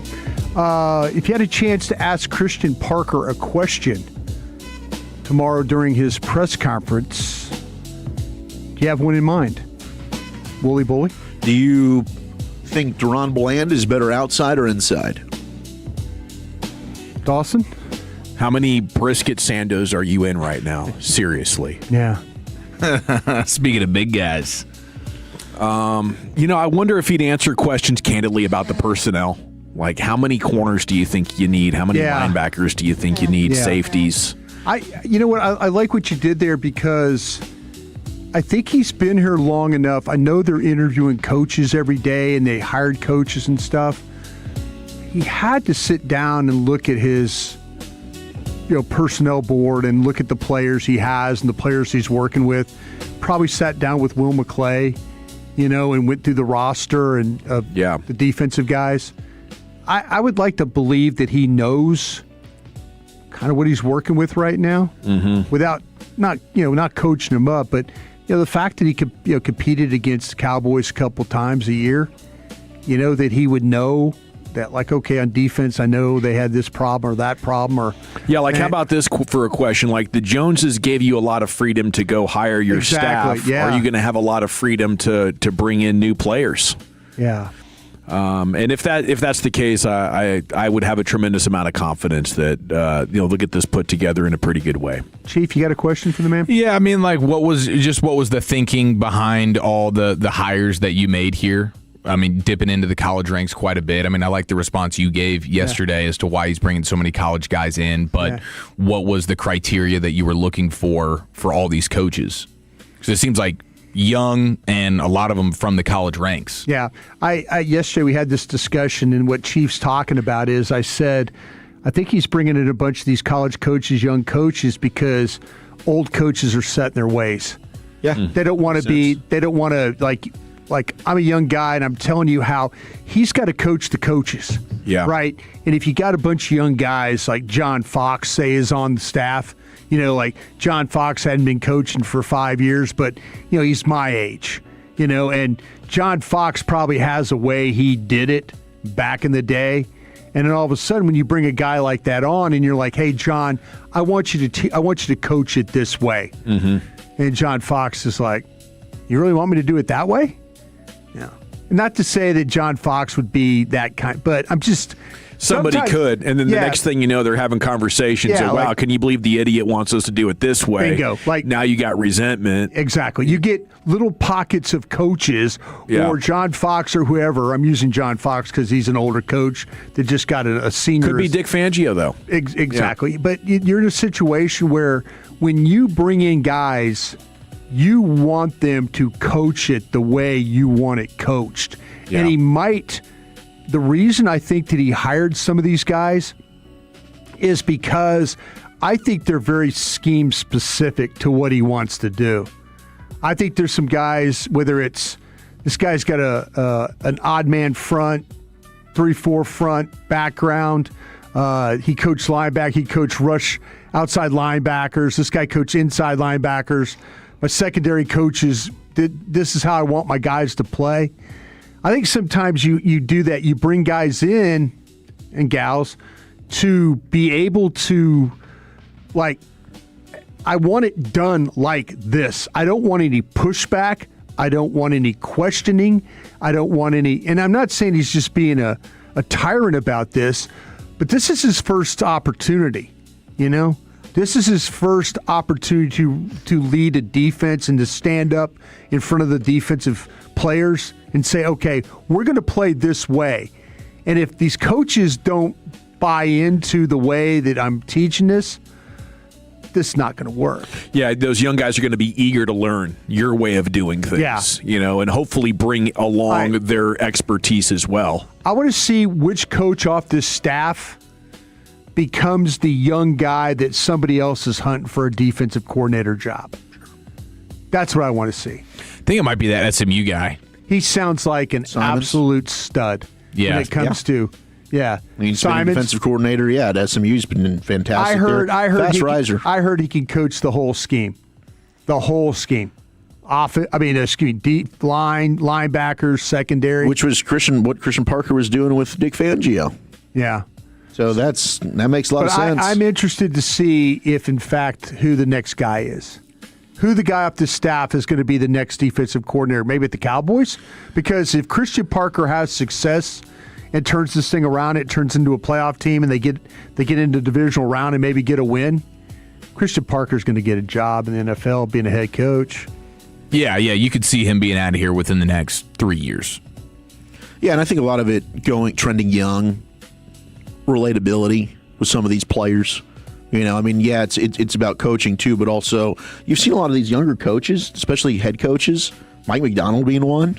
They're having success. Yeah. I mean, Sean McVay. They're not getting intimidated by the players. Yeah, it's like, I think communication, relatability, kind of knowing maybe how to relate and how to communicate with some of these new age players, where it's different to John Fox's day 20 years ago, to how it is now. Players don't necessarily take to maybe a difficult coaching. Some do. Some like that hard ass edge. Yeah. The old school way of doing it. Some don't. Some just don't relate to that. I like all your questions. I do like the one about, I don't know what kind of scheme questions he's going to get. Maybe if somebody were to ask him about player fits, what type of player, and he's going to tell you, man, I want smart, tough, Yeah. But I want guys who love football. I would like to, if somebody could get a specific question of like the size, at nickel, how do you play with is your size, is your safety important? Is your, what's your edge rusher guys look like? Can you give me an example of, guys that you played at corner that, well, he might say, well, Kenyon Mitchell and da-da-da-da-da, or, you can't always get those guys. But I'd like to kind of know some players, and he probably can't name names, but scheme specific, what type of player is he looking? I think that would help us. All right, Matt Miller, ESPN. Dawson, have you done something where you've counted up, like if you were to give grades, how many first round players you have? No. Okay. We'll check. That's one of the things I really got to sit down with you and ask you, how do you determine if a guy's first round or not? Yeah, I got you. Because to me, this is one of the smallest class of first round grades I've given in a long time. I usually tell you there's between 18 and 22 guys. I think we're at 15, maybe 14 first round grades. Matt Miller went to 13. With his first round grades. How about you, Wolchuk? I've got 15. Okay. And you haven't done the quarterbacks yet? You haven't done the quarterbacks? No, I haven't. You have not done the quarterbacks yet? No quarterbacks. All right, let's see. I'm not even going to watch them. Not even going to watch? I'm just kidding. I'll watch them. You got to know about the quarterbacks. I'll know that. Okay, if we just go through, he's got one quarterback. This is Matt Miller. He's got Mendoza. Okay. As being his only first round graded quarterback. Disagree. Haven't seen him play yet. I kind of... Well, would you think... probably will be a first rounder. No. I agree with you on that. Do you think that maybe you're... He might go number one. I think Nussmeier might be a guy that goes in the late first round. You know what? I like what you're doing there. I do. I mean, Nussmeier, the talent, everything is there. I think he helped himself a lot at the Senior Bowl. He was playing hurt last year. At running back, he's got Jeremiah Love. I agree with that one right there. Mekhi Lemon, he's got two. He's got Mekhi Lemon from USC and Cordell Tate from Ohio State is only two. Those are the only two I've got. I've got three. I know you do. You got Jordan Tyson. No, I've actually got two. I'm sorry, I don't have. You got two. Tyson and not Tate. Yeah, I have Tyson and not Tate. Right. Yeah, I got to hold it down for my Ohio State receivers. He's got one tight end. I have zero. I put Sadiq in the first round. Okay, he's got one. He's only got one offensive tackle. I've got two. He's got Malinois and Malinois. Yeah, he has only one. Malinois. He has zero interior offensive linemen. Agreed. I agree with him on that one. Although there's a big Vega Ioane, the guard from Penn State revolution going on right now on social media. People are loving him. He's 15th on the consensus big board. Yeah. He's powerful, but oof. Two edge rushers, David Bailey and Reuben Bain. I've got Arbel Reese in that group as well. But you moved him over. But I moved him over. He's got no defensive tackles. I agree. I agree with him on that too. Linebackers, he's got Arbel Reese from Ohio State. And Styles. And he's got Sonny Styles. Agreed. Okay. Cornerback, he has zero.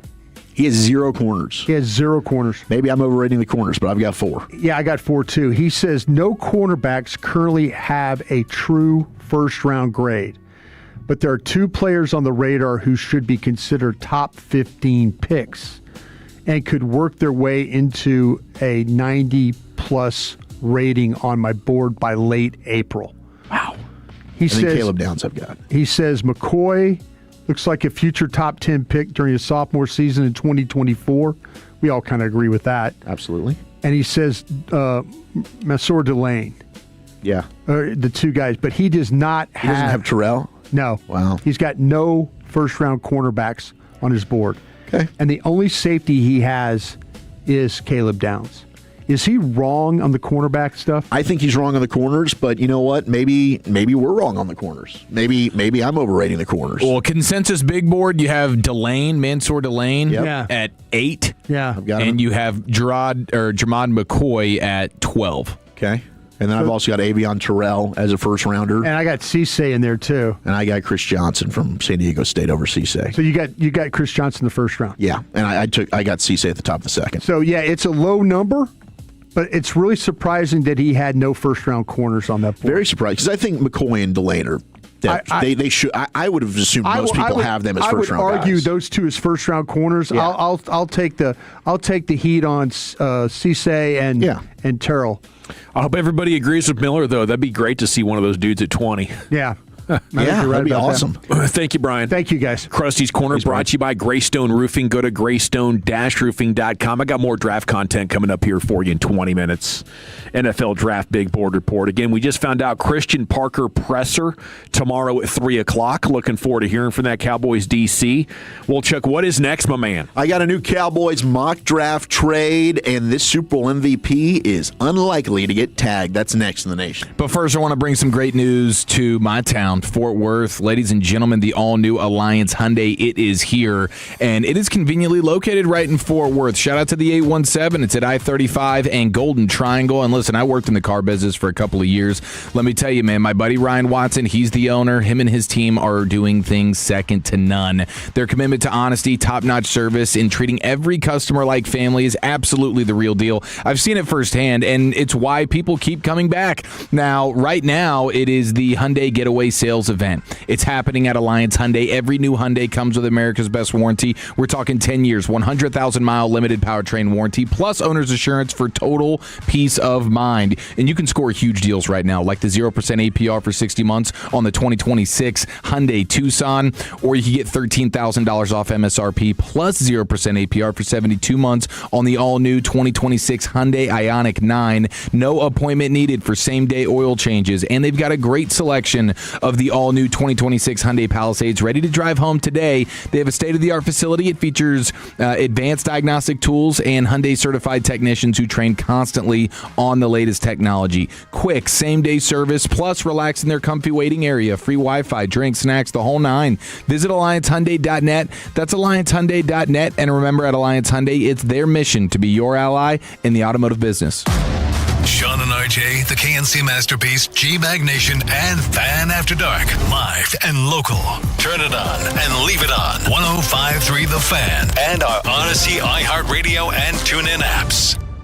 This is an Odyssey Sports Minute. Major League Baseball's offseason problem just got 10 times bigger today as Tony Clark, the head of the MLB Players Association, resigned. Now the union is without a leader heading into a season with a labor strike on the horizon that many are saying could last the entire 2027 MLB season. The worst case scenario for MLB, and they have an entire year to get things resolved. And let's hope that they do. I'm Adam Abdallah. Furnished by IntelliBrands. Whether because of discomfort, lack of mobility, your lifestyle, or occupation, you sit inactively way too many hours a day. Get an Ellipse, the premium quality automatic seated exerciser that strengthens legs, increases mobility, and boosts circulation without physical strain or impact. Improve your flexibility and balance. Strengthen and tone your legs. My joints feel better, my knees feel better, my back feels better, and it makes me feel stronger too. My circulation is moving. I'm burning calories, and it makes me feel energetic.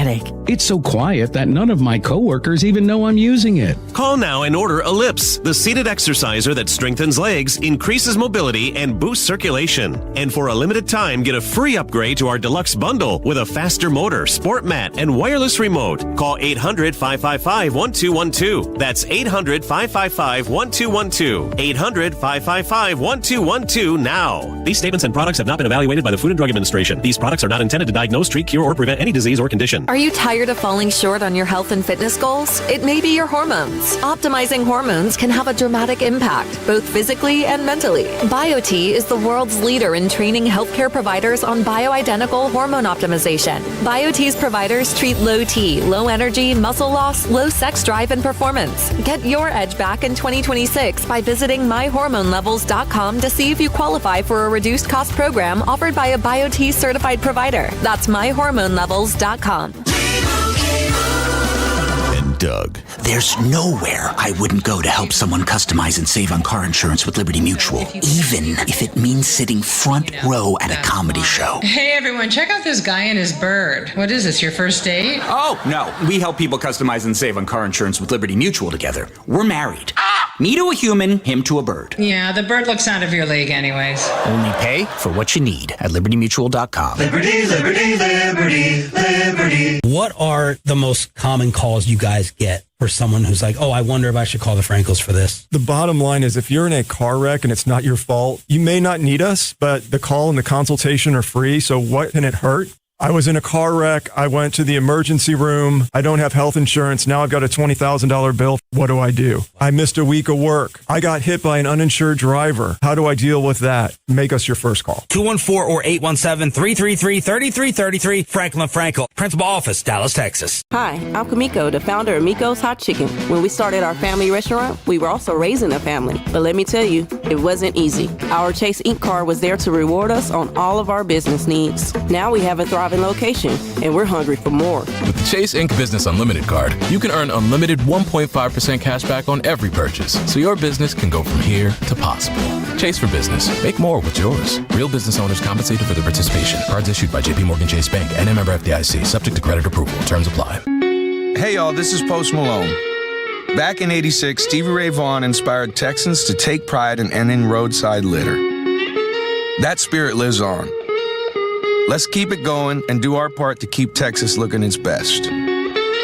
I'm proud to take part in keeping Texas roads free from trash, because don't make a thing keeping our state litter free. Let's keep it up. Brought to you by the Texas Department of Transportation.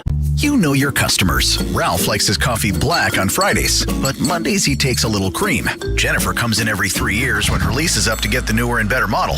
And for some reason, pepperoni pizza sells like crazy on Friday nights. Who knew? At Odyssey, we have the expertise to get your media plan done right. With ads like you're hearing right now, to targeted social media campaigns, search engine optimization, and location-based advertising. Advertise with Odyssey and help us grow your business. Visit ads.odyssey.com. Lowe's of Salina is now open at 3540 South Preston Road. Stop by and get spring ready with deals on outdoor power equipment, appliances, and more from top brands. Plus, join the Milo's Rewards to start saving on eligible responsible purchases. Lowe's of Salina has your home needs covered. Loyalty program subject to terms and conditions. Exclusions and more terms apply. Details available at Lowe's.com/terms, subject to change.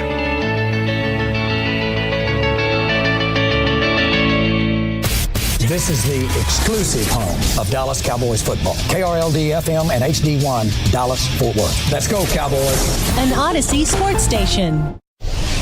Driven by our D&M Leasing Studios. You're rolling with the G-Bag Nation on 105.3 The Fan. Welcome to the nation. Hour 3, G-Bag Nation, 105.3 The Fan. Thanks for making us part of your day.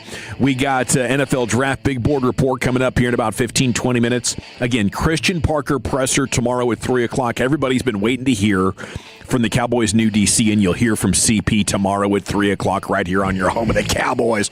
Here's Wolchuk with his daily football fix. Let's do it. Let's get your fix right after this. You think football is still fun? Yes. Sir. Wrong side! Left side! Wrong side! Left side! I use these for acid indigestion. So what are we going to use these for? Intimidation. You know I got to get my fix, man. All right, we're going to get to a new mock trade proposal on a Fat Tuesday. I hope everybody's getting fat. How about this? John McClain. If C.J. Stroud is traded, I'll walk naked down Kirby Drive at rush hour. Is anyone else willing to do it if he's not traded? Didn't think so. This is an all-time tweet, man. I love this from McClain. Naked. And naked John McClain could be one of the most... It could be like Bill Parcells. Oh, all-time FUPA situation. Has he not dropped a bunch of weight? I think I saw a picture recently. He was looking kind of svelte. Well, then you're just going to see a bunch of skin, right? Okay, if that's the case, then maybe Now my neck looks like a vagina. I've always expected John to, he enjoys life. You know? He was extremely large. Yeah, I'm looking at the photos. I didn't even realize how large he was. He was fat. He was... Yeah. Is he? Are we very determined? Pink, is he very pink in the face? I don't know. He might not have lost weight, but I did see a picture posted of him with somebody. It could have been an old picture, and it looked like he had dropped some poundage. Maybe he hasn't. And we know how this can fluctuate. You can lose, then you gain, then you lose, then you gain, then you gain. Yeah, that's a good point. Tale as old as time. That's a good point. It really is. Let's see. I don't know if are you hoping C.J. Stroud gets traded now? Just for the content, it would be pretty dang funny, but that's going to cause a lot of car wrecks. He backs out. He'd do it. You think he'd do it? He's a man of his word. I think he backs out like the chef did. I think he'd absolutely do it. The one that said she'd run around the Ole Miss campus naked or whatever. By the way, I asked one of my Gang of Seven about trading for Kenny Clark and what you could get for him. He said, this is a tough one. He says, I don't know if they could trade him without a pay down. Yeah, the $20 million owed is a big part of this. But I don't think that they're. I just don't envision Jerry moving on from him. No, they were Micah trade. They've been beating the Kenny Clark drum since the Micah trade. They're not going to move on from him. Now, I don't see them paying what they would owe him just on this contract, which is $20 million. That's ridiculous. 100%. But they'll restructure a deal and get something figured out. Well, maybe the trade does make sense if you could get anything. Then Jerry could sell it. Like they wouldn't let Mozzie Smith go, but since the Jets would take him in the Quinnen Williams deal, and now they're like, look, we traded him for Quinnen Williams. What more do you want? And I don't mean to make light of it, but I think we cannot just gloss over the fact that they might keep Kenny Clark massively overpaid and just give an extra $10 million to a guy who's not worth it anymore because they're worried about the Micah trade 18 months later not looking right. That's a flaw. I do think they're in a good position here because it's not guaranteed money. It's not like they guarantee him that, but if they keep him on the deal, it's going to be a $20 million cap hit. Right. So they can tell him, like, hey, we're either going to cut you, and there's nobody in the world that's paying you $20 million this year, or if you liked it here, let's just restructure the deal, get an extension going, and we'll lower that number quite a bit, but you get a couple more years. Yeah, which is what I would expect to happen. But we'll see. That's also an order of business they're going to have to take care of. Let's also look at these trade proposals. All right, so we got some mock-offs going on. CBS Sports versus our buddy Daniel Jeremiah. We start with DJ, his mock draft 2.0. And gosh, this one was a juicy one today, DJ. You outdid yourself, sir. Texas Tech edge, David Bailey, goes second overall to the New York Jets. I'm not even going to read the Vegas Raiders pick. You know who it is. Francis Mauigoa goes 3, the tackle from Miami. And that is pretty much where you see a tackle go every month. It's either Mauigoa or it's Fano from Utah. Reuben Bain Jr. off the board. Boom, goes to the Titans at 4. Carnell Tate, wide receiver, Ohio State. Giants at 5. Spencer Fano, Utah tackle. Nobody knows who the best wide receiver in this draft is. Yeah, it's certainly an ice cream flavor deal, whichever one you like. I believe it's Mekhi Lemon. You believe it's Jordan Tyson. Somebody else will say it's Carnell Tate. Hell, maybe somebody likes Casey Concepcion. I don't know. Arvell Reese, the edge, slides all the way to the Commandos at pick 7. Mekhi Lemon, wide receiver, USC, goes to the Saints at 8. Rare. We didn't see Jeremiah Love go there. Well, he goes next to the Chiefs, running back out of Notre Dame. Caleb Downs makes it to 10 to Cincinnati, the safety from Ohio State. And right before the Dallas Cowboys goes Mansour Delane. That's at Miami Dolphins, LSU right? corner to Miami. So, Daniel Jeremiah has the Cowboys taking. Oh, earmuffs, Cowboy fans. Yeah, he's the injured guy, Jermon McCoy. The corner from Tennessee says the Cowboys must fix their pass rush and secondary. I believe there's a drop-off at corner after McCoy. So they address the position right here, right now, and they take him. Do Cowboys fans have PTSD on ACL guys just like Michigan guys now? Yeah, absolutely. I mean, when we've talked about Jermon McCoy, it's just, oh my God, don't take the hurt guy, don't take the hurt guy. And I continue to just say, it's a different situation. You're plus removed from this. You don't want chronically hurt guy. No. But one injury coming back from an ACL is not hard. I don't know what happened with Savon Ravel to not let him come back smoother, but it's rare. He got hurt again. Yeah. He got hurt, and he got thrown into the 4 games or 3 games in 12 days thing. And he's playing with a brace, and he's not used to the brace. He doesn't like the brace. I'm making excuses for him. I absolutely admit it. I'm making excuses for him. But it's not the norm, you know? No, it's not. Especially a guy who's a year plus removed going into this offseason than what you had with Savon Rebel. The fascinating thing is he was not going to run a fast 40 before the injury, right? It was projected mid 4.5s.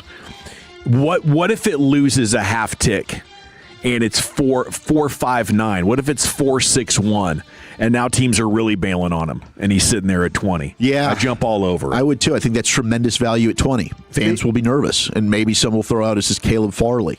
But the Titans. I asked Zach this question today on the stack. I asked him his love for Chris Johnson. If Chris Johnson ran a 4.59, would that be different for you? Right. You know, and so to me, you adamantly argued that the time doesn't matter, and I'm saying that in respect. I'm not saying if I turn on the tape and I'm seeing him just get beat deep down the field consistently, it's a different story. I need to see you run better. I just didn't see that. Now, could somebody say, well, that's a product of he's playing in the Mountain West at San Diego State? Show me the receivers he's going up against. That's fair. Mm-hmm. That's fair. So when you see him in one-on-ones at the Senior Bowl, I didn't see him get burnt, right? So to me, it's just one of those things where I made this mistake of maybe overvaluing that with Will Johnson last year, and Will Johnson had a really good rookie season. Now, these are two different players. Will Johnson also profile physically 6'2" versus 6 foot with Chris Johnson. Oh, I have a fundamental problem with it. I have the tape, which is good enough. I'll to die where on that hill. I don't want to worry about it. I will die on that hill. If you're a corner and you don't run, I will die on that hill. Yeah, and I think he's good. I mean, I don't have any. He's going to run. He's not one of those guys that won't. McCoy, but if he doesn't run a good time, McCoy's going to run. I see what you're saying. McCoy's going to run. I think the interesting thing here with Daniel Jeremiah's mock, though, was the run on safeties, boys. Emmanuel McNeil-Warren from Toledo goes at 13 to the Rams. You have Dylan Thieneman going 18 to the Vikings. Yeah. So that's 3 safeties going in the top 18 picks. That is crazy. Cowboys, though, take Akeem Mesidor. Now, here's the interesting part. That's the edge out of Miami, which I'd be excited about. But Daniel Jeremiah throws this out there. After taking a corner at 12, the Cowboys take their edge rusher. Teams might have to get comfortable with Mesidor's age. He's going to be 25 as a rookie, but he was dominant during Miami's run in the CFP. Then again, if the Chiefs would take this pick in a trade for Trent McDuffie, the Cowboys would solve their secondary issues in the blink of an eye. So we talked about this last week, right? Like the idea that he could be available. And he's entering the final year of his rookie deal. And there's reports that the Chiefs, when it looks at their cap right now, Jawan Taylor's a guy that they're probably going to cut. That would save them $20 million. That's via The Athletic. He could end up being a veteran tackle that is in high demand. I don't think he's a great player, but tackles are scarce right now in the open market. So they're trying to save $20 million there. They did this with L'Jarius Sneed. Can they pay for a Trent McDuffie?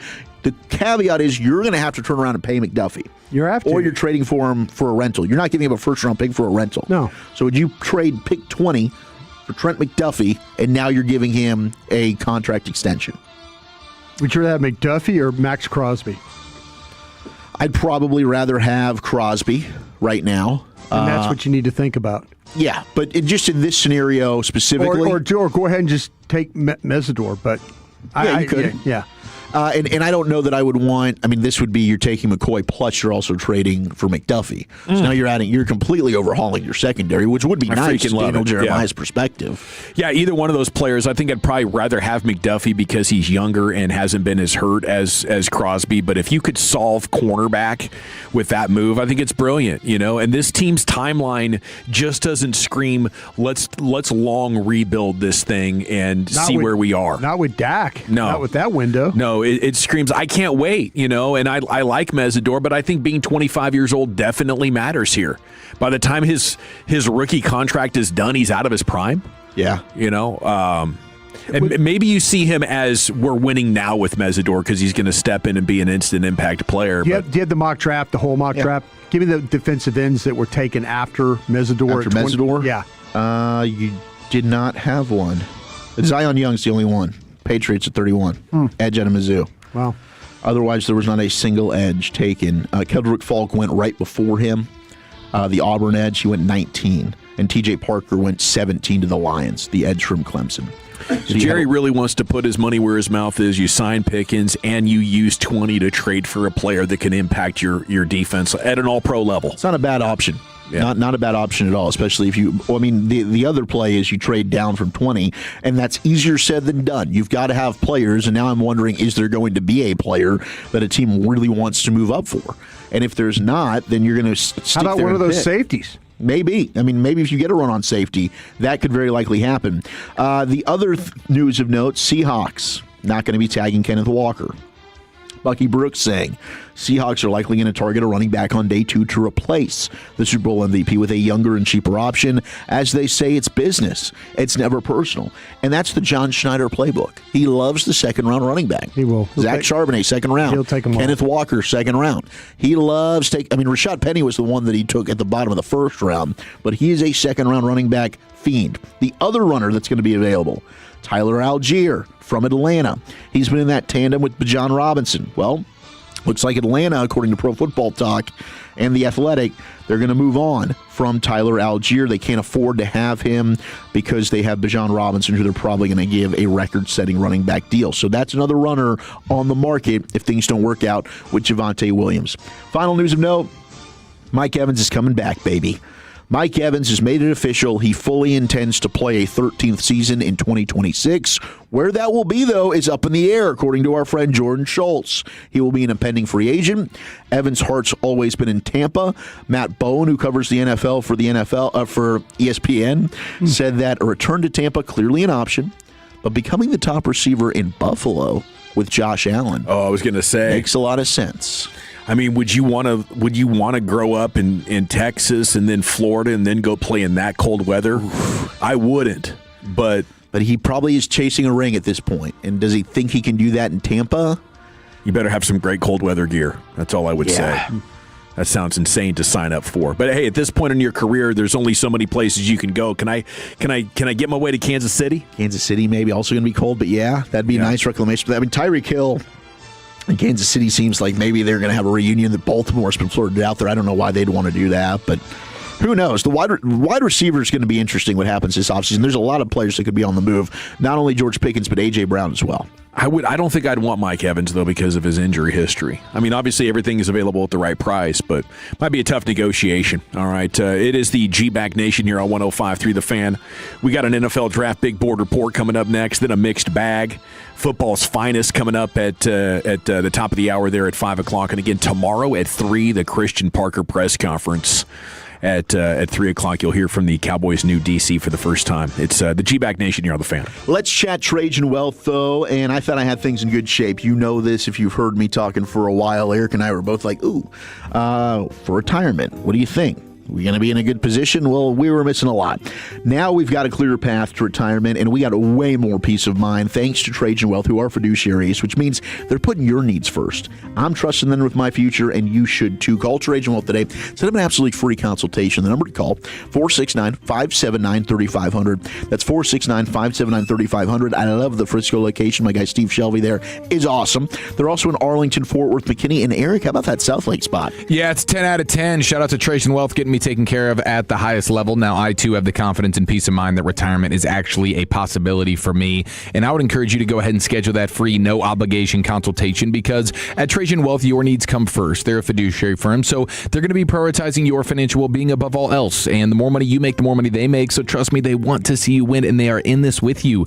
Now, Trajan Wealth, they're also family-owned. They're veteran-led. They've brought decades of experience to the table, and their team of advisors actually specialize in helping individuals in or nearing retirement. I mean, my goodness, trying to navigate the complexities of today's financial landscape. We all know that can be extremely challenging, but great news for all of us. Trajan Wealth is here to help. 469-579-3500. That's 469-579-3500. Advisory services through Trajan Wealth, LLC, SEC registered investment advisor, client paid advertisement. Additional disclosures at TrajanWealth.com.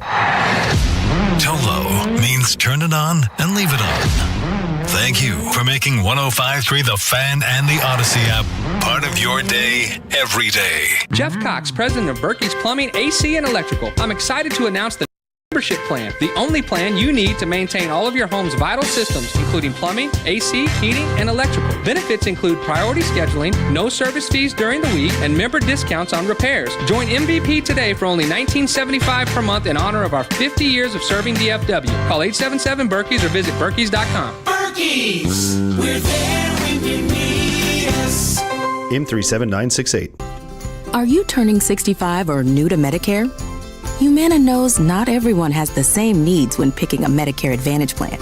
Now that I'm retired, I want to enjoy the life I've worked hard to build. So I want a plan that covers me when I'm traveling the country. Humana has a plan for that. As a veteran, I want a plan that fills in the gaps my VA coverage doesn't provide, like dental care. Humana has a plan for that.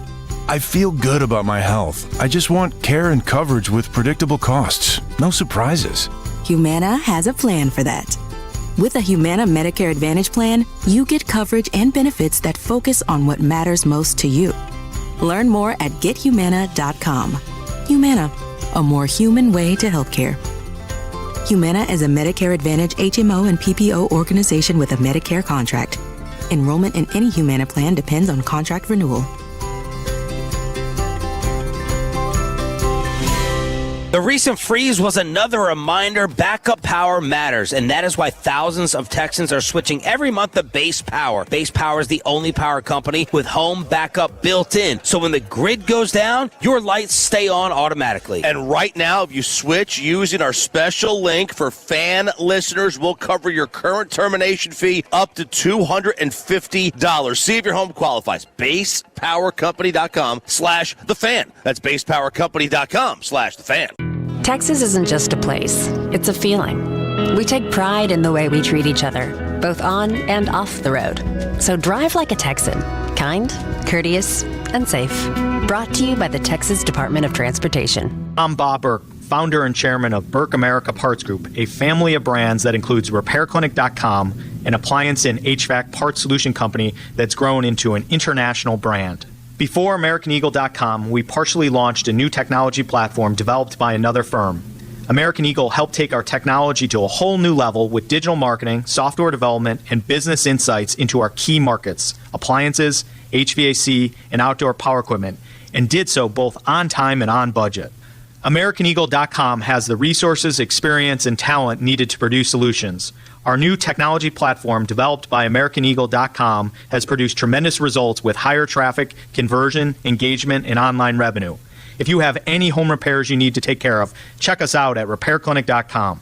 If you need a world-class website or technology project, then I would highly recommend AmericanEagle.com. Call AmericanEagle.com at 773-NETWORK. That's AmericanEagle.com, 773-NETWORK. Hey, Dallas. The Rocket Roger Clemens here. I spent years on the mound giving everything I had, and now I feel every inning in my knees, back, and shoulders. But I didn't want surgery, and I sure didn't want to be sidelined. That's why I turned to QC Kinetics. They're right here in Dallas. QC Kinetics Medical Director Dr. Christie and his team use regenerative treatments that help your body heal itself. No surgery, no meds, and no downtime. Whether you're teeing off at the club, fixing up the ranch, or chasing the grandkids around, QC Kinetics helps you get back to doing what you love. Call QC Kinetics Dallas now and schedule your consultation. Natural joint pain relief with real results. Dallas? Don't let the pain slow you down. I didn't, and neither should you. My friends at QC Kinetics, they'll take care of you. Call QC Kinetics today and schedule your free consultation.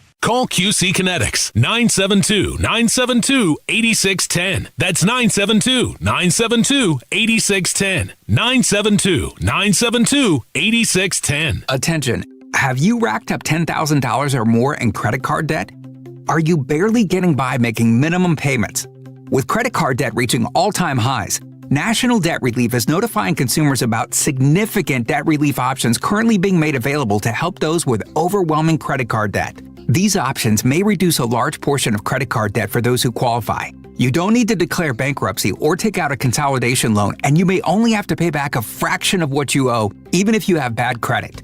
National Debt Relief has already reduced the credit card debt for more than 550,000 consumers, so don't wait. If you owe $10,000, $20,000, or even $100,000 in credit card debt, you can now take advantage of this financial debt relief as the cost of living continues to skyrocket. To check what debt reduction you may qualify for, call 800-358-6868. That's 800-358-6868. Again, 800-358-6868.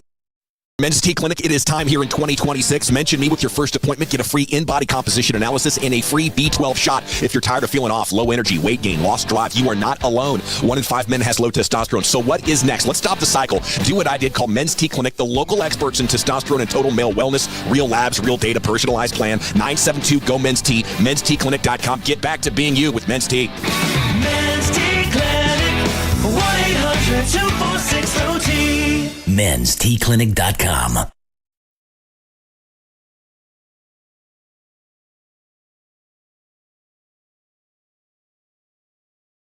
All right, welcome back. Oh, it is the G-Bag Nation here on 105.3. The Fan segment is brought to you by the Frankels. If you've been injured in a car or truck wreck, call the Frankels first.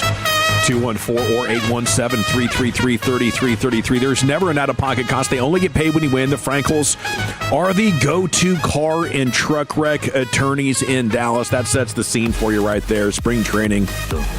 One of the great baseball songs of the era. Right there. All righty. Let's do some NFL Draft Big Board Report. Before we get there, you got Nick Chubb conversations going on Cowboys social media. Big name. When he went from Denver to Miami, I feel like he was the biggest thing you could get, and they paid a real premium for him.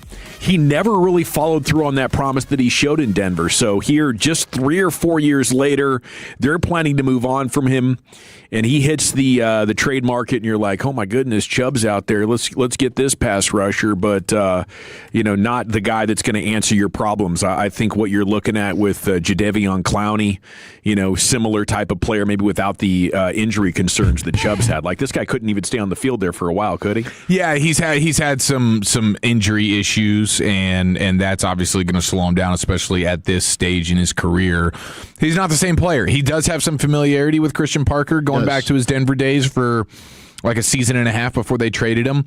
So maybe Christian Parker respects him enough to want to kick the tires on him. But I'm with you. I think like if you're going to have that veteran guy on the relative cheap, I'd rather have Clowney over Chubb. I don't think Chubb's really providing you much in the way of pass rush or run defense. He's kind of just a guy at this point. Yeah, and it's got to be a demon coming off that edge. I mean, they have just too much replacement level pass rushing, and the win rate for Chubb last year wasn't anywhere near where it should be to be that kind of guy that can get you off the field on 3rd and long. I got low standards right now. Just make it not easy to convert convert 3rd and 12, 3rd and 13, and be able to hold a lead in the fourth quarter without having to constantly be worried about outscoring the other team.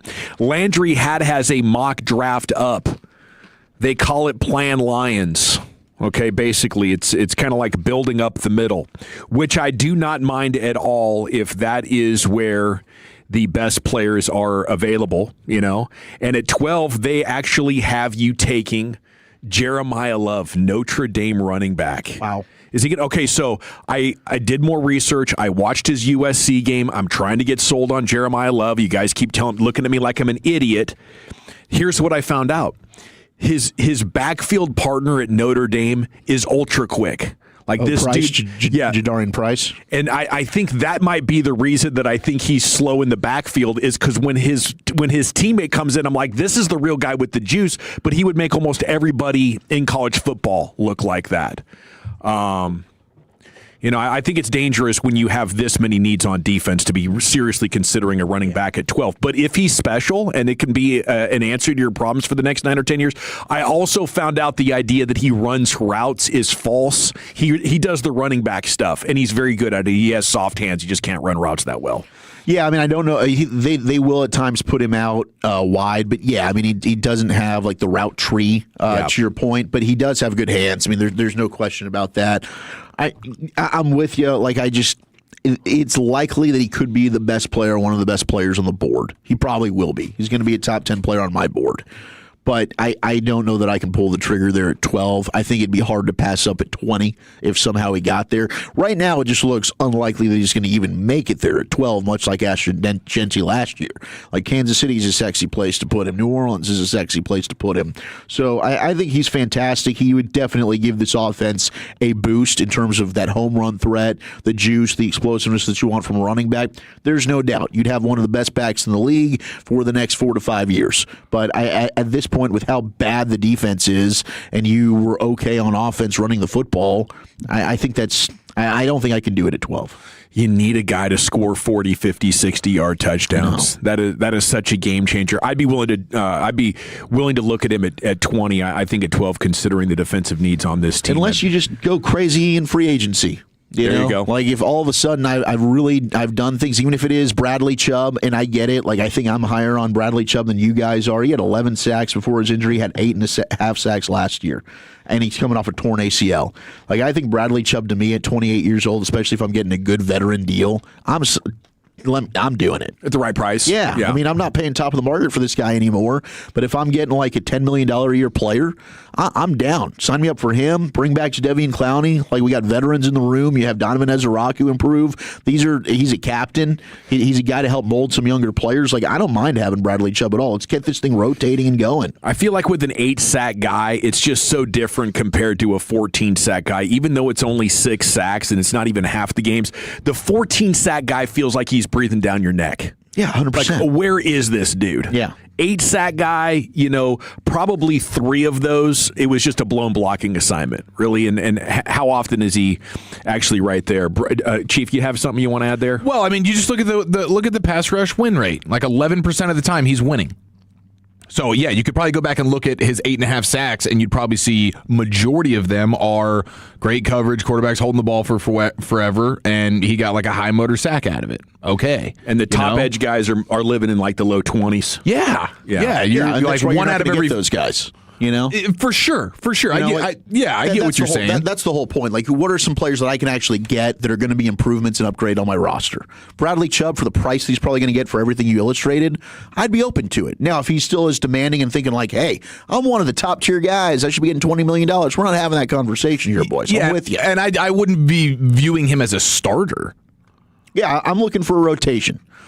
Him, Clowney, Ezeraku, like, go hunt. Guys, hopefully a draft pick. We're rotating. Yeah, absolutely. The problem is we're sitting here without a day 2 pick. I know. I've I can't rely on day 3 guys to come in and really be difference makers for me. I got to hit this thing really. I got to hit this thing. Really? I got to hit this thing in free agency. Really and bad. Chubb might be one of the best options I can get for a guy that could come in and give me some production as a rotational piece. Yeah, and if you're looking at a Dante Fowler type of slot, like who's going to be our rotational guy that was once maybe something and wasn't that great but still has potential and is going to give you some value elsewhere. Okay, at pick 20, there's a trade down. Pick up a mid-third with the Browns. You go to 24. You take Dylan Thieneman, the safety from Oregon. I know a lot of people would love that pick, but not as much as they would love what DeLandry had here has done with pick 70, securing Jacob Rodriguez, Wolchuk's mustached man crush from Lubbock. Let's go. The linebacker, about 6'1", 235, something like that.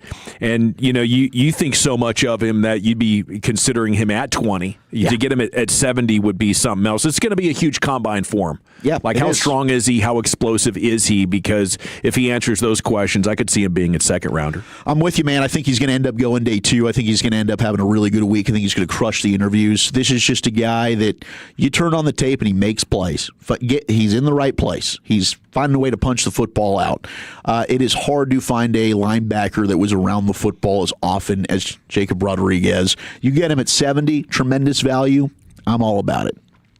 Okay, Dane Brugler has an interesting draft note. Says, rarely do we see a light draft class at both quarterback and running back. Combining the two, there have been at least 10 QB RBs drafted top 100 every year since 1985.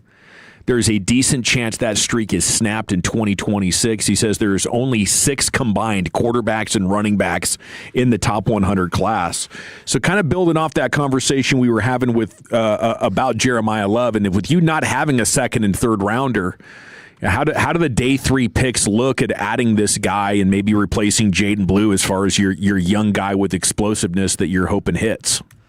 Yeah, that's why I'm looking at, it's tough to judge which, like Emmett Johnson, some of these guys that I would think would be a day 3 guy, like Emmett Johnson, I thought from Nebraska might be a 4th-round candidate. He's probably going to go day 2. You've got Jonah Coleman from Washington, the running back, but he's more of a similar Javonte Williams type runner, not necessarily a burner. I like the Washington kid from Arkansas. I think he's got a lot of juice. Does he end up going in the 3rd, or could I end up getting him in the 4th round? I mean, I think that you got to be looking for one of these running backs. Mike Washington from Arkansas is the player that I'm talking about. 6'2", 228, but the dude can fly. I think he's going to have an awesome combine next week.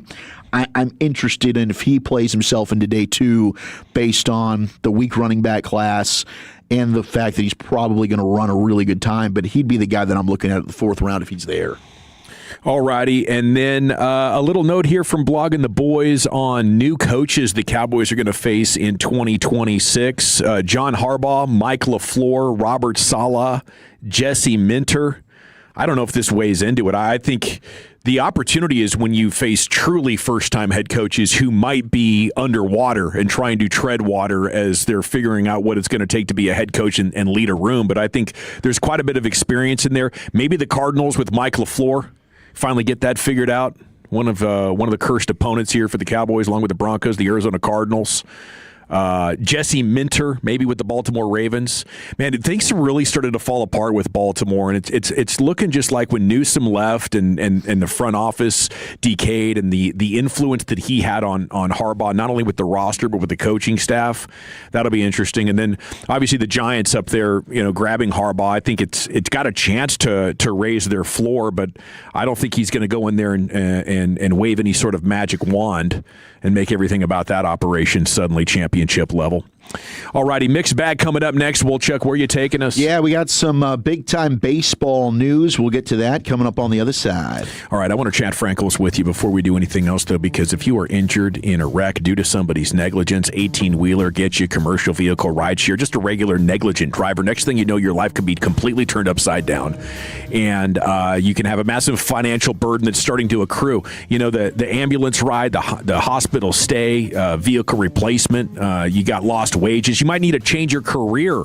This all can add up 6 or 7 figures easily, and if you're not careful, that money's going to slip right through the cracks, and you will not make that full recovery. The Frankels know because they used to work for the insurance companies. They learned all their tricks and tactics that they used to get you to settle for less, and now they use that knowledge to protect you and make sure the recovery that you make is complete. So don't be left going through the rest of your life unable to get around like you used to due to somebody's negligence and also having a massive financial burden. You don't need to. Call the Frankels, 214 or 817-333-3333. It's frankelfirm.com, principal office, Dallas, Texas. Coming up on the next KNC Masterpiece, who is the Rangers player you think has the most to prove going into spring training? Plus, our brand new Olympics segment, Better Off Sled, unless you like Larry, Moe, and curling.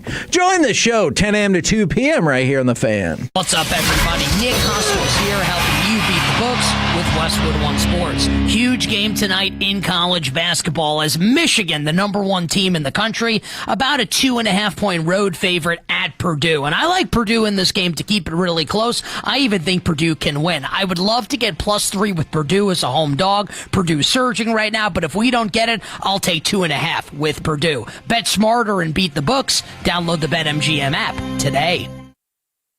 My name is Whitney Allen, and I'm a widow. My husband, Ryan, died. We never thought we'd ever have to use life insurance, but the unexpected happened. With Ethos, signing up was fast and 100% online. You can get a quote in seconds, apply in minutes, and get same-day coverage. No medical exams, and you can get up to $3 million worth of coverage. I'm grateful we were prepared. Get your free quote at ethos.com/game. That's ethos.com/game. Paid spokesperson. Time spent on application may vary. Online health questions required.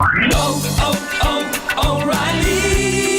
Stop by the new O'Reilly Auto Parts in Glen Heights on Santa Rosa Drive near Shepman Elementary now through February 24th for the grand opening sale. Receive 2 times O Rewards points with the purchase of 5 quarts of any Mobil 1 full synthetic motor oil. 2 times points means you can reach your next $5 reward twice as fast. Plus, buy 1, get 1 free Coca-Cola products at your new O'Reilly Auto Parts.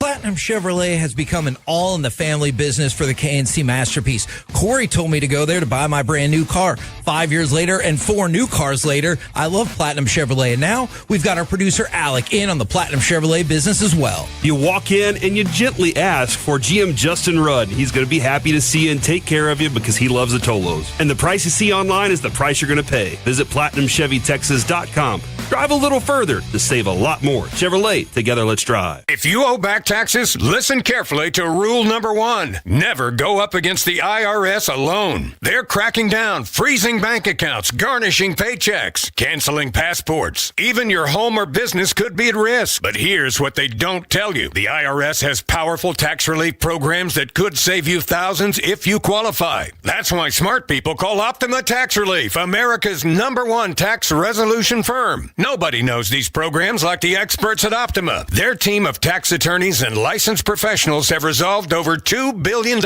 in tax debt for people just like you. The IRS is not stopping, so don't wait. And don't take them on alone. For tax help you need, for tax help you can trust, call Optima today for a free consultation. Call 800-809-5833. 800-809-5833. 800-809-5833.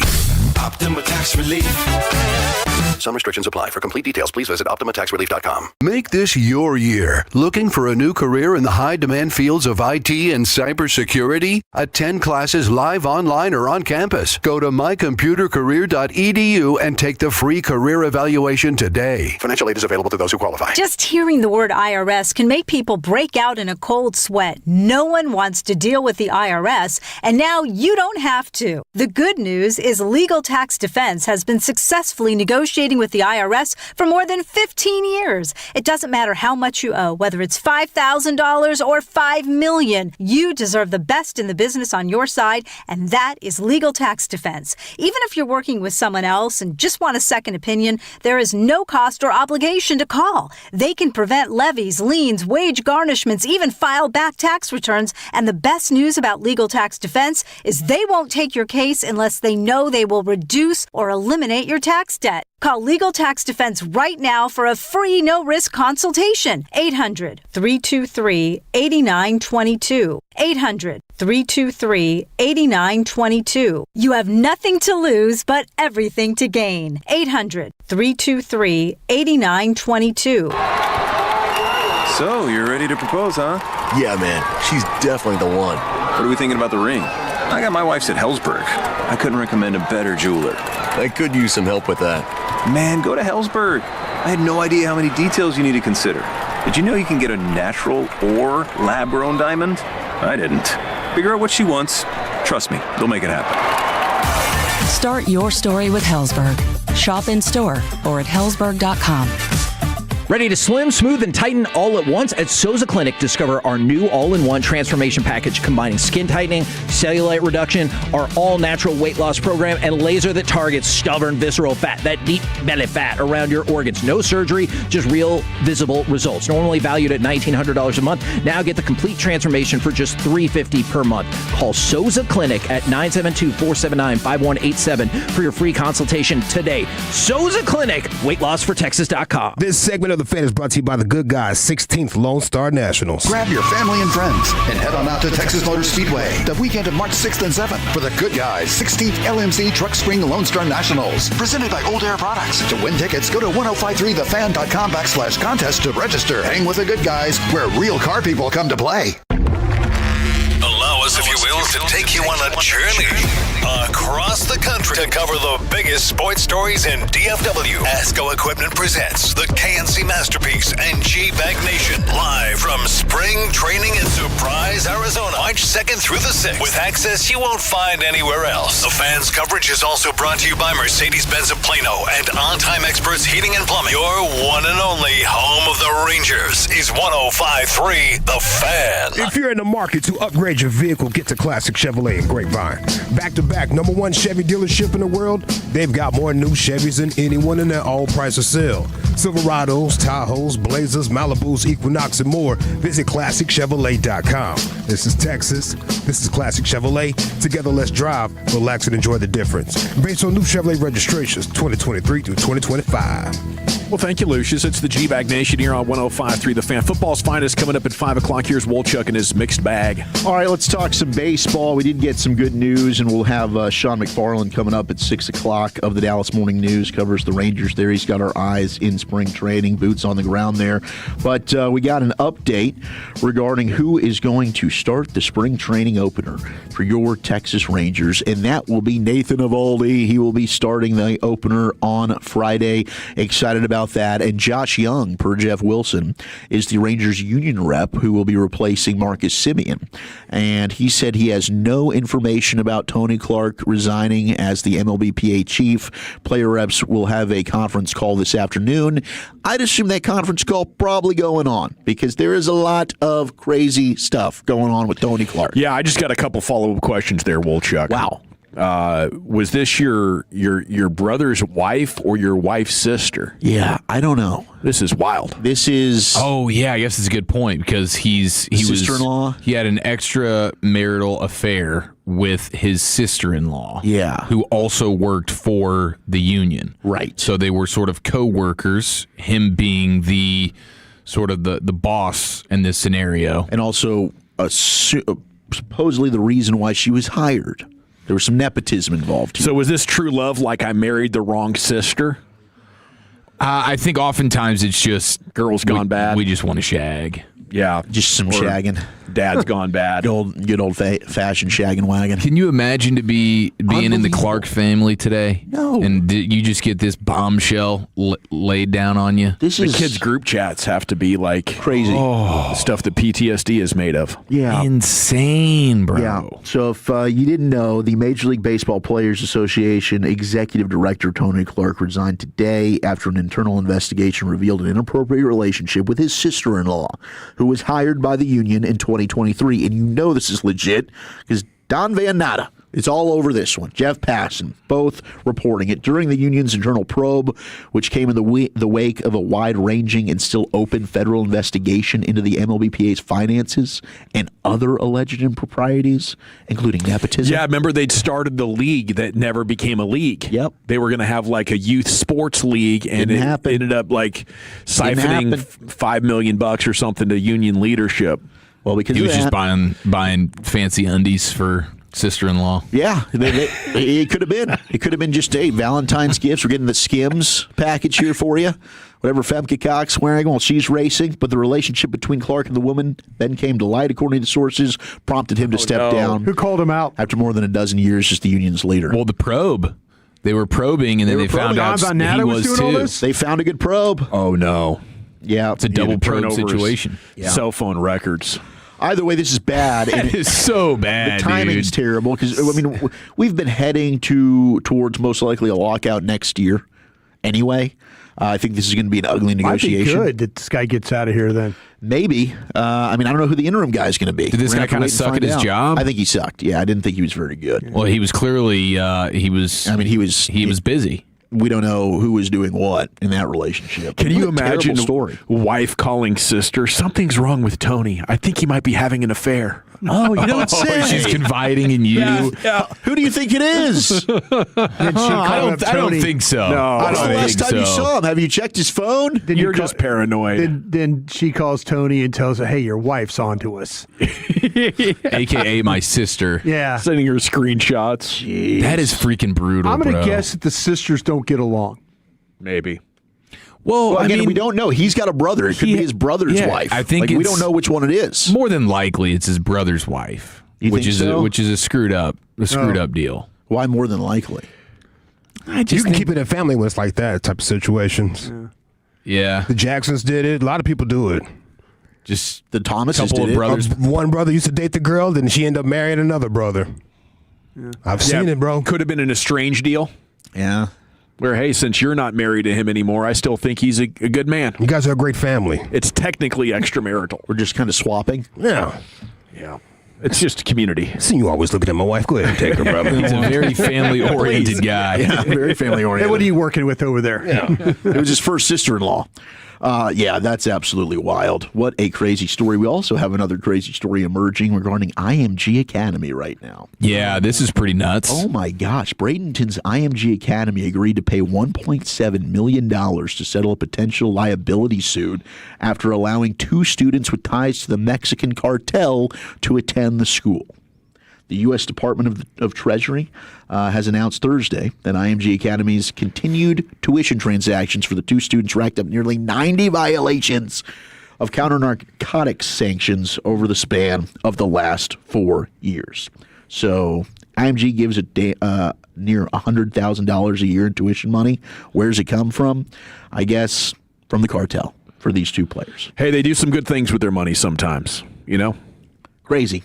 I would say, what do you want me to do? Turn down this money and turn down the cartel? Do you think I'm crazy? The money's got to come from somewhere. These are good kids over here. Do we double check everybody that's getting that? Kids aren't running any dope. Wow. You know, Dad asked a favor of me. Man. Who am I to say no? Yeah, I guess we didn't know where it was coming from. We're just going to plead that it's not our fault here, but that's nuts. I mean, that is a beautiful facility. I've gotten to see it there. Not a surprise. That's millions of dollars are going towards that. Yeah, pretty cool deal down there. It's amazing. It's absolutely incredible. Let's get to the overlappers, not the G-Bag Nation, and not the morning show, the New Heights podcast. Taylor and Travis Kelce. Well, they had soon-to-be Pro Football Hall of Famer Drew Brees on, and Drew telling a fantastic story. Why are you laughing? You called Travis Taylor. I thought it was pretty good. Travis Taylor. You just said it was Jason and Taylor. It was Travis. He basically is Taylor. Let's be honest. That dude, he gave up his balls like we all did. He did, man. He had a decent bit going. I don't know. Totally emasculated him. All the sourdough bread that she's been baking for him. I thought maybe you played this yesterday, so I just wanted to double check. But here's a Carl Nick story. We played it last segment, Wolchuk. Yeah. No, you didn't. We I was played paying it. attention. Don't do that to me. Don't try to draw me off sides like that. Did we? Did we play it last segment? Drew Brees telling the story about Carl Nicks. So we draft Carl Nicks out of Nebraska. Carl Nicks like 5th round. It was just a steal because he was one of the most giant human beings you've ever seen, right? Like 6'4", 360 or something. So we have a bunch of injuries. All of a sudden he's starting at left guard. This is 2008, his rookie year, like week 2 or 3. So like, dude, he's fish out of water. And we're short now at O-line too because the guy had gotten hurt. So we're hot practice outside New Orleans and he's taking every rep, first team, second team. So he's like 35 consecutive plays in and he's just dragging, sucking air like it's thick outside. O-line coach Doug Marrone is just on him. I'm stepping up into the huddle again to call a play, and Carl is just kind of bent over, just sucking air. Marrone, just to kind of make a point, he goes into the huddle to grab Nicks to like, stand him up. And I don't know what came over me, but like I just have a rule that when I step in the huddle, it's my huddle. I want all eyes on me. I'm leading this. And so when Marrone stepped into the huddle, I didn't even think about it. I just reacted. I grabbed Doug Marrone and I threw him out of the huddle. Oh my gosh. And I said, I got him. And I looked at Nicks and I was going to kind of help him up and be like, come on, big fella, let's go, And Nicks just kind of stood up, like bowed his chest down. He looked at me. He's like, man, nobody's ever going to touch you. You got my back, boy. I got you. That is awesome. I'm unfortunate they did not end up laughing a bunch. It's all right. I mean, it's a solid story. And, I mean, that's how you endear yourself to your offensive lineman right there. It is. It's and Doug Marrone should know better. What like are you this, laughing this at? is a veteran Drew Brees. You don't step into the quarterback's huddle like that. This is my huddle. I'm calling ball sack, though. I mean, Doug Marrone, 6'5", 275. I think Brees probably did this. You think maybe just like a bit of a push? Maybe with like an ankle pick, Yeah. to trip him. Oh, there you go, yeah. But if he put him down, like Van Gundy. There's no way he put him down. Ankle tackle? He did not put Marrone on his back. No, he just pushed him out of the way. Yeah. I got this. He just shoved him out of the way. Little forearm shiver. Yeah. I got this. Marrone probably barely even flinched, but Marrone knew that Drew Brees is he's the alpha here. I got to step back. Sean Payton needs to step in and say, Doug, get your ass out of the huddle. Step on out of here. Yeah. Matter of fact, get your whole body out of it. Yeah. Damn right. Yeah. I mean, Marrone was probably 45 years old at the time of this story. Is he just coaching doesn't still? add up. Is he coaching? Yeah. Marrone? Yeah, I think he is. I feel like let me check. Yeah, isn't he with, is he up with, he went up with New England, was he? He's the O-line coach with the Patriots. Yeah. Gosh, he had a rough Super Bowl. Yeah. These guys weren't really ready to go. Yeah, no kidding. Drake dude. May threw Would him you out have of the huddle. fired him after that Super Bowl? I think Brian would have after that film report. My Fire him at gosh. halftime. Yeah. I can't believe that guy. He was the coach of the Jags when they made it to an AFC championship game. Can I Can you circle back? imagine? That's got to be the worst head please. coach quarterback combo ever to get to a conference title game. You had 100%. Bortles and Marrone. I mean, to this day, hearing Barry Church talk about Bortles. Did you sell that as an overlapping story? No, I didn't sell it as one. I was just referencing that they are the overlappers. Oh. And then unfortunately, in that story, they didn't really overlap a bunch. No. Because I think it was mainly just Jason and I thought maybe not you told us Travis Taylor. this is an overlapping story. It's the first time they've ever under-delivered on No, that. I was disappointed that they didn't overlap more. That's our freaking guy from Gary Myers or whatever. Gosh, I love that laugh, man. Solid piece of audio, though, Wolchuk. I feel better for listening to it. I appreciate it.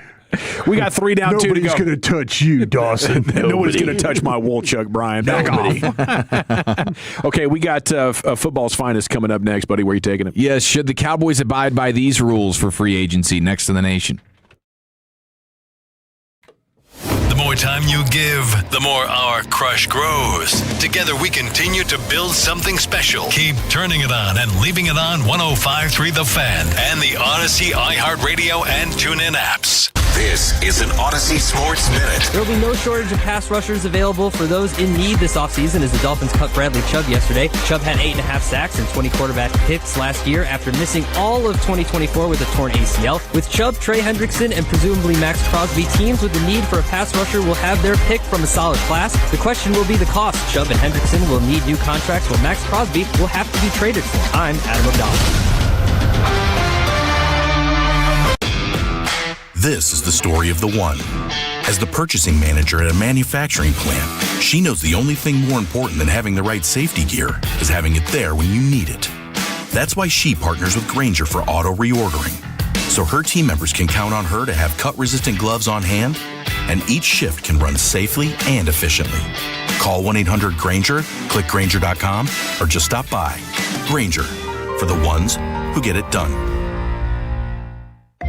Ah, the most beautiful time of year is upon us. Tax season. And Tax Slayer is here to help you file.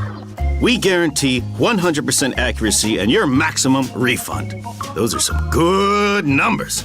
And you can trust me, because I'm a talking calculator. Did I mention Tax Slayer even has support from real US-based humans? If you have any questions along the way, beat the rush and start for free today. Tax Slayer. File fearlessly. If you are in the jewelry market right now, and hey, even if you're thinking, I should really get something for that special someone in your life, I got the spot for you. It's RS Diamond Broker. That's right, RS Diamond Broker. Check them out, rsdiamondbroker.com. And why do I love them so much? Well, happens to be my family store. The R, that is my dad, Robert. The S, that is my uncle, Seymour. They've been in DFW for over 40 years. Best prices for lab-grown diamonds, natural mined diamonds, engagement rings, and fine jewelry. But no matter what it is, you're looking for a nice necklace, maybe a bracelet, maybe some gorgeous earrings for somebody in your life. Maybe it's a birthday gift, anniversary gift, just had Valentine's Day. Maybe that didn't go over well for you. You're looking to do a little bit of housekeeping and maybe get back into the good graces. We got you covered at RS Diamond Broker. Just go in there, ask for my dad, Robert. Every day's a sale, all right? They're going to make sure that you're taken care of. They're not going to be pushing anything on you. You go ahead, you tell them what you're looking for, and they're going to make sure you're getting the best price possible at RS Diamond Broker. So go ahead and make memories with them.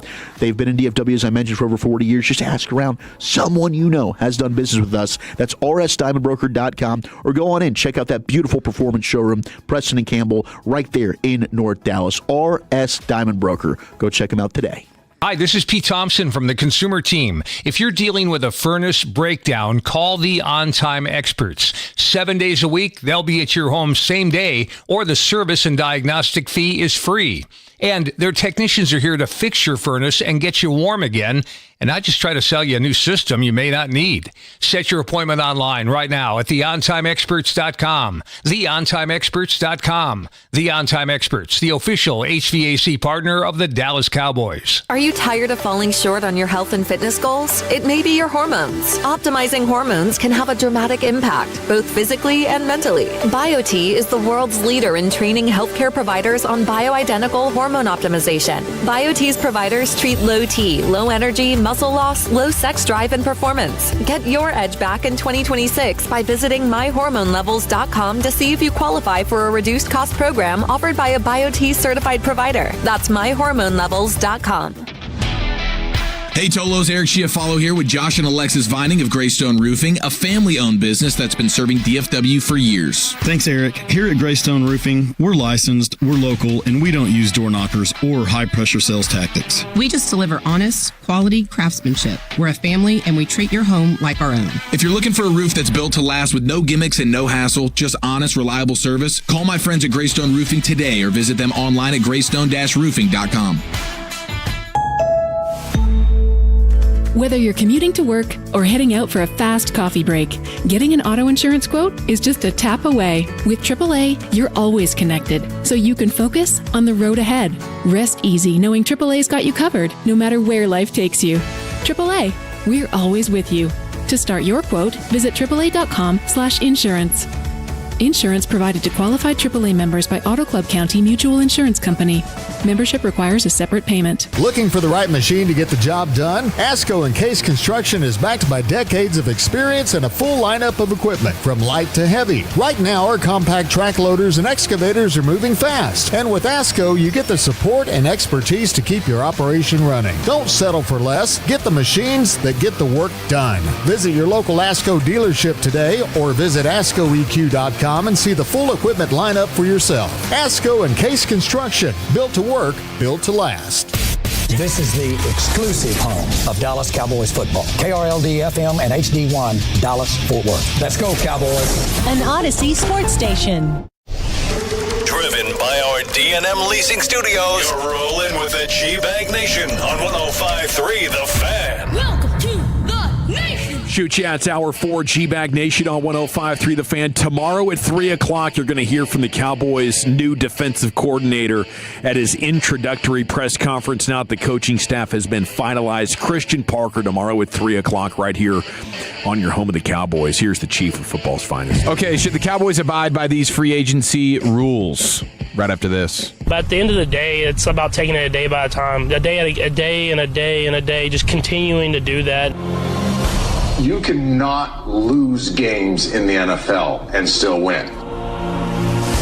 To win games, you have to win the game, not lose the game. It doesn't matter. He pulls another rabbit out of his head. Douglas Clawson is a good follow on Twitter, and he works for CBS Sports. And he's got like 10 rules to live by when it comes to how you should approach free agency. What are the rules? And a lot of them don't really apply to the Cowboys, but a couple of them do. And so I wanted to flesh them out with you guys. Let's flesh them. Rule number 8 on his list of 10 is don't pay aging pass rushers. Aging pass rushers. So he says Trey Hendrickson is the biggest name among edge rushers on the market this year, 1 year removed from back-to-back 17-sack seasons. But he's 31 years old, and he missed 10 games due to the hip injury. History stays away from elite pass rushers.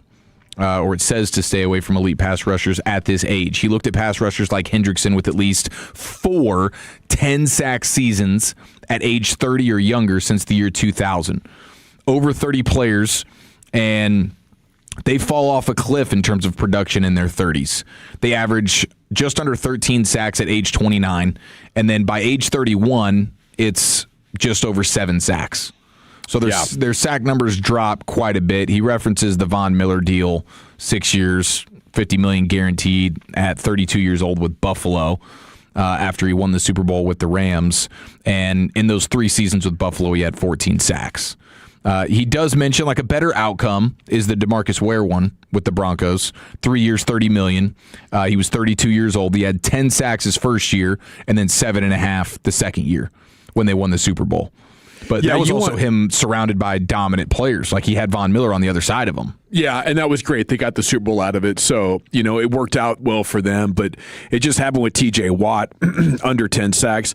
I think what you do is you wait for them to have their big fall off and then get cut. And people are saying he's washed up, he's over the hill. That's when you want to get that Hall of Fame pass rusher who might be 33, 34 years old, has something left in the tank. But you get him on the cheap. Yeah, you get him on the cheap. Yeah. Cowboys did that. Was an overpay. Yeah. I think the Cowboys have done a nice job of this over the years. And the 1 year they hit big time with Robert Quinn, it could have been a massive difference-making acquisition for them if everything else had been in order. So Trey Hendrickson, I don't know that we'd necessarily been on board with Trey Hendrickson for this offseason. The health and the age factor, plus he's going to be a guy that is going to be trying to command a pretty large deal. Like you're not going to get him on the super cheap right now. Yeah. Some team's going to give him a pretty substantial bag, and they're probably going to regret doing that. I tell you what I would do, though. I'll do a short-term deal for Trey Hendrickson. Everything is the context and situational. Bad idea, yes. I think for these Cowboys, if I can't trade for Trey or if I can't trade for Max and things aren't working out in free agency and Trey's like my last chance of getting an all-pro pass rusher, I think I'm willing to do it and hope that I get the D. Ware side of this equation. Yeah. I mean, because even if you're just looking at such a short window, like can we get one still really good season where you could hit double-digit sacks, and then even if you start to fall off after that. Like, what's he want? He probably wants $33 million a year, so he wants 3 years and $100 million. Can I guarantee you 1.5 of that? Can I guarantee you something low? So if it blows up in our face, at least we're out of it before too long, then I think it can make sense. But yeah, 5-year deal for a guy 32 years old, that's, you're asking for it. Yeah. Another one that would apply to the Cowboys here is we're looking for defense. Rule number 9, he says, buyer beware overpaying corners in free agency. 10 cornerbacks got $10 million per year in free agency last offseason. They combined for a grand total of 7 interceptions last season. For the people out there that enjoy the passer rating in coverage, they allowed a 76.1 passer rating. League average is 76.3. So they were just basically dead balls average in terms of passer rating allowed for the corners that got at least $10 million per season in free agency last year. So, I mean, those are going to be two positions that we're pretty interested in here. And, I mean, I do think that if your scouting department from a pro personnel standpoint is on their game, like you can find some gems, but you do have to be careful, especially with some of the older guys. Like the Steelers giving Darius Slay $10 million. Like, what were you thinking? Does anybody worry about? I'm asking this question in a way of we'd really have to dive into a guy like a Reed Blankenship, or Dean. Do you worry about the coach that has a relationship with an older player or a player that might be getting up a little bit in years, and then all of a sudden wants to bring them in? Do we worry about that a little bit? I mean, a little bit, yeah. Like if you don't have full self-awareness about the player, is this just because you really like the guy, and you're willing to give him much more than he deserves just because you like him, and there's like a culture thing or whatever? Yeah. I think there's value there with, as long as you're super self-aware. Like, hey, this is the guy. This is what I like about him. This is what I don't, and this is how much money I'd be willing to allocate for him. Like it can't just be like, oh, I worked with him, like Nakobe Dean, by any means necessary. You got to get him in here. Yeah, I do think there is a couple of advantages to having that. It's just each coach having the full self-awareness of the player that can tell you the real pros and cons here. And you get a little bit of that with some of the coaches that they're bringing from college as well, like when it comes to the draft. Yeah. Like these guys should have a pretty good understanding of some of these prospects. I either coached them or coached against them. But I like the idea too of having a guy or two that come in that know what Christian Parker wants to do and can help sort of, get the message across and get guys on the same page. But it all comes down to like how much value are you really putting into that? Let's not break the bank for some of these players if they're just run-of-the-mill players, but since you have a relationship with them, you're going to give them more than anybody else in the league would. Do we feel like that Reed Blankenship is a run-of-the-mill player? Yeah, I think I think he's an average to slightly above average safety, but I don't think he's going to break the bank for you. I think he's going to be an affordable free agent signing that's going to come in with Christian Parker, help instill what he wants in the secondary, and he's a guy that has made more plays than anybody else that you've got over the last 2 years on your roster. So while, I understand there's always going to be risk involved when it comes to playing in free agency at times and overpaying. What I'm sick of is this team being talent depleted, and we can sit here and make every single reason not to do something. Yeah. But the point is this team hasn't played in free agency since Brandon Carr, and they have nothing to show for it. So I'd rather take the risk now. I'd rather do it. I'd rather go ahead and, oh my gosh, I'm going to overpay for an Alontae Taylor if that's a corner they want to go and get. Because you know what? The way they've been doing it now has resulted in absolutely nothing. No form of success. So I kind of go into free agency with the understanding of most likely, especially if I'm playing in the Tier 1 waters, it's probably going to be a contract that we look back at and say it wasn't a great deal. But is it helping me win games right now? Is it making my football team better right now? Hopefully the answer is yes. And if it's not, well, then we missed. I mean, a guy that was famous for this, bringing in his guys, was Parcells. Parcells, absolutely. And I felt like Parcells did, like, what, Jason Ferguson, Keyshawn, Terry Glenn. Yeah, like he was bringing the tuna guys for sure. Yeah, he brought in the spy on the locker room for him. Okay. Yeah, that's why he brought those guys in.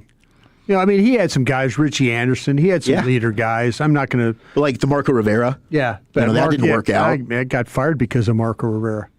I really, seriously, I'm like, I go, Coach, I was with this guy in Green Bay. He's got a bad back. Why are we giving him $9 million? Well, he could play. He never played. Guy never played. He had a bad back. We spent a lot of money, on players that couldn't play. See, that's the thing. That's the thing that always worries me. When a new coaching staff comes in and you do have somewhat control over the personnel because nobody wants to disappoint you and bring in your guys that you want to bring, well, sure, we'll bring in your guys. We saw a couple of guys last year with Matt Eberflus. We saw some of those guys they brought in, and you're like, well, these guys can't play. What are we doing? Yeah, Sanborn, man. I'll never get over that. Yeah. Gosh, dog it. But see, that's not the most expensive one. Right, Murray? that was cheap. Murray. Oh, they traded for Kenneth Murray. Yeah, but just think about, them bringing in. Right now, Reed Blankenship is about a $3.6 million player. I think that's probably what he's worth. That's probably what if you're getting in for that, then that raises the floor of what you're doing. I want good players though, and I guess I was thinking with Reed Blankenship, he might be spending somewhere in the neighborhood of $8 to $10 million. And if you're going to do that, I don't think he should be paying for average or slightly below average, which Blankenship might be in a lot of the games that he plays. I'd want to, instead of spreading it out to replacement level guys, go find yourself some difference making players and then try to draft people that can benefit from that. But you go get one corner and one edge right now in free agency or the trades. Now you can take best player available and sprinkle in the linebackers and the safeties, and know for sure that with the really good players that we've brought in, we're going to be able to cover better and get after the quarterback better on 3rd and long. Can I ask you guys this question, please? Yeah. A lot of blame on the coach and staff on the defensive side of the ball. Yes. How much blame do you feel needs to go towards the players? A ton. Yeah, on defense. Plenty of it, for sure. But also, I kind of, all the player blame, I kind of send back to the Joneses. Like, you pick these guys. You're absolutely right. Okay, we got, you guys agree that there's problems with the players, right? Yes. Yeah. And so, if you're in a situation like, there's a lot of people out there, fan base, and Vach and I did a podcast this morning, and I've got to let people push them back on me on this one. I argued that I didn't want to run it back. I argued that I'm not going to sit there. Yes, there were scheme problems, but there's some argument, and Vach brought this up. He goes, how did all these players get bad at once? Who were all the players? That's what I want to know. Who were all the players that got bad? Osa? Deron Bland, who's coming off of an injury, so it's justifiable that maybe he's not the same player anymore. Otherwise, who are the good players that all of a sudden turned into pumpkins? Who are they? Donovan Wilson, is that a really good player for you? No. Yeah. How about Bell? Is that a really good player for you? Marquise Bell had one good year and he played out of position. He played a linebacker under Dan Quinn. See, that's the thing about it is I don't want to run it back. Right. You shouldn't want to. Anybody pushing back on that is insane. I see and I can see where Vach is arguing listen, not all these guys are bad players. Sure. They were poorly coached. Is his argument, and he's like, listen, if you supplement it with free agency and then also with the draft, that maybe you have a better defense. I'm kind of going in thinking that not all these players are good and do need to be replaced. I'm not going in there like, hey, I'm going to give Fowler a second chance and see how it works out. I'm not. I have concerns now about Overshown and his health. Mm-hmm. What am I supposed to think now of Maris Leofau? The thing is, I'm not interested. I'm interested in the fact that they got new coaches, but I don't know if these new coaches can make that much difference because I don't think the players are all particularly good. The players that they had last year, I feel like the floor was 25th best in the NFL. Like, you could have coached them up a little bit. You could have blitzed more. You could have done things, but the only good players are really Quinnen Williams, Kenny Clark, Overshown, Osa Odighizuwa. But the real problem with what happened is Diggs got hurt, Bland got hurt, Micah Parsons isn't there. What you had last year, again, if you just had one more edge and one good corner, you could stop the run with these defensive tackles. Mm-hmm. Even with crappy linebackers, you had some really good extended stretches of play where you could stop the run. Rush the passer, give me one legit cover guy on top of this. And now you're going to be, I think, in a better spot than we were in 21, 22, 23. That could happen pretty good. But it can't be with believing that these guys are better. We just need to fix them with better coaching. There's 100%. There's only one really good player and then a handful of other guys that you're thinking can probably play better than what they just put out there. It's always fire the coach, get rid of the coach, get me a new coach. Well, the players are the same. And at some point, your personnel isn't good enough. So if we're still arguing that the personnel's fine for a team that just gave up 511 points, a franchise record for the Dallas Cowboys. There's a lot of fans out there that believe it's the coach's problem. When your defense is that is bad, so silly. It's not any one thing. The entire thing needs overhaul, and you've done it with the coaching staff. Yes. But your roster needs a giant overhaul as well. You can't keep lining up with 6th round and undrafted rookie free agents at safeties and saying, yeah, we're good. Our safety group is awesome. Stop. Just because we like the guys. I think Wanye Thomas is an awesome dude. Donovan Wilson can give me a big hit and force a turnover every once in a while. It's too far and few between. I've said it a bunch. I don't know the last time Malik Hooker made a play in coverage. Sunday Night Football against the Colts 3 years ago, he had an interception. I get it. He's super smart and he's a good guy. Like, come on. Stop. Stop lying to yourself that these guys are good enough. It's not getting you anywhere. Sunday Night Football 3 years ago. That's a damn good poll right there, Walchuk. I think you're right about that. I do like some of these coaches that you can connect the dots on, like Ryan Smith, the new secondary coach. I'm excited about him.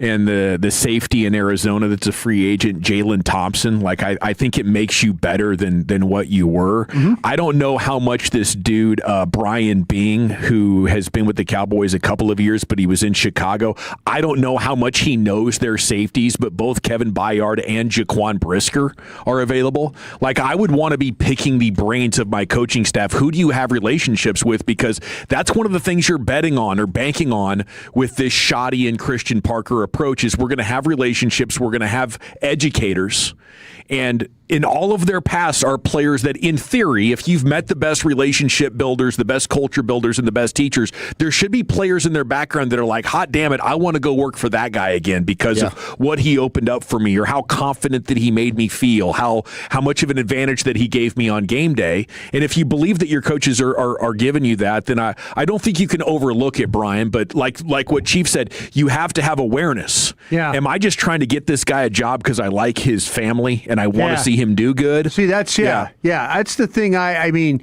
the coaching search has been done with it in mind, if not hiring friends, per se. But maybe you're not coming in here and like giving the Joneses in the front office the opinion like, hey, we need this guy just because you have familiarity with him. Identify different players from different teams that are the absolute right scheme fit, and not because Reed Blankenship will line up and do the right thing. All right, we got the G-Bag of the day coming up here at the bottom of the hour, and then LA Live with Lucius Alexander. We're back to hit the expressway and get you caught up on everything that's been breaking here on The Fan. I want to chat about Men's T Clinic before we do anything else, though, because if you feel like you are stuck in low gear, you're running on empty out there, and you want to pick me up, Men's T Clinic is the way to go. 5 DFW locations, cash and insurance options. They make it so easy to get your hormones optimized, get you supercharged with the amount of testosterone that's going to have you living your best life. Let's ditch that brain fog. Let's reinvigorate ourselves, maybe with some more libido, some more energy to do whatever needs to be done from the boardroom to the bedroom. Testosterone replacement therapy can help you shed that visceral fat. It can help you add muscle to your frame. And as we get older, it becomes more and more difficult to do these things because our hormones are not optimized for performance anymore. Okay. The great news is we live at a great time where Men's T Clinic can change that equation for you. We'll get the math working in your favor instead of against you. And you should know that Men's T Clinic is the best way to do this, right? You might see some options on social media or on the internet. You're thinking, should I go this alone? No, you shouldn't, because you're going to want the medical experts at Men's T Clinic to monitor everything that needs monitored to make sure you are safely optimized the entire way through the process. Bedroom wellness, hair replacement, joint therapies, they got it all for you right now at menstclinic.com. This is Ryan Watson, owner of Alliance Hyundai. During the Hyundai Getaway Sales Event, we have over 600 vehicles in stock, like the all-new 2025 Hyundai Santa Fe. Every new Hyundai comes with America's best warranty, 10 years, 100,000-mile limited powertrain warranty, and owner's assurance. Visit us at AllianceHyundai.net today. When you think mortgage, think TexasLending.com. How many of you want a home equity loan, but you want to close fast? With TexasLending.com, we can close fast for many reasons. One of them, we do automated appraisals on many of our home equity loans. That means you can get an appraisal done for a fraction of the cost at twice the speed, closing your loan when you need it. Fast. Call TexasLending.com for your home equity loan today. We got it. 4201 Spring Valley Road, Suite 1150, Dallas, Texas, 75244. NMLS number 2297. Equal housing lender. $5,000. That's the average amount of money people in the U.S. are now most spending on gas in a year. $5,000. That's crazy. If you drive, you have to download Upside, the free app that gives you cash back every time you get gas. That's right. You can earn real cash back with Upside just by buying the gas you're already buying. You can literally start earning cash back today. I use Upside every time I fill up, and I've already made around $300. You're putting gas in your car anyway. Why not get real cash back? If you like free money, download Upside. I'm saving the cash I earn from using Upside to help pay for a vacation later this year. Download the free Upside app now to earn cash back every time you buy gas. Use promo code FRESH to get an extra 35 cents per gallon on your first tank. You can cash out anytime right to your bank, PayPal, or a gift card for Amazon and other brands. Just download the free Upside app and use promo code FRESH for a 35 cents per gallon bonus on your first tank. That's code FRESH for a 35 cents per gallon bonus. The recent freeze was another reminder backup power matters, and that is why thousands of Texans are switching every month to Base Power. Base Power is the only power company with home backup built in, so when the grid goes down, your lights stay on automatically. And right now, if you switch using our special link for fan listeners, we'll cover your current termination fee up to $250. See if your home qualifies. BasePowerCompany.com/thefan. That's BasePowerCompany.com/thefan. You like saving money, right? We all do. That's why Allstate just lowered the price of car insurance. Not, but wait, there's a catch. Lower. Actually lower. So if you're shopping around or just want to see how much you could save, check Allstate first for a new lower auto rate that could save you hundreds. You're in good hands with Allstate. Not available in every state. Only applicable for new auto insurance business. Rates will vary by several factors, including how you purchase the policy. Potential savings vary. Allstate North American Insurance Company and Affiliates, Northbrook, Illinois. Time is valuable. That's why Lowe's Blueprint Takeoffs turn blueprints into quotes faster. Bring us your plans, and we'll generate itemized material lists to make quoting easier so you can get back to building. Plus, at the Lowe's Pro Desk, you get access to thousands of building materials not sold in store. And when your order's ready, we'll deliver everything to the job site. Improving is easy at Lowe's. I built this business the old-fashioned way. Hard work and a whole lot of spreadsheets. Yeah, about that, I upgraded us to Odoo. Odoo puts everything we need, sales, inventory, accounting, on one connected platform. No more juggling systems, no more headaches. So it all works together? Exactly. Odoo is the all-in-one business software that makes running and passing on a business easier than ever. Take your business into the next generation. Try Odoo free at odoo.com. That's ODOO.com. Hey Tolos, it's Corey Majors here, and let's talk retirement. If you're like most folks, you're worried about paying too much in taxes in your golden years. My good friend David Dustin, founder of the MoneyWorks Group, can help you keep more of what you've earned with guarantees. David's helped tons of folks right here in North Texas create efficient, safety-first retirement strategies, and he's giving away a free copy of his Safe Money book to help you do the same. Visit MoneyWorksGroup.com for your copy. David Dustin with MoneyWorks Group. Reinvent your tomorrow with retirement guarantees for life. What are the most common calls you guys get for someone who's like, oh, I wonder if I should call the Frankels for this? The bottom line is if you're in a car wreck and it's not your fault, you may not need us, but the call and the consultation are free. So what can it hurt? I was in a car wreck. I went to the emergency room. I don't have health insurance. Now I've got a $20,000 bill. What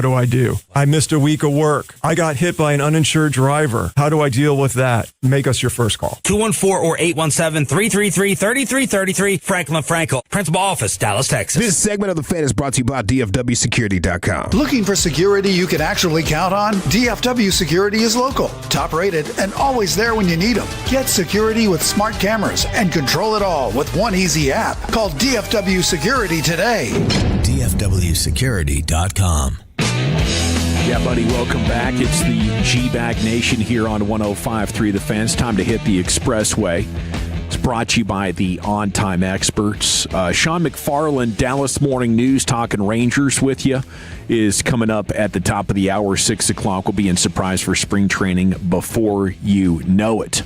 Okay, snapshot of what's been happening throughout your broadcast sports day. Mark Cuban says we should embrace tanking in the NBA. Says the league should stop making the owners lie about it. Help teams sell it to their fan base a little bit. Like, hey, we don't suck. We're tanking for Darren Peterson. Would you like to come on out? I wonder how the players would feel about that. Yeah, cheering for losses. Good. Yeah, there's a Pandora's box here. To me, I agree. I think the bigger problem is the load management stuff. Like, that's what annoys me. Like, if I'm a fan and I'm buying a ticket to go, Giannis and the Bucks are in town, or, name a player. Shai Gilgeous-Alexander and the OKC's in town, and Gilgeous-Alexander's healthy, but they're coming off a back-to-back, so they decided, we're just not going to play you. Like, get out of here. Like, screw you for that. I think fans, we all understand when our team is not realistically competing for a championship, the big-picture goals.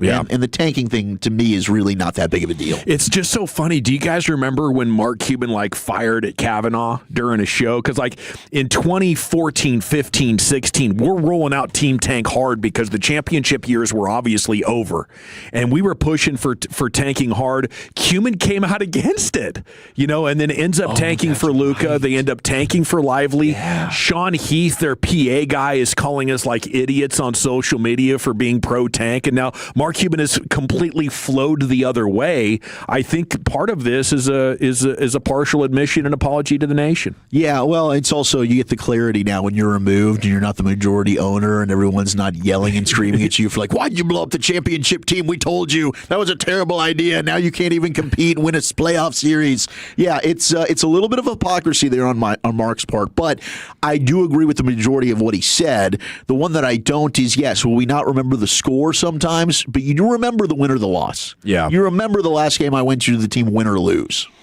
I would say go to games early in the season. If you can only go to one game out of the year and you're like, I need this team to play, make sure they have a couple of days off. Go to games early in the season. And also consider just watching on TV. I think TV is great. Sometimes, you want to get there to experience that for yourself. And maybe the arena experience is better for you. But I love the TV. You save a bunch of money and you don't have to, deal with a lot of the hassle of it. I think it's pretty cool to go to a game when there's big-time players on the court. Oh, yeah. Making big-time plays in big-time games. And I was thinking, and the playoffs are intoxicating. Yeah, the playoffs were really cool. Different. When me and Blake were going at Reggie Atatula, we were going every night when they were playing. But I will remember, going and watching Curry play and just kind of, Seth? Steph Curry. Iconic. But I remember going to watch him play and how much he moves around in the game. You don't get that on TV. No. You just watching him, how he gets himself open, it's just fascinating. And then just to be down near the court, the size and the athletic ability of the players. That's what's cool about going to a game live. Yeah. When you see those things, you don't always get that on TV. When you're doing those things. U.S. hockey is going to resume tomorrow at 2:10 quarterfinal action. So if you can't watch, keep it locked with us. We'll be giving you updates and spoiler alerts and the whole deal. Hopefully Radek Faksa is okay. He's going to miss Czechia's Olympic elimination game, or he did because of injury. He was injured late in their last game against Switzerland. We don't have any other information on that as of now. Okay, what else do we have going on? Evan Grant with the story says what CY told us a couple of weeks ago. The Simeon trade wasn't much about the relationship with Corey Seager. It was a matter of him just not being good enough anymore, and that kind of got attached to the story. But there's a quote from Corey Seager in here saying, we're fine. This was kind of an overblown deal, and maybe we weren't the best of buddies per se, but they both had a respect for each other and appreciated the time they got to spend together. Okay, here in the reports from Calvin Watkins that Pickens' agents want to negotiate at the Combine. Maybe that should give you some optimism. They could hammer out a deal. And then Brian told us today that the Cowboys aren't dropping the tag on GP today. They'll let this play out. The deadline is on March 3rd. So here they got about 10 days or so to see, or 2 weeks actually, to see if they can get something hammered out as we're sitting here on the 17th. And then the deadline for a deal is July 15th if the tag would in fact get placed on him. I just, I hope that the Cowboys have reviewed everything with their philosophies of team building and contract negotiations, and this is going to be, going significantly different than how the Micah Parsons thing went. But I think this might be more likely to end in a holdout because without him signing the franchise tag, he's incurring no fines. Micah Parsons at least had to be willing to get fined every day to miss stuff. George Pickens could just not sign the franchise tag, and then he is not under contract, and he can do whatever the hell he wants. But I really hope the Cowboys have decided that this isn't good for building. But my suspicion is, what one report said last week, they get hundreds of millions of dollars in media mentions, this sort of additional brand awareness that's not paid advertising. It's essentially just advertising because you're so damn big in the news cycle. And that's worth significantly more than like the paid advertisement that you would intentionally try to build a brand around. I can't imagine the Joneses, deciding to break from what has probably been an important part of their business strategy or their marketing strategy, and has allowed them to remain relevant because they're a 24/7, 365 soap opera. Like, I think if you gave Jerry Jones the truth serum right now, he'd be like, do you think I'm crazy? You think I'm actually going to end this before we get to training camp?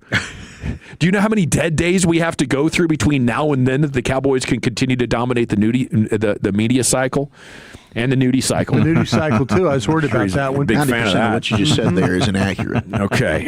How so? Yeah. It's time now to go to the Pimp Cup. Here's Lucius Alexander back in the day. Yeah. Let's get it started. Vacated title because the General Gavin Dawson went 5 times with this very unfortunate poo situation that is sweeping across the Metroplex right now. I'm pretty sure everybody's talking about it. Brought shame to my family. Surprised my dad hasn't texted me about this. Son, you got to fall on the sword, jump off the cliff. We do it every weekday on the Fan, 5:30. My name is L.A. Lucius Alexander. All right, our winner and champ, like I said, is Mr. Gavin Dawson.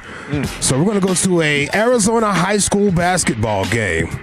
Arizona high school basketball game. What is this? The Coconino High School. Coconino High School, I believe that it is. They let the team manager check in during a blowout. Fourth quarter, it was senior night. Team manager hit a shot after making a brick. Give it to Moody! Moody! Oh! Carson, another rebound! To Moody! Splat. You got to love the regulars cheering for the guys on senior night or whatever Give it to Moody! Give it to Moody! Moody looked like he was probably a lineman in football. Okay. But you got a shot, though, bro. Give it to Moody. Yeah, give it to Moody. He's got the shot. Give it to Moody! Moody! Oh! Carson, another rebound! To Moody!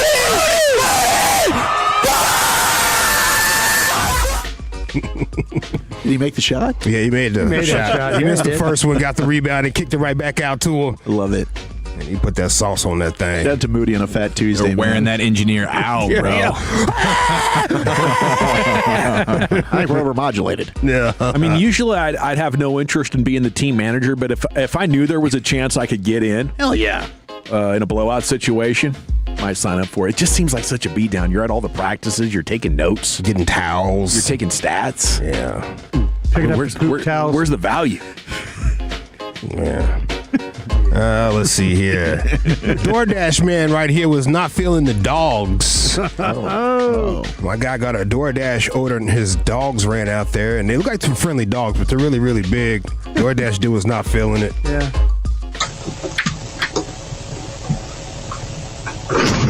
How you doing today? 0424. 0424? Yeah. Oh. Are you sure? Man, woo, go. He ain't gonna do nothing. He ain't gonna do nothing, bro. Damn. He ain't gonna do nothing. What the f? I mean, I told you we were gonna do Should have had the mother put up. Like me hurt my goddamn self. You a grown man, just hold your ground. I should have shot that bitch. All right, good.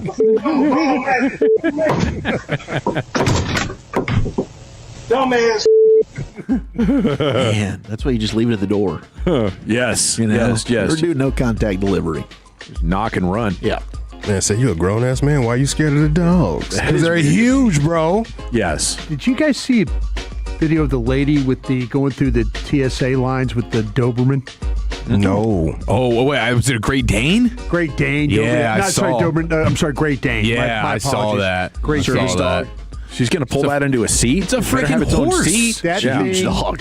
She had to have papers. Like when they went through the TSA, she had to hand over these papers, and they're like, "Okay." Yes, I'm clinically insane. I'm bringing a Great Dane on an airplane. Here's my papers. Dane. Yeah. She's a whole row. She's an exit row. That's big, dude. It was, like I've never seen anybody bring a dog that big. There was a Great Dane that lived down the street from the time I was like 8 to 14 years old. It was always way bigger than me. Terrified me. It was the nicest dog in the world. They're nice. They're lap dogs, bro. They do is lay around on the couch all day. I didn't know that at the time. But what that guy said in there, like, you're a grown man, just stand your ground. Yeah. When I found that out about dogs, totally changed my life. Yeah. Because I used to like turn and go. Don't do that. They like climbing to on chase top you. of cars and they stuff. gonna chase you, bro. Yeah. As long as you kind of get in like a linebacker stance and just stare at them, they'll run up on you and then veer off. Yeah, they don't want you. Yeah.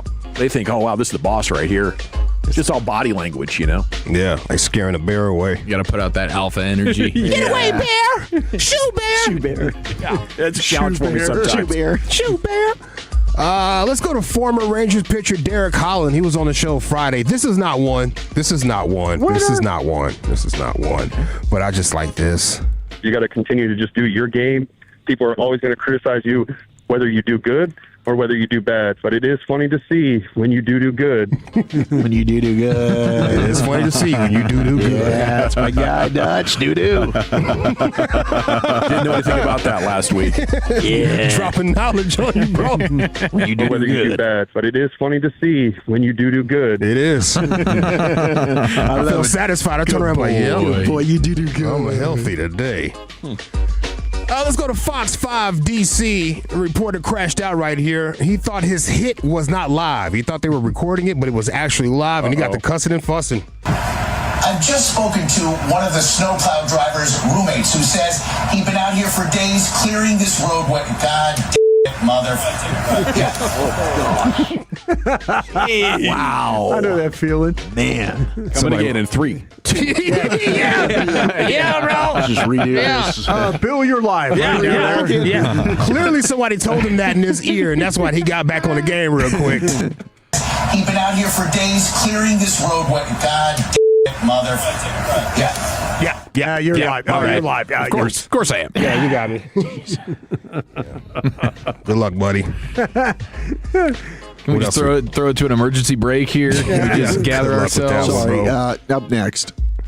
Okay, so you guys familiar with the Horizon League men's basketball? Yeah. Yes. They get an automatic bid every year. Really? Yeah. Okay. Well, Green Bay lost to Milwaukee. Did you know Doug Gottlieb? Yeah, head coach of Green Bay. Broadcaster Doug Gottlieb is now their head coach over there. He's terrible. I think he got S-canned from his radio show. They canned him.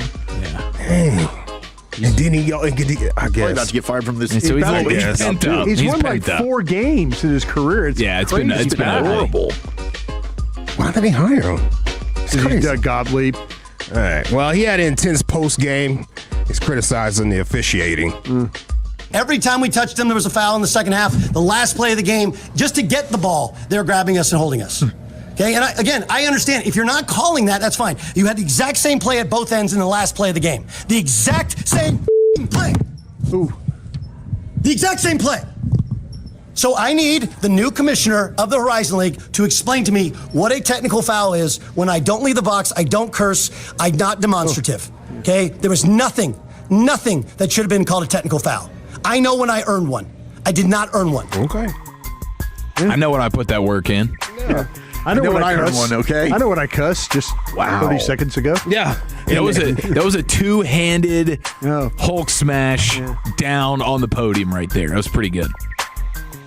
I think Doug's just annoying. We all know that, right? If you listen to his radio show from any He's taking a break from the radio show to focus on the family, not the coaching. And losing basketball games. There was one time Green Bay had a great run. They really did, and he's totally made it awful. I think this is like the 4th career crash out he's heading for. as a player, things didn't go perfectly for him. He's a hothead. Yeah, I had heard some not good things about him when he was at ESPN. Oh, really? Yeah. Yeah. That's what I'd heard, too. He's kind of a jerk.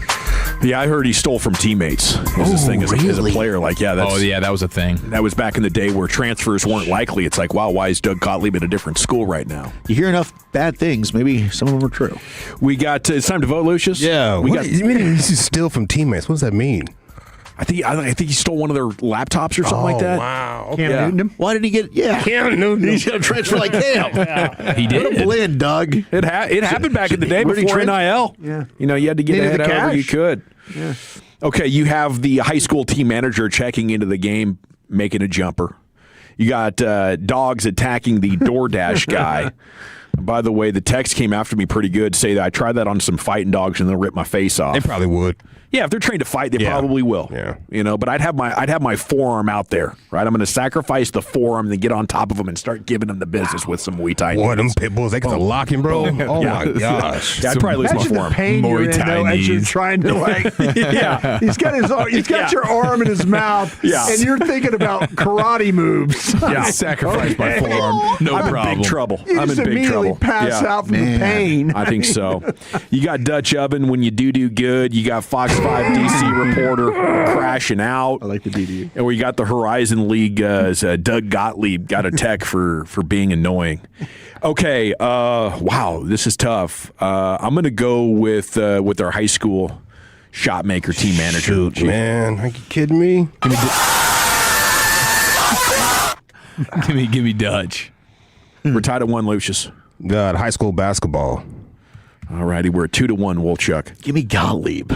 We're at 2-1, Brian. I'm going with Fox 5. By a score of 2-1, and your new G-Bag of the Day champion out of Cocoa Neo High School. It's the team manager checking in with a hoop. We got it's time now to stay in the Pimp Cup. Here's LA and LA Live. Yeah, let's get into it right into the Great Rick James. Well, all right, you squares, it's time you smoke. Fire up this funk and let's have a toke. It'll make you dance to some of everything. Everybody get high. You watch us blasting through Nicker. Excuse me, Landon Dickerson right there. Yeah, it seems like he was just the kind of athlete, the kind of star that was perfectly cast on the Los Angeles Lakers. Michael Porter Jr. recently said, "Oh, I don't like this. That if the Nuggets don't win this, that was a good one. Don't try to get me on that. They might have to break up the team. Lou, are you buying?" We had a phenomenal day today. League Museum and Arthur Bryant's Barbecue. Welcome back to Coppin Stadium. I just wanted to, a little bit earlier in the show, I said something didn't come out quite the way I wanted it to. Well, how'd you want it to come out? Seventh inning stretch brought to you by Budweiser. This Bud's for you, Digger. What? That sounded weird. Like that. Dude, okay. This is amazing that you've just played this montage. Yeah, what's up? There is a 90s commercial that I've seen pop back up on the timeline from Nick at Night. Oh my gosh, I'm scared of that already. Nick, like it's during Halloween, and so it's all these kids, they're ringing the doorbell and they're going, Nick or treat. Oh. And they say it over and over again. And dude, it does not sound good. Especially from the 90s, bro. Nickelodeon was a wild place. Remember that guy that was running the thing? He had a foot fetish. Oh, that's why you see all this feet stuff everywhere on Nickelodeon. A lot of bro. fetishes. Yeah, a lot of fetishes. Poor Amanda Bynes. Hey, that Oakland broadcaster right there. Yeah, who the went baseball. to the N-word museum. That one was You unbelievable. could tell he was saying that all day. You could tell he was. It came off too. And he pointed at the camera too. Is he working again? That's a good question, man. No, I gotta look that up. I think they asked him to leave. I'd like to apologize. I think they asked him to leave. Come out like I said. All right. Anyway, this is LA Live for Tuesday, February 17th, 2026. It is a Toxic Tuesday edition, if you can't tell. Welcome in, folks. Hey.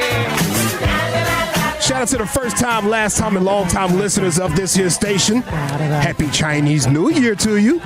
Chinese New Year, yeah, year of the fire horse. Fire horse. So be prepared for intense transformation this year. They said intense. transformation, which I do believe. Happy Fat Tuesday to you out there. Hope you're enjoying yourself. Don't drink and drive.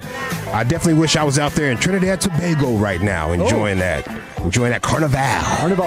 Yeah, I see it up and down my timeline. Y'all are enjoying yourselves out there. Shout out to you. LA Live is brought to you by Greystone Roofing and Construction. That is greystone-roofing.com. Do y'all watch HGTV? No. Is it like home improvement stuff? Yeah. Every once in a while, I'll pop it on there. They got like the husband-wife teams and the brothers that work together. Yeah. The flipping the house guys. Yeah, one guy could build the house, the other guy sells the house. Yeah. Okay. There's got those. I like watching House Hunters.